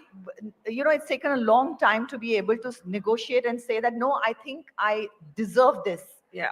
And it's always been, but I'm getting an opportunity. Let me just take it. I mean, you know, Exactly. as a woman, Same, feeling same. that I'm being given an opportunity, that's a big deal. I mean, there's nothing shy about me, but I'm so squeamish about money. Yeah. Otherwise, it's there's not a just- shy It's just bone like in a my body. conditioning. But Yeah. is it changing? I'm not squeamish. Yes, but we can see. But I'm saying I think the privilege that I grew up was with. That's you why I know, said it may not apply to you. No, but also that my mother came from a middle class army background. Correct. But she was a badass. I mean, maybe too much. And she thought she was the queen was of fabulous. But she thought she was the queen, correct? So I worry that with my son that we're not too, because feminism means treat both Yeah, genders yeah, equal, yeah. that we don't do it the other way. But I do see, that when you encourage women, and they might not have been encouraged by their family, but if you encourage them within a business, by their friends, I see the amazing stories of partners, correct? Men or other partners who encourage women, then I see the barriers. I do see the barriers fall away, but I think you need that environment around you. Yeah, Vinita. You know, it's shifting and changing, but not enough. I think it has more to do with confidence and, you know, your ability to say that I bring this to this role or to this job, and I believe that I need to be remunerated fairly. So I think we are beginning to see a shift and change, certainly in the corporate world, where, you know, women are saying for the same job, you know, I should be paid equally. I also think in the corporate world, because of more and more compliance and governance and so on, you know, you can't have two people doing the same role and the woman being paid less than the man. So I think it's shifting and changing, but you know, the corporate world is not emblematic of the big world around us. So I think uh, you know, we still need to make a lot more progress. And I think we need more what I would call Renaissance men to understand the context and say, we are in positions of power, we are in leadership, we will make those decisions that will change this for other women. And we've had a few of those Renaissance men on the stage today, which has been beautiful to see. But Sonali, pay parity in your industry. And now, I should say you're a woman actually of many parts. You've just bought into a sports team. That's what you run a book club. You have come from one phase of acting, battled your cancer, come back into a second phase of acting. So when I say your industry, I'm actually mean right now films. Pay parity is still non-existent. Yeah, but at least we're talking about it now. When I was working, there was no question. I mean, that was the way it was supposed to be. How can you even question it was the idea? There were times when it wouldn't occur to a woman also that she should be questioning it. But today I see, it's amazing to see girls who have come in new saying that, you know what, I'm bringing this to the table, I deserve it. And I think it's fantastic because also, if you can get that opening at the box office, then you deserve the price you're asking for. So because the numbers are out there, it's so much more easier in our line actually to see it. That if you can open the film, you deserve it. But does it happen? It's beginning to happen, and that's amazing. It is beginning to happen. One thing that I've always struggled with, Nisaba, and for all of you, is there a female leadership that's different from a male leadership? And the reason I've struggled with this is, we don't want to be generalized in a negative way basis our gender. So should we be giving ourselves compliments basis our gender? Like, you know, it's become fashionable to say women can multitask better than men, women are more compassionate than men. Okay, if we're giving ourselves those compliments, and tomorrow someone will say, oh, women are more emotional at work. So how do you look at this question? I don't really believe that. So you don't believe there's a gendered leadership? I think there's gendered conditioning on what you're expected to do, correct? Like we were just talking about companies. I do think that, we should be required to put representation, pay, equality, all this data. We've seen board of directors move from sub 10% to about 20% now on listed companies because it was mandated. Equally, I think we should encourage care for men, correct? Like absolutely, there should be paternity care, or family there should leave, be gender family neutral. leave. Yeah. So there, we have to find this balance. But I don't really believe it. There's, I had a Columbia professor tell me he's doing some research on testosterone and, could that lead to more leadership? But that's why there are more men who are criminals. So, I mean, I just, We people, don't know. We people don't who would know. keep doing this Yeah. research, but I think the way we think about it at Godrej, and whether it's women, LGBTQ, or any sort of, is that you want the biggest talent pool that you can get without narrowing it down and saying, a woman can do this job better or a man can do. I think we limit ourselves by that condition. Do you agree, Vinita? I actually think, Barkha, we are asking the wrong question. Okay. I think the question is, how effective am I as a leader? Agreed. Which is, gender agnostic. Yeah. I can be a woman and be a very effective leader. I can be a man and be a very non-effective leader. So I think we've just chosen to perpetuate this, gender debate because it's a nice debate to have. We say, women are like that, but men can't be like that. Women are more empathetic. I personally don't like it because I Yeah. feel the moment you pat yourself on the back for having some biological traits or, as a woman, that it'll bite you. Exactly. And Eventually I it'll think bite you in the back. we also need to distinguish between what is a leader and what is leadership. I think leadership is about behavior. Leadership is a verb. It's about what I do, not what I say. It's about taking ownership. It's about taking accountability. So those characteristics, people have or they don't have. Leader is a title. It can't be an entitlement. Just because my designation says president doesn't make me effective. Yeah. What makes me effective is what I do. Like somebody said, your actions speak so loudly, I can't hear your words. Yeah. And Yeah. I think that is the essence of leadership. And we've just taken it into this easy way of women and men and so on. But I do think there is cultural conditioning. I don't think it's biological, but I do think it's, in the nurture versus nature debate. So, you And you're a used two parent. words. Sorry, you Sonali. used two words, which was women are multitaskers. No, I and said sometimes people say. that. I'm not that- saying yeah, it. I Yeah. agree. Sorry. Yeah. Women are, they say that women are multitaskers, they have more compassion, etc., etc. It took me this nearly kind of, we believe in it so much. And it took me a really long time to understand that I'm not a multitasker. It's my husband who's a multitasker. Yeah. I need to do one thing at a time. And in trying, just because it's been perpetuated that, women are multitaskers. Yeah. And I believed it and I was really trying and, I was killing myself in that zone. So first of all, those are all, it's easy to kind of put that on and expect women to do many roles at the same time. And that's something that has been kind of, it's in our subconscious. We've been kind of, I'm so really- glad you said this because this whole idea of the woman in our absolutely. advertisements who's like immaculately dressed, has an immaculate boardroom, has a string of gleaming and a pearls. great kitchen, Huh? gleaming kitchen. And gleaming kitchen nahi. Then phone call comes from home, what do you want to make? And she'll say matar paneer, but she can close $1 billion deal. And like you're expected to do it all. These are chains of gold. This is not a compliment. This is just expecting us to do multiple things that we can't. But here's my question to you, Nisaba. In one of your columns, you called yourself, it was a different context, you were talking about the right to same-sex marriage. That was the context. But in that column, you described yourself to be a happily divorced woman.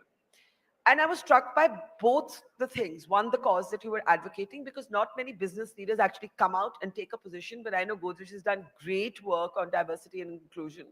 But two, that you self-described yourself in that way in this fuddy-duddy corporate world. Once you did it, was there judgment? I don't know. I've not heard about any judgment.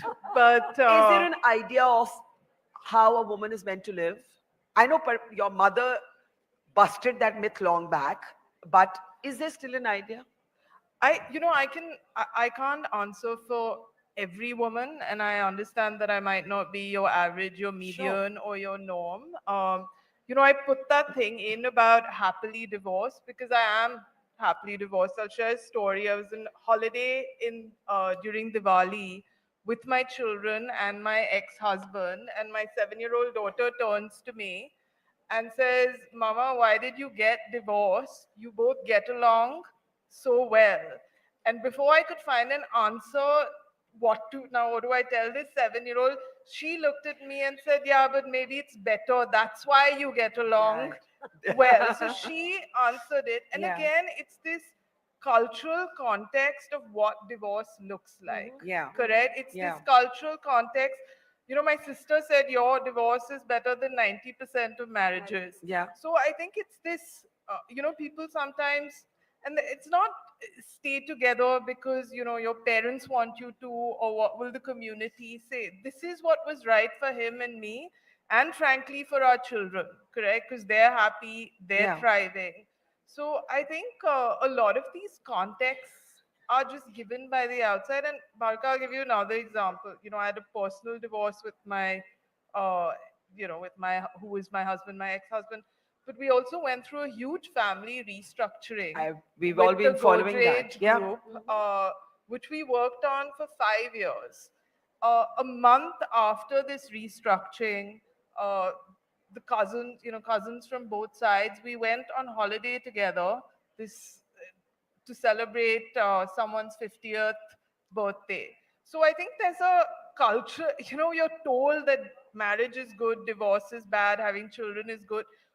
Who is to decide that? I agree. Correct? And my Yeah. experience has been actually, you know, in companies we talk about demergers to unlock value. Actually, if you separate something Yeah. out, it'll unlock value. So, you know, my experience in life is that you know, this author from Untamed, Glennon Doyle, she says, you know, maybe imagination is where you go to remember reality and not forget it. And you have to live from your imagination, correct? Not from the constructs of what someone else gives you. And, you know, my experience is then it can work out pretty well. And you can do difficult things with love and decency. I completely agree, but yet I feel, Vinita, that for a number of women, and we don't talk about this enough, equality at work is our whole conversation. We don't talk about what's happening at home. Exactly. And what's happening at home matters and impacts both men and women. And a lot of women don't have equality at home, or they have gendered roles, again, not biological, but society determined at home. And our workforce numbers show us that women are dropping out of the workforce. Is that because when we think of the family, we still primarily put it at the doorstep of the woman to carry that responsibility? Yeah, I think it's just decades and years of conditioning, you know, which says that this is the way women should behave and this is the way men should behave. And, you know, it's about the women who have to give up their jobs because the spouse has got a role which is. So these are expectations created by society. These are expectations then, you know, further enhanced in families. So I do think, you know, because the workplace is part of the ecosystem. It's a sub-segment of the ecosystem we live in. And I think the bigger issue, which you've pointed correctly, is one of mindset. It's about the mindset of men, but it's also about the mindset of so many women. You know, so many women who are mothers-in-law or even mothers who will say, no, you know, on this, you have to take care of the family because somebody else is doing something else. Says who?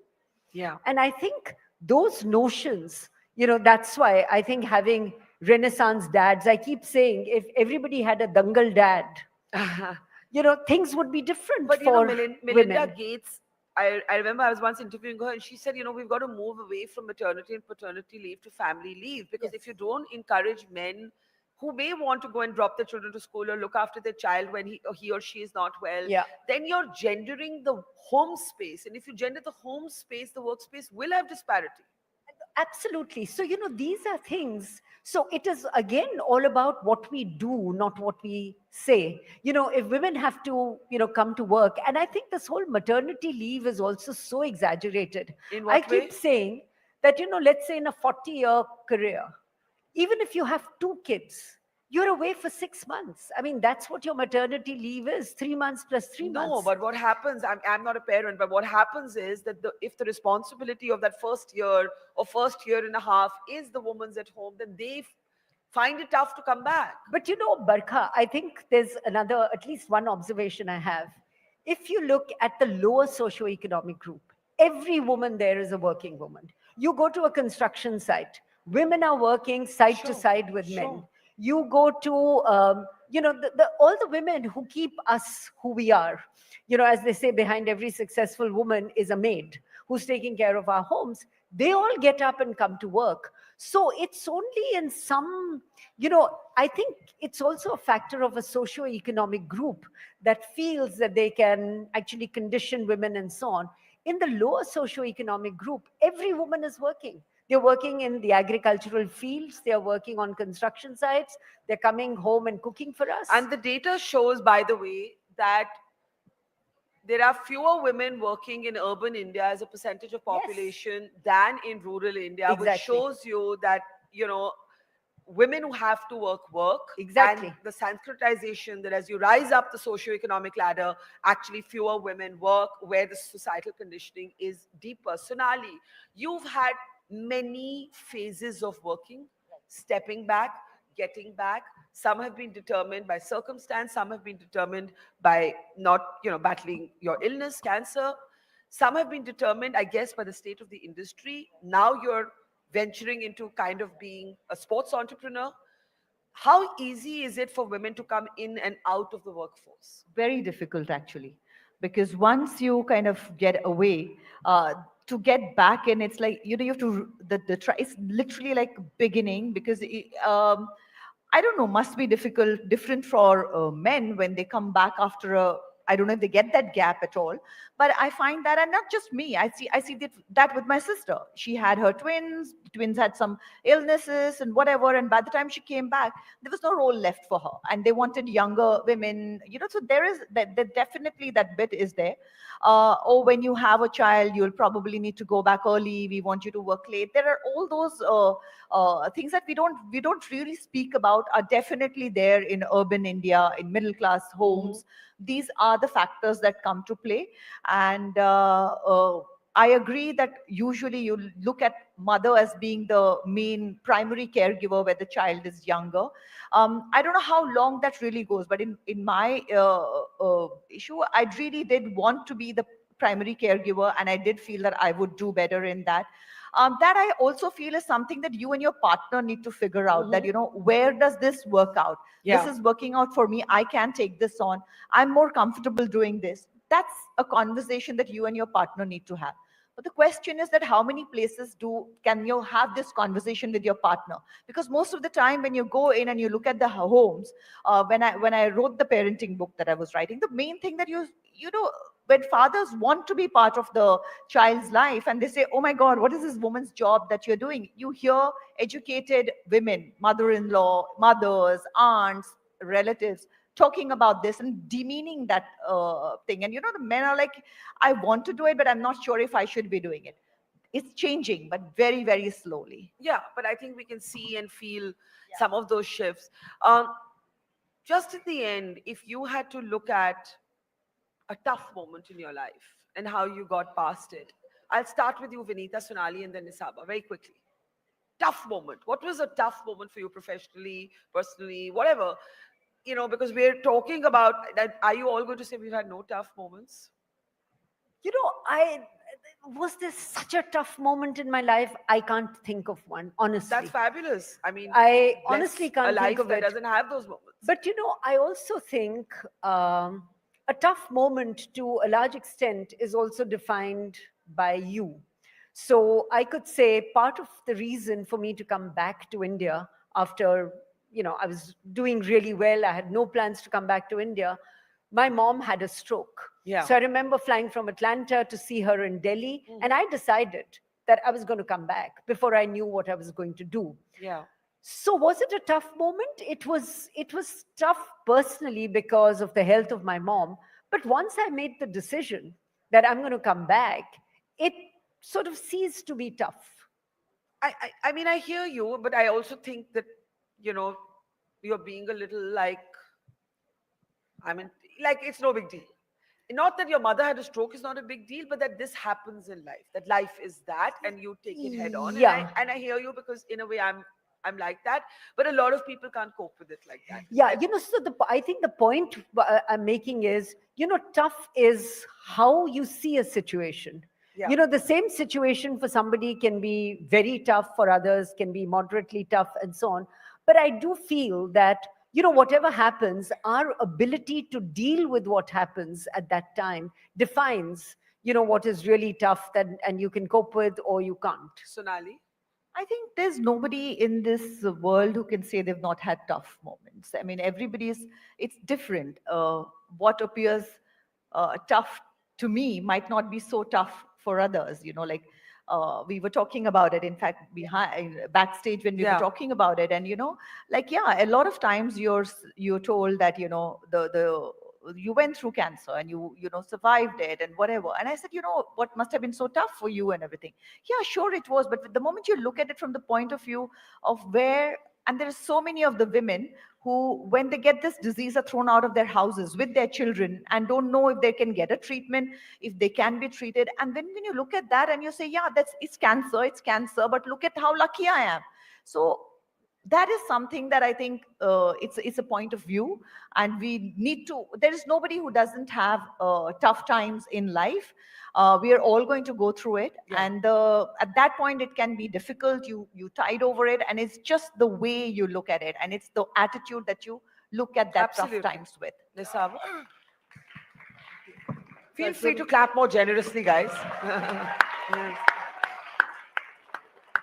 Yeah, I would second what both of them are saying. I don't think any life is without its ups and downs and its good times and some amount of tragedy. But I think this idea that how you approach it, correct? That our brains, like our brains are neuroplastic, correct? So you can build, it's a muscle, you can build courage, you can build wisdom, you can build all these things, correct? And what they said, these grandmothers' truths, they're true. Do some yoga, go for a run, breathe deeply. It sounds really stupid. Like if I was being told this in my 20s, I'd be like, why have they called these old women here? But really, it's that choice you make every day when you wake up to do your inner work that gives you the resilience. Absolutely. And you have to so remember, much is mind over and matter. you have to remember this too shall pass. Correct. So I think amazing. That's well. Thank that you. Would be my perspective. Thank you for being role models for so many women. Thank Can you. I request you all to just step up and have? This is the next her awards. We call these awards Hope, Empower, Rise. And may I actually call Colonel Kriti Sanon and Major Bhumika to present these awards, if we can. And it's always great to have them back on stage. So great to have you with us. And may I please request you to present these awards? Yes. And that's to Sonali, if you can, ma'am. If you can, to Sonali. Ma'am, could you present it to Nisaba?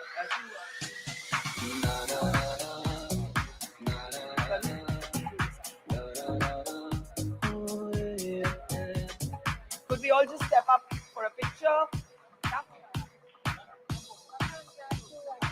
Thank you. So nice to meet you. Can we have a big round of applause for our winners as well as our women in uniform? Let's do a bigger one. Thank you so much. Thank you. You one also. Thank you. Thank you. Thank you. Thank you. Thank you. Thank you. Thank you very much. Thank you so much. And thank you, Colonel and Major Bhumika and Colonel Preeti. They're going to leave us now so we can say thank you to them as well. Thank you. Stay safe. Okay. You've been a great audience and we have some music coming up. And I want to welcome. Come. Yeah. Okay. Sorry. Are you trying to say something to me? Hi. Come take a seat. Take a seat. Whoever doesn't have a seat, there's seats here. You don't have to stand at the back. You can take seats here. Okay. I want to welcome now. We asked the students in Sophia's, who would you want to hear sing? Wait, sing. Javed Akhtar will come, but sing. We asked everybody, who do you want to hear sing? And the artist I'm going to call on stage now was everybody's top choice. Please put your hands together for Trishita. Can we have her on stage? Hello. Hi. Hello. Thank you for coming. Thank you so much for having me. I'm actually going to leave you to the music in just a moment, but you were everybody's top choice. I'm very flattered. I'm not sure who these people are, All but the kids. We asked them, who should we get? Who do you listen to? Who do you watch? oh my And they all gosh. said you. How did you decide to get into music? I actually was into dancing first. Oh, really? What kind of dance? I used to learn Kathak. Lovely. And I lived in a very small town back then. And my only good teacher in town left. Okay. So singing just kind of happened by accident because there was no one to teach me dance, but I still wanted to be on stage. So it kind of just like happened like that. And has it been tough as a young woman breaking into the music world? Very difficult. Very difficult? What's tough about it? It's hard. The woman part is, of course, there, but it's harder to be a first generation Self-made. artist. Yeah. Yeah. So nobody from my family has gone into any conventional fields of work. So I often find myself like a headless chicken, you know, just doing a lot of trial and error to figure out what's right, what's not. Well, more power to you. The stage is yours. Thank I'll you. be back after your songs. Go ahead. Thank you. Hello, Let's hear it for everyone. Trishita. Hi. Are there people who know me at all over here? I'm told that some people recommended my name, but for those of you, I'm assuming majority of you who don't know me, my name is Trishita. I'm an independent artist and a playback singer. I'm originally from Kolkata, but I've been living and working in Mumbai for the past 3 or 4 years or so. Today, I'm going to sing a couple of songs to you guys that you've probably not heard before because they are my songs.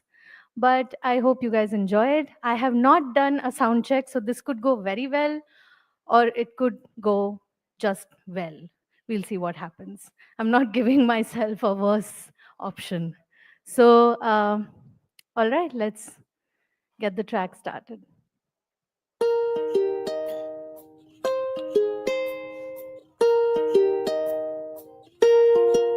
This song is called तुम मुझे जानते हो.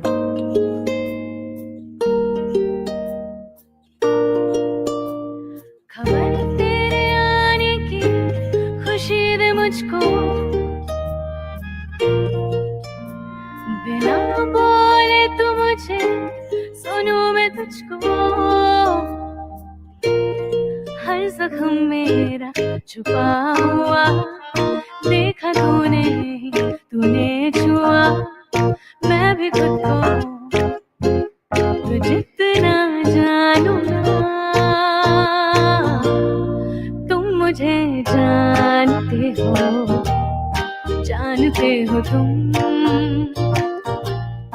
तुम मुझे जानते हो तुम मुझे जानते हो तुम मुझे जानते हो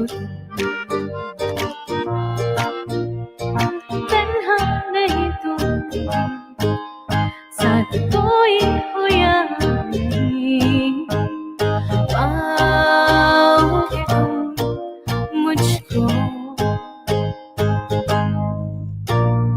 बातें जो मैंने कभी किसी से भी ना कही, आंखों से जानूं कैसे सब तुमको पता.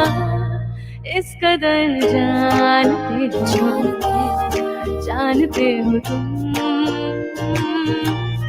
तुम मुझे जानते हो तुम मुझे जानते हो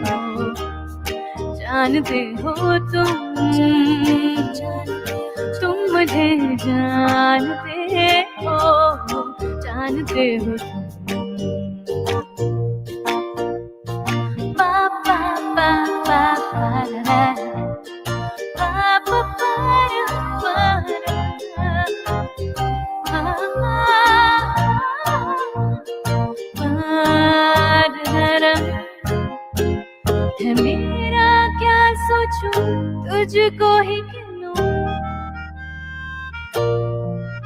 सब खो कर बस तेरी ये यारी चुनूं. पाके तुझे सब पा लिया, ऐसी सर चढ़ी ये यारियां. मैं भी खुद को जितना जान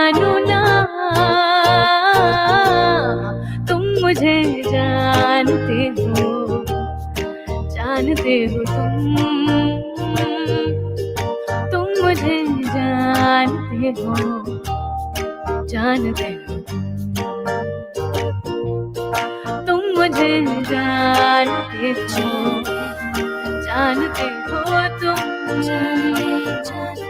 तुम मुझे जानते हो तुम।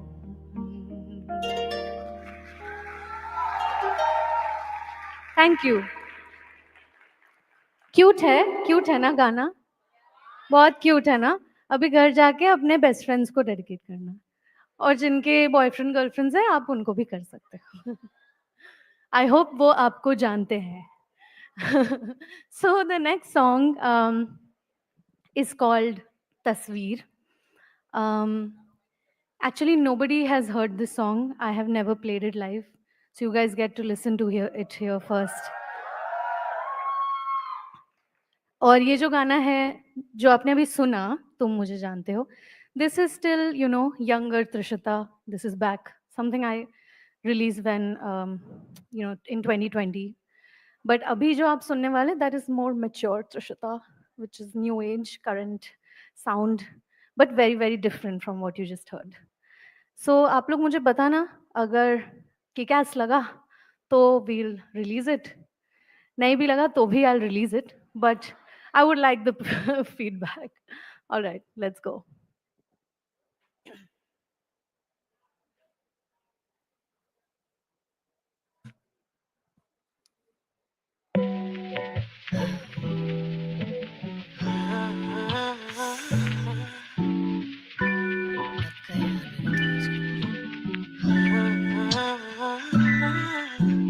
तू ना जो आया आया, मन मेरा यूं घबराया, ये तूने जाने क्या किया, जाने कैसा ही साया, दिन और रातों पे छाया, आजा ना आजा हो पिया। तू ना जो आया आया, मन मेरा यूं घबराया, ये तूने जाने क्या किया, जाने कैसा ही साया, दिन और रातों पे छाया, आजा ना आजा हो पिया। तस्वीर तेरी तस्वीर तस्वीर देखो तस्वीर तस्वीर तस्वीर तेरी तस्वीर तस्वीर तस्वीर देखो तस्वीर। Can we have some claps going in?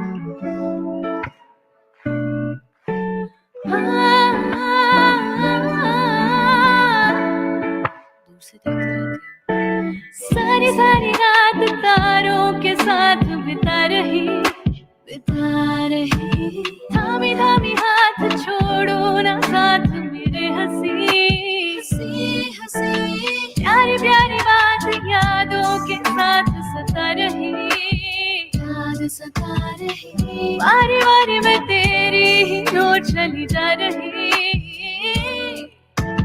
सुन सुन जरा ये धुन धुन करूं मैं यूं गुनगुन तेरे लिए, चुन चुन मुझे तू चुन चुन बना है तू मेरे लिए। तस्वीर तेरी तस्वीर तस्वीर देखो तस्वीर तस्वीर तस्वीर तेरी तस्वीर तस्वीर तस्वीर देखो तस्वीर।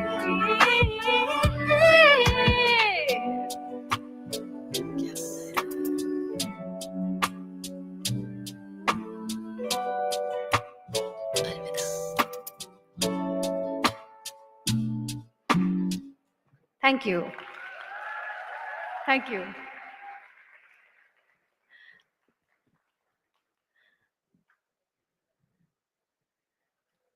I'm not sure if I'm supposed to wait or not. Give me a sec.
mics aren't working. Are you all able to hear me at the back? Okay. So how are we doing? Are we looking forward to our last band of speakers? Next 2-3 hours, we have an amazing set of, everyone's been amazing.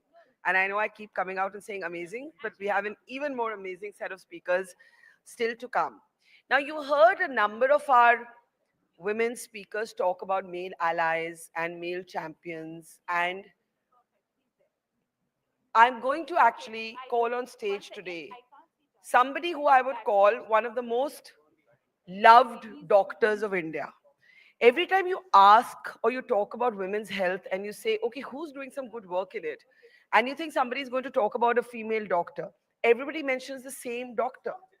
And that doctor is a doctor. Some of you might be familiar with his name. Others are going to meet him this time.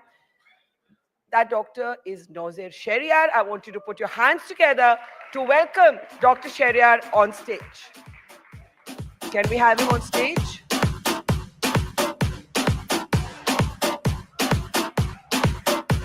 Always a pleasure. Always a pleasure.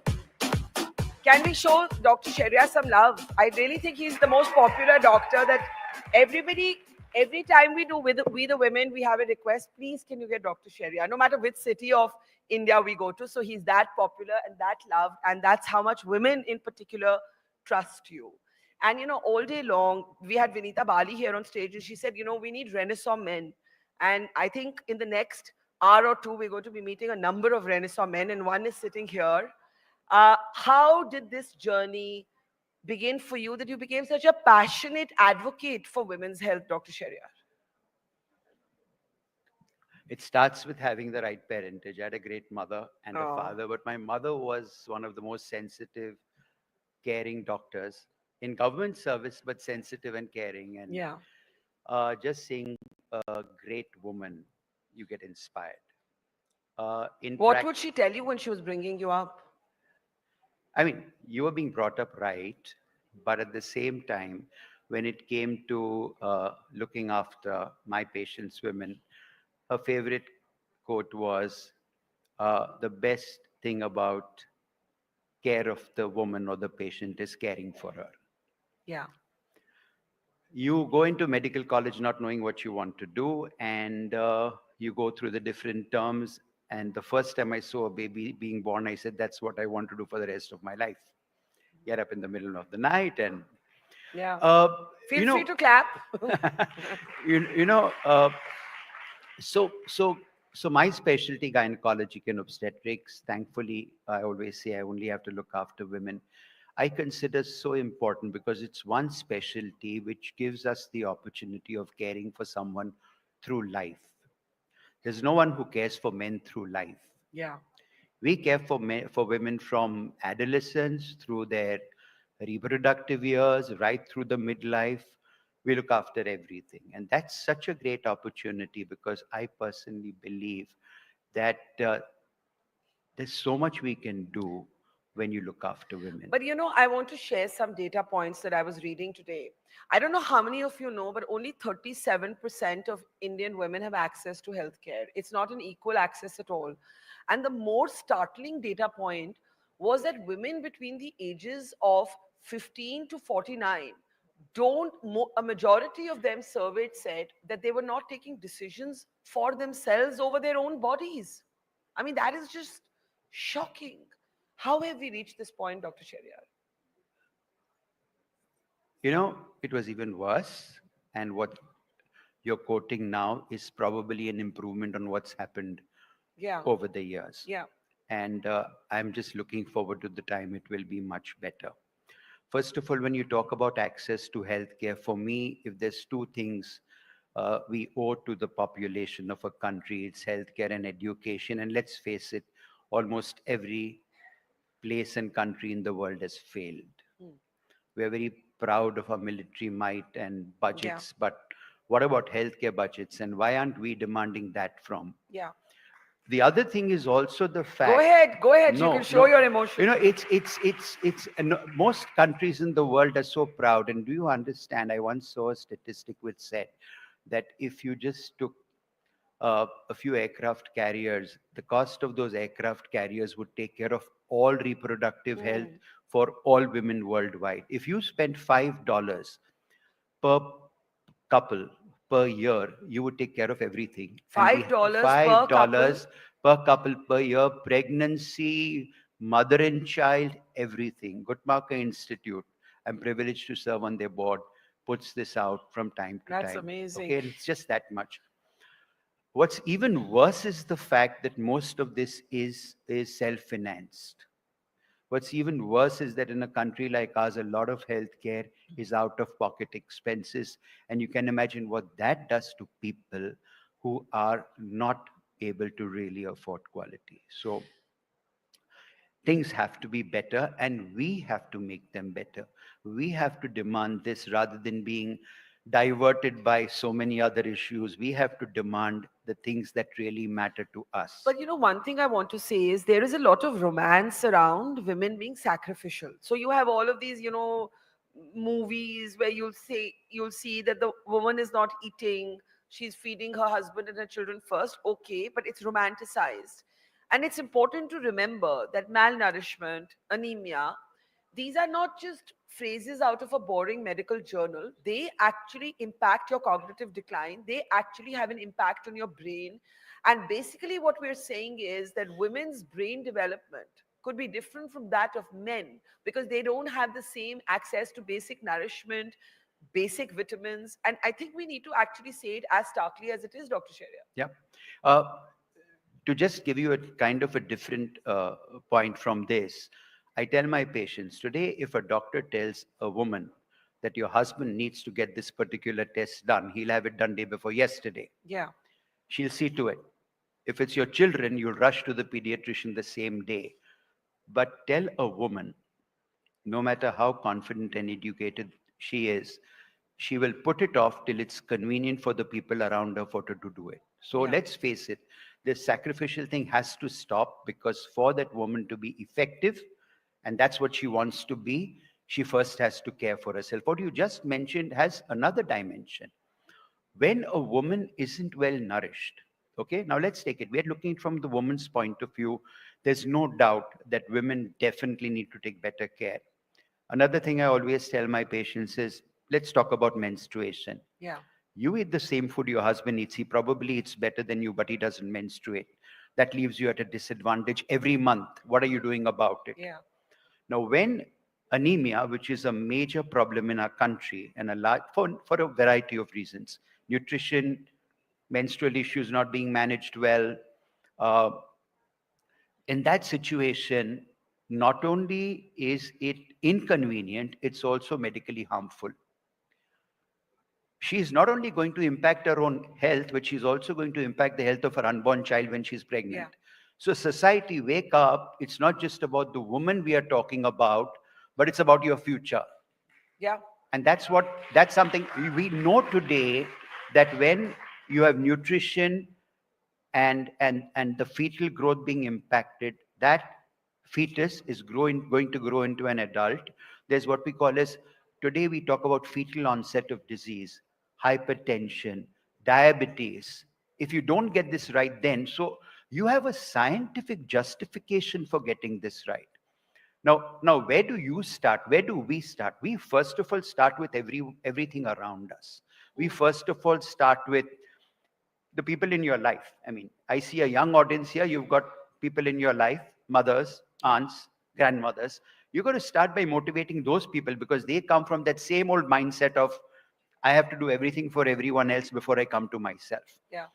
Yourself, you start right. You're going to have a great life going ahead. So please don't neglect your nutrition. Something as simple as bones, osteoporosis. You build bones till the age of 40. You spend the rest of your life losing it. Now, these are things which have to be out there, which have to be told, which have to be popularized. And I believe once you give the right information, people will start making use of it. What is the most startling disparity when it comes to access to healthcare between men and women? See, firstly, there has always been such a shocking disparity. And I'll tell you from the point of view of the medical profession and the industry, I always say that there are certain diseases which were traditionally men's diseases, cardiac, ortho, the maximum research and the maximum investment happens in those. The pharmaceutical industry always pushed those drugs because they believe that men, that's where they would make their money. For me, that's a startling disparity. There is a small glimmer of hope, and the glimmer of hope is in the last 10 years, every pharmaceutical company has opened a women's division. They don't do it for love of women. They do it because somewhere they realize that now this is the place women are going to start asking and coming into their own. Obviously, the biggest disparity has to be maternity and childbirth and the growth of the child. According to me, the biggest disparity is there because even today, mothers continue to die or suffer in pregnancy. And believe me, almost each and every one of those deaths is completely preventable. You know, we had a president of our international federation, Mohammad Fatala, who said that women are not dying of diseases you cannot prevent. They are dying because society has still not made up their mind that those diseases should be prevented. Yeah. So that, for me, that's the first thing, low-hanging fruit. No young woman should die giving birth to a child, which basically she's doing for humanity. Let's face it. Other things for me has to be reproductive health. Why does it have to hurt women more than men? Why do women have to take all the hit and the responsibility of pregnancy, of contraception, of deciding whether or not that child should come into the world? Why do people get to decide? You know, Kamala Harris, when they were doing the hearing of one of the last chief justices of the United States, asked him a very simple question. Tell me one law which regulates the reproductive health of men. One law. Yeah. Why are there laws for women? That's a disparity. Today, women are the third leading cause of death of mothers in our country is unsafe abortion. A country that had abortion for the last 35 years cannot allow a woman to die of this. Why does it happen? Because you're not giving her a free and a fair choice. The moment you did that, no woman would die of abortion anywhere in the world. Dr. Shariat, you know, Vinita Bali, who's sitting in the front row, she's the one who came up with this phrase, Renaissance men. And you are one, and we're about to introduce another one. But if I can request you to stand here and also call Harshini from GHS, one of our partners, if you can please come up. I think she's coming up right from here. Please come. Thank you. One last thing before I introduce our next guest, who is very much a Renaissance man. One thing you want everybody to understand about the disparity between men and women when it comes to healthcare that we don't know. Midlife. It's not that men don't get impacted in midlife. It's a lot more insidious and slow. But for women, it's there. 50% of the world's population is going to be hit by it, and still we sweep it under the rug. We tell women it's okay. You tell women it's natural. You tell women that you'll get through it. When you know the book which we talked about in the last We the Women, a woman once stood up in one of the events we were doing and said, I went to my gynecologist, wonderful person, brought my children into the world. I told him I was suffering. He stood up, shut my file and said, you know, dear, you'll have to put up with this for the next few years. It's going to go. Not acceptable. Midlife. You are going to spend the rest of your life after this midpoint of your life.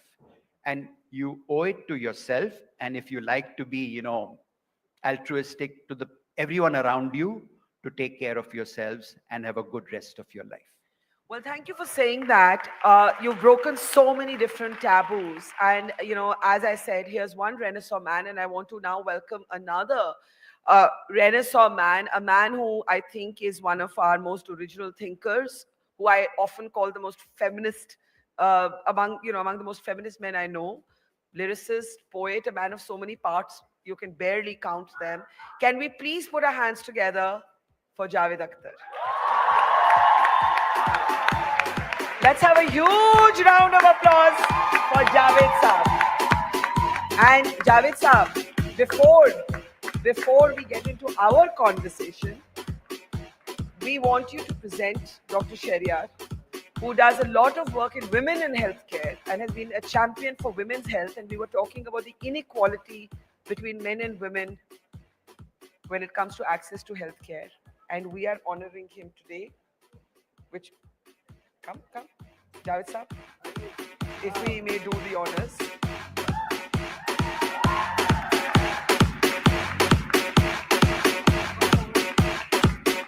आगे Javed sir, थोड़ा सा.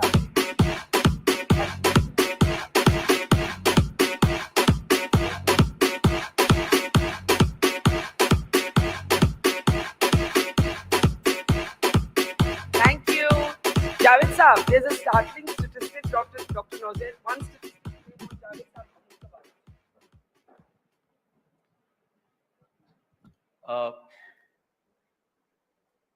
The fact that, and I was talking about midlife. There's a young audience here, but I always say they've all got people in their lives who aren't getting the care they need. In the midlife, 50% of those women are going to suffer the consequences of midlife, the medical consequences. For 10%, it can be severe. For 5%, it can be incapacitating. And each and every one of those 5%, 10%, or 50% can be completely looked after if care, healthcare, other care, holistic care is made available to them. 50% of the world's population. Thank you, Dr. Sharia. आप कुछ कहना चाहेंगे? Dr. Saab, if my information is correct, the number of women who die of minor maternity complications in 1 week in India is higher than the women or the death of the women in whole of Europe for 1 year.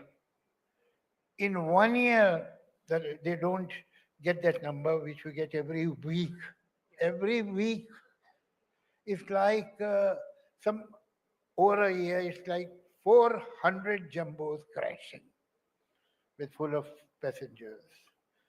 But it's no news at all. It's not a problem. We can afford to spend women like that.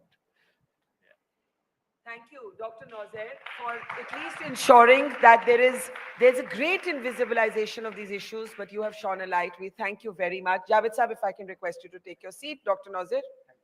Thank you. Dr. Nauzir, please. Which is my seat? Javed Saab, आप इधर आए. कोई भी seat ले ले, जो आपको पसंद हो. नहीं, आप ही हैं. आप ही हैं अकेले. Can we please welcome Javed Akhtar?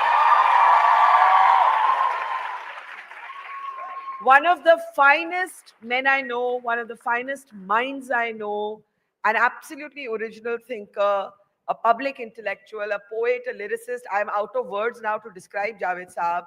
Javed Saab, how would you describe yourself?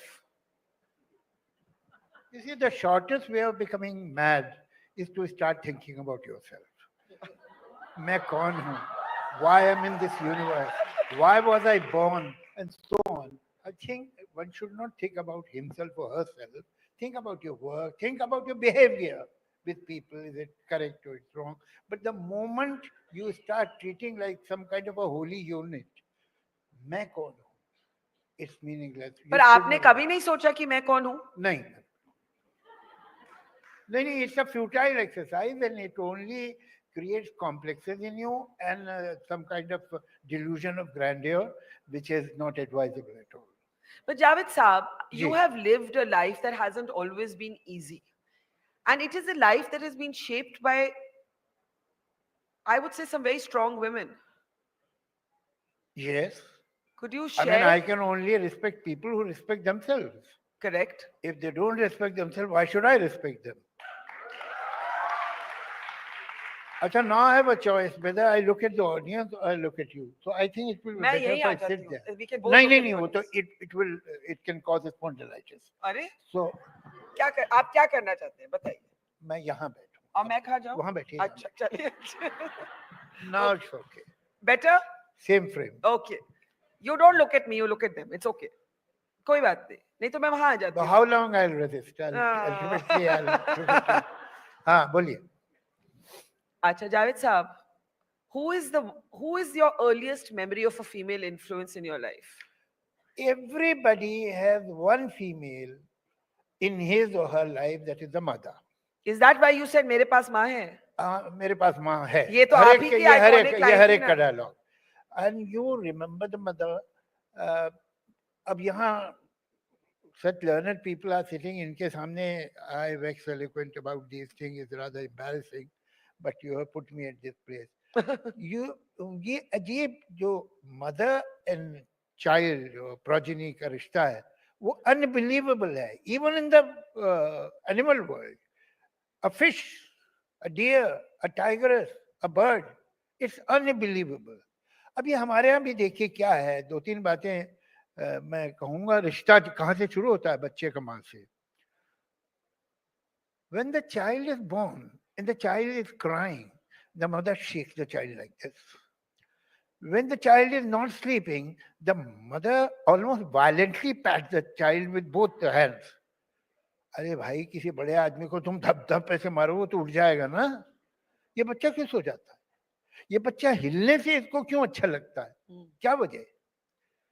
Because the baby thinks that I am still in my mother's womb. और मदर्स वूम में जो डूम डूम डूम हार्ट बीट आती थी, तो ये जो मारती है माँ उसे इस तरह से, तो उसे वो हार्ट बीट आती है. वो अच्छा मैं वही हूँ. जब वो हिलाती है तो वो जैसे उन जूसेस में शेक होता था और स्विंग करता था, उसे लगता मैं वही हूँ. तो वो सिर्फ अपने को फील करता है. Now whether this is Aborigine mother or a mother in Manhattan, an Indian mother or a mother from North Pole, every mother plays a game with the child. The mother is programmed to play this game. It is inevitable. That is peekaboo. वो छुपी तो बच्चा थोड़ा सा हिलता है, then she comes out and the child smiles and then she goes, what is she doing? She is gently and politely telling the child that you and me are two identities and don't worry about it. Mother is programmed to do it. So ये तो हमारी beginning है कि हमें यही नहीं मालूम होता कि माँ और मैं दो अलग bodies हैं. And then what we do, the baby gets traumatized कि क्या माँ मेरी अलग body है और मैं अलग हूँ. So he finds a substitute. A pillow, a blanket, a teddy bear, anything which is soft and warm. ये उसे एक सब्स्टिट्यूट मिल जाता है. चलो मानिए माँ जैसी एक चीज है मेरे साथ. यहाँ से तो उसका रिश्ता शुरू होता है माँ से. तो ये जो औरत है, she is his first love. वो तो उसके आगे कौन हो सकती है? कोई हो ही नहीं सकती है. तो आपकी अपनी क्या मेमोरी है? मेरी my mother died when I was 8. मतलब I became 8 on the 17th of January. She died on the 18th. So accurate.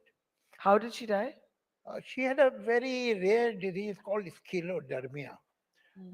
The blood stops forming in your body. It's a painful disease because the skin sticks to your bones and so on. Then you can't move your hands and fingers and so on. And I think if still they have not been able, Dr. Saab would know better, they have not been able to find a cure of this disease. It happens to one woman in a million. Anyway, but I have very clear memories of her because I remember things from the age of 3. तो वो patches में है और जब 5-6 तक फिर detail में complete हो गई है पिक्चर्स. तो I was born in a communist family. We had a big picture of Stalin in our home. And somebody must have told me when I was 3 or 2, whatever, he's your grandfather. So for quite some time, I believed that he's my grandfather. And nobody contradicted it. I must be 6 or 7 when somebody said that it's wrong. And I was highly disillusioned. So I remember this disappointment when I was informed that it is not true. But I don't remember who told me that. So I have lovely memories of my mother. I mean, there was no Urdu in my school, Cambridge. I used to go in Bhopal. She taught me Urdu, and she had strange ways of learning the language. And, you know, my father was underground for quite some time because of Telangana movement. The Communist Party was banned. So she used to write one letter to him every day. Every day? Every day. And when she died, almost after 9 years of her married life, my father read all those letters because I think this is genetic. I also don't throw papers. So he had all the letters, and he decided, felt that this is a book. This is a great read. So he got it published, all those letters, I mean, in a form of a book. In 1954, she died in 53. And this book in Urdu gets published even today.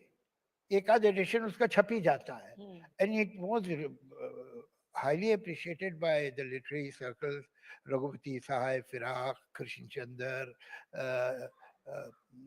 Razia Sajjad Zahir, big writers wrote about that. And Delhi, Bombay University में कुछ आज से 40-45 साल पहले MA के question में एक ये क्वेश्चन था MA के एग्जाम में, they write the history of Urdu letter writing from Ghalib to Safiya Akhtar, my mother's name. So now वो मेरे लिए बहुत काम आया. Although for a very long time I did not read those letters. Perhaps I thought that I won't be able to take. You felt बच्चे में एक defense mechanism बहुत strong होता है. But when I grew up, then I read those letters. And I learned so many things about myself, about my brother, about my father, about circumstances and so on, which perhaps I wouldn't have learned without her. Amazing. Javed साहब ये बताइए कि from Safiya Akhtar to now, ये जो आप हमारी movies हैं, कितना बदला है in how we show women? बदला है, पर Animal जैसी movie जब success होती है. देखिए, societies don't move in a linear manner. So many things keep happening together. मगर जैसे कहानियों में सब प्लॉट होते हैं, the same way एक मेन थीम होता है. We have to see what is the main theme. ये सब प्लॉट्स हैं, कुछ अच्छे हैं, कुछ बुरे हैं, कुछ लोगों को अच्छे लगेंगे, कुछ नहीं लगेंगे. ऐसा बिल्कुल नहीं है कि सारी सोसाइटी एक साथ चेंज हो जाती है. कुछ लोग they withdraw, some people take very small and very hesitant steps, some people move faster and so on. वो एनिमल भी है, वो भी सही है. और ये भी है कि आज आप if you make a film and keep the title मैं चुप रहूंगी, it will not be seen. You know, I don't think, I mean, Meena Kumari and Mala Sinhas of the world were ideals of women, but today they won't be. But why did Animal succeed? And when you criticized it, वो तो कुछ और I he mean, बवाल. I think the basic title tells you why. The title is self-explanatory. जब आपने उस पे अपनी ओपिनियन एक्सप्रेस की एनिमल पे, मैंने एनिमल पे नहीं की थी. अच्छा, मैंने ऑडियंस पे की थी. Honestly, you see, I believe that if 10 people, 12 people, 15 people have made a film with wrong values, if 10, 12 people produce a song which is vulgar, crude, obscene, that's not the problem. 140 crore people में 15 आदमी अगर perverts हैं या उनका कुछ wrong values है, तो it's okay, it doesn't matter. When the thing goes in the market and becomes a super hit, that's the problem. उसका बनना, आप क्या समझती है कि 1930 में, 1920 में वल्गर सॉन्ग नहीं होते थे, रिकॉर्ड्स पे होते थे. In my childhood, which is in 40, maybe early 50s, 40s would have reflected very badly on my age. So 50s, I have heard records with very, very obscene songs and dialogue also, scenes on the record, not on HMV. They were twins. There were another brand called Twins. मगर वो किसी घर में तो नहीं सुने जाते थे. कोई बदतमीज लोग होंगे, अपना अलग कहीं सुनते होंगे. लेकिन ये कोई एक जनरल एक्सेप्टेंस तो उसकी नहीं थी। वल्गैरिटी कोई अभी इन्वेंट थोड़ी हुई पिछले 10-15 साल में, वो तो हमेशा से है। और उसमें वल्गर कहानियां भी हैं, बहुत ही obscene स्टोरीज, गंदे गाने भी हैं समाज में। इवन आप जो फोक सॉन्ग हैं, वो ऐसा भी कोई नहीं हेलो है उनके चारों तरफ, फोक सॉन्ग भी एक से एक वल्गर मिल जाएगा आपको। लेकिन ये उसका इस तरह का middle class, upper middle class में एक्सेप्टेंस नहीं था, दैट फॉर श्योर, जो अब है। तो what does it tell us about ourselves? एक तो ये इससे मालूम होता है कि ये तरह तरह के उसके साइड इफेक्ट्स है। हमारा जो एम्फेसिस रहा है एजुकेशन पे या अपब्रिंगिंग पे, वो उन सब्जेक्ट्स पे रहा है which can give you a buck. वो एजुकेशन जरूरी है जो आपको अच्छा काम दे सकती है, पैसा दे सकती है आगे जाके। Literature, poetry, art, culture, folk art, folk music, folk tales, even mythology. These are not important things. They can't be, put in a bank. तो वो इग्नोर किया गया है। तो today many people have no cultural roots. They are lost. तो उनको अच्छे बुरे की या अगली और ब्यूटीफुल की या एस्थेटिक और अनएस्थेटिक की समझ ही नहीं, लैंग्वेज की समझ नहीं। तो ये सारी चीजें, language is the vehicle that carries culture and tradition and aesthetics, वो ही नहीं रही। Is there a movie you wrote that you would not write today? क्या आप भी बदले हैं? मैं पूरी फिल्म तो मैंने ऐसी कोई नहीं लिखी जिसके बारे में मैं बोलूं कि मैंने नहीं लिखनी चाहिए थी मुझे, या मैंने पूरा कोई ऐसे गाना नहीं लिखा जिसके बारे में मुझे लगे मुझे नहीं लिखना चाहिए। लेकिन सीन है, लाइक इन सीता और Gita. Gita is a very strong and aggressive girl, and then she is replaced by Sita, and then Dharmendra comes to their house and he starts eating, and he says, "मौसी क्या खाना बनाया आपने वो?" तो वो कहती है, मैंने नहीं बनाया, ये तो गीता ने बनाया। तो he looks at Gita with new respect. Now मतलब उसका क्राइटेरिया रेस्पेक्ट, उसकी बिजनेस पार्टनर है वो गीता, जो सड़क पे तमाशा दिखाते हैं वो दिखाती है साथ में, तब तक उसे रिस्पेक्ट नहीं हुई उसकी। उसने खाना अच्छा बना दिया तो रिस्पेक्ट हुई। I wouldn't have written this scene. I wrote that scene, I plead guilty, but I will not write this scene today. How have the women you have loved changed you? Honey थी, अब शबाना के साथ है, आपकी बहुत पुराना, अब तो मतलब अब मैं ये भी नहीं, how women you love have changed you, चलो love, मैं तो बहुत बदला हूँ। I can't say that. हाँ चलो। No, but it's a serious question. How have you been? We are all shaped and formed by those we're in relationships देखो with. ऐसा नहीं होता, it doesn't happen on conscious level. Of course. Because if you are living with somebody, I mean anyone, so the changes come through some osmosis, and this is also a two-way street. You change your friend, partner, wife, husband, whatever. अभी time है, बाद में बदल लेना। She is going to change the husband.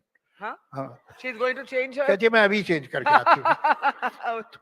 तो नहीं आप नहीं, मैं उनकी बात कर रहा हूँ।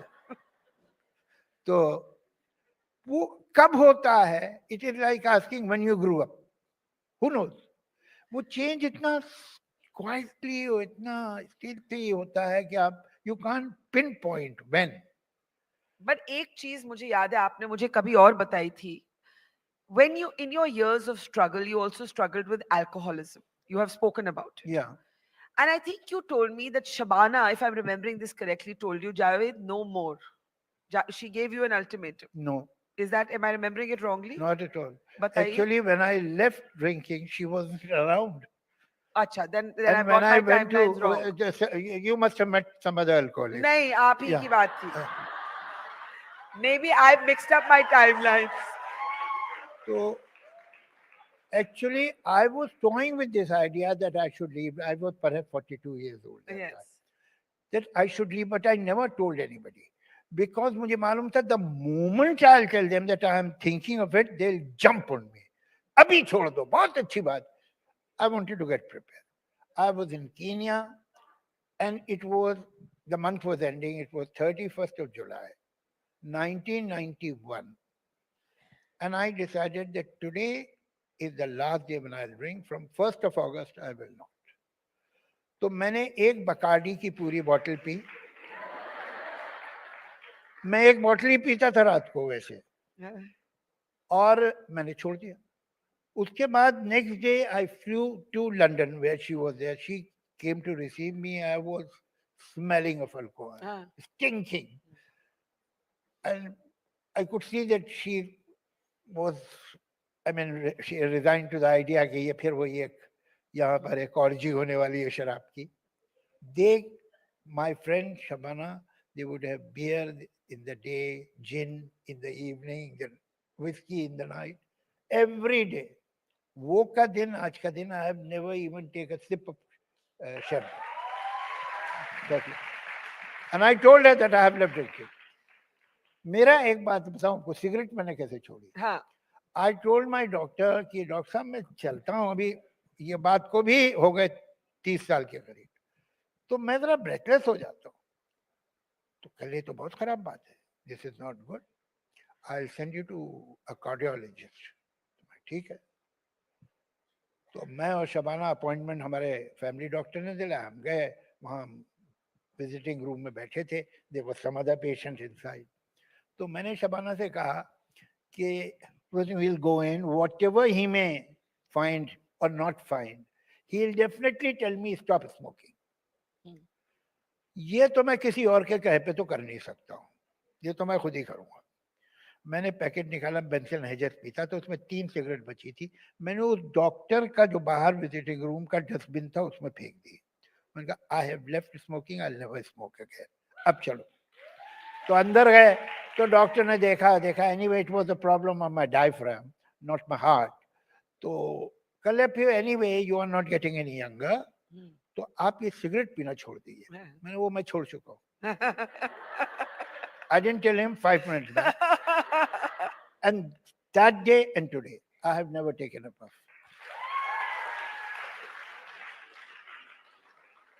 How are you as a partner to Shabana? Would you call it an equal partnership? Well, since she's not around, I can dare to say that. Why not? But don't tell her. No.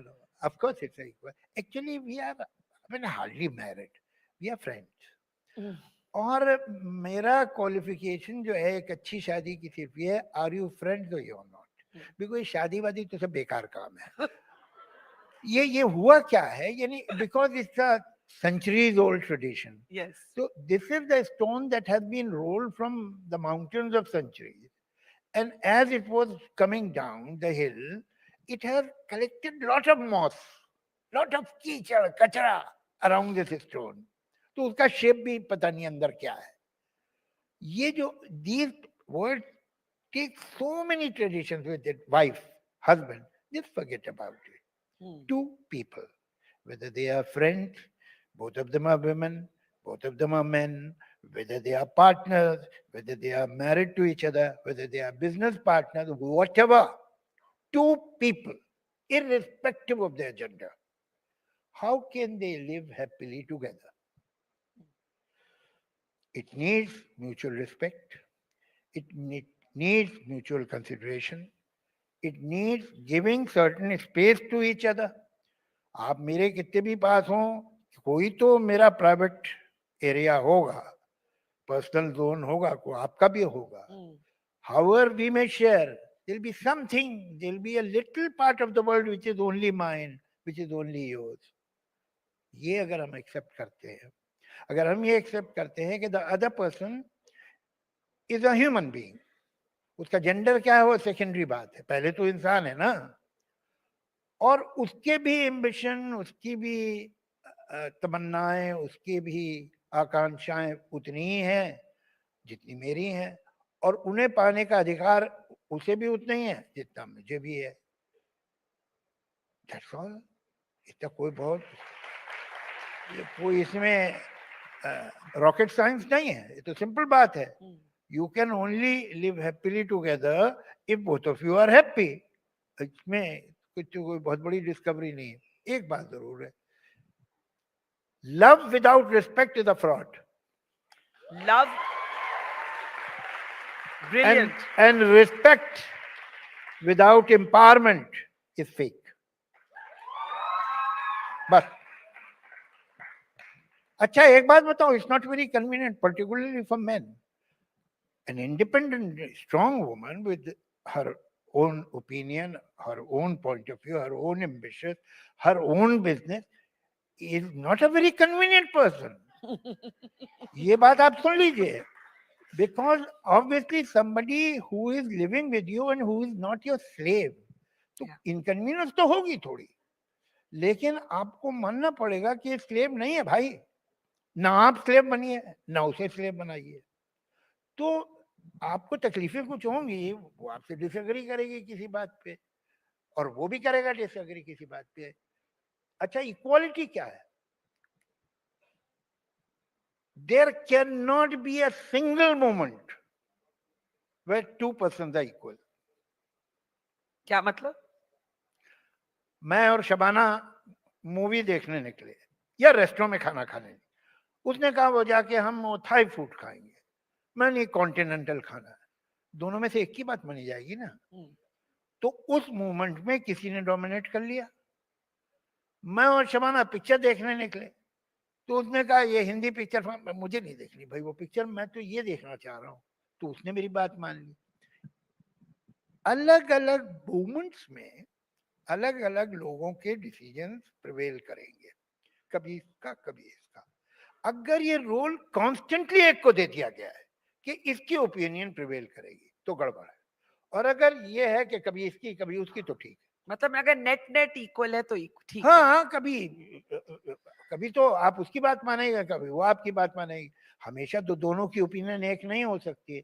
तो आप कभी मान लीजिए, कभी वो मान ले. लेकिन अगर ये रोल एक को डिप्यूट कर दिया जाए कि तुम्हारी ही बात मानी जाएगी, वो गड़बड़ है, चाहे वो वाइफ की हो चाहे husband. But Javed sir, one thing we don't talk about is how men are also victims of the same conditioning. अगर हम लोग conditioned हैं तो आप लोग भी तो conditioned हैं. नहीं, आप लोग तो पहले मुझे अलग रखिए बाकियों से. अच्छा, आप नहीं. हाँ, आप मुझे नहीं. कोई शौक नहीं है. Present company हाँ. excluded. I don't want to be a man. हाँ. Present company excluded. But keep me away. But you know what I'm saying? There is a burden of roles both on men and women. अरे भाई, तो तुम्हें किसने मना किया है? You are in a better position. This world still belongs to men. Yes. तुम्हारा फर्ज है ना कि तुम ठीक हो. अच्छा, औरतें, अच्छा प्रॉब्लम है क्या हो रहा है? Women are growing mentally, socially, intellectually. उनमें ग्रोथ बहुत तेज है. ये अभी तक they are dragging their feet. Problem ये है, ये अभी देखो जितने एग्जाम्स हैं up to stage, the girls excel. England में तो ये प्रॉब्लम हो गया है कि उन्होंने कि समझते 10-15 साल बाद an average chartered accountant, an average surgeon, an average architect, an average doctor will be a woman. Because जितने कॉम्पिटिटिव कोर्सेज हैं जिनमें you have to give an exam to join the course, उसमें 50 अगर उन्हें स्टूडेंट लेने तो 35 लड़कियां होती है. तो वो तो तेजी से बढ़ रही हैं. ये जो है जरा थोड़ा बेचारा पीछे रह गया. तो आज के लड़कों को क्या आप एडवाइस देंगे, सलाह देखिए, देंगे? आप एडवाइस कुछ भी दे दीजिए, एडवाइस देने में कुछ नहीं जाता. But the game has gone out of their hands.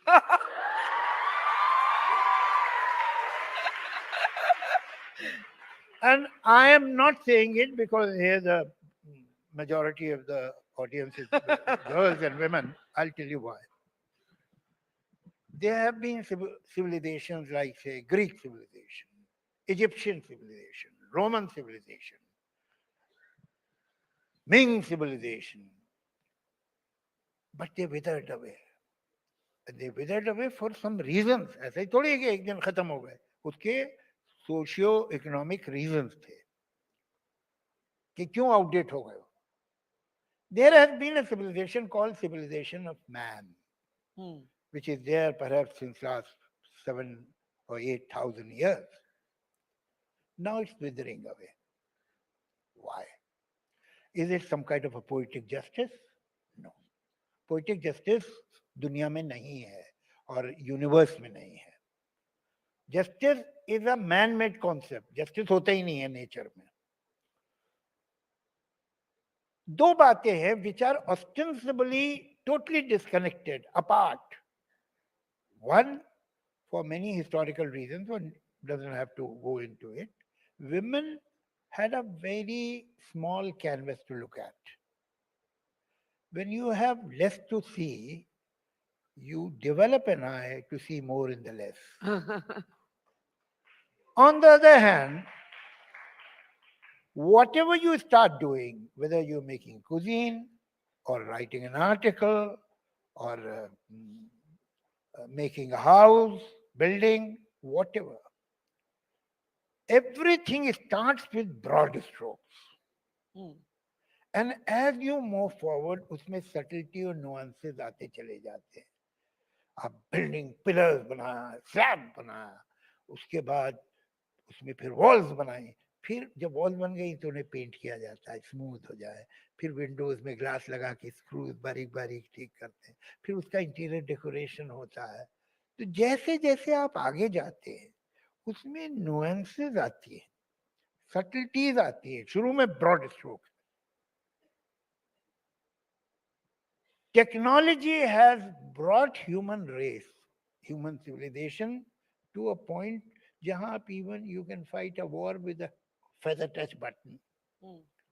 Now the advantage of brawn is gone. The rest पहले तो घोड़े वोड़े पे इधर उधर जाओ, कहाँ जाएंगी औरतें इतनी दूर घोड़े पे बैठी हुई नहीं जाती थी. अभी ये प्रॉब्लम नहीं है.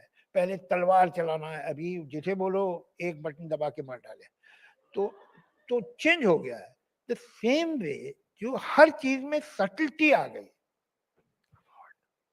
Today the requirement is detailing and subtlety, and unconsciously the world was training the woman to have this kind of eye since last 7-8 thousand years. Now these two ostensibly different things are meeting. जो आपकी requirement है वो subtlety और nuance है. ये जो train हुई है इतने दिनों के लिए, ये subtlety और nuance के लिए ट्रेन हुई. It is meeting. ये हो ही नहीं सकता. आप देखिए, मैं जाता हूँ किसी भी corporate office में. You go to a ministry, any ministry, it's full of women. अभी there are certain glass ceiling, they will break. Push बहुत तगड़ा है. आप एक लड़की को हॉल में जब कुछ पेपर लिए हुए एक जगह से दूसरी जगह जा रही है, look at her walk. There is a bounce in a walk because her every cell of her body is enjoying the work. The man is tired. तो बरसों से कर रहा है यार. He is resigned to the. He is not excited about it. She is excited. यहाँ जो लड़की मुझे यहाँ तक लाई, वो यहाँ तक लाने में एक्साइटेड है. मुझे यहाँ खड़े होंगे आप, डोर यूं खुलेगा. अरे भाई ठीक है, मान 10 मिनट पहले खड़ा कर दिया था उसको मुझे. तो ये जो एनर्जी है, ये जो एक्साइटमेंट है वर्क का, that you find in young women. It is not in young boys anymore. Yes, I agree. Javed Saab, you have been a parent to a son and a daughter, Farhan and Zoya. आपकी parenting कितनी equal रही? नहीं, both of them are very decent children, so it means मेरी ज़्यादा parenting थी नहीं. नहीं, सच में बताइए. I'm very, very proud of both of them. They are doing good work. They are making a real good, enviable career for themselves. But at the same time, what I respect about them, that it is not at any cost. They have so many holes barred कि ये हम नहीं करेंगे. और ये अच्छी बात है. मतलब आप ये नहीं एक्सपेक्ट कर सकते कि फरहान के बैनर से या जोया के बैनर से, both of them have different production. Yeah. They cooperate also, separately भी बनाते हैं, साथ भी बनाते हैं. कि कभी कोई चीप, कोई वल्गर, कोई क्रूड फिल्म बने, ये नहीं हो सकता। उसमें कितना भी पैसा हो, they won't do it. I respect that. होता क्या है, you see, children don't do what you tell them to do. They do what you do. They see that. Again, if you sit down a child and give him or give her a lecture, it doesn't mean anything. Yeah. He or she is watching you. आप क्या करते हैं? आप कैसे handle करते हैं चीजों को? आपकी वैल्यूज क्या है? Somewhere, because obviously the father is the greatest man they have seen in their life, जब वो पैदा हुए थे, and the mother is the greatest woman, तो उनका influence तो psychiatry believe that by the age of 8 years personality seal sign delivered. Now you will only collect data. The basic structure is made. तो ये जो है वो बच्चा observe करता है. हम बच्चों को बहुत अंडरस्टिमेट करते हैं, लेकिन आप अपना अर्ली चाइल्डहुड याद कीजिए कि आपको क्या क्या याद है और कैसे आपकी feel. Children are very secretive people also. They don't let you know what they have felt, how they have reacted to a thing. मगर वो वैल्यूज उनकी वहीं बनती है.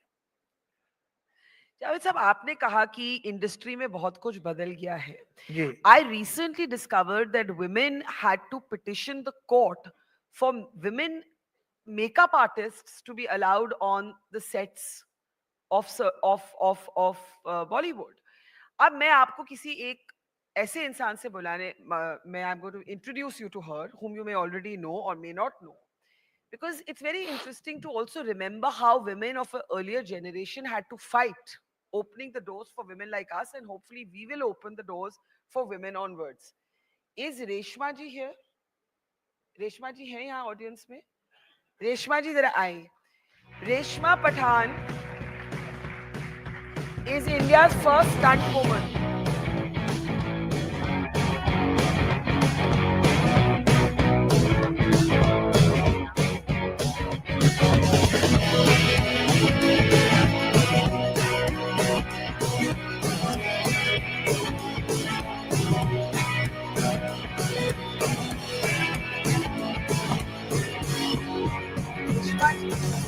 Can we have Reshma ji's award ready? But मैं जावेद साहब को बताना चाहती हूँ. रेशमा जी, आप जरा जावेद साहब को बताइए कि हेमा जी का जो बसंती स्टंट्स हो रहे थे वो कौन कर रहे थे भाई?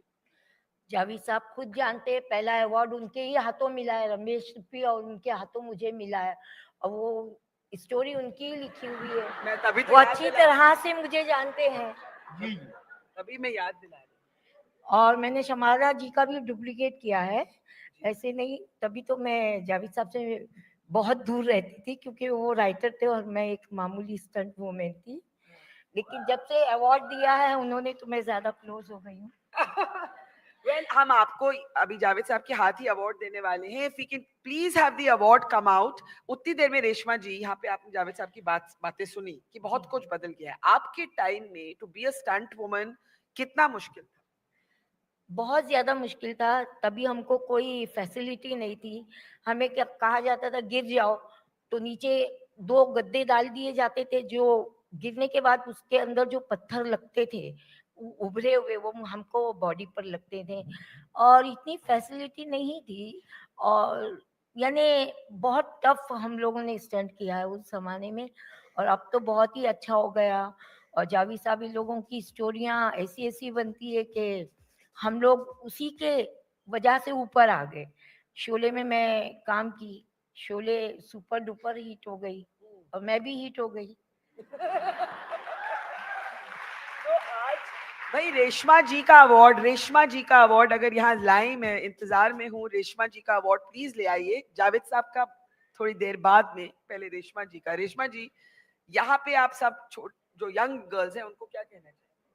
मैं कहना चाहूंगी, जी में जो आए वो करो, मगर मेहनत करो तो कामयाबी जरूर मिलेगी आप लोगों को. और क्या क्या मुश्किलें हुई उस समय? उस समय तो ये था कि पहले फिल्म लाइन में अलाउड ही नहीं किया जाता था खानदान के, मगर माशाल्लाह अब इतना अच्छा हो गया है कि अच्छे अच्छे घर की लड़कियां, लोग गलत फहमी में थे उस जमाने में, आज उनकी गलत फहमी दूर हो गई है. और मुझे खुशी है कि आज औरतें या लड़कियां जो भी हैं वो आज बराबर, मर्द और औरत दोनों मिलकर बराबर हर चीज को कामयाब करते हैं। और जब शादी होती है तो लोग कभी कभी ये सोचते हैं कि बीवी कमजोर है, शौहर सोचता है मैं मजबूत हूँ, तो ये गलत है। दोनों गाड़ी के दो पहिए, टू व्हीलर के, दोनों रहेंगे तो ही गाड़ी चलेगी, एक व्हील से तो गाड़ी चलनी नहीं है। तो इसलिए कभी भी शादी भी करो तो दोनों एक दूसरे को समझ के करो, कभी हम झुक जाए कभी उनको झुका दो, तो इस तरह से घर अच्छे से चलेगा। अब मैं जावेद साहब से रिक्वेस्ट करूंगी कि रेशमा जी को ऑनर किया जाए, but I will have to go and get this award myself. I think I am trying. Can I have Reshma ji's award please? Reshma award. हाँ जी।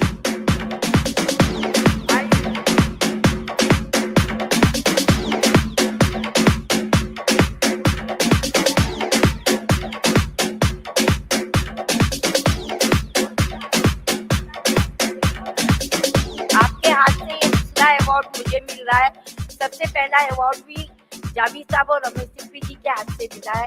मुझे खुशी है कि मुझे ये सेकंड मतलब अवार्ड जो मिल रहा है जावेद साहब के हाथों मिल रहा है। थैंक यू रेशमा जी। जावेद साहब जाइए माता जी, 2 मिनट और आपके साथ, 2 मिनट और, and then we will be honouring you also. आपने इतनी चीजें सुनाई, अब आप ये बताइए कि एक अगर आप मैसेज, आपने ऑलरेडी कहा है कि the age of women is here. Yeah. The age of women is here. Round the corner. Huh? Round the corner. Round the corner. आया नहीं अभी पूरा। To this hall full of men and women, what would you say in the end? Goodbye. अरे जावेद साहब, हाँ, कुछ तो उनको अच्छा, do you call yourself a feminist? भाई बोल देते हैं उसमें, ठीक क्या है problem? What word would you prefer? If somebody calls me What word would you prefer? Again, why should Does I it not matter? start thinking, am I आप feminist? तो ऐसे No. बात, आप तो ऐसे बात जो कर रहे हैं। बात सही लगे वो बोल दो, बस खत्म बात तो है। आपको क्या सही If it is लगती है? feminism, आपको क्या सही लगता है? जो मैंने अभी तक बोला वो सब मुझे सही लग रहा था, इसीलिए मैंने बोला। That's the truth. खत्म। अभी there is lot of confusion. बताइए। You see, that we know that traditional Sati Savitri, Adarsh Bharatiya Nari is out. That we know. That fraud will not continue anymore. But at the same time, people are, even women, are not clear who is a modern woman. They are not clear. That I agree. उनकी morality, उनकी aesthetics अभी development. Evolve है। अभी वो जो पुरानी building गिरी उसकी debris पे ही है वो। ये तो बोल देती है देखो पूरी बिल्डिंग टूट गई, अरे मगर अभी कहाँ होगी, वो कहाँ है? Where is that place? That is being made slowly but surely. Like smoking is on increase in girls, and while it is decreasing in boys. अब smoking क्या है? ये it is a kind of a statement of being of empowerment. Yeah. इस चक्कर में तुम अपने lungs क्यों खराब कर रही हो भाई? You can be empowered without smoking also. एक पिक्चर थी, अभी क्या है जो फिल्म मेकर्स भी हैं, they are also confused. They don't know. They don't want to show that हमारी कोई regressive values है, लेकिन when they try to be modern, try to be today, they make a fool of themselves. एक picture थी YRF की, यशाद picture, उसका मैं भूल रहा हूँ, उसमें अनुष्का भी थी और दूसरी एक हीरोइन भी थी। उसमें हीरोइन, हाँ, जब तक है जान, जब तक है जान। दूसरी हीरोइन कौन सी थी?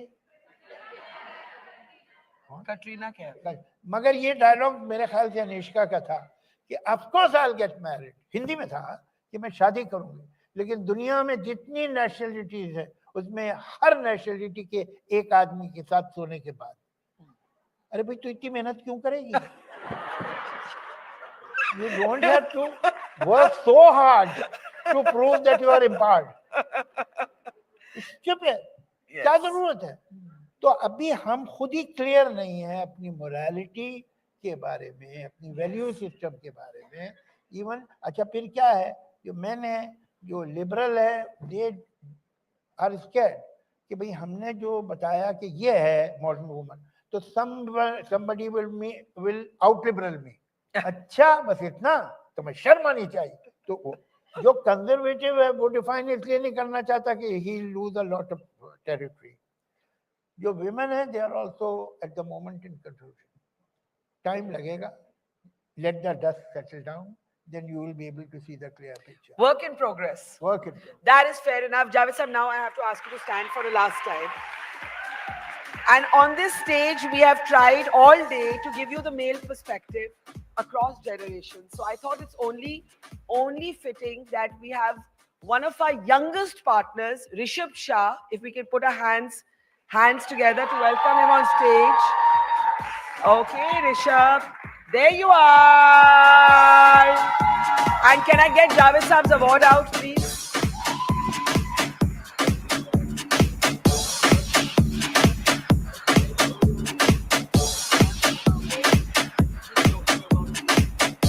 From a young man to a younger man.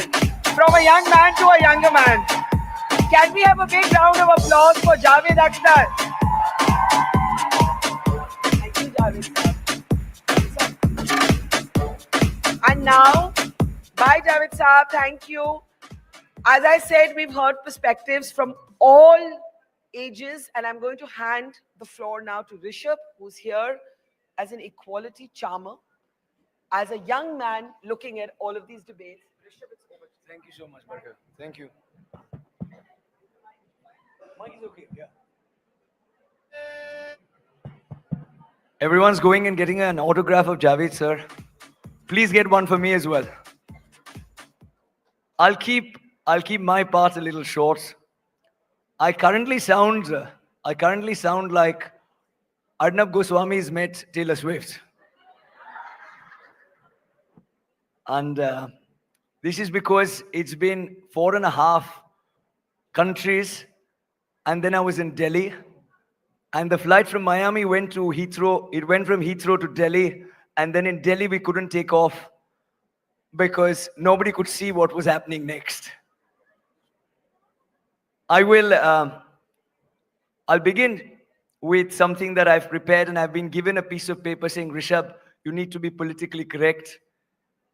Everyone in this room, I'm pretty sure, believes in equality. But then we suddenly board a flight and people in zone 1 start behaving as if they are royalty. Those in South Bombay didn't get the joke. They only travel business class. But I just want to thank Barkha for the opportunity to be able to talk to all of you and to be a part of this event. It gives me immense pride and pleasure to be associated to We the Women, and she's doing some remarkable work. I've got the opportunity to listen, to learn, and now it's my time to speak.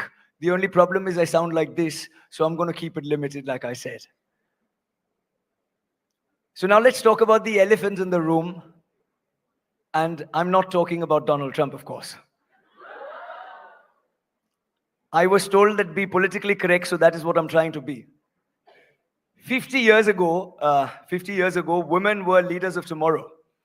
And even today, there are about 25 countries out of 194 that are female heads of nations. Only 10% of our Fortune 500 CEOs are actually women. And in my humble opinion, the problem is that we idolize the West too much. We look at the West and we say the West is going to solve most of our problems. I personally believe that America's problems are not India's problems. The 5 people from IMON are clapping. But I believe fundamentally that America's problems are not India's problems. And I believe that whilst America has failed to produce a woman president, India has produced 2 female speakers of the parliament. India has produced 2 female presidents and 1 female prime minister.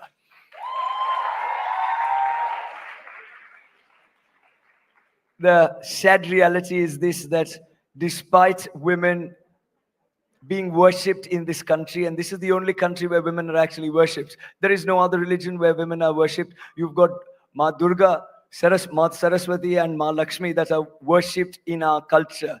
It's not worshipped in any other country, in any other culture. And I think, therefore, India's problems need India's solutions. So this is what I fundamentally believe in. And I'm a very strong believer on this because I feel that for far too long, the Western concept of women empowerment is not something that we should imbibe. The solution to these problems are in Indian culture.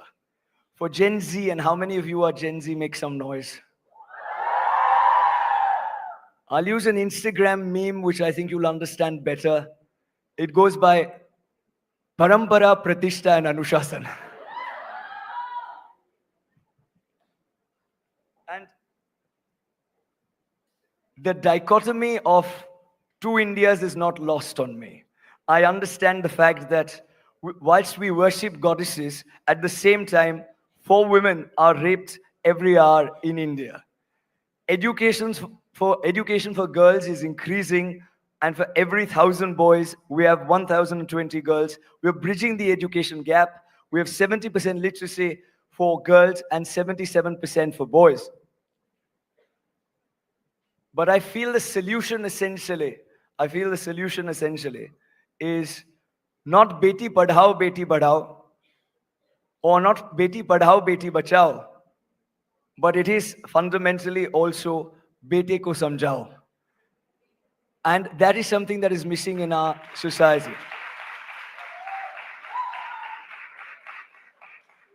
It's about equality, about recognizing men and women are born equal and that they should be equally empowered to succeed in every realm. What I'm about to say next is slightly controversial, and therefore I'll leave this. Feminism has been defined today on this stage, I'm sure, by many people.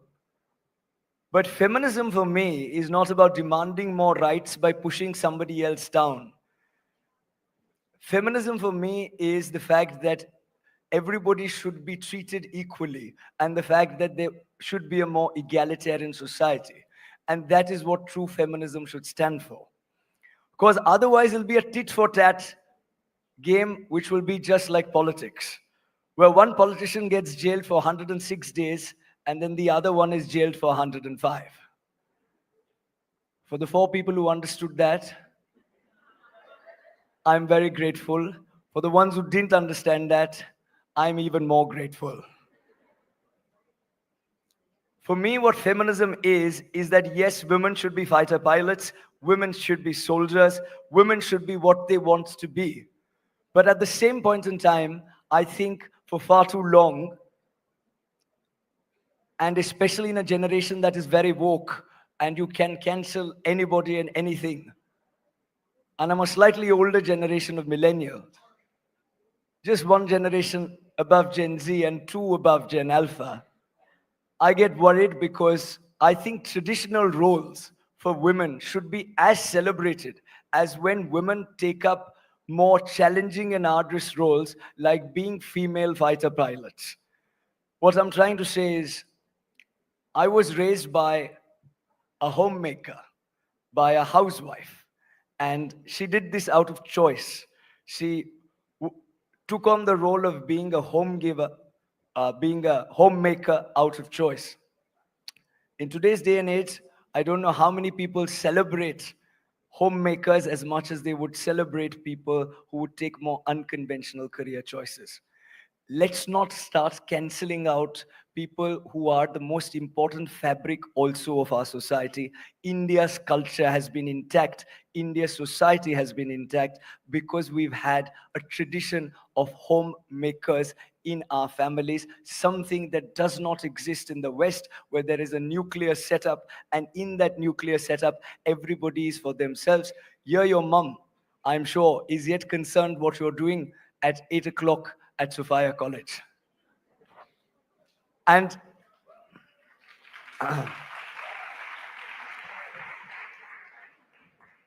and I fundamentally believe that homemakers essentially need to be as celebrated for this specific reason, that these are the people who hold the fabric of Indian society together. Therefore, my thing, like I said, is, and I reiterate once again, is that yes, women should make all the choices by themselves. Yes, they should definitely go and make the unconventional conventional. Yes, the impossible should be broken into I am possible, but let's not forget to celebrate those who take the conventional route and who hold the fabric of our society together. With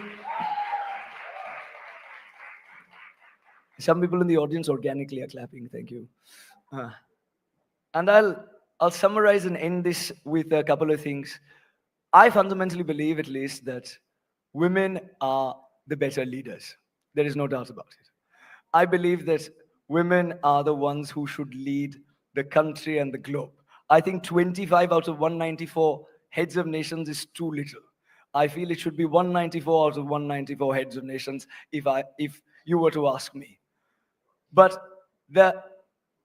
female leaders and women in power are also as important, in my humble opinion, that as people who are men who empathize and who understand how things should work across the world and who believe in a more egalitarian world. So what I was trying to say is this, that women are definitely the better leaders. Men also can make some sense. It's a women's college and perhaps dangerous to say that. The platform is called We the Women. But I'll tell you something for sure. For me, at least, it's never just been the true definition of feminism and the true definition of what we try to do at Ayaman, which is unite the world the Indian way. The true definition of that is, it's not just we the women, it's not just we the men, it's definitely not we the men. For me, it has been, it's we the people of this country that will make the country great again.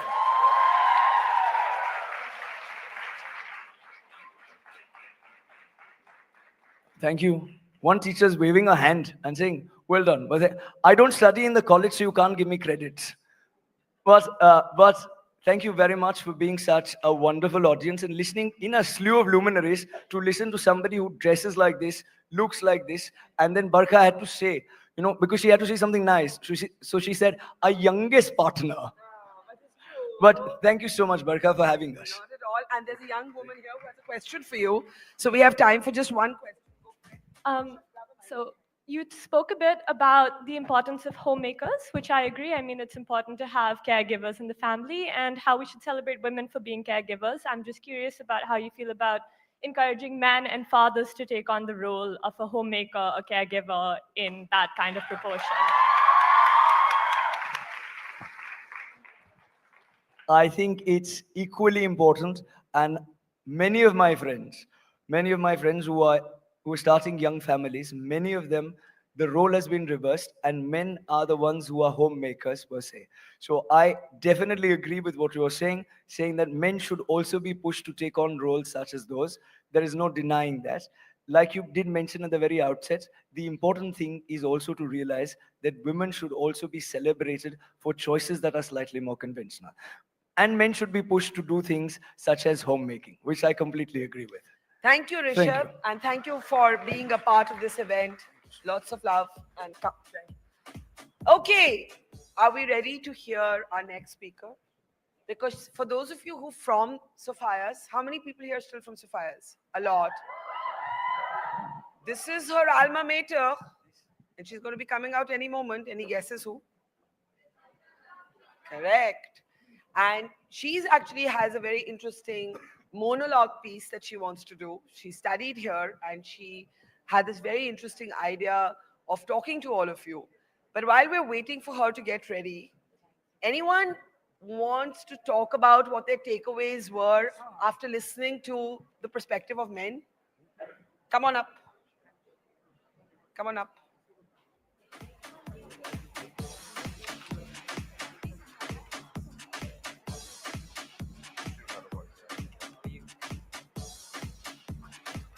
Hi, nice to meet you. Thank What's you. your name? Hi, I'm Krishna Kamalia Vora and I'm the founder of Moms Therapy. There are many things to take from here. To start with, I started my business at 38, which was never too late, I can say. I was a criminal lawyer for 12 years. I'm coming from a Rabari community. If you know about Rabaris, so if you have seen movie Ram Leela, from where Ram used to belong. So coming from that community, and I'm standing in front of you, you must have seen me on Shark Tank India season 1, and yeah, and many more places. So I would only say one thing to each one of you. Don't think about anything. If you dream, if you dare to dream, dare to live. That's it. Just get out from your comfort zone. And I think this is what I've learned from each one of them. And it's amazing platform, I must say. Thank you. Thank you so much. Okay, everybody take their seats. I just want you to all be seated before we call out our next speaker. Are we ready? No, I know you're ready, but I'm waiting for a producer update. If somebody can tell me, follow me. If you're at the back, if you can tell me, or if Shirali can tell me. In the meantime, I can take one more maybe comment from the audience. Someone on what you took away. Come on up. Come on up.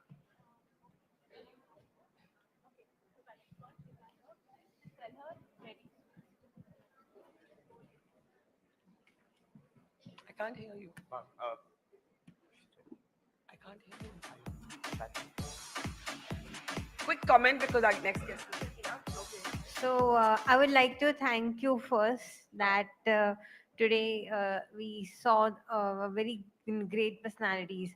So away from Mumbai as a kid, I was used to come back. I dreamed to come back, and this opportunity is very nice and important. That's so sweet of you. What's your name? My name is Megha. Thank you, Megha. Come on, step down now because I can introduce our next guest. And as I said, she's one of the most eloquent, erudite actors of our time, but she's also an alum of Sophia. So I know that this moment is very special and you're probably going to reserve your loudest applause for our next guest, opening the doors for Richa Chadda. Come on, let's give it up.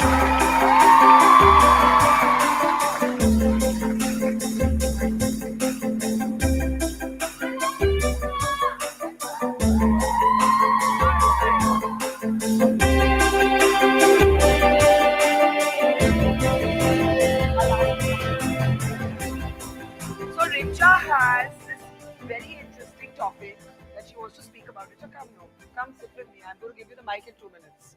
Firstly, how does it feel to come back to your old college? Great. Any people here from the Polytechnic? Oh, still the same college, guys. Go Sapphires. What do you remember most about being here? I was in room 424 in the hostel. And what mischief did you get up? Can't say. Is that the censored sort of thing that... I just want to be a good influence when I come back here. Richa, how's life being a parent? Being a parent, it's nice, it's different. You are catering to another creature. And is that tough? It's tough, yes, on some days, and some days it's not tough. Some days you kind of figure out a rhythm. Now, this is going to be the Richa Chadda's soliloquy. That's what I've called it. It is? Okay. She will share her, you will share her thoughts, but I'm right here. And I will jump in whenever a question strikes me. Richa wanted to speak on women are from Venus, but men are from women. I like that title, right? So I'm going to give her the mic. I'm right here. I'll jump in when I feel there's a question, but otherwise the floor is yours. Thanks, Barkha, and Yeah, thank go you ahead. for your... Guys, I was actually meant to prepare something very nice and profound, but it's, being a new mom is not... I've just scribbled some stuff in the car, and it was really dark, so bear with me. First of all, I would like to say that if anyone is offended by anything I say, this is my disclaimer because, I work in entertainment now. I know what you should do. So if you're offended, this speech is only for people who identify as smart. So do not be upset. If you are a woman who also identifies as smart, or if you identify as a woman and you're still offended, come backstage. I'm sure we can sort it out. And I'm saying, when I was asked to speak here, I thought I should have a tight 10-minute set, like a stand-up comic, because that's kind of the only way you'll be able to tell any kind of truth, if it is a joke. And that's exactly what Oscar Wilde said. If you have to tell the truth, say it with humor or they will kill you. So I do not wish to die. But also at the same time, uh, it could also just be reality because life is currently a joke. So just bear with me again. So I was thinking about this one thing that my friend, my neighbor Deepthi had said, that her friend quipped that women are from Venus and men are from women. And that struck me as such a universally true statement, because there's not a single person in this room who's not come from a woman. So in that, we are all, we have something in common beyond the binaries that we are forced to put ourselves in right now. So I want to say that being a mom is my investment in the world. I'm showing to you guys that I have enough hope to bring new life into this planet. And here, take some human capital. It will be useful to you after 18 or 20 years, or maybe sooner. But it also brought this thing. I want to say, I think I feel very respected now that I'm a mother, much more than if, like, if you're standing by your beliefs or you're speaking about something. Much more than that, I feel very respected just because I've decided to go through the pain of bringing forth life. But it begs the question, do what are the other things we kind of associate with mothers? Let me see. Mother tongue, your language, the language you speak at home, if you do, or if your next generation will. And it really reminded me of the two dudes who've just recently put up a picture in like a 200 GSM black t-shirt, which says, Hindi is the national language in English. So, uh, you know, you're just, and this debate about what is the national language and it is definitely not equal to your mother tongue made me think about how the mother tongue is treated in our culture. Where in South Bombay, I know plenty of schools here that don't allow kids to speak in Hindi. I don't know why that is. I think it's such a sad colonial Macaulay type thing. We must really get over it. And at the same time, we must look at ourselves and ask, why is it that we call someone who doesn't speak in the language of the colonizer something scathing like verny or regional? Those are things that really bother me, especially now that mother tongue, mother. What else is mother? Mother nature. What do you think about that, guys? How's that going? Yeah? Good? I mean, I I'm from feel- Delhi and the air is We're an gonna- ode to Mother Nature in reverse. Yeah, we're going to come to Delhi actually. We, I feel like when we say mother nature or nature in itself, it's like this a reverence of a larger intelligence that kind of governs all of us, and the only like the end goal of the processes of nature is refinement. Every time something is born again, they try to eliminate all that is not working in the gene, in the chemistry, and refine it towards a better goal, unless of course there's like interruption, interference, and things like that. And I feel like when we say mother nature, it is something that's perfected over millennia. And what does it bring to us? Beauty, variety, abundance, regeneration. And yet, today, when we look at nature, we are so foolish, we think we are separate from it. So we become like climate warriors. But if you have a cold from the pollution, are you against nature, or what is happening? Like, you are reacting to your environment. But we keep such a big distance between ourselves and the environment that it serves not to serve us. For instance, let's go to it. I mean, I've written a bad joke here, but I'll just say it. We ravage the mother in a one sided relationship. and we take, kind of like white people in Africa. Oh, Mama Africa. Or, our own history with the indigenous people isn't so great. Uh, Again, they live closest to Mother Nature, which brings me to other things that we equate with the mother. Like, there's a river. Many rivers are like, yeah. And one animal is also there, topping the list of like exports for but you can't say now, can you? It's like holy and things. But it is also equated with the mother. And I wonder if why are we giving this sacred status to the mother? Because the practice from it is like, I mean, I don't want to tell you to disrespect the mother because you don't need any help there. Do it anyway. So we talk about cities like Delhi. That is um, my sort of city of my childhood, where the poison from the airwaves is seeped into the air, and we are all breathing the same poison. But now it's like you can sit in a 60 crore flat and also breathe the same air, and a baby's lungs will be smoker lungs, and they won't really have a choice. But at the same time, I feel like all of us have enough inertia, we're not doing much about it. And it's kind of like a really bad relationship with the mother. Don't you think? I mean, I think it's all quite dire in the way that you describe it, but are there any good things? Is there anything to feel better about? No, I mean, there's definitely good things like jokes and and also what you can do. Like when, having a daughter really puts things in perspective. So when we had a girl, we went on this rampage and we planted a lot of trees with the help of Nabhangan Foundation, which Rajshri Deshpande actually runs. It does fantastic work.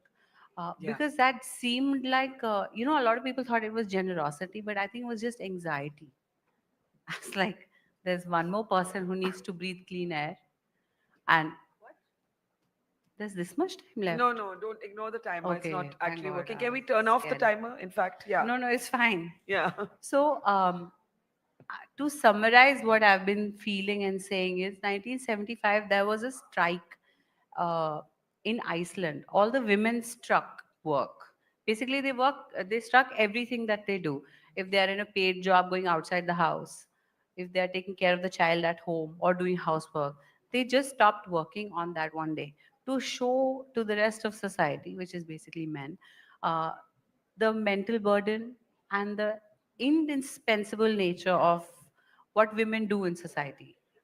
And in 5 years, they elected their first female president, who was a single mom to a 7-year-old. So I think actions speak louder, but I'm not really telling anyone to strike because simply because they are women.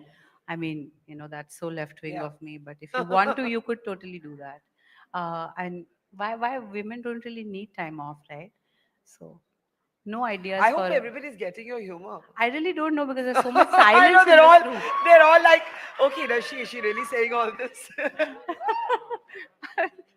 Sorry, I'll just stand up. Yeah, I know. I just don't ignore me and the timer. Just keep going. Acha, okay. You have few minutes more, couple of minutes more. No, I'm. You have many notes? No, I'm just saying that whenever there's a rise of authoritarianism or autocracies in the world, the first rights that we see going are the rights of women. So again, coming back to the beginning of the thing, if you are a woman and a smart woman, this is the time to band together and find real solutions because clearly the people in charge, they just don't know how to do it. As a new mother, Yeah. how do you see the next 10 years for your child? Okay, next 2 years for your child or next 5? That question is giving me anxiety. What if the AQI is like 5,000 or something? Yeah, we're headed that way because Yeah. it's touched 1,000 in the national capital. I thought it was more. I mean, I've been here 1,000 for a pe week. meter toot gaya. Haan. Haan. So Richa, now that you have done this very understated, smart, want me to intelligent stand up? piece, I want you to Okay. stand up. But I want you to now say some funnier, nahi, funny to ho gaya, fun things now. Fun things. College memory. College memory here. Yeah. Well, I was in that building, and we had very strict rules about coming back. We had to be back in the room by 9:45 p.m. Does that still hold, guys? No. 9:30. 8 is your general whatever. 9:30 is a little late past situation, and 9:45 is like when the nuns take your phone. But 9:30. They take That's the phones 9:30. also. Phones. Yeah, in my day, yes. Mobile Do they phones take were your still- phones?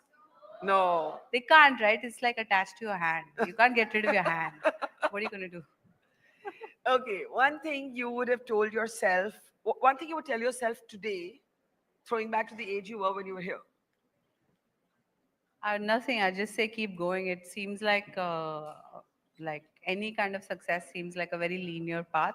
It's almost very curvy all the time. So you don't get to it. You go and then you like meander, then you go again. Thank you, Richa. Thanks. Can we hear it for Richa Chadda, please? Anyone wants to ask Richa one question, a Sophia girl? Sophia girl, come on up, run. Let's get one question in, please.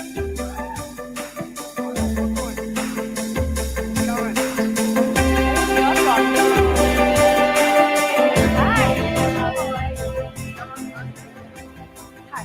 So my name is Tiana. It's so good to meet you. So I wanted to ask, since we were talking about Mother Nature, and you've newly become a mother now, what or who is your biggest inspiration? My inspiration is nature, actually, in a true way. A lot of times people will tell you that the male of the species has a higher standing, but then in nature there's also the seahorse or figs. Do you know the story of the wasps and the figs? Yes. So you don't know what kind of man you'll meet, and not all men have to be not all men, they don't all have to we can look at nature and look at examples, and all of us can be distinct from each other, but any kind of interspecies uh, like reconciliation, respect, kindness goes a long way, because symbiosis is nature. Thank you so much. Thank you. Let's hear it for Richa Chadda. Thank you. This was too short. We've got to have her back again. Come. All right. Now, as we've said, we're going to reverse the gaze in the next conversation. You've had women talking to women, women talking to men, men talking to all of you. But today, in this moment, I'm going to invite three very special men and a very, very dear colleague of mine to be in conversation with them. These three men, in their own ways, have broken barriers. You know that phrase is used for women? This phrase needs to be used for the three men I'm about to introduce on the stage, because each one of them has pushed the envelope on making us rethink and relook at notions of what is feminine and what is masculine. And I think we don't acknowledge enough how, while we are products of our cultural conditioning, so are guys. And the three men I'm about to introduce have done stellar work, absolutely stellar work. If you don't follow their work, please do. I'm sure many of you are already familiar with their work. They're real change makers. So please put your hands together for Parmesh Sahani, Nikhil Taneja, Anish Kawande in conversation with Anuradha Sen Gupta. Let's hear it for them.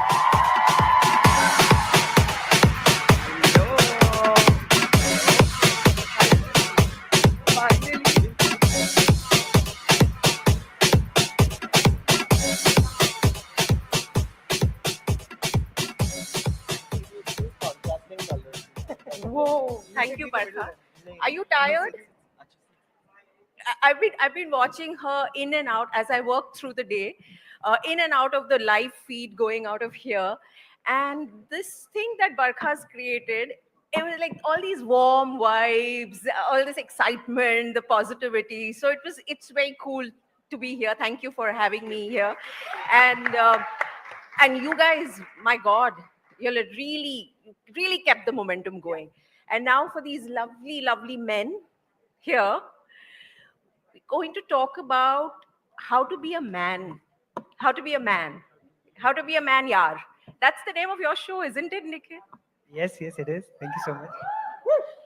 3 people have seen it. Oh, I that's should- total humble brag. Okay, Yeah. 3.5. Fair enough. How did you stumble upon it? Because I know you've got the who's who come onto this show, they weep, the men, and you're managing to showcase men in a way that we're not used to seeing them, and they're not used to seeing themselves. I mean, there was no straight path to it, but in many ways, it seems like my entire life was leading up to me actually doing it. So we do something called the Yuva Roadshow of Kindness, where we go across the country, we meet a lot of young people like yourselves, and we create these safe spaces to listen to them. I would constantly hear young men speak about how lonely they felt. That was one of the things that was constantly coming. And I met about 10,000 people at this point. I've gone to about 150 campuses in the country. And a recurring theme was young people coming up, young men in particular coming up and saying, no one in my life has said, I love you to me. No one in my life has given me a hug. No one in my life has made me, I heard this thing from a boy that still stays so, it still has an impact on me when he said that, sir, jab se main bacha tha na, I mean, after that, no one has touched me, and when you hear such things, you realize that there is something that needs to be done about this. And when I'd ask, why would you not speak up about these issues, that they just feel like everyone judges me. I don't know if there is a space for me as a man to express myself. So, Nikhil, I hear that, but I also know that we belong to a country where the Ladla Munna Beta from day one is treated with a lot of love. So why is that not translating? Because when boys are expressing themselves, that is not seen as okay. As long as a boy is a return on investment for something, typically and traditionally, then that's cool. Even if a boy has a hobby, and these are things that I keep hearing, that if I have a hobby, my parents tell me the hobby is only worth it if it wins you a trophy or an award at something. It's not okay just to do. You can't just be a painter. You can't just be a singer. You can't just be. It has to lead to some monetization. That is your purpose in society. You are the provider. You have everything that you like has to lead to some effect. Right. And again, this is not at all to say that, I mean, I kept hearing again, if I'm talking about the boys, the thing that I heard most from the girls were how they would constantly be harassed. Everywhere you go in the country, girls only speak about harassment. So you are shocked. You're constantly thinking that what's happening. And then what you want to try and do is that, okay, so far the labor of men there's always been women's labor to make men feel less lonely, that hey, I am here for you. Fortunately, what I'm also seeing is that women, like we see today, right, they're creating these sisterhoods among themselves. They're creating this tribe And where they're men are helping not each other. doing that. Men don't know how to do it. Got And it. that's where the show came from, that listen, you all keep talking about how lonely you feel, speak to each other. And you don't just have to speak to each other about finances and about, doing well and, investing in crypto. You can also have a conversation about feelings. Yeah. And that's where the show really came. Can we normalize this idea of two men having an emotional conversation with each other? Wonderful. Anish, you heard in the introduction, I'm sure, that he Parmesh agrees with me. Yeah, he's ventured into the world of Indian politics, and it's never going to be the same again. But what is this whole thing of being a man in the world of politics? What are you expected to be? What are the traits you're expected to show? We are in the middle of waiting. We are all waiting for the Maharashtra election results, right? With bated breath. Yes. What has it been like to be? What is a man expected to do in politics? So, I mean, to start off with, if you work in politics, you work with a lot of men and only men. There are almost no women around. And when you get a group of men together, it is the worst workplace you can find in the history of humanity. So to start off with, it is a tough job. And I really think politicians should get more credit for being in that space, especially if you're queer. But you have to kind of accept that you're jumping into the deep end of the pool, and then you have to go with it. The funniest story was 5 years ago. I had just come back from getting a bachelor's degree in comparative literature from New York City, and I'd come to Maharashtra to run. Clap for that, clap for that. No, It's don't a clap for flex, that. road it scholar was- and whatnot. नहीं, वो तो बाद में आ गया. But I had New York come back City. and I was like, okay, chalo, I will do Indian Rajniti. And I said, okay, it'll probably be in South Mumbai and it'll be in environments that I'm comfortable with. But no, I was thrown off with the Maharashtra Congress to the Janasangharsha Yatra. And the first thing I needed was a wardrobe because I didn't have clothes to wear. And I was very clear back then that I'd You just didn't come want out. to look like the No, I didn't want to wear white politician. on white with those black Hawaii chappals. No. So that was not happening. So I was like, okay, then this is what was invented over the course of that election campaign. And what was really funny is that I was like mildly out at that point, not really very out on the campaign trail, but it was evident that I was looking very different from all the other men there. And we were on this bus and traveling across the length and breadth of Maharashtra for almost 6 months. And on month one, there were a few sort of sniggers at the back. I used to sort of deal with them as I went to the back of the bus, etc., etc. By month 6, one of the senior politicians on that bus, I won't take any names, asked me, "Who's your tailor?" And so, it was a really fun time. I was like, what does it mean to be a man? It means shattering all those expectations of what it means to be a man and to keep doing it bindas. Parmesh, shattering all expectations of what it means to be a man. Is it easier to do that if you're queer? Because I've heard straight guys who, and this is an absolutely authentic quote, saying that, every time I'm with a group of gay people, gay men, I feel they're just easier. They seem to have more fun. They seem to take a joke better. They're just, they're just easy in their skin. So is it easier? No, it's not easier because I think queer people, we also live in patriarchy. We also suffer from misogyny, and often a lot of these are things we internalize and replicate within queer lives, within our relationships, within the movement, and so on. So it's not easy. It's not easy being in general. I'm really glad that we have Nikhil, who through Yuva and the show are showcasing alternative ways of being so that others can imagine, see, have role models, and then articulate for themselves. And what Anish is doing in politics as well, right? It's not easy at all. I think it's as difficult being queer as it is being straight. The difference there is that society is structured and geared towards straightness. So some things become easier because, people's expectations, people's mindsets, society itself is largely heteronormatively geared. So many things are easier. For example, if you're straight and you might want to spend a lifetime with your partner, you have the institution of marriage. For queer people, as of now, we don't have that as well. So we have to invent alternative ways of living, of being, of loving. And it's not that we've stopped, but it's just that we have to maybe think more creatively and that. So it's just that. But on a day-to-day basis, is it easier? I don't think so. I think it's the same. I have straight friends also who are creative. And I have straight friends also who are emotional, who cry, as you've seen on the show as well. So I think these traits of fabulosity, of creativeness, of expression and all are universal. They're not linked to sexuality, and nor should they be linked to gender and as that, right? I think what all of us are trying to say is that masculinity is expansive. Yeah. And if we can all embrace that expansive, wonderful nature of masculinity, we expand into humanity in general, right? So what are the traits today that, the alternative masculinity? And I would like to believe that all three of you embody an alternative idea of masculinity, in the ideas you espouse, the choices you make. What is alternative masculinity? What would the traits be? Anyone who wants to go first? I think just embracing your femininity. I think that is, I would say, the most easy way for all of us to be. I mean, if you're saying alternately masculine, I feel like all of us have, all kinds of sides inside of us. Every one of us has a masculine, every one of us has a feminine.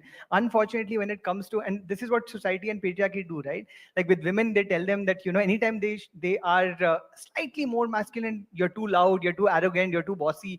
And if a man is slightly more feminine, it's always like you're too sensitive, you're too quiet, etc., etc. And if all of these things are wrong, just let people be. I think all of us should have in us to be able to embrace any part of us that we enjoy, find joy in. And one of the things that I've actually learned from the queer friends and queer people around me is how comfortable they are with color. You know, I've always been someone who loves color, but I've always been embarrassed for a long time to kind of be wearing. Because you're not expected Yeah, to because you know, wear pink. because you know, anytime, and I still sometimes do get like whenever there's a pink, you know, even my mother judges me and saying, "बहुत pink है." I'm like, "मम्मा, तो ठीक है ना, कोई." I like it. It's fun. Why can't, you know, men also be vibrant and flamboyant, even if they're heterosexual? You know, it's not a crime to be. Alternative masculinity, what do you understand by it? What would you say are the traits that would be different from traditional masculinity, toxic masculinity, which we're all very familiar with, and now alternative masculinity?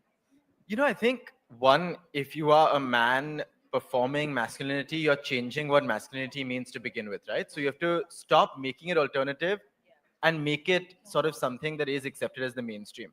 But I think the one thing that I'm very invested in is gender as fun, right? I think we take it a little too seriously. We take these stereotypes that are put on us very seriously. Now, I hate having a beard. I absolutely detest having a beard. But I know that I have to go on these stupid television channels, so I have to keep a beard on.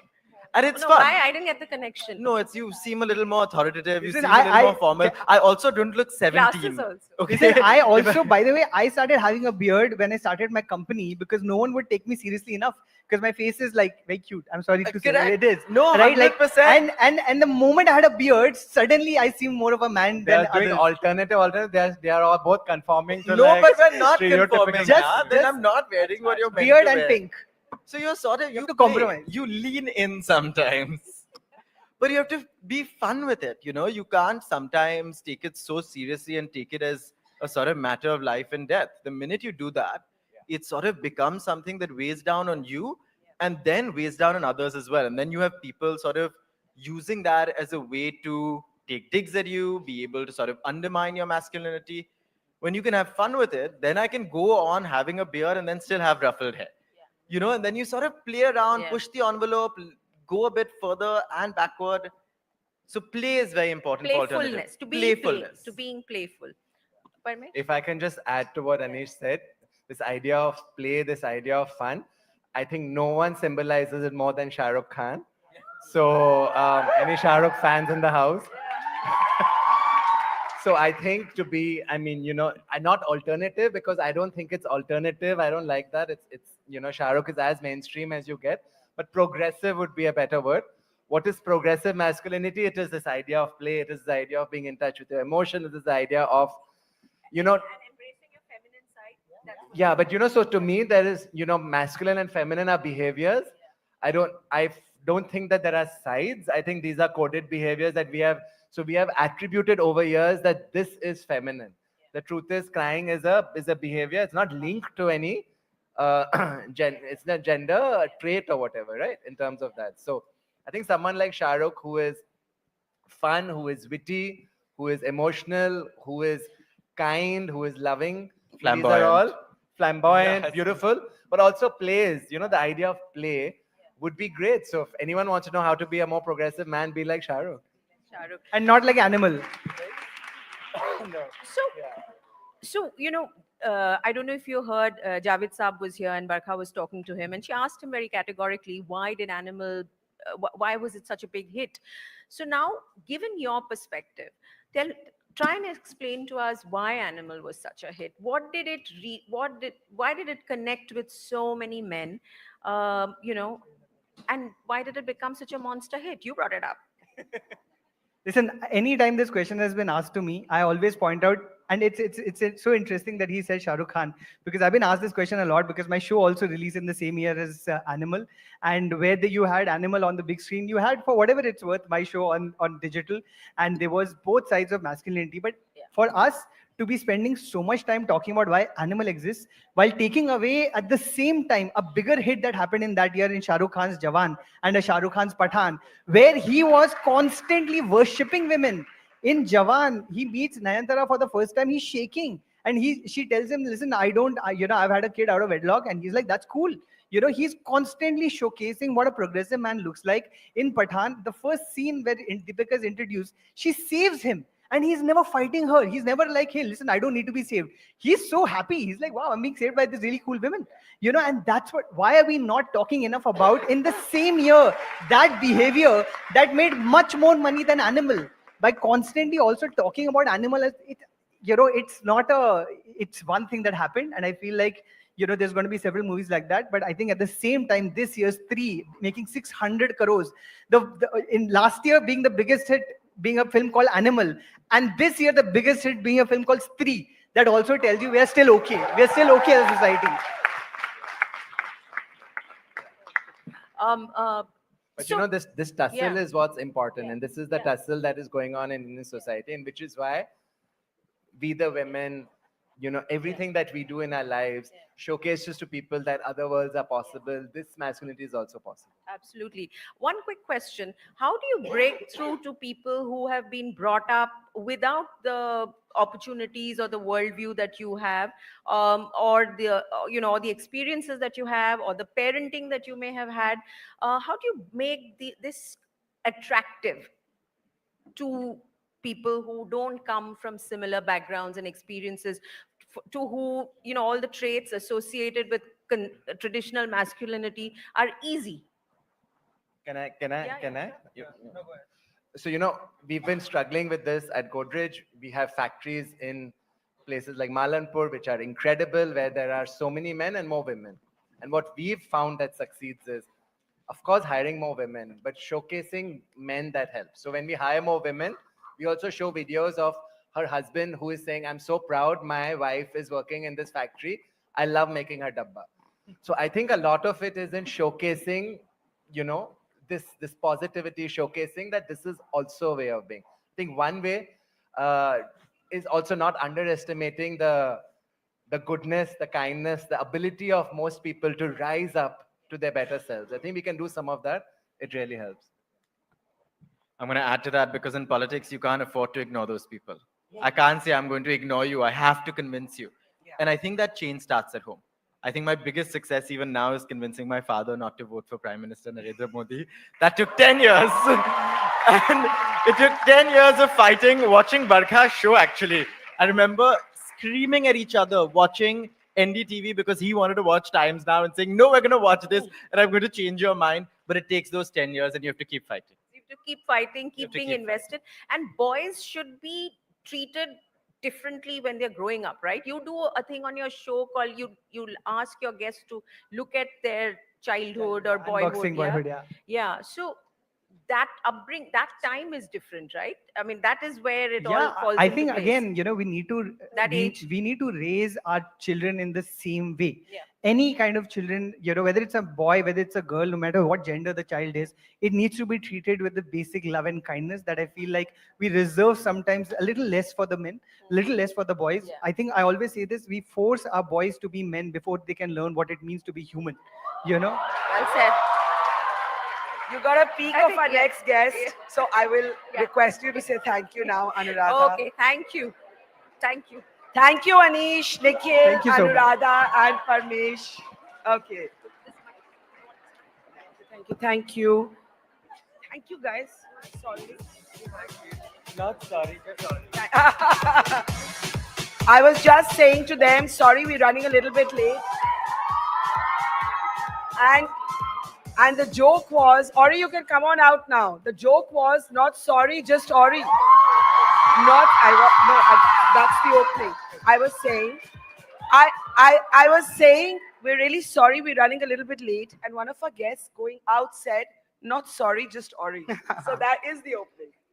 I love that opening. Thank you, everyone. I was really upset because it was taking so long, but then I heard you guys screaming and I got so excited. So are you in a better mood? I'm in a much better mood. Yay! Okay, come on, let's start. I know you have a big wedding to get to, so we'll have fun and we'll do this quickly. It's not the wedding. It's just that my numerologist said always be on time. Okay, I'm sorry. But we have a new line, not sorry, just Ori. So now, that's an old one. So let's just do 3, 2, 1, not sorry, just Ori, and he'll be in a good mood. Okay? Woo. 3, 2, 1. Woo. Let's have a big round of applause for Ori. So Ori, this session is called the Ori Rule Book. Yes. 5 lessons for the Yes. modern man and woman. Yes. What are your 5 lessons or mantras for life? My 5 mantras for life. Gosh, Barkha, I'm just making it up as I go That's along. okay. Okay, Like give us every one. day, yes. Give us one. Let's start Give with us one. one. One mantra for life. You know, growing up, my mother always raised me to look up to the people that are really successful that you want to be like. And I feel like today a lot of people hate looking at other people's success. We love watching other people's failures. Do we not, or do we love that? I love watching other people's failures. Do you not? Okay. I mean, that's honest. Yeah, it's very honest. And I love Yes. that you guys love watching other people's failures as well. We're all bonding over this. But one of my mantras in life is if you look up to the people that are successful and you really wish their success upon yourself, you will steal it and it will become yours. I have stolen the limelight from all my friends. Now the big question that everybody has is, who is Ori?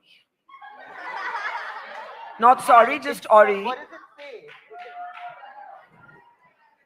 Identify. I identify as Ori. Yes. That me. I am Ori. I know, we got Yes, that. okay. But tell us more. What do you want to know? Like, ask me a your- non-vague question. okay, my get into it. specific Yes. question is, Yes. when you were the age of these Yes. kids here, Yes. what did you want to do?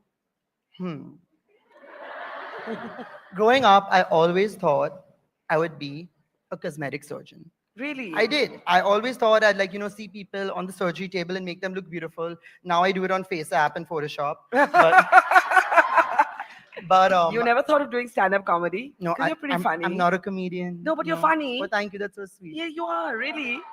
Okay. But I okay, accept. cosmetic surgeon. I always thought I'd be a cosmetic surgeon, and I was never smart enough. But you have to play into your strengths. You have to do what you're good at. And so I did almost every little thing. I was never someone who was a 10 on 10 at anything, but I was a solid 7 at anything I did. And so I did many 7s. Okay. And then I collected all those 7s. So why that did you brought give me up on here. your dream of being a cosmetic surgeon? Honestly, I hate work, Barkha. I hate work. I think anyone who knows me knows I say this. I think I've been screaming this from the top of my bloody roof. I hate work. I hate excess work. And being a doctor is a lot. My sister is becoming a doctor and she just finished studying. Is she She's older or 29, younger? 2 months older than me. So yeah, it's a lot of work. And I am someone who's always enjoyed the easy way out.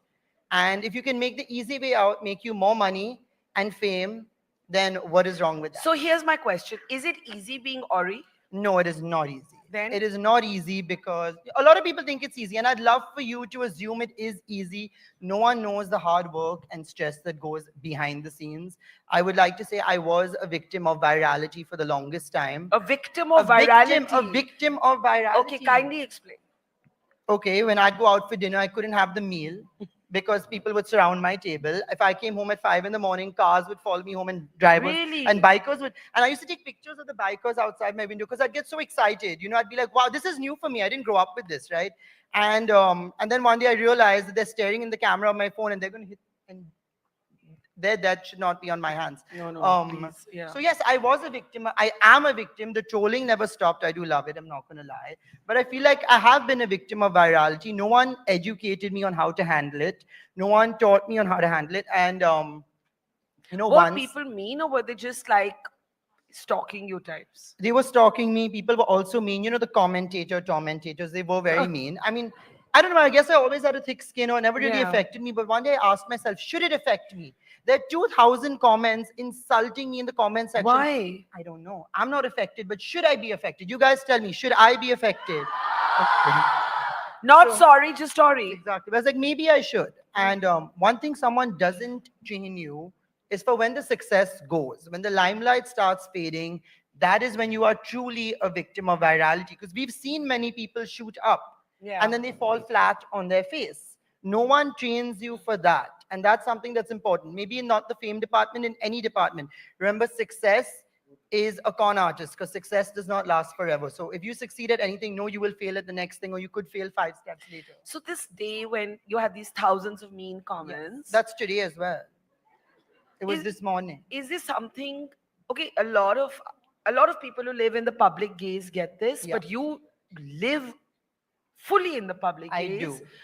What is the meanest, most hurtful thing that you feel you can't develop a thick skin to? Oh no, I really shouldn't. Repeat it. Yeah.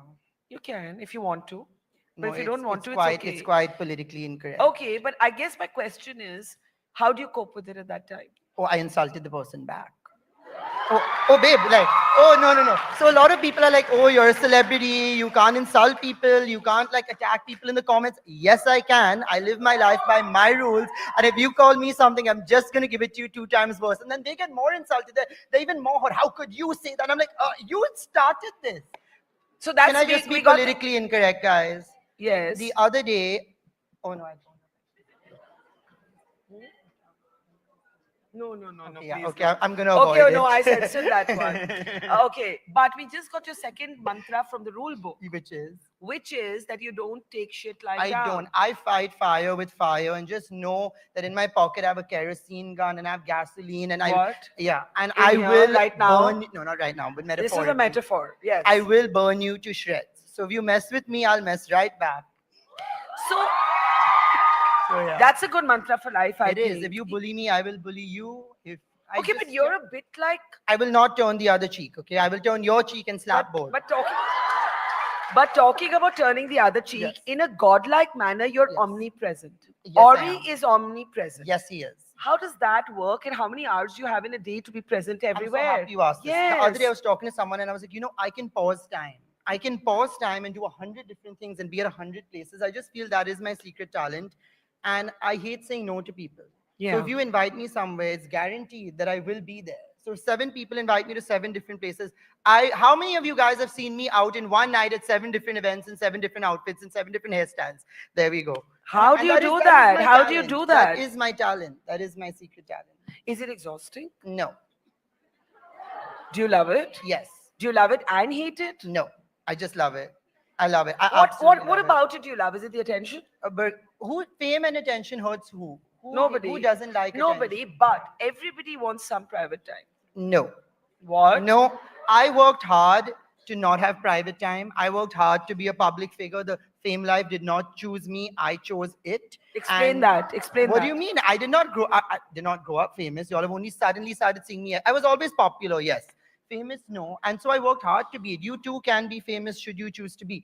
Anyone can be famous? Anyone can be famous. Because? Because if I did it, you can too. And what was your, let's come to mantra 3. Okay. How did Ori become famous? I had a lot of famous friends and I used them.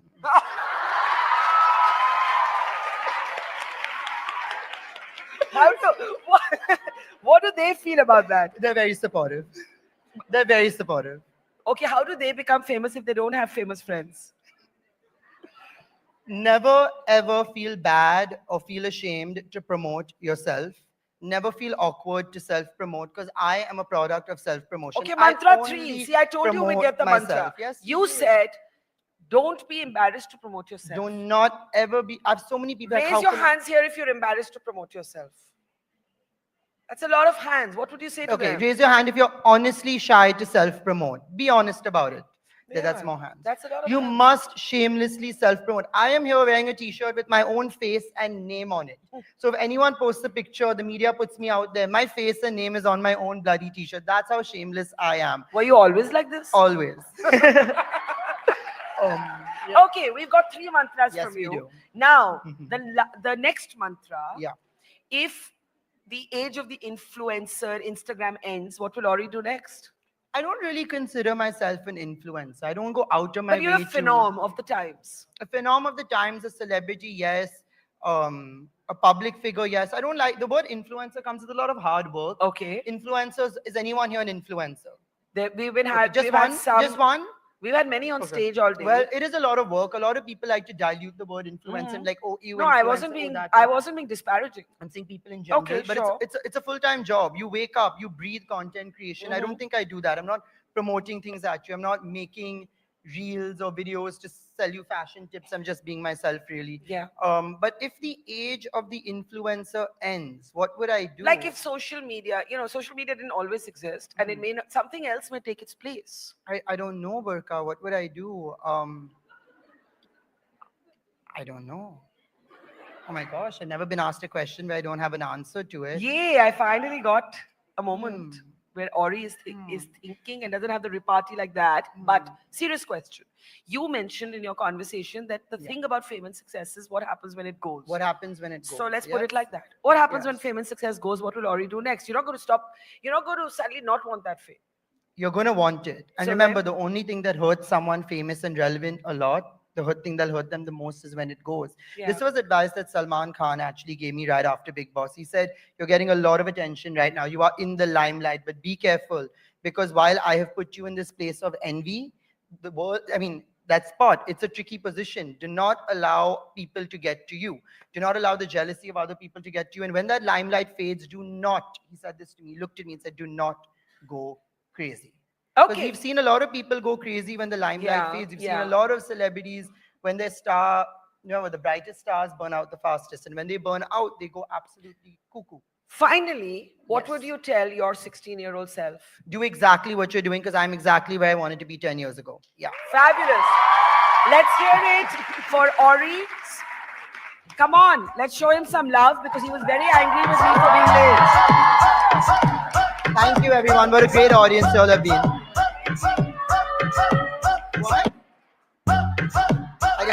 What are you all saying? What? Ori the liver.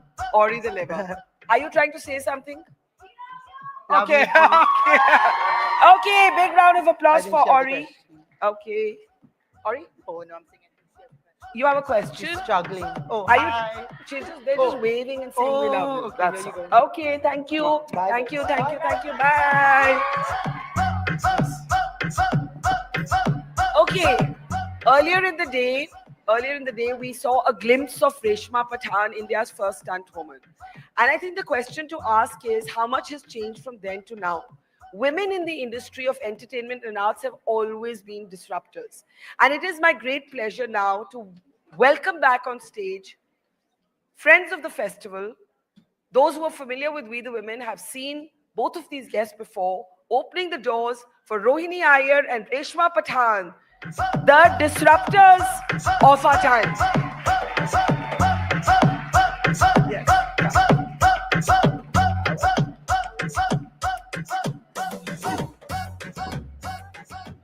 Rohini, I'll start with you because Reshma ji se ab thoda pehle baat kar rahe the, so we'll start with you. You've got this big moment that's just happened to you professionally with the entire Emmy universe, and I want you to share that news with everybody here. Okay, hi everyone. I'm just so happy to see you. Let's show Rohini some love. Hi, this is Rohini again. Hi. Okay, I can see some really excited faces here. Yeah. How's everyone doing? How's the energy? Great. Okay, so the new Emmy universe you're talking Yeah. about? Okay, so I've just been elected member of the Emmys. I've Just elected member of the for Emmys. just someone who has spent all her life just being crazy about the world of movies, about TV, about everything to do with cinema. I think it's a dream come true for me. Fabulous. Yeah, and I think for every Indian. We are so proud of you, Rohini. Rohini, did you ever think, we've been asking people when you were young, what did you want to do? Did you ever think you'd be here? Did you ever think you'd be here? I think I knew I would be here because when I grew up, I wanted to be Wonder Woman. Wonder Woman? Wonder Woman, yeah. Always. And I always wanted to rule the world.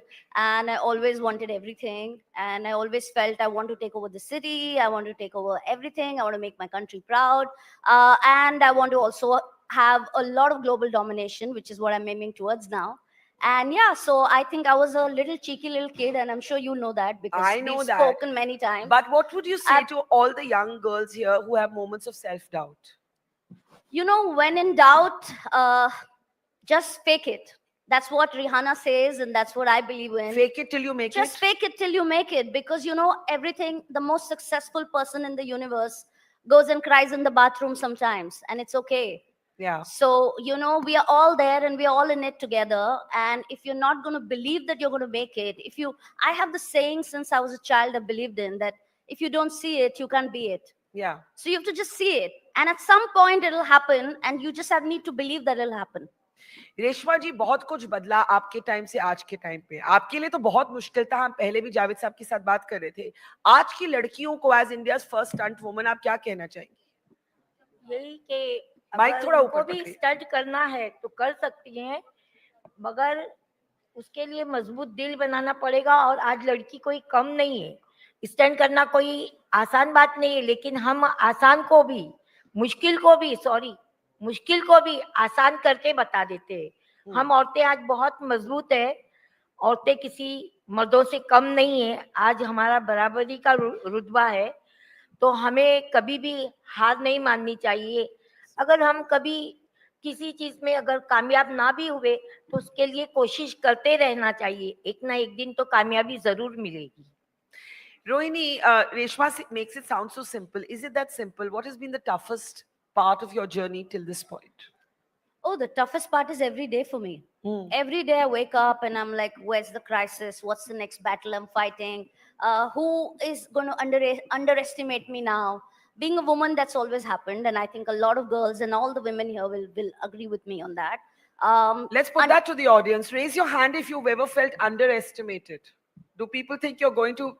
Raise your hand if you think you've been underestimated. That's a lot of hands going up. Yeah. Yeah. So I have a saying, like, even for this. I mean, I have a lot of mottos. I'm like a motto girl. So basically, I do believe that every time somebody underestimates you, I'm like, okay, bring it on. Underestimate me. It'll be fun. It's like, that scene from Julia Roberts in Pretty Woman. Big, big, big mistake. Huge. Reshma जी, कभी लगता है कि कभी regret हुआ कि आप film industry में आए, बहुत मुश्किल था, कि मजे आए? नहीं, मैं तो कभी सोची भी नहीं थी। अच्छा। कुछ हालात ऐसे हो गए फैमिली के जिसकी वजह से हम लोग बहुत रास्ते पर हो गए थे। का खेल दिखा रही थी। मैं बचपन से जरा टफ रफ थी, टैक्सियों पे चढ़ के जंप मारना वगैरह, तो बुरे वक्त में वही काम आया मुझे। तो कर रही थी, तो ये अजीम भाई फाइट मास्टर थे जो फिल्म इंडस्ट्री में नामचीन थे वो उस जमाने के, उन्होंने देखा तो सब लोगों ने तो 2-2 पैसा 5-5 पैसा दिया, उन्होंने 2 रुपए हाथ में दिए। मैंने कहा मेरे पास छुट्टे नहीं है, तो बोले तुम रख लो बेटे और तुम्हारा एड्रेस दो। मैंने उनको बोला क्यों चाहिए? बोले तुम दो, तुम्हारे अब्बा से मिलना है। मैंने एड्रेस दे दिया, वो घर आए, मेरे अब्बा को बोले तो मेरे अब्बा तो सीधा ना बोल दिए, बोले वो जमाने में बहुत बुरा समझा जाता था, तो ना बोल दिए। फिर मैंने मेरी मम्मी को पटाया, बुर्का पहनती थी वो, मैं बोली अपन दवा खाने का बहाना करके चलते। तो फेमस स्टूडियो में बुलाया था हमको, तो हम फेमस स्टूडियो में गए। ग्राउंड फ्लोर पर फ्लोर था, वहाँ एक खिलाड़ी 52 पत्ते की शूटिंग चल रही थी। उसमें लक्ष्मी छाया हीरोइन थी। तो वहाँ एक लड़का लेडीज कपड़े पहनकर शॉट दे रहा था। हाँ। तो वो दे नहीं पा रहा था, एक ऐसा चक्कर जैसा था, वो घूमता और उसका अनबैलेंस होके वो गिर जाता है, गिर जाती है हीरोइन, ऐसा बताना था। वो रुक जाता था। बहुत काफी 12-13 रीटेक हो गए। अब मुझे रीटेक का भी मतलब नहीं मालूम था उस जमाने में। तो और मतलब कटका बिल्कुल भी। ही मतलब बिल्कुल ही एक्सीडेंट हाँ। से आपका एंट्री हुआ। हाँ, ये मैं... हाँ, सॉरी, आप बोले। फिर इसके बाद अजीम अंकल ने क्या पता क्या कहा, बोले ये देगी शॉट। अब डायरेक्टर बोल रहे कि ये तो पर ये बताइए, मजा आया कि नहीं, कि रिग्रेट लगता है?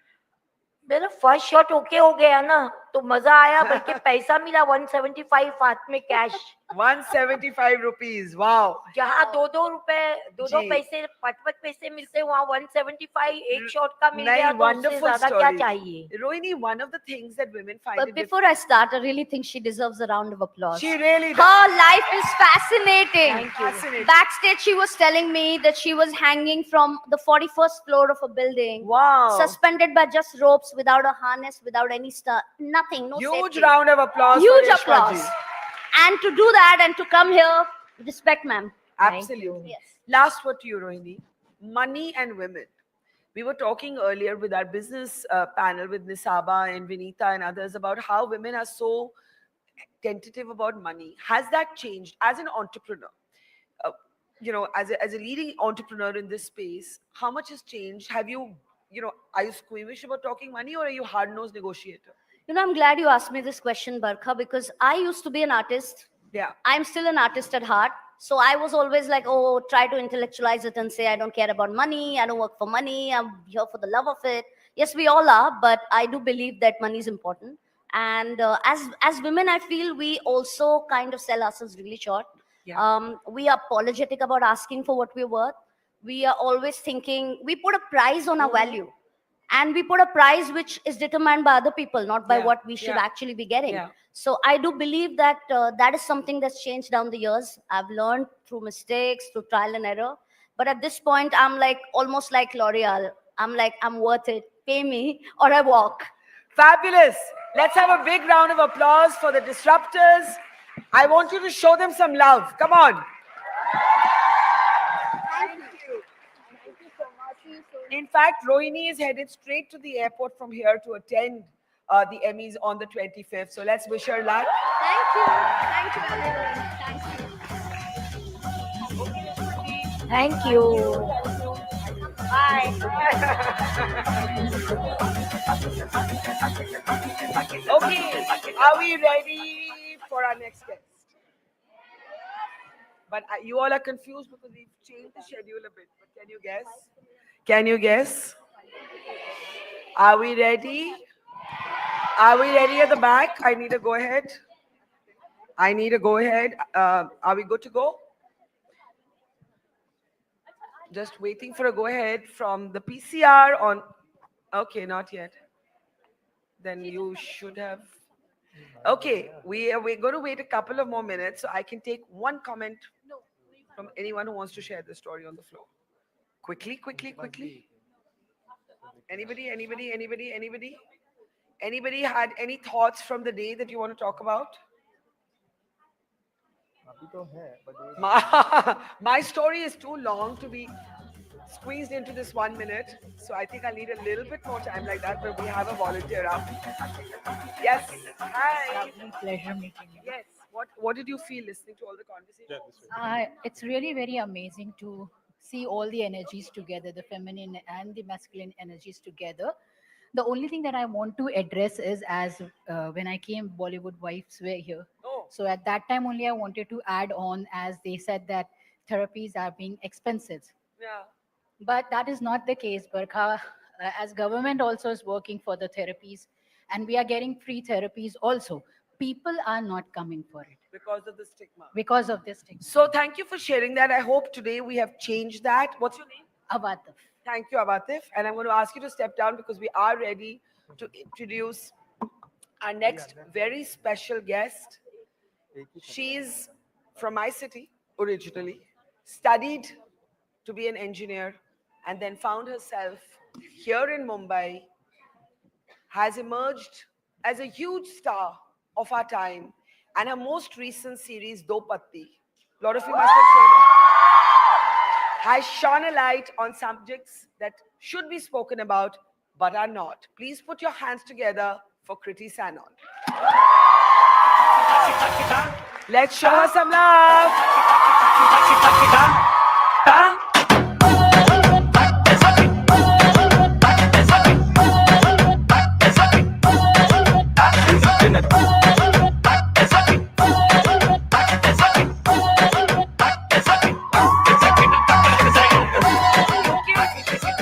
You can show her how excited you are to have Kriti in the house. Can we do a Kriti at the count of 3, 2, 1? Okay. 3, 2, 1, go. Come. I love you too. It's lovely to see you here. And you know, Kriti was out of the country, and she's literally come straight from the airport for this event. So let's give her an extra round of applause for that.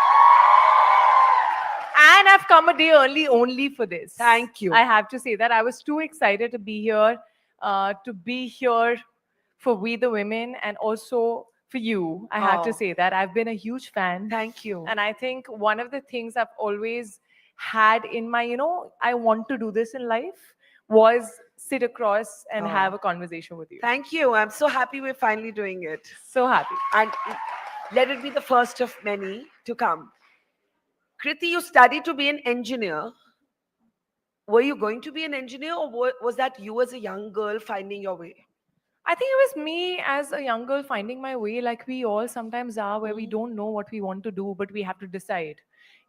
Too soon. In fact, like when you're like, what, 8, 9, 10, and people start asking you, "Bade ho ke kya banna Kya karna chahte ho?" hai? Haan. you know. Correct. So वो question एक बहुत early on start हो जाता है, and you suddenly feel the pressure of, okay, now I have to decide, but I don't know, so what do I do? And that was me. I was studious. My mom's a professor. Where does she teach? She teaches in ARST in Delhi University. She teaches physics. So, Wow. So my dad's a CA. So I had this whole like really academic environment at home, and I was the firstborn. So obviously, padhai karo was a major thing. Yeah. My sister got away easily, Yeah. and you know, I was the one who used to get like tests and kitne marks aaye, 2 mark ka kyun chhut gaya, all of that. And probably that's why I kind of grew up to be very studious. Um, I I मेरी भूख प्यास मिट जाती थी जब मेरा exam होता था, तो I used to be that kind of a person who had to finish her course and get good marks, and you know, I'd feel really bad if I would like not get good marks, and it was really important for me. If you hadn't been an actor and the star that you are, what would you have been? I don't really know. I mean, while I was doing my BTech, I didn't really know what an engineer would finally do, because you know, you study a lot, but the practicality of it is not something that you're faced How with. to apply it, you don't Yeah, know. you don't know how to apply it. You learn that all in your training when you become, you know, when you start your job. I used to love dancing, but I never thought it would come in use. I mean, we're not going to let it go. We won't let you go without some dancing. Then, So I right? never thought that that's actually going to come in use, you know, in my profession. Never thought of that. Never tried dramatics before. That was just like something you enjoyed doing. Yeah, I just Yeah. enjoyed Yeah. dancing. I loved dancing. So yeah, today when I think back, I don't know. I think I would have gone for something in the creative field, even though I was an engineer. Because I feel like there is a creative side to me that is always hungry and curious. And somewhere BTech also makes you curious as a person, you know. You ask a Explain lot of that. questions. Really? Yeah, you ask a lot of questions. Everything is logical. You're taught to be logical. You're taught to answer questions. So my mind works in a very logical manner. I ask a lot of questions, and that's my way of growing and learning and evolving. And I remember when I came into the industry early on, a lot of my directors were like, "Arey, ye bahut sawal पूछती है." You know, oh God, all my co-stars used to pull my leg. "Hey, she asks a lot of questions. She's going to eat your head and ask you 10,000 questions." But I knew no better, and that's my way of growing and learning, you know. And I always say, ask questions, because that's the only way you'll get an answer, na? When you ये bring- वाली सीटी किसने बजाई इस answer के बीच में? I know, I don't know. And I don't think they're going to confess. When you brought that, okay, before we come to the inquisitive mind and the questioning mind, what was that moment when you said, okay, I want to be an actor, not an engineer? Do you remember that moment? You know, I started modeling, and that too also, okay, Essay. you've got a height, you've got a good height, you're pretty, you should, you know, try Yeah, modeling. yeah. That's what I was told. I never really thought that I wanted to model as a career, but I was like, okay, you know, I might just gain some confidence. It'll be a personality grooming thing. Let me give it a shot as a hobby. And when I started doing that, I started giving auditions for ads. And I started, you know, when I shot my first ad, I realized that I really enjoyed being in front of the moving camera. I had never experienced that before. I was very nervous in front of a still camera. I was very nervous on the ramp. But when I was in front of a moving camera, whatever little bit of acting was required in TV commercials, it just came to me a little naturally, and I enjoyed it. I really, really enjoyed it. And it started from there. And I remember Shujit Sirkar directed me in one of the ads. And he said, you know, you have that acting ka thing in you. Yeah. You should polish it. And you should do some workshops and like polish it. So that's probably the first time that I've felt like, okay, I can act, you know, and this is something I really like doing. So I want to at least give it a shot, and I want to go to Mumbai and I want to try for films. How did your parents react? They were like, degree complete karo pehle. So they were like, No, but "You're-" honestly, were they pleased? I mean, given that your mother is a prof, your father's a chartered accountant, they're professionals. You know, sometimes people like, no, are you sure? Did you have that moment? I mean, I think my parents could sense my dream as Yeah. I was dreaming. And especially my mother has been extremely supportive of ki whatever you want to do in life na, you should have no regrets. So if you feel like you want to try it, you want to give it a shot, you should give it a shot. And they both have been very, very supportive. So yes, there was this middle class thinking of a stable and secure future that every parent has. So there was this thing of you have to complete your degree, and you have to you've studied so far, and what if after this you'll have a year drop, and then you won't get a job. Sure. So I promised them, you have to make a deal in all these cases, so I had to promise them that I would give a GMAT entrance exam. And did you? Yeah, yes, I did. Wow. Jiska score is valid for 5 years, not Huh. valid anymore for sure. But when I moved to Mumbai, And while how I did you was do? auditioning, How did you do in that GMAT? I think I got like what 760 or something. Wow. Yeah. Wow. Not so bad. Yeah. So I was like, I will give a GMAT entrance exam, and I will also give auditions. So while I'm also trying for my dreams, I will make sure that you feel okay. Yeah. And I'll get a good score. And I remember I shot my Telugu film का first schedule, और first और second schedule के बीच में 2 महीने का gap था. And that's when I gave my exam. So I used to go for these Jambori classes, and I used to give my auditions, and I used to come back. But that was for their safety, The plan B was for their mind to feel okay. While they are supporting me so much, I also have to give back and make them feel comfortable. But you didn't come from a film family. How tough has it been? I know it's a cliched question, but my question is not about nepotism. How tough has it been to leave that life that you knew as authentic and real and enter this world where, yes, adulation, people loving you is great, but how do you keep it real? I mean, you came from a you didn't come from a filmy family, so you didn't know that world. You knew a world of regular folks. Yeah. How much have you changed? I don't think the core of me has changed. I just know how to sort of conduct myself, handle myself in certain situations, but I like to keep it real. Like, I feel that's one of the reasons why I have very few friends in the industry. I am someone who has very few friends in general. I Why can is count that? my friends on my fingertips.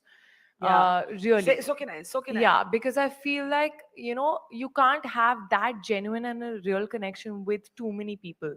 I'm friendly with a lot of people, but the core people who, just know me in and out, who I can be myself with, who I would go to when I just want to relax and chill or get an advice, who are there in my ups and my downs both.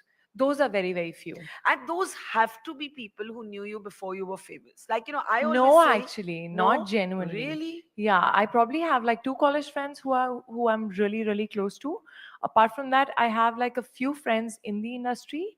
My team. I think my hair, makeup, costume. Those are my my core people, my strength, my pillars. They've seen me through everything. They've seen me in the vanity van in my worst phases. What So, have been your worst phases? when you're going through a low in your life, but you're actually shooting a comedy film, Yeah. I mean, that can be really tough. Sure. So we all have bad days. We all go through stuff. We all go through heartbreaks. We all have promotions can sometimes be really, really And you have to wear this stressful. mask in front of the Yeah, camera. and you're in front of the camera, you're in front of the people, you're giving interviews, and Yeah. I can't show what is going inside. So there is this mask that comes on. And there have been times I remember when I was promoting Bhedia or something where I was really, really exhausted, like genuinely exhausted. We were going from one city to the other to the other. And I was going for a reality show, and I was sitting in the vanity, and I just started crying. Yeah. I was like, I can't do this anymore, I'm very tired. So they've seen me through that, they've seen me put on that armor and, still go out and do it and protected my eyes with like makeup. So But does that not scar you to like hold back the there's so much of performance for the external world. How does that change you internally? You have to surround yourself with real people. I Yeah. think that is very important. Like, I take time to open up. I do trust easily, but my core people have to be absolutely real. You should be able to tell me this is not working, or I didn't like the way you spoke yesterday. I need to know that. So I feel like I surround myself with a bunch of really, really real people, grounded. I am the same jhalla person when I'm at home. Yeah. My mother looks at me and she's like, I "Tum mean, kahin se jhalla actors is nahi such a lagti ho." Delhi word that I just Yeah, yeah. laughed. So I have not let go of the Delhi from me. So what's your There's a little jhalla? bit of Mumbai that's come in, where people say ki idhar right marna, left marna, and all that. That comes in sometimes, but I've not let go of my core. I feel that's very important. What is Kriti Sanon's jhalla side? What does it look like? My I mean, jhalla I side cannot is that imagine one. her jhalla. Oh, but come on. I sit, you know what is said? You sit like a boy. Like I Yeah, can. yeah, Like yeah, when I'm yeah. at home, Yeah. it's just not like, I'm not ladylike at all. That one day after days of working, when I get, which is like I call it a rest day, where I don't want to do anything. I just want to be in my pajamas. I don't want to even take a shower. And I just want to like binge and watch something, be with my puppies, stay at home, have chai, just look like absolutely drained and exhausted and be okay with it. Now tell me, as a young contemporary woman, Do Patti, there was a huge round of applause when I was introducing you and talking about it. Such an important series. When you look at Do Patti and you look at where, where you started and where you are today, what has that arc been like? What has that arc been like? What are movies and roles that you, and we all do this, had to do just to get a foot in the door that you maybe wouldn't do today? Because you're Yeah, not comfortable with absolutely. them as women? Absolutely, absolutely. Like, I for had example? to. I mean, I I definitely don't not name the movie. name, Yeah, but as a concept. see, there are times when, especially when you don't come from a film background, or maybe even when you do, when you're doing films, initially you're doing the best of what you have in front of you, Yeah. on your table. Yeah. Then there is this part, this actor in you that's hungry to perform and is looking for a mimi, you know. But there are times when you have in front of you a big film, so-called big project, which has the great people involved in it, but maybe not so great part, and it's like this film could work. And there are actually so many people who've done smaller roles in bigger films and had like longer careers. And those films, the box office numbers, come into play at that Yeah. point.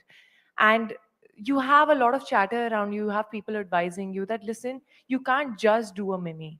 You have to balance it out. There are different kinds of audiences, which I agree Sure. with, who like watching different kinds of films. So you should be able to mold yourself into, various kind of films. And you feel like, okay, fine, okay, I'm doing this. I should also probably do this. Doesn't have the greatest role, doesn't excite me as an actor, but yeah, it could work at the box office, and more people would see it. Yeah. And you take those decisions. I think over time, those mistakes are also important, because ek to I realize when I don't have my heart in it, and when I don't have that exciting a part, and I do it for the reason of being a project, it never works. Yeah. The film only doesn't work. Like I think somewhere it's a sign by God. Yeah. Those films don't work. They don't work themselves. They don't work for me. So then I'm like, if I'm floating on the set and I didn't really enjoy the process, if I enjoy the process and the film doesn't work, I still take back memories. Yeah. Sure. I still grow, I still learn something. But if I've not enjoyed the process, I've not grown, I've sleepwalked through the, role of it, and the film doesn't work, then it's a waste of time.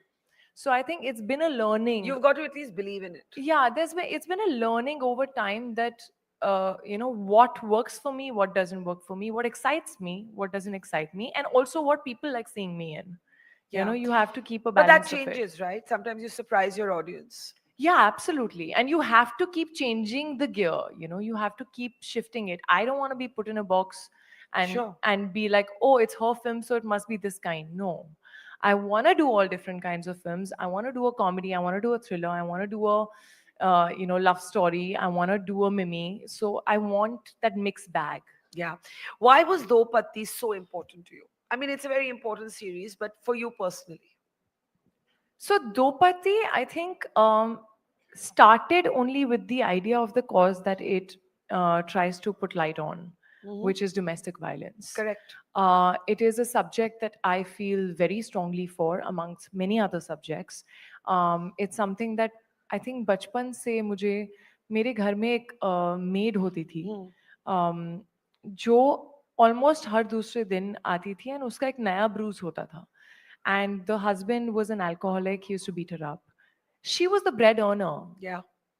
But she never left him, and I couldn't understand that. Yeah. And I just felt so terrible that I couldn't help. And it just is something that I deeply feel for, and I feel like the subject has not been spoken about that much. So we wanted to talk about it from a different perspective.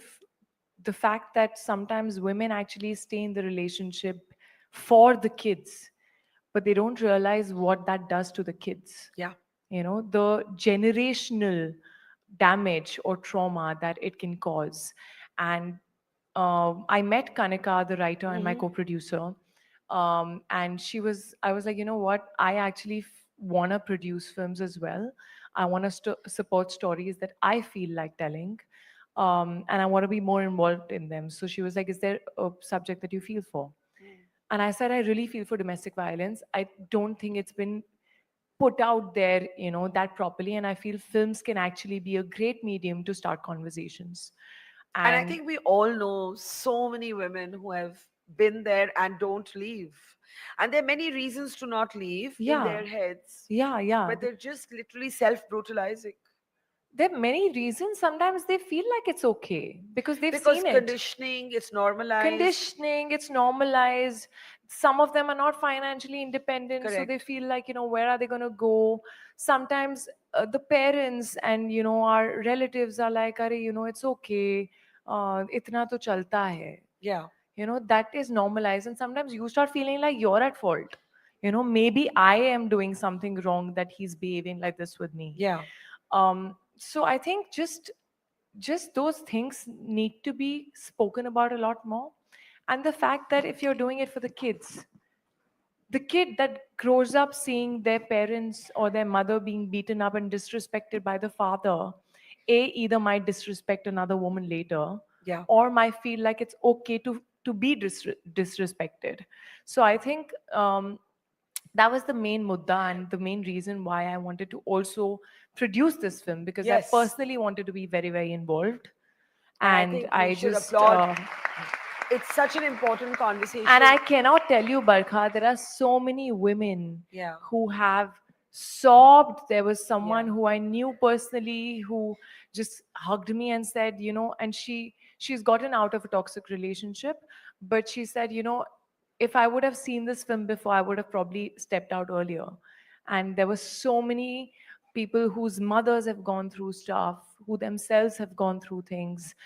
I got so many messages that I just suddenly felt like, okay, maybe the number that I was thinking is way more than what was in my head. You know, government data tells us that 95% of women who've been abused know the person who's abused them. So if it's not domestic violence, it's somebody in the family, it's somebody you know, it's your neighbor, your uncle. And we don't like talking about this because it makes us so uncomfortable. So thank you for Dopatti, right? Thank you. I want to ask you towards the end, how tough has it been to be a woman in the industry? Are things changing? Are they changing slowly? Has a lot changed? I know you weren't here before, so you're speaking as a kind of outsider, self-made woman in this industry, but even so. I think a lot is changing. The change is slow, Yeah. but it's still in the right direction. What is slow? Pay parity, not enough interesting पे parity तो roles? Is very slow पे parity तो मुझे लग रहा है दूसरी तरफ से कम होना शुरू हो जाएगी, हमारी बढ़े ना बढ़े. But I feel pay parity is very slow. But in general, I feel like I also feel women need to value themselves and take a stand Yeah. and be okay saying no. Yeah. You know, Have you said no? Have you started saying no? Yeah, of course. I have started saying no. And I think there was a point, you know, we always work from a sense of, from a place of insecurity and fear, you know, and that insecurity and fear of losing onto work, of not getting the best projects, of someone else getting the project that you want to do, makes you say yes and compromise and be like, ha, theek hai, okay, fine. But I think if you don't value yourself, nobody else will. So you have to take a stand. And in terms of also the kind of roles that you want to do and not want to do, you have to be okay with losing a project if that's not something that you feel is in sync with you, and that is something that I've learned. Now, you're a superstar, you've been a producer. What next? Are you going to be an engineer? No, that was a trick question. What next? What next? I don't know. Yeah, I don't plan so well. I'm terrible at planning. I think I'm enjoying this phase. I would love to add some more butterflies in my Blue Butterfly films. Yes. So finding scripts that really touch my heart, that I feel are stories that need to be told. That is my next step.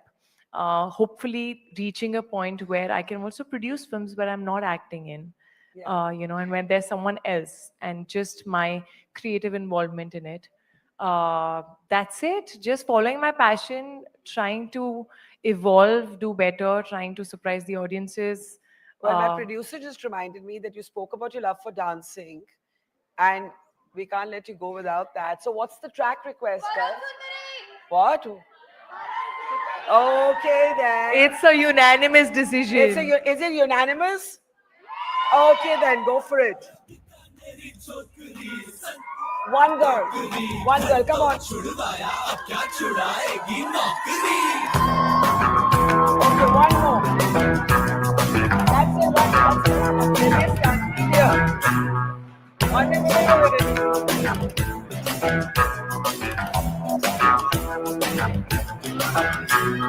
That's it. Romeo Romeo कल के Romeo भोले शक्ल वाले सारे के सारे परे पियो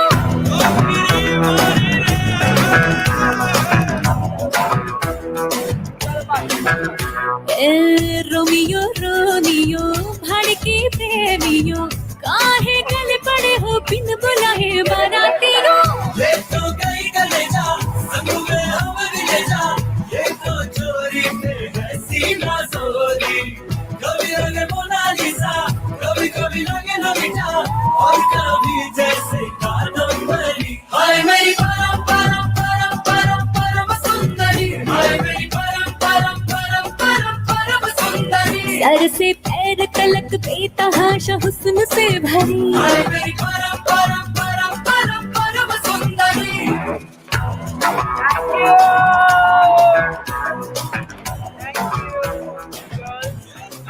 Thank you, girls. Come on. Okay. If you do this now, then we'll have a stampede. Wait, I'm going to take your phone to take a selfie with us. Come on, everybody.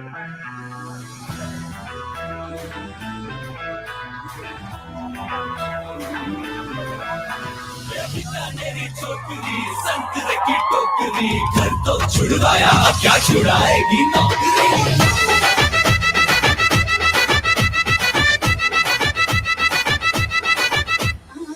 Romeo Romeo कल के Romeo भोले शक्ल वाले सारे के सारे परे पियो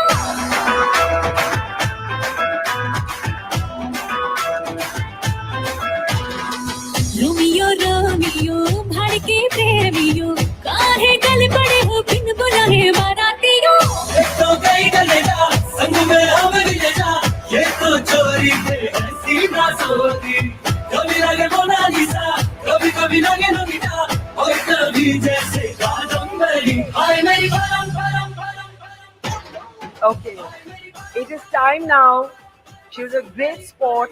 She took a lot of pictures. She danced with you all.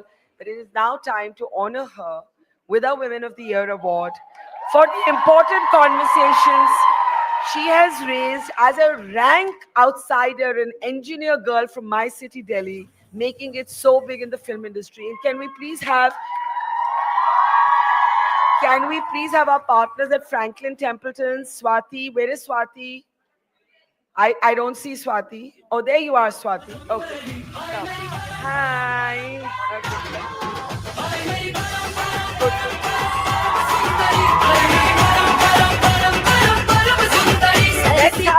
Let's show us some love, guys.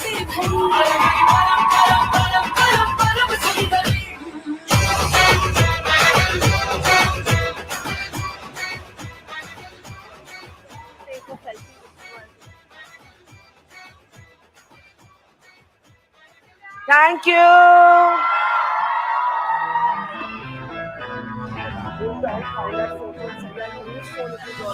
Bye.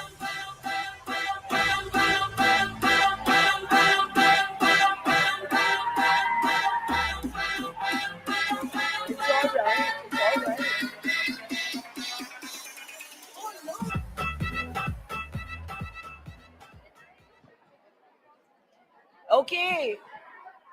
We have two very cool women coming up, and then the finale to you is a secret, so you have to wait for it. Okay. Are we ready to have some laughs? Are we ready to have some laughs? Who's our next guest? Are you all going to go 3, 2, 1? Okay.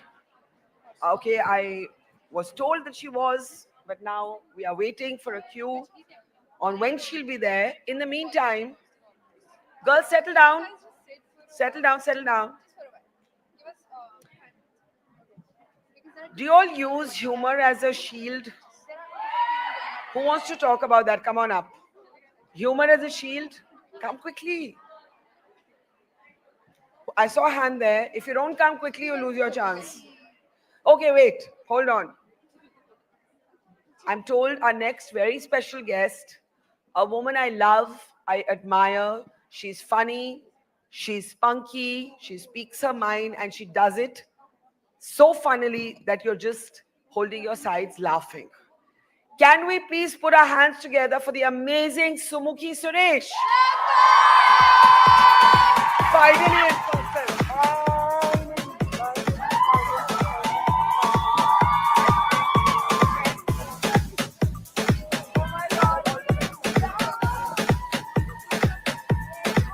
Can we show Sumukhi some love? Yeah, no, nobody's going to go. They're all going to take their seats. Come on. Okay, Sumukhi, come. Take it. So this is mostly going to be Sumukhi's mic, and I'm just going to do, we were going to do 20 questions, but I'm actually just going to do 20 words. And you all are going to help me with some of the words. Okay. So I'll start off, and what we'll do here is that I'll ask you all, what should the next word be? Okay. Okay, we can stand. Yeah, we'll stand. That'll be perfect. Yes, Okay. that'll be perfect. Okay. Hi. Hi. Oh, nice. Okay, cool. Okay, you guys have been here since morning? You look super fresh for it. Give it up for you guys. Wonderful. And let me tell you, this is the first time I'm meeting Barkha. Can you imagine? Yeah. That's just crazy. We behave like we're besties, which we are. In my head, she is. Okay. First time she messaged me saying, hey, Suki, come on. I was, can I say it? Yes. I was shitting bricks, guys. I was like, oh my God, she's been at Kargil. Now she wants to message me. I was very scared, but she's been super kind, and our last conversation was so good. So thank you so much. We've just been doing these computer conversations, and now here we are. Yeah, and I don't know if this has been done already, but even if it's been done, I would like one more time, please give it up for her for this entire event. It looks so gorgeous. Yeah, I got 3 hugs. I'm very smart like that. Yeah. Okay, what's our first word? Any words? We're going to give her a prompt, and she's going to monologue. Yeah, give me a word, Right? I'll talk about it. So freedom. Freedom. Oh my God. Freedom for me is... Go for it. Okay, cool. Okay. Thank you. Love is... Oh, I wish love was freeing. Oh. You know, it's so sad. Actually, love could be so freeing, right? Yeah. Okay, let me give you guys an anecdote. This time I went to Bangalore. I just got back from Bangalore today. And I met my... Yeah, I know. How many of you guys from Bangalore? Anyone from Bangalore? Give me a cheer. One person, Papa. Rest of them were like... Because the moment she said, I'm sorry, I was like, what the hell? Have you been to Navi Mumbai? It's quite cold there. No. I just went to Bangalore and I met my ex, okay, for one day. I did it. My best friend was like, don't do it. I was like, poor thing, I'll meet him, okay. I mean, I know in my head, I was like... Oh my God, me with my personality and my erect spine. I'm going to be so good. My first minute on, he was like, oh, why did you leave me gone? I was like, actually, I'm really sorry. All my just feminism, everything just went down the drain for 2 straight minutes. Yeah, but it took me some time to realize, actually, I don't need to do this, right? I don't need to comply to what he said. Or, I mean, I'm sure the feeling is honest. I'm not going to disregard him. But my feeling is also honest that I'm so glad I moved away from what I did and I grew the way I did. And I really enjoyed that freedom, you know. I think this what a lot of women do is that freedom is not a big concept for us. Actually, it's a micro concept. Yeah. The smaller stones or the smaller pebbles that you pick up and you put together, that's the moment of freedom for a lot of us. Like one fine day, I was sleeveless. That was a huge freedom point for us. Yeah. You know, one fine day, I was like, oh, I look nice in a red lipstick, which was supposed to be, yeah, right? Yeah. So I really realized that I feel freedom is smaller moments which lead to a giant moment. But I also think it's because boys love wars. So, you know, they're very like, yeah, I'm going to conquer. I'm like, good, I'm going. I want to, it's Christmas time. I want to watch Jude Law and I want to have hot chocolate. So yeah, freedom for me is But the smaller how was moments. this meeting with the ex? Oh, meeting the ex was nice only. First 2 minutes I was like, Okay, I've got your second word, beauty. beauty. Oh. Okay, I'm going to be super honest and that's going to lead to all of you going, what the hell? Okay. Okay? Yeah. I think, and I still am fighting a lot and trying to understand what beauty as a concept is. I don't think I'm beautiful. Come on! I know. I'm sorry. I really am. I wish I knew. But can I tell you, I am slowly finding myself beautiful. Yes. And yeah, and I've realized my beauty actually is in all the things that I have tried to achieve. Like it is, you know, when they say no that, oh, she has great personality, beauty lies in the inside. I recently realized it does lie in the inside. It's just we underestimate it too much. I'm not saying external. That's not what I'm saying. But I think I have found my beauty through the fact that I can be funny. The fact that I genuinely, when I smile with the most honest thought ever. Yes. Yeah, and that I really think that makes me beautiful. Also, of course, it helps that genes gave me a dimple. So, which I didn't realize. So for me, beauty is, I think if it's outwards, it's slightly, shaky. It may make you feel bad today. It may make you feel great tomorrow. But something that never makes you feel bad is whatever you work to build inside. Like if you are the funny girl, or if you are the shy girl, or if you are the savage girl, or whatever you are, or you are the girl you are the mom of the group. You take care of yourself. Like that, truly, I think going back to that really makes me beautiful. So funny girl in me, that's the most beautiful girl in me. French fries. French fries. You guys. French fries. Okay. How many? Okay, tell me the best, this side of the audience. Best French fries in Mumbai. Give me. The J. The J. Okay, cool. Okay, left. McD. Okay, McDonald's. Was college crowd. Got it. No problem. Very sweet. You guys are just getting into post-graduation. Maybe that's why. At the back, any favorite French fries? What do you call that? Group. Whose canteen?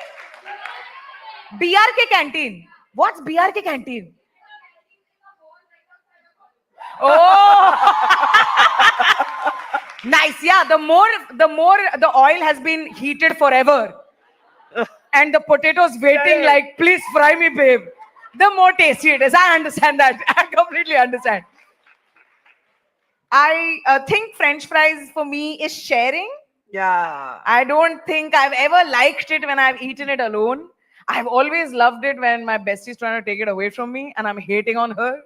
Because you know you buy and you know your French fries is what happened? Are you guys discussing that? Yeah, it's true they're or all not? That's fighting over cute. fries. You believe? Okay, cool. No, I do believe that French fry sharing is truly the most fulfilling. No, see, this is why. Yeah, the thing is, if you didn't have someone to fight with for French fries, it's not fun. Because if you see the whole French fry, suddenly you're like, oh my God, it's so oily. Okay. But the moment there's someone next to you who's like, you got French fries, you're like, I told you not to order salad. I told you to order French fries. Why are you ordering a salad? No, I'm on a diet. But do you think one fry counts? Yeah, one fry counts. Don't eat. Okay, so I think French fries is about fighting and sharing. I wouldn't love French fries if I wasn't able to share. I don't think French fries is a sin. Not at all. Yeah, I love I don't them. think so. I Not think at it truly is a reward. Okay, is. It really it's the cure for PMS. That's what it is. You know, it really makes you feel happy, and then that bloating after that. Okay, Lovely. next word, dating. The patriarchy and dating Oh, both I came said together. dating. So we'll take both. Dating. Okay, we'll take both. We'll Yeah. take dating and we'll take patriarchy. Okay, Yeah. dating. How many of you guys below 20 here? Give me a cheer. Oh my God. Okay, I need to talk to one person. Is okay. How many of you guys will? Okay, no, I don't talk to front row. You guys are too confident. You guys are too like ask. No, ask. Ask what's my name? It's Shilpa. What you'll do? I don't want to deal with this only. Okay, who is dating here? Who is below 20? Wait, like proper dating or situationship dating? Okay, I spoke to you. You're raising a hand. No, hi. What's your name? Get her a mic. Zara or Tara? Get her a mic. Sarah, not Zara, not Tara. There she is. She has the mic. Sarah. Yeah. Hi, Sarah. Sarah, love your outfit. Give it up for Sarah. Sarah, are you dating somebody right now? Yeah, but first, can I say I really love you? Oh! Oh my God! I love Are you saying? You're the cure to my PMS. Oh! You guys! Oh my God! But wait, you're dating right now. Yeah. Who are you dating? A guy. Oh!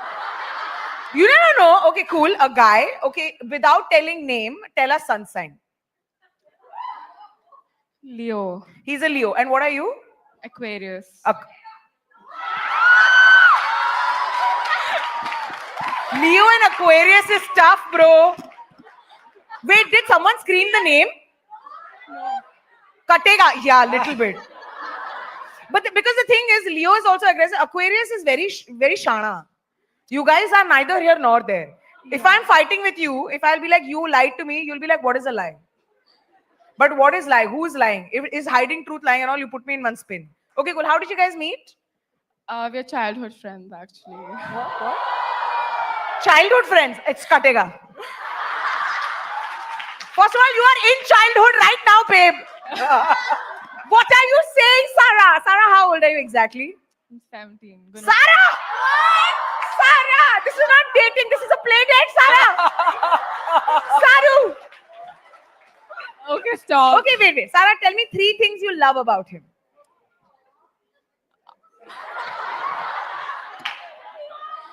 I think the fact that he's very reassuring. He's from Delhi.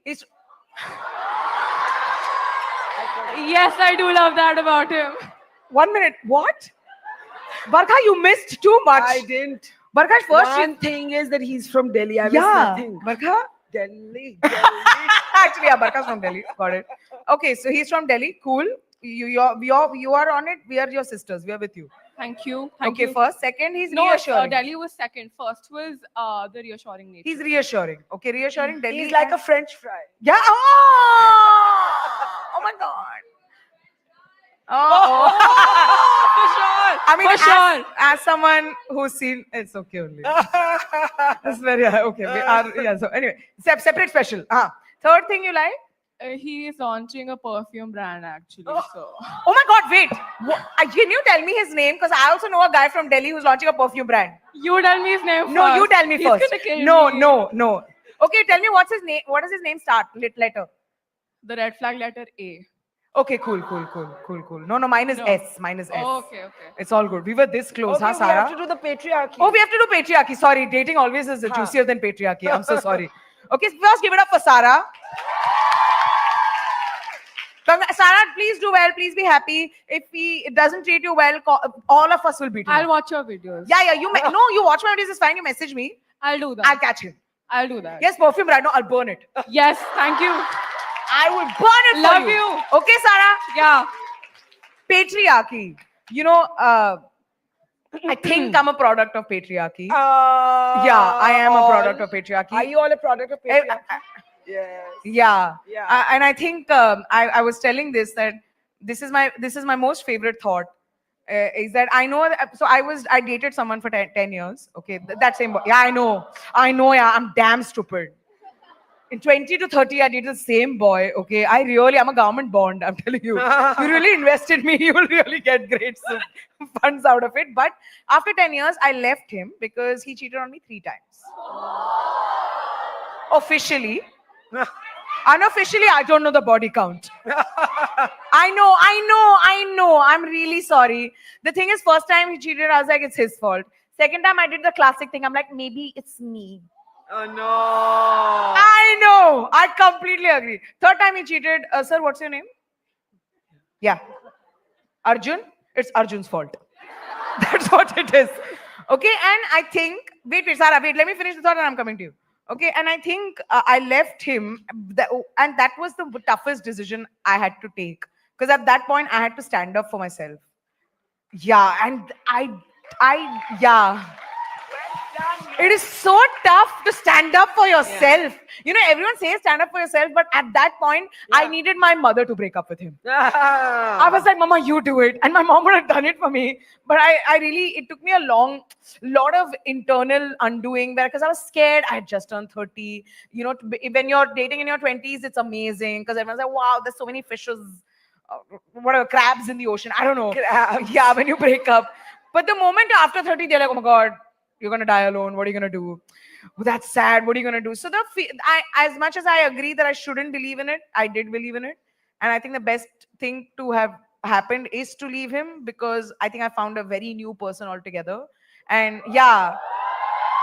And patriarchy is truly very internal. You know, that question in your mind when you're trying to do something for yourself, that's the product of patriarchy. It's also because you've been told to come back home at 6 o'clock. Yeah, don't play after 6 o'clock because demons are coming out. They are. Okay, and you know, constantly I feel like girls are just taught to doubt every decision. Therefore, you know, when they say, you know, women in business, it is so big because they are really killing it by making sure that they have gone past it and taken and are trusting their thoughts, are trusting their instincts, and are okay with failure and succeeding. You know, these are things boys are never going to figure out. And I think in my patriarchy scale of I was born into patriarchy or I'm a product of patriarchy, I think now I'm 60% my own. Patriarchy has, I think.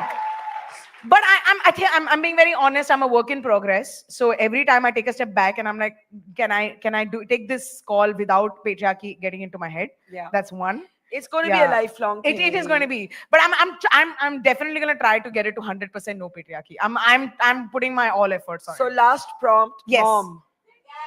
Singer? Mother. Oh my God. Singer or mother? Both are common only actually. You know my mom, yeah, I'll tell you. Yeah, I love my mom. How many Tamilians in the house? Give me a cheer. So cute. Classic Tamilians. Ooh. Sorry. North Indians, you scream for us. Classic South Indian. Where is your friend from? Where is your friend from? Where are you from? Tamil Nadu, Kerala. Wow, very good. Found each other now? Now, where are the Delhi girls? Give me a cheer. Talk to these two. You catch these two. Okay, make sure that they have fun. You know how to have fun. No, Delhi girls really, the word go is beat them up. I've had to, yeah, exactly. And I've had some great Delhi friends who have figured this out for me. Yep. My mom, you know, okay, I feel, I don't know if you guys tell me, 20s, I really hated my mom. I was like, oh my God, she's the worst. Okay, how can she do this to me? La la la. And then I realized as I turned 30 that she's truly a great character. She also, I think I'm her best friend. And what a great, you know, when they say, no, your mom's your best friend, no, you are your mom's best friend. It's just 20s goes into wasting your time and hating your mom, loving your dad. Then you realize that moms are more useful. And dads are literally paperweights. Okay. Papa, really. No, I'm a daddy's girl. So now if I call my dad, I'm like, Appa, amak phone kudu. And my father's like, no, say hi to me. I'm like, hi, give phone to mom. And my mom will talk, my mom will gossip about everyone. She's like, you know, and my mom also wants to gossip about my sister-in-laws. Who will she go to? I'm like, don't go outside house, come to me only. Just come and tell me. And I really like this recent thing about her is that now she doesn't want me to get married. She's like, do whatever you want. Okay, she says this today, tomorrow she's like, so when are you getting married? I was like, got it. Okay, so I think moms are conundrum. And I think they are always going to be confusing. If your mom's great, perfect. If your mom's confusing, it just gets better. Moms can never be the worst, I think. I think that, yeah, because my mom is the reason I have a career. So give it up for her. Yeah. Okay, my last comment is not a word but an award. And this is from us for being a Woman of the Year, Sumukhi Suresh, for teaching us how to laugh out loud in a man's world. I actually did not get it. Can we give it up for Sumukhi Suresh?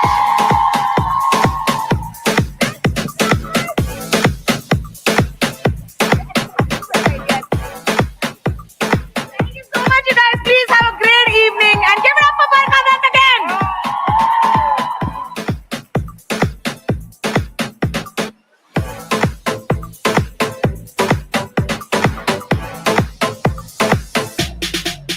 And our finale is almost here, but our finale speaker is here. And she's somebody who actually, we've heard so much conversation about women in health all day. The problem is, how do you make this conversation accessible to people your age? Because when we try and tell you something, you'll be like, you guys are so boring. Here's somebody who I actually describe her as the doctor who dares. She talks about all the things that we otherwise say shh about. And she lifts the veil of things that are buried 6 feet deep otherwise. Please put your hand together for our final speaker of the day, Dr. Cuterus. Let's hear it for Dr. Anaya. Nice to be here. Thank you. I know you've come all the way from Allahabad, which is your home city. Let's give it up for Dr. Cuterus. The name is an obvious play on uterus and cuteness, or I made that up. Why did you feel the need to take on this persona? I mean, you're a qualified doctor, a medical doctor, but you wanted a language, maybe a youthful language to communicate with people in, or a larger audience? Hi, thank you for having me. I think just hold the mic up a bit. Huh? The branding of the uterus has not been very good. We always think uterus ko saaf karna hai, detox karna hai, and I didn't like that. I think if you think about it, the uterus is the very first home we all ever have. We all have very fond memories of our first home, except when it comes to the uterus. Wahan aake to bas matlab it's all the bad stuff. So I think I wanted to rebrand the uterus for other people as how I see it in my head, which is a very cute, warm and welcoming, healthy space. And women's health really does not get any attention at all. So I think that was the main intention behind really going and, talking about everything that. And you have like close to 2 million followers on Instagram now. So please do follow her. Please do follow her account. I'm following it and it's amazing. And you actually talk about all the things that nobody talks to young women about. The uterus, sex, sexual health, reproductive rights. I mean, everything. Cancer. Should you be getting a vaccine? Cervical cancer. All the things that nobody talks about. When you started doing this, did you get pushback? I want to do a quick plug. My book is actually also called exactly this. Oh, Everything really? nobody tells you about Oh, your wow. body. Well then. I love it. Please pick up a copy of your book. Is it out? Yes. Okay. I will see if I can share a copy. Okay. Yeah. There was a lot of pushback, yes. But I think when it comes to a space that is like women's health, where even women hesitate. I mean, how many of you all have conversations with your guy friends about your periods? Do you all? Yes. I love it. That's I'm changing so then. happy to Things hear are that. changing. This was not how it was when I was You all in are not college. embarrassed? No. Good girls in the best possible way. Yes. I love that. And the generation I come from, we Yeah. did not do that.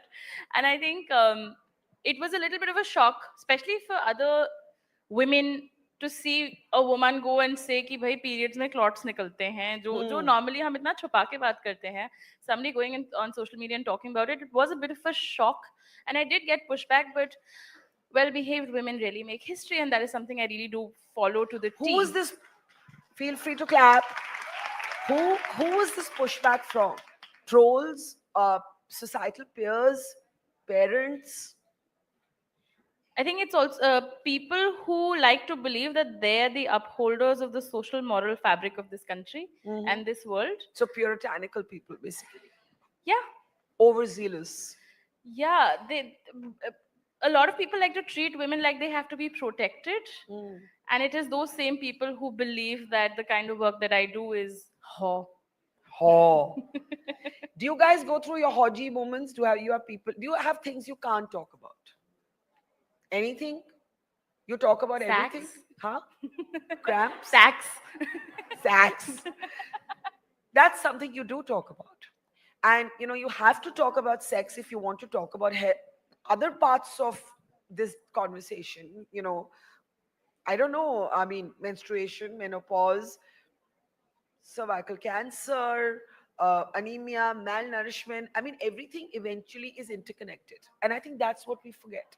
And when we shut down part of this conversation, we're actually shutting down part of a woman's body or part of her right to look after herself. So talk about how you are lifting the veil of the subject of sex.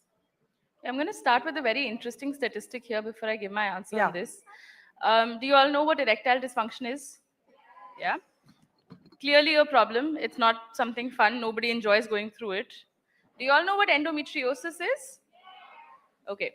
I suppose you all would also know that it's a very painful condition. It has a lot of effects on your life. It's not just painful periods, it's infertility, it is debilitating pain, it is difficulty in having sex, it is a lot of other nonsense. Here's something that should make you very angry. Endometriosis research gets 19% of the funding that erectile dysfunction research gets. Are you serious? I didn't know that. And it is so heartbreaking because this is, I do not want to take away from the fact that going through erectile dysfunction is painful, it's a difficult thing, but endometriosis has far-reaching implications. And this gets such little funding. It is because women's health does not get the credit it deserves. It does not have the right amount of conversation around it. Until the 1990s, we didn't have women participating in medical research because it was thought that their hormones will mess up the results of the drugs. Wow. We really need to go out there and talk about our health and talk about our bodies and own that agency, because if we are not taking care of ourselves, nobody is, honestly, unfortunately. And we really got to do this. So go and tell everybody about your blood clots. But tell me, is anything changing? Like we've seen girls here saying we can't talk about our period. Is it changing? Is it easier to talk about sex today? Or are some conversations still taboo because you'll have to talk about sex? So there's an association with sex, even obliquely. Like, are there health issues you can't raise?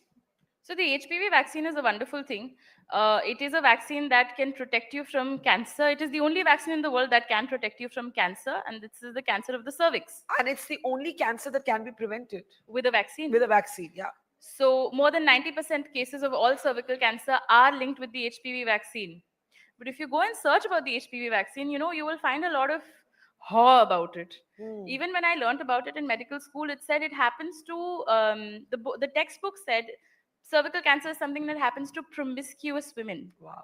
Because there is an The textbook association. said this. My literal medical textbook says this. Shocking. It continues to say that in 2024. Shocking. Because there is an automatic association that HPV is a sexually transmitted virus. That means that if you give this vaccine to somebody, they're going to go start banging everything that moves, which means if you want to protect the morality of women, you must not give them this vaccine. There is so much misinformation around this vaccine. So the shame around our bodies and around sex has far-reaching implications. It's not just ki hum baat nahi kar sakte. It is also affecting our medical care. Things are changing. But it's so important what you said about HPV, because sometimes when we want to take these kind of conversations into schools and educational institutions, everybody thinks that, oh, there's some sex association here, so they don't want to have the conversation about a preventable cancer. It's crazy. It is a shame. Yeah. And it is so unfortunate that it's because of some arbitrary moral boundary that has been put on us, that aise hona chahiye, aise nahi hona chahiye, because of which women do not get life-saving care, preventive care. So things are changing. Definitely they're changing, but how fast is a question. Now tell me, Dr. Cuterus, I can't even call you Tanaya because I'm so used to thinking of you as Dr. Cuterus. What do you want the girls and the boys here to know? Things that you think everybody should know, but there's shocking ignorance about. I think I'm going to hammer this point home after this talk very well. Please get your vaccine. If you're under 26 years of 26 years of age, you can get the cheaper vaccine, which is 2,000 per dose. So please, please, please, please, please get it. It is one of the best things you can do for your health. Second thing, sutta chhod do, please. You do not understand how poorly it's going to impact your health. The boys can go to hell in this conversation because it has more of a dramatic impact on your health than it does to men. It is very unfortunate. Nature Maiya ne hamare sath bahut game khela hai, but hai to hai. And the third thing, this is for everybody, no matter what kind of sexual act you're involved in, anal, oral, vaginal, please make sure you're using condoms. Condoms are the only contraceptive in the world that protect you from sexually transmitted infections, and most STIs do not have any symptoms. So just use the condoms. Just do it. I want to end by asking you, you said you get a lot of pushback. What does that pushback sound like? Do they question your morality? Do they judge you? Have you learned to not care? Does it hurt sometimes? I cry a lot and I think it's very cathartic. Oh, we all cry a lot. Why do you cry? Sometimes it's really absurd that people think that I am easy access, or I'm my body is meant for objectification, or people can say whatever they can to me just because I really passionately believe in the work I do. I don't know how that link happens, but the pushback that I get often tends to be that you are corrupting the youth of India. Which if I am, तो ठीक है यार, कर रहे हैं corrupt, हो जाओ corrupt, बस safe रहो.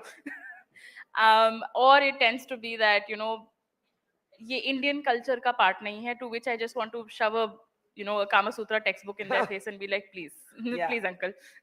Well, we want to say thank you to all the important work you've been doing. And may we please have on stage from us a recognition of all that you do as being a woman of the year. Oh my. Can we have a huge round of applause for Dr. Cuterus? Come on, I know it's late, but a bigger round of applause.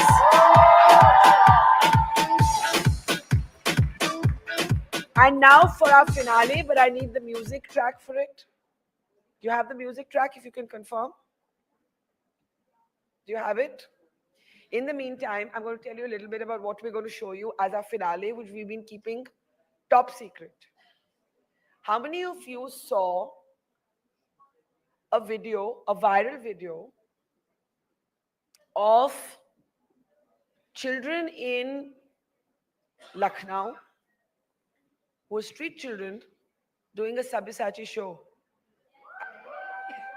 How many of you saw it? You all saw it?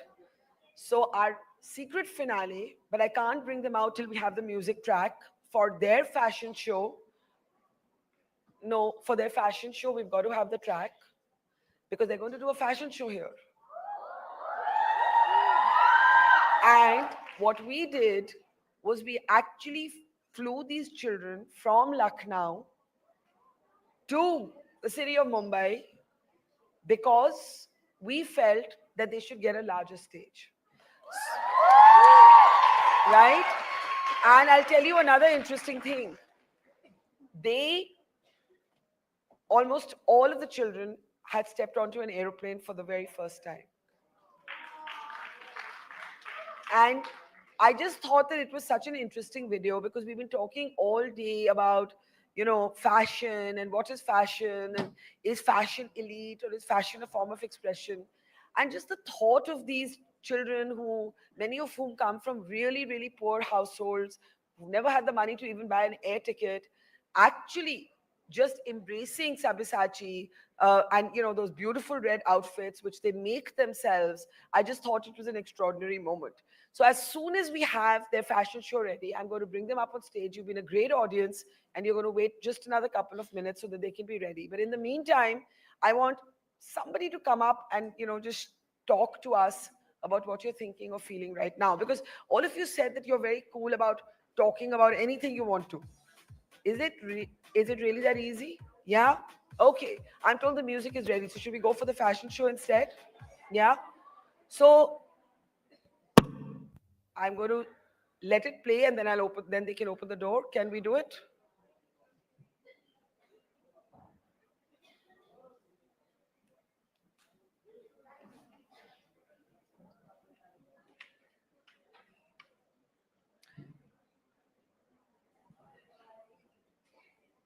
Okay. Anyone wants to come up and tell their story while we're getting the music ready? Come.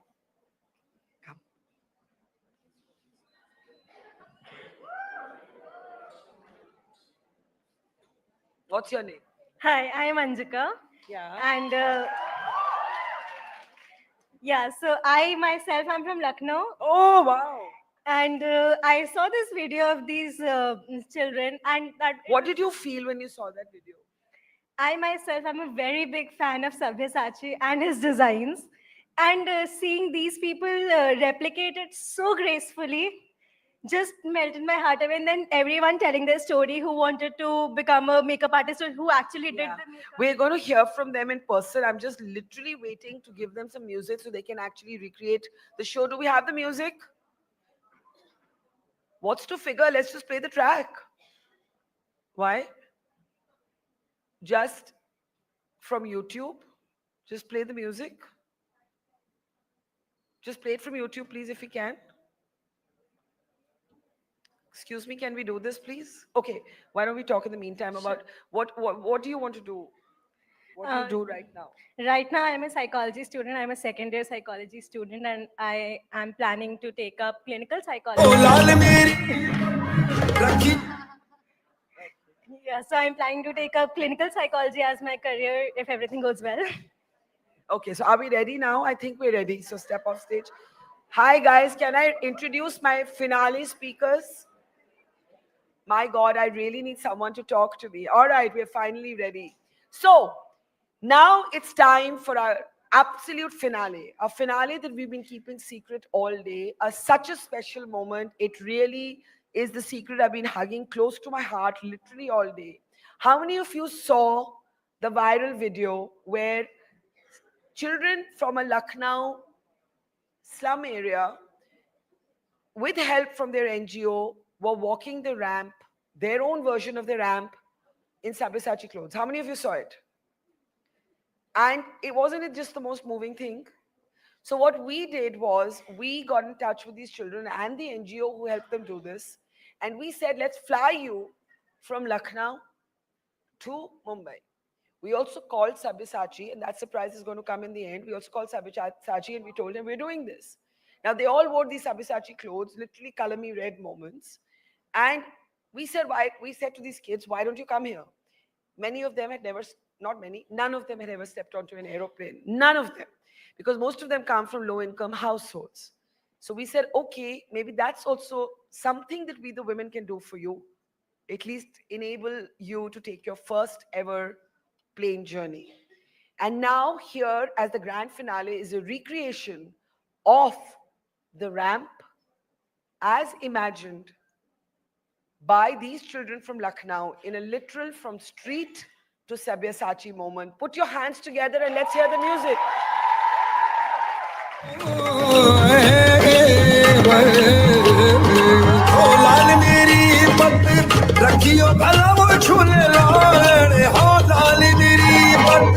रखियो भला वो छुले लालड़े शिंदड़ी दा शेवाने दा shaky Shahbaz कलंदर धमाधम मस्त कलंदर अली दा बेला lumbar धमाधम मस्त कलंदर अली दा बेला लंबर धमाधम मस्त कलंदर शकी शाहबाज कलंदर ओ लाल मेरी पत रखियो भला छुले लालड़े शिंदड़ी दा शेवाने दा शकी शाहबाज कलंदर धमाधम मस्त कलंदर अली दा बेला लंबर सगी शाहबाज कलंदर धमाधम मस्त कलंदर हो लाली मेरी हो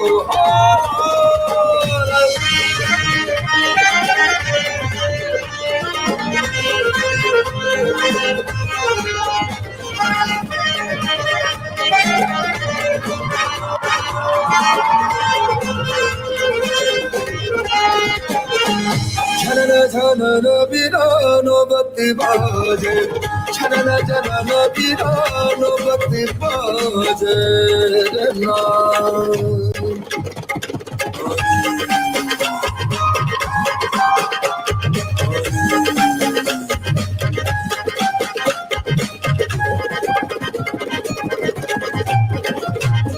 झनन जनन पिरानो पतवार जनन पिरानो पतवार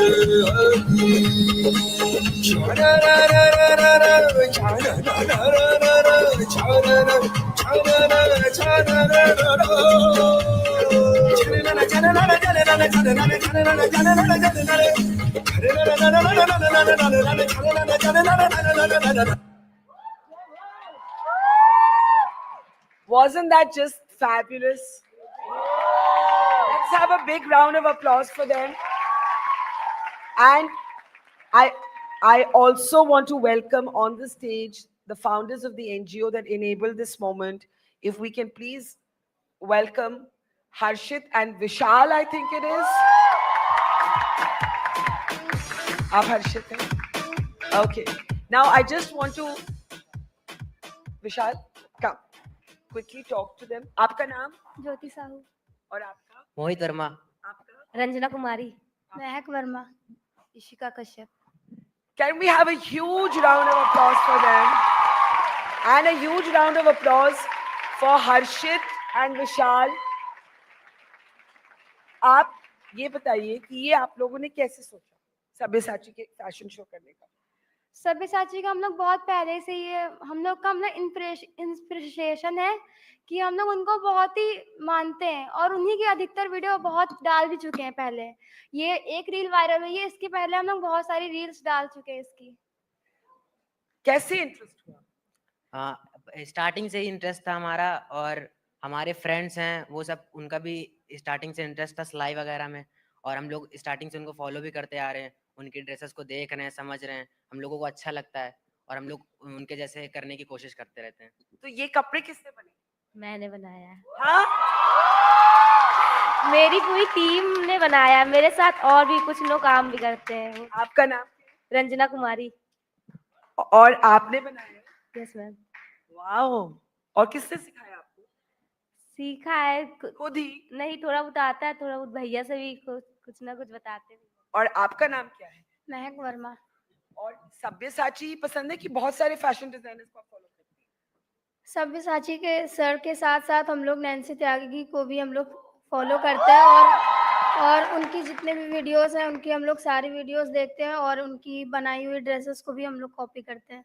अच्छा, आज आप एरोप्लेन से आए, पहली बार था? Yes ma'am. कैसा था? बहुत अच्छा एक्सपीरियंस रहा.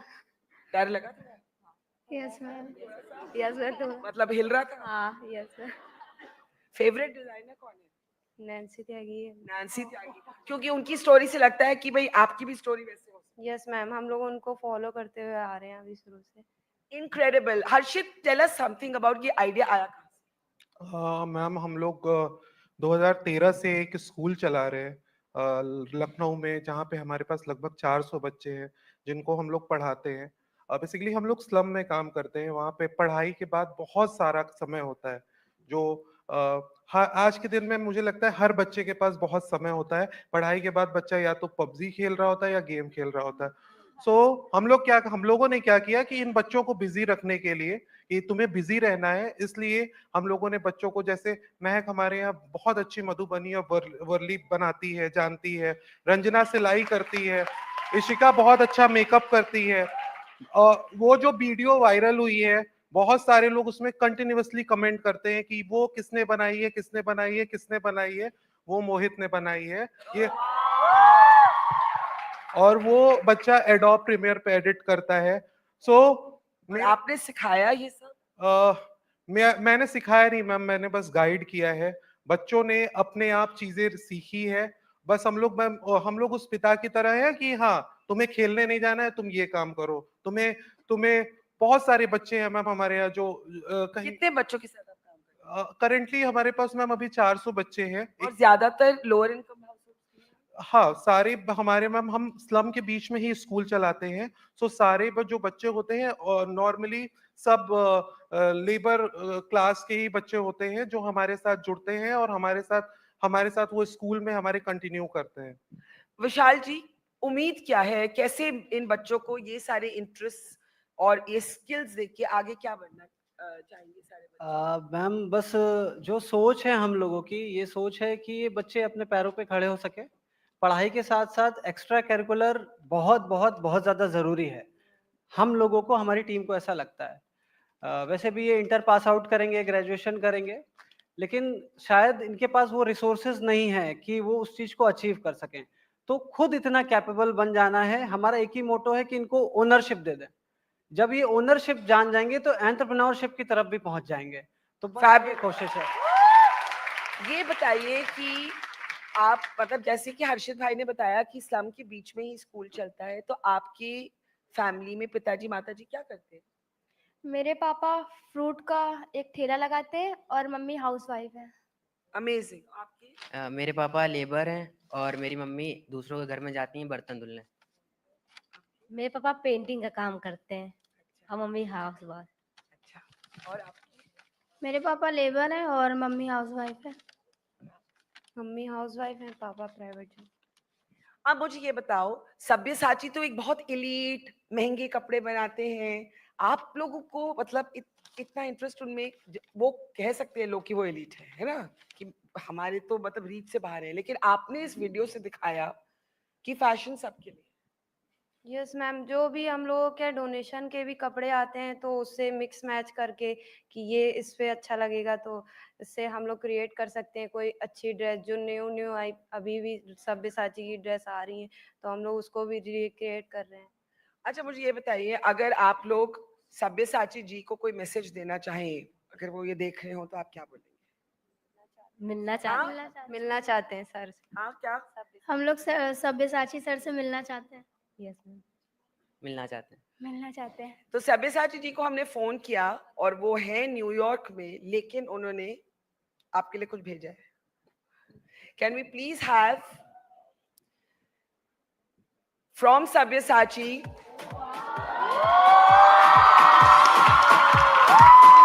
कम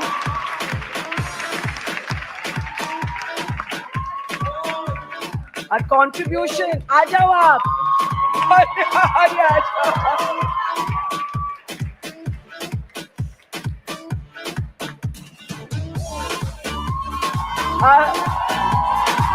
This is Sabyasachi's contribution of 25 lakh rupees to the children and to the NGO who made this beautiful, beautiful moment possible.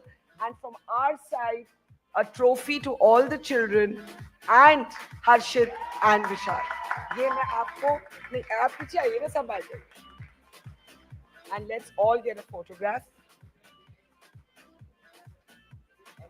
All eyes there.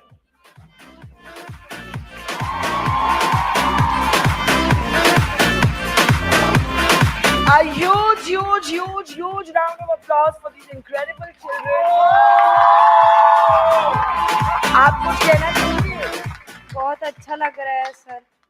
Thank you Sabyasachi so ji much. ने ये अपने दिल से भेजा है आपके लिए। Thank you so much sir, आपने हम लोगों के लिए इतना सोचा। Thank you so much. Harshit ji, हम लोग मैम बस जब वीडियो बनाने के लिए बच्चों को मोटिवेट करते थे, तो बस हम लोग को लगता था कि ये लोग अपना समय ना वेस्ट करें। मैम ये आपका प्लेटफॉर्म जो है बहुत बड़ा प्लेटफॉर्म है हम लोगों के लिए। लास्ट में 2013 से मैं काम कर रहा हूँ, कोई एक्सपेक्टेशन नहीं है, तभी हम लोग इस काम में हैं।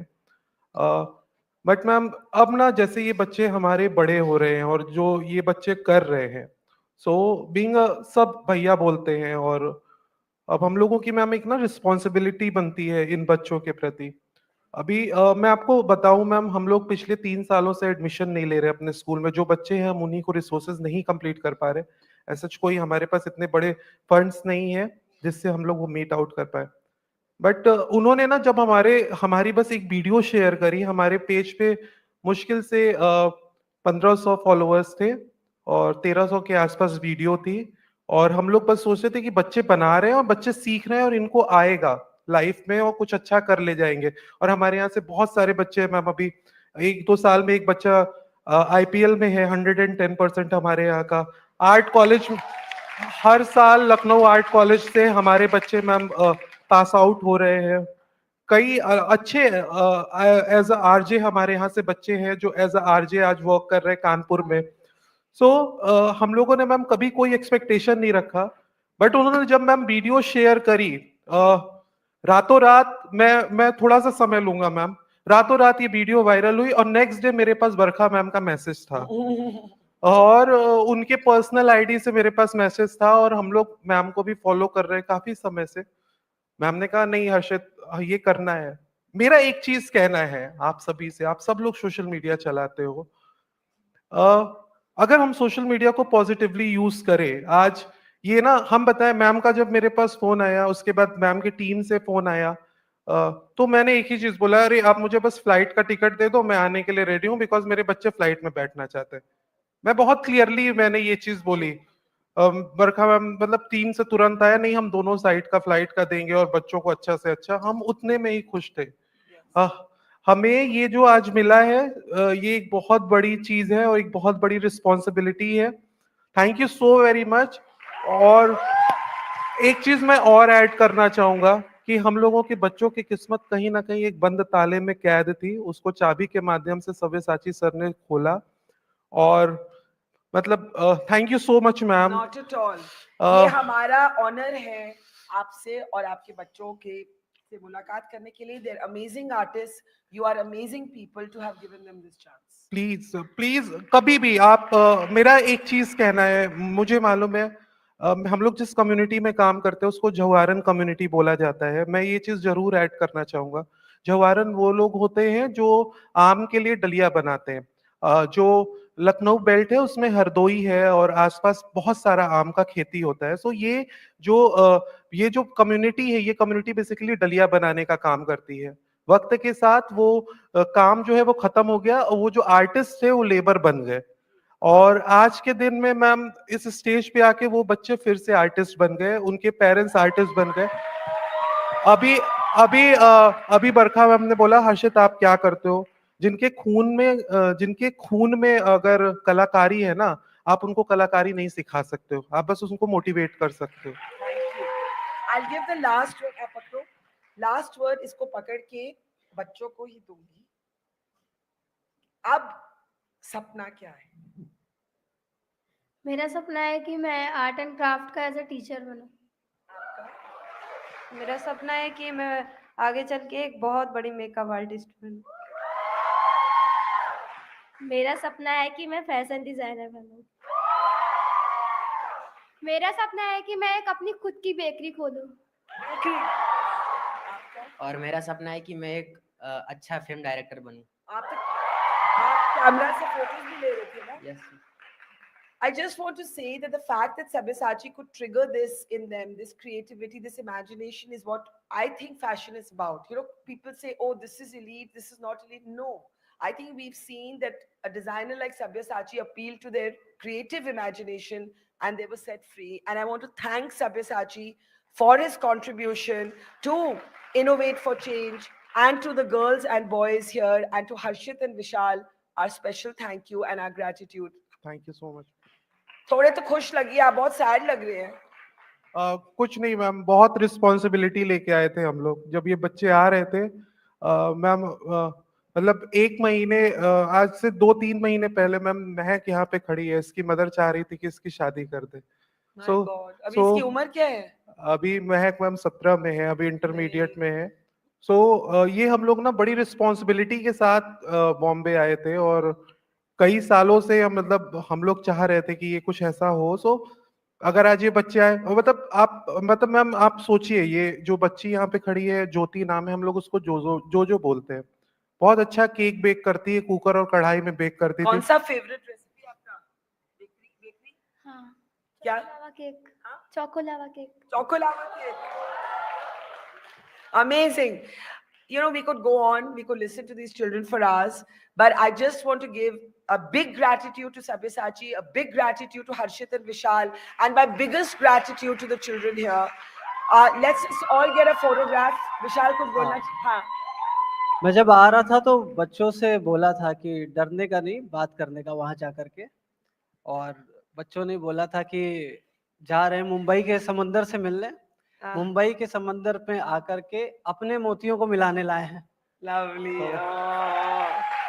Can we please give it up for the wonderful, wonderful team from Lucknow? Wonderful, absolutely wonderful. wonderful. And that brings us to the floor.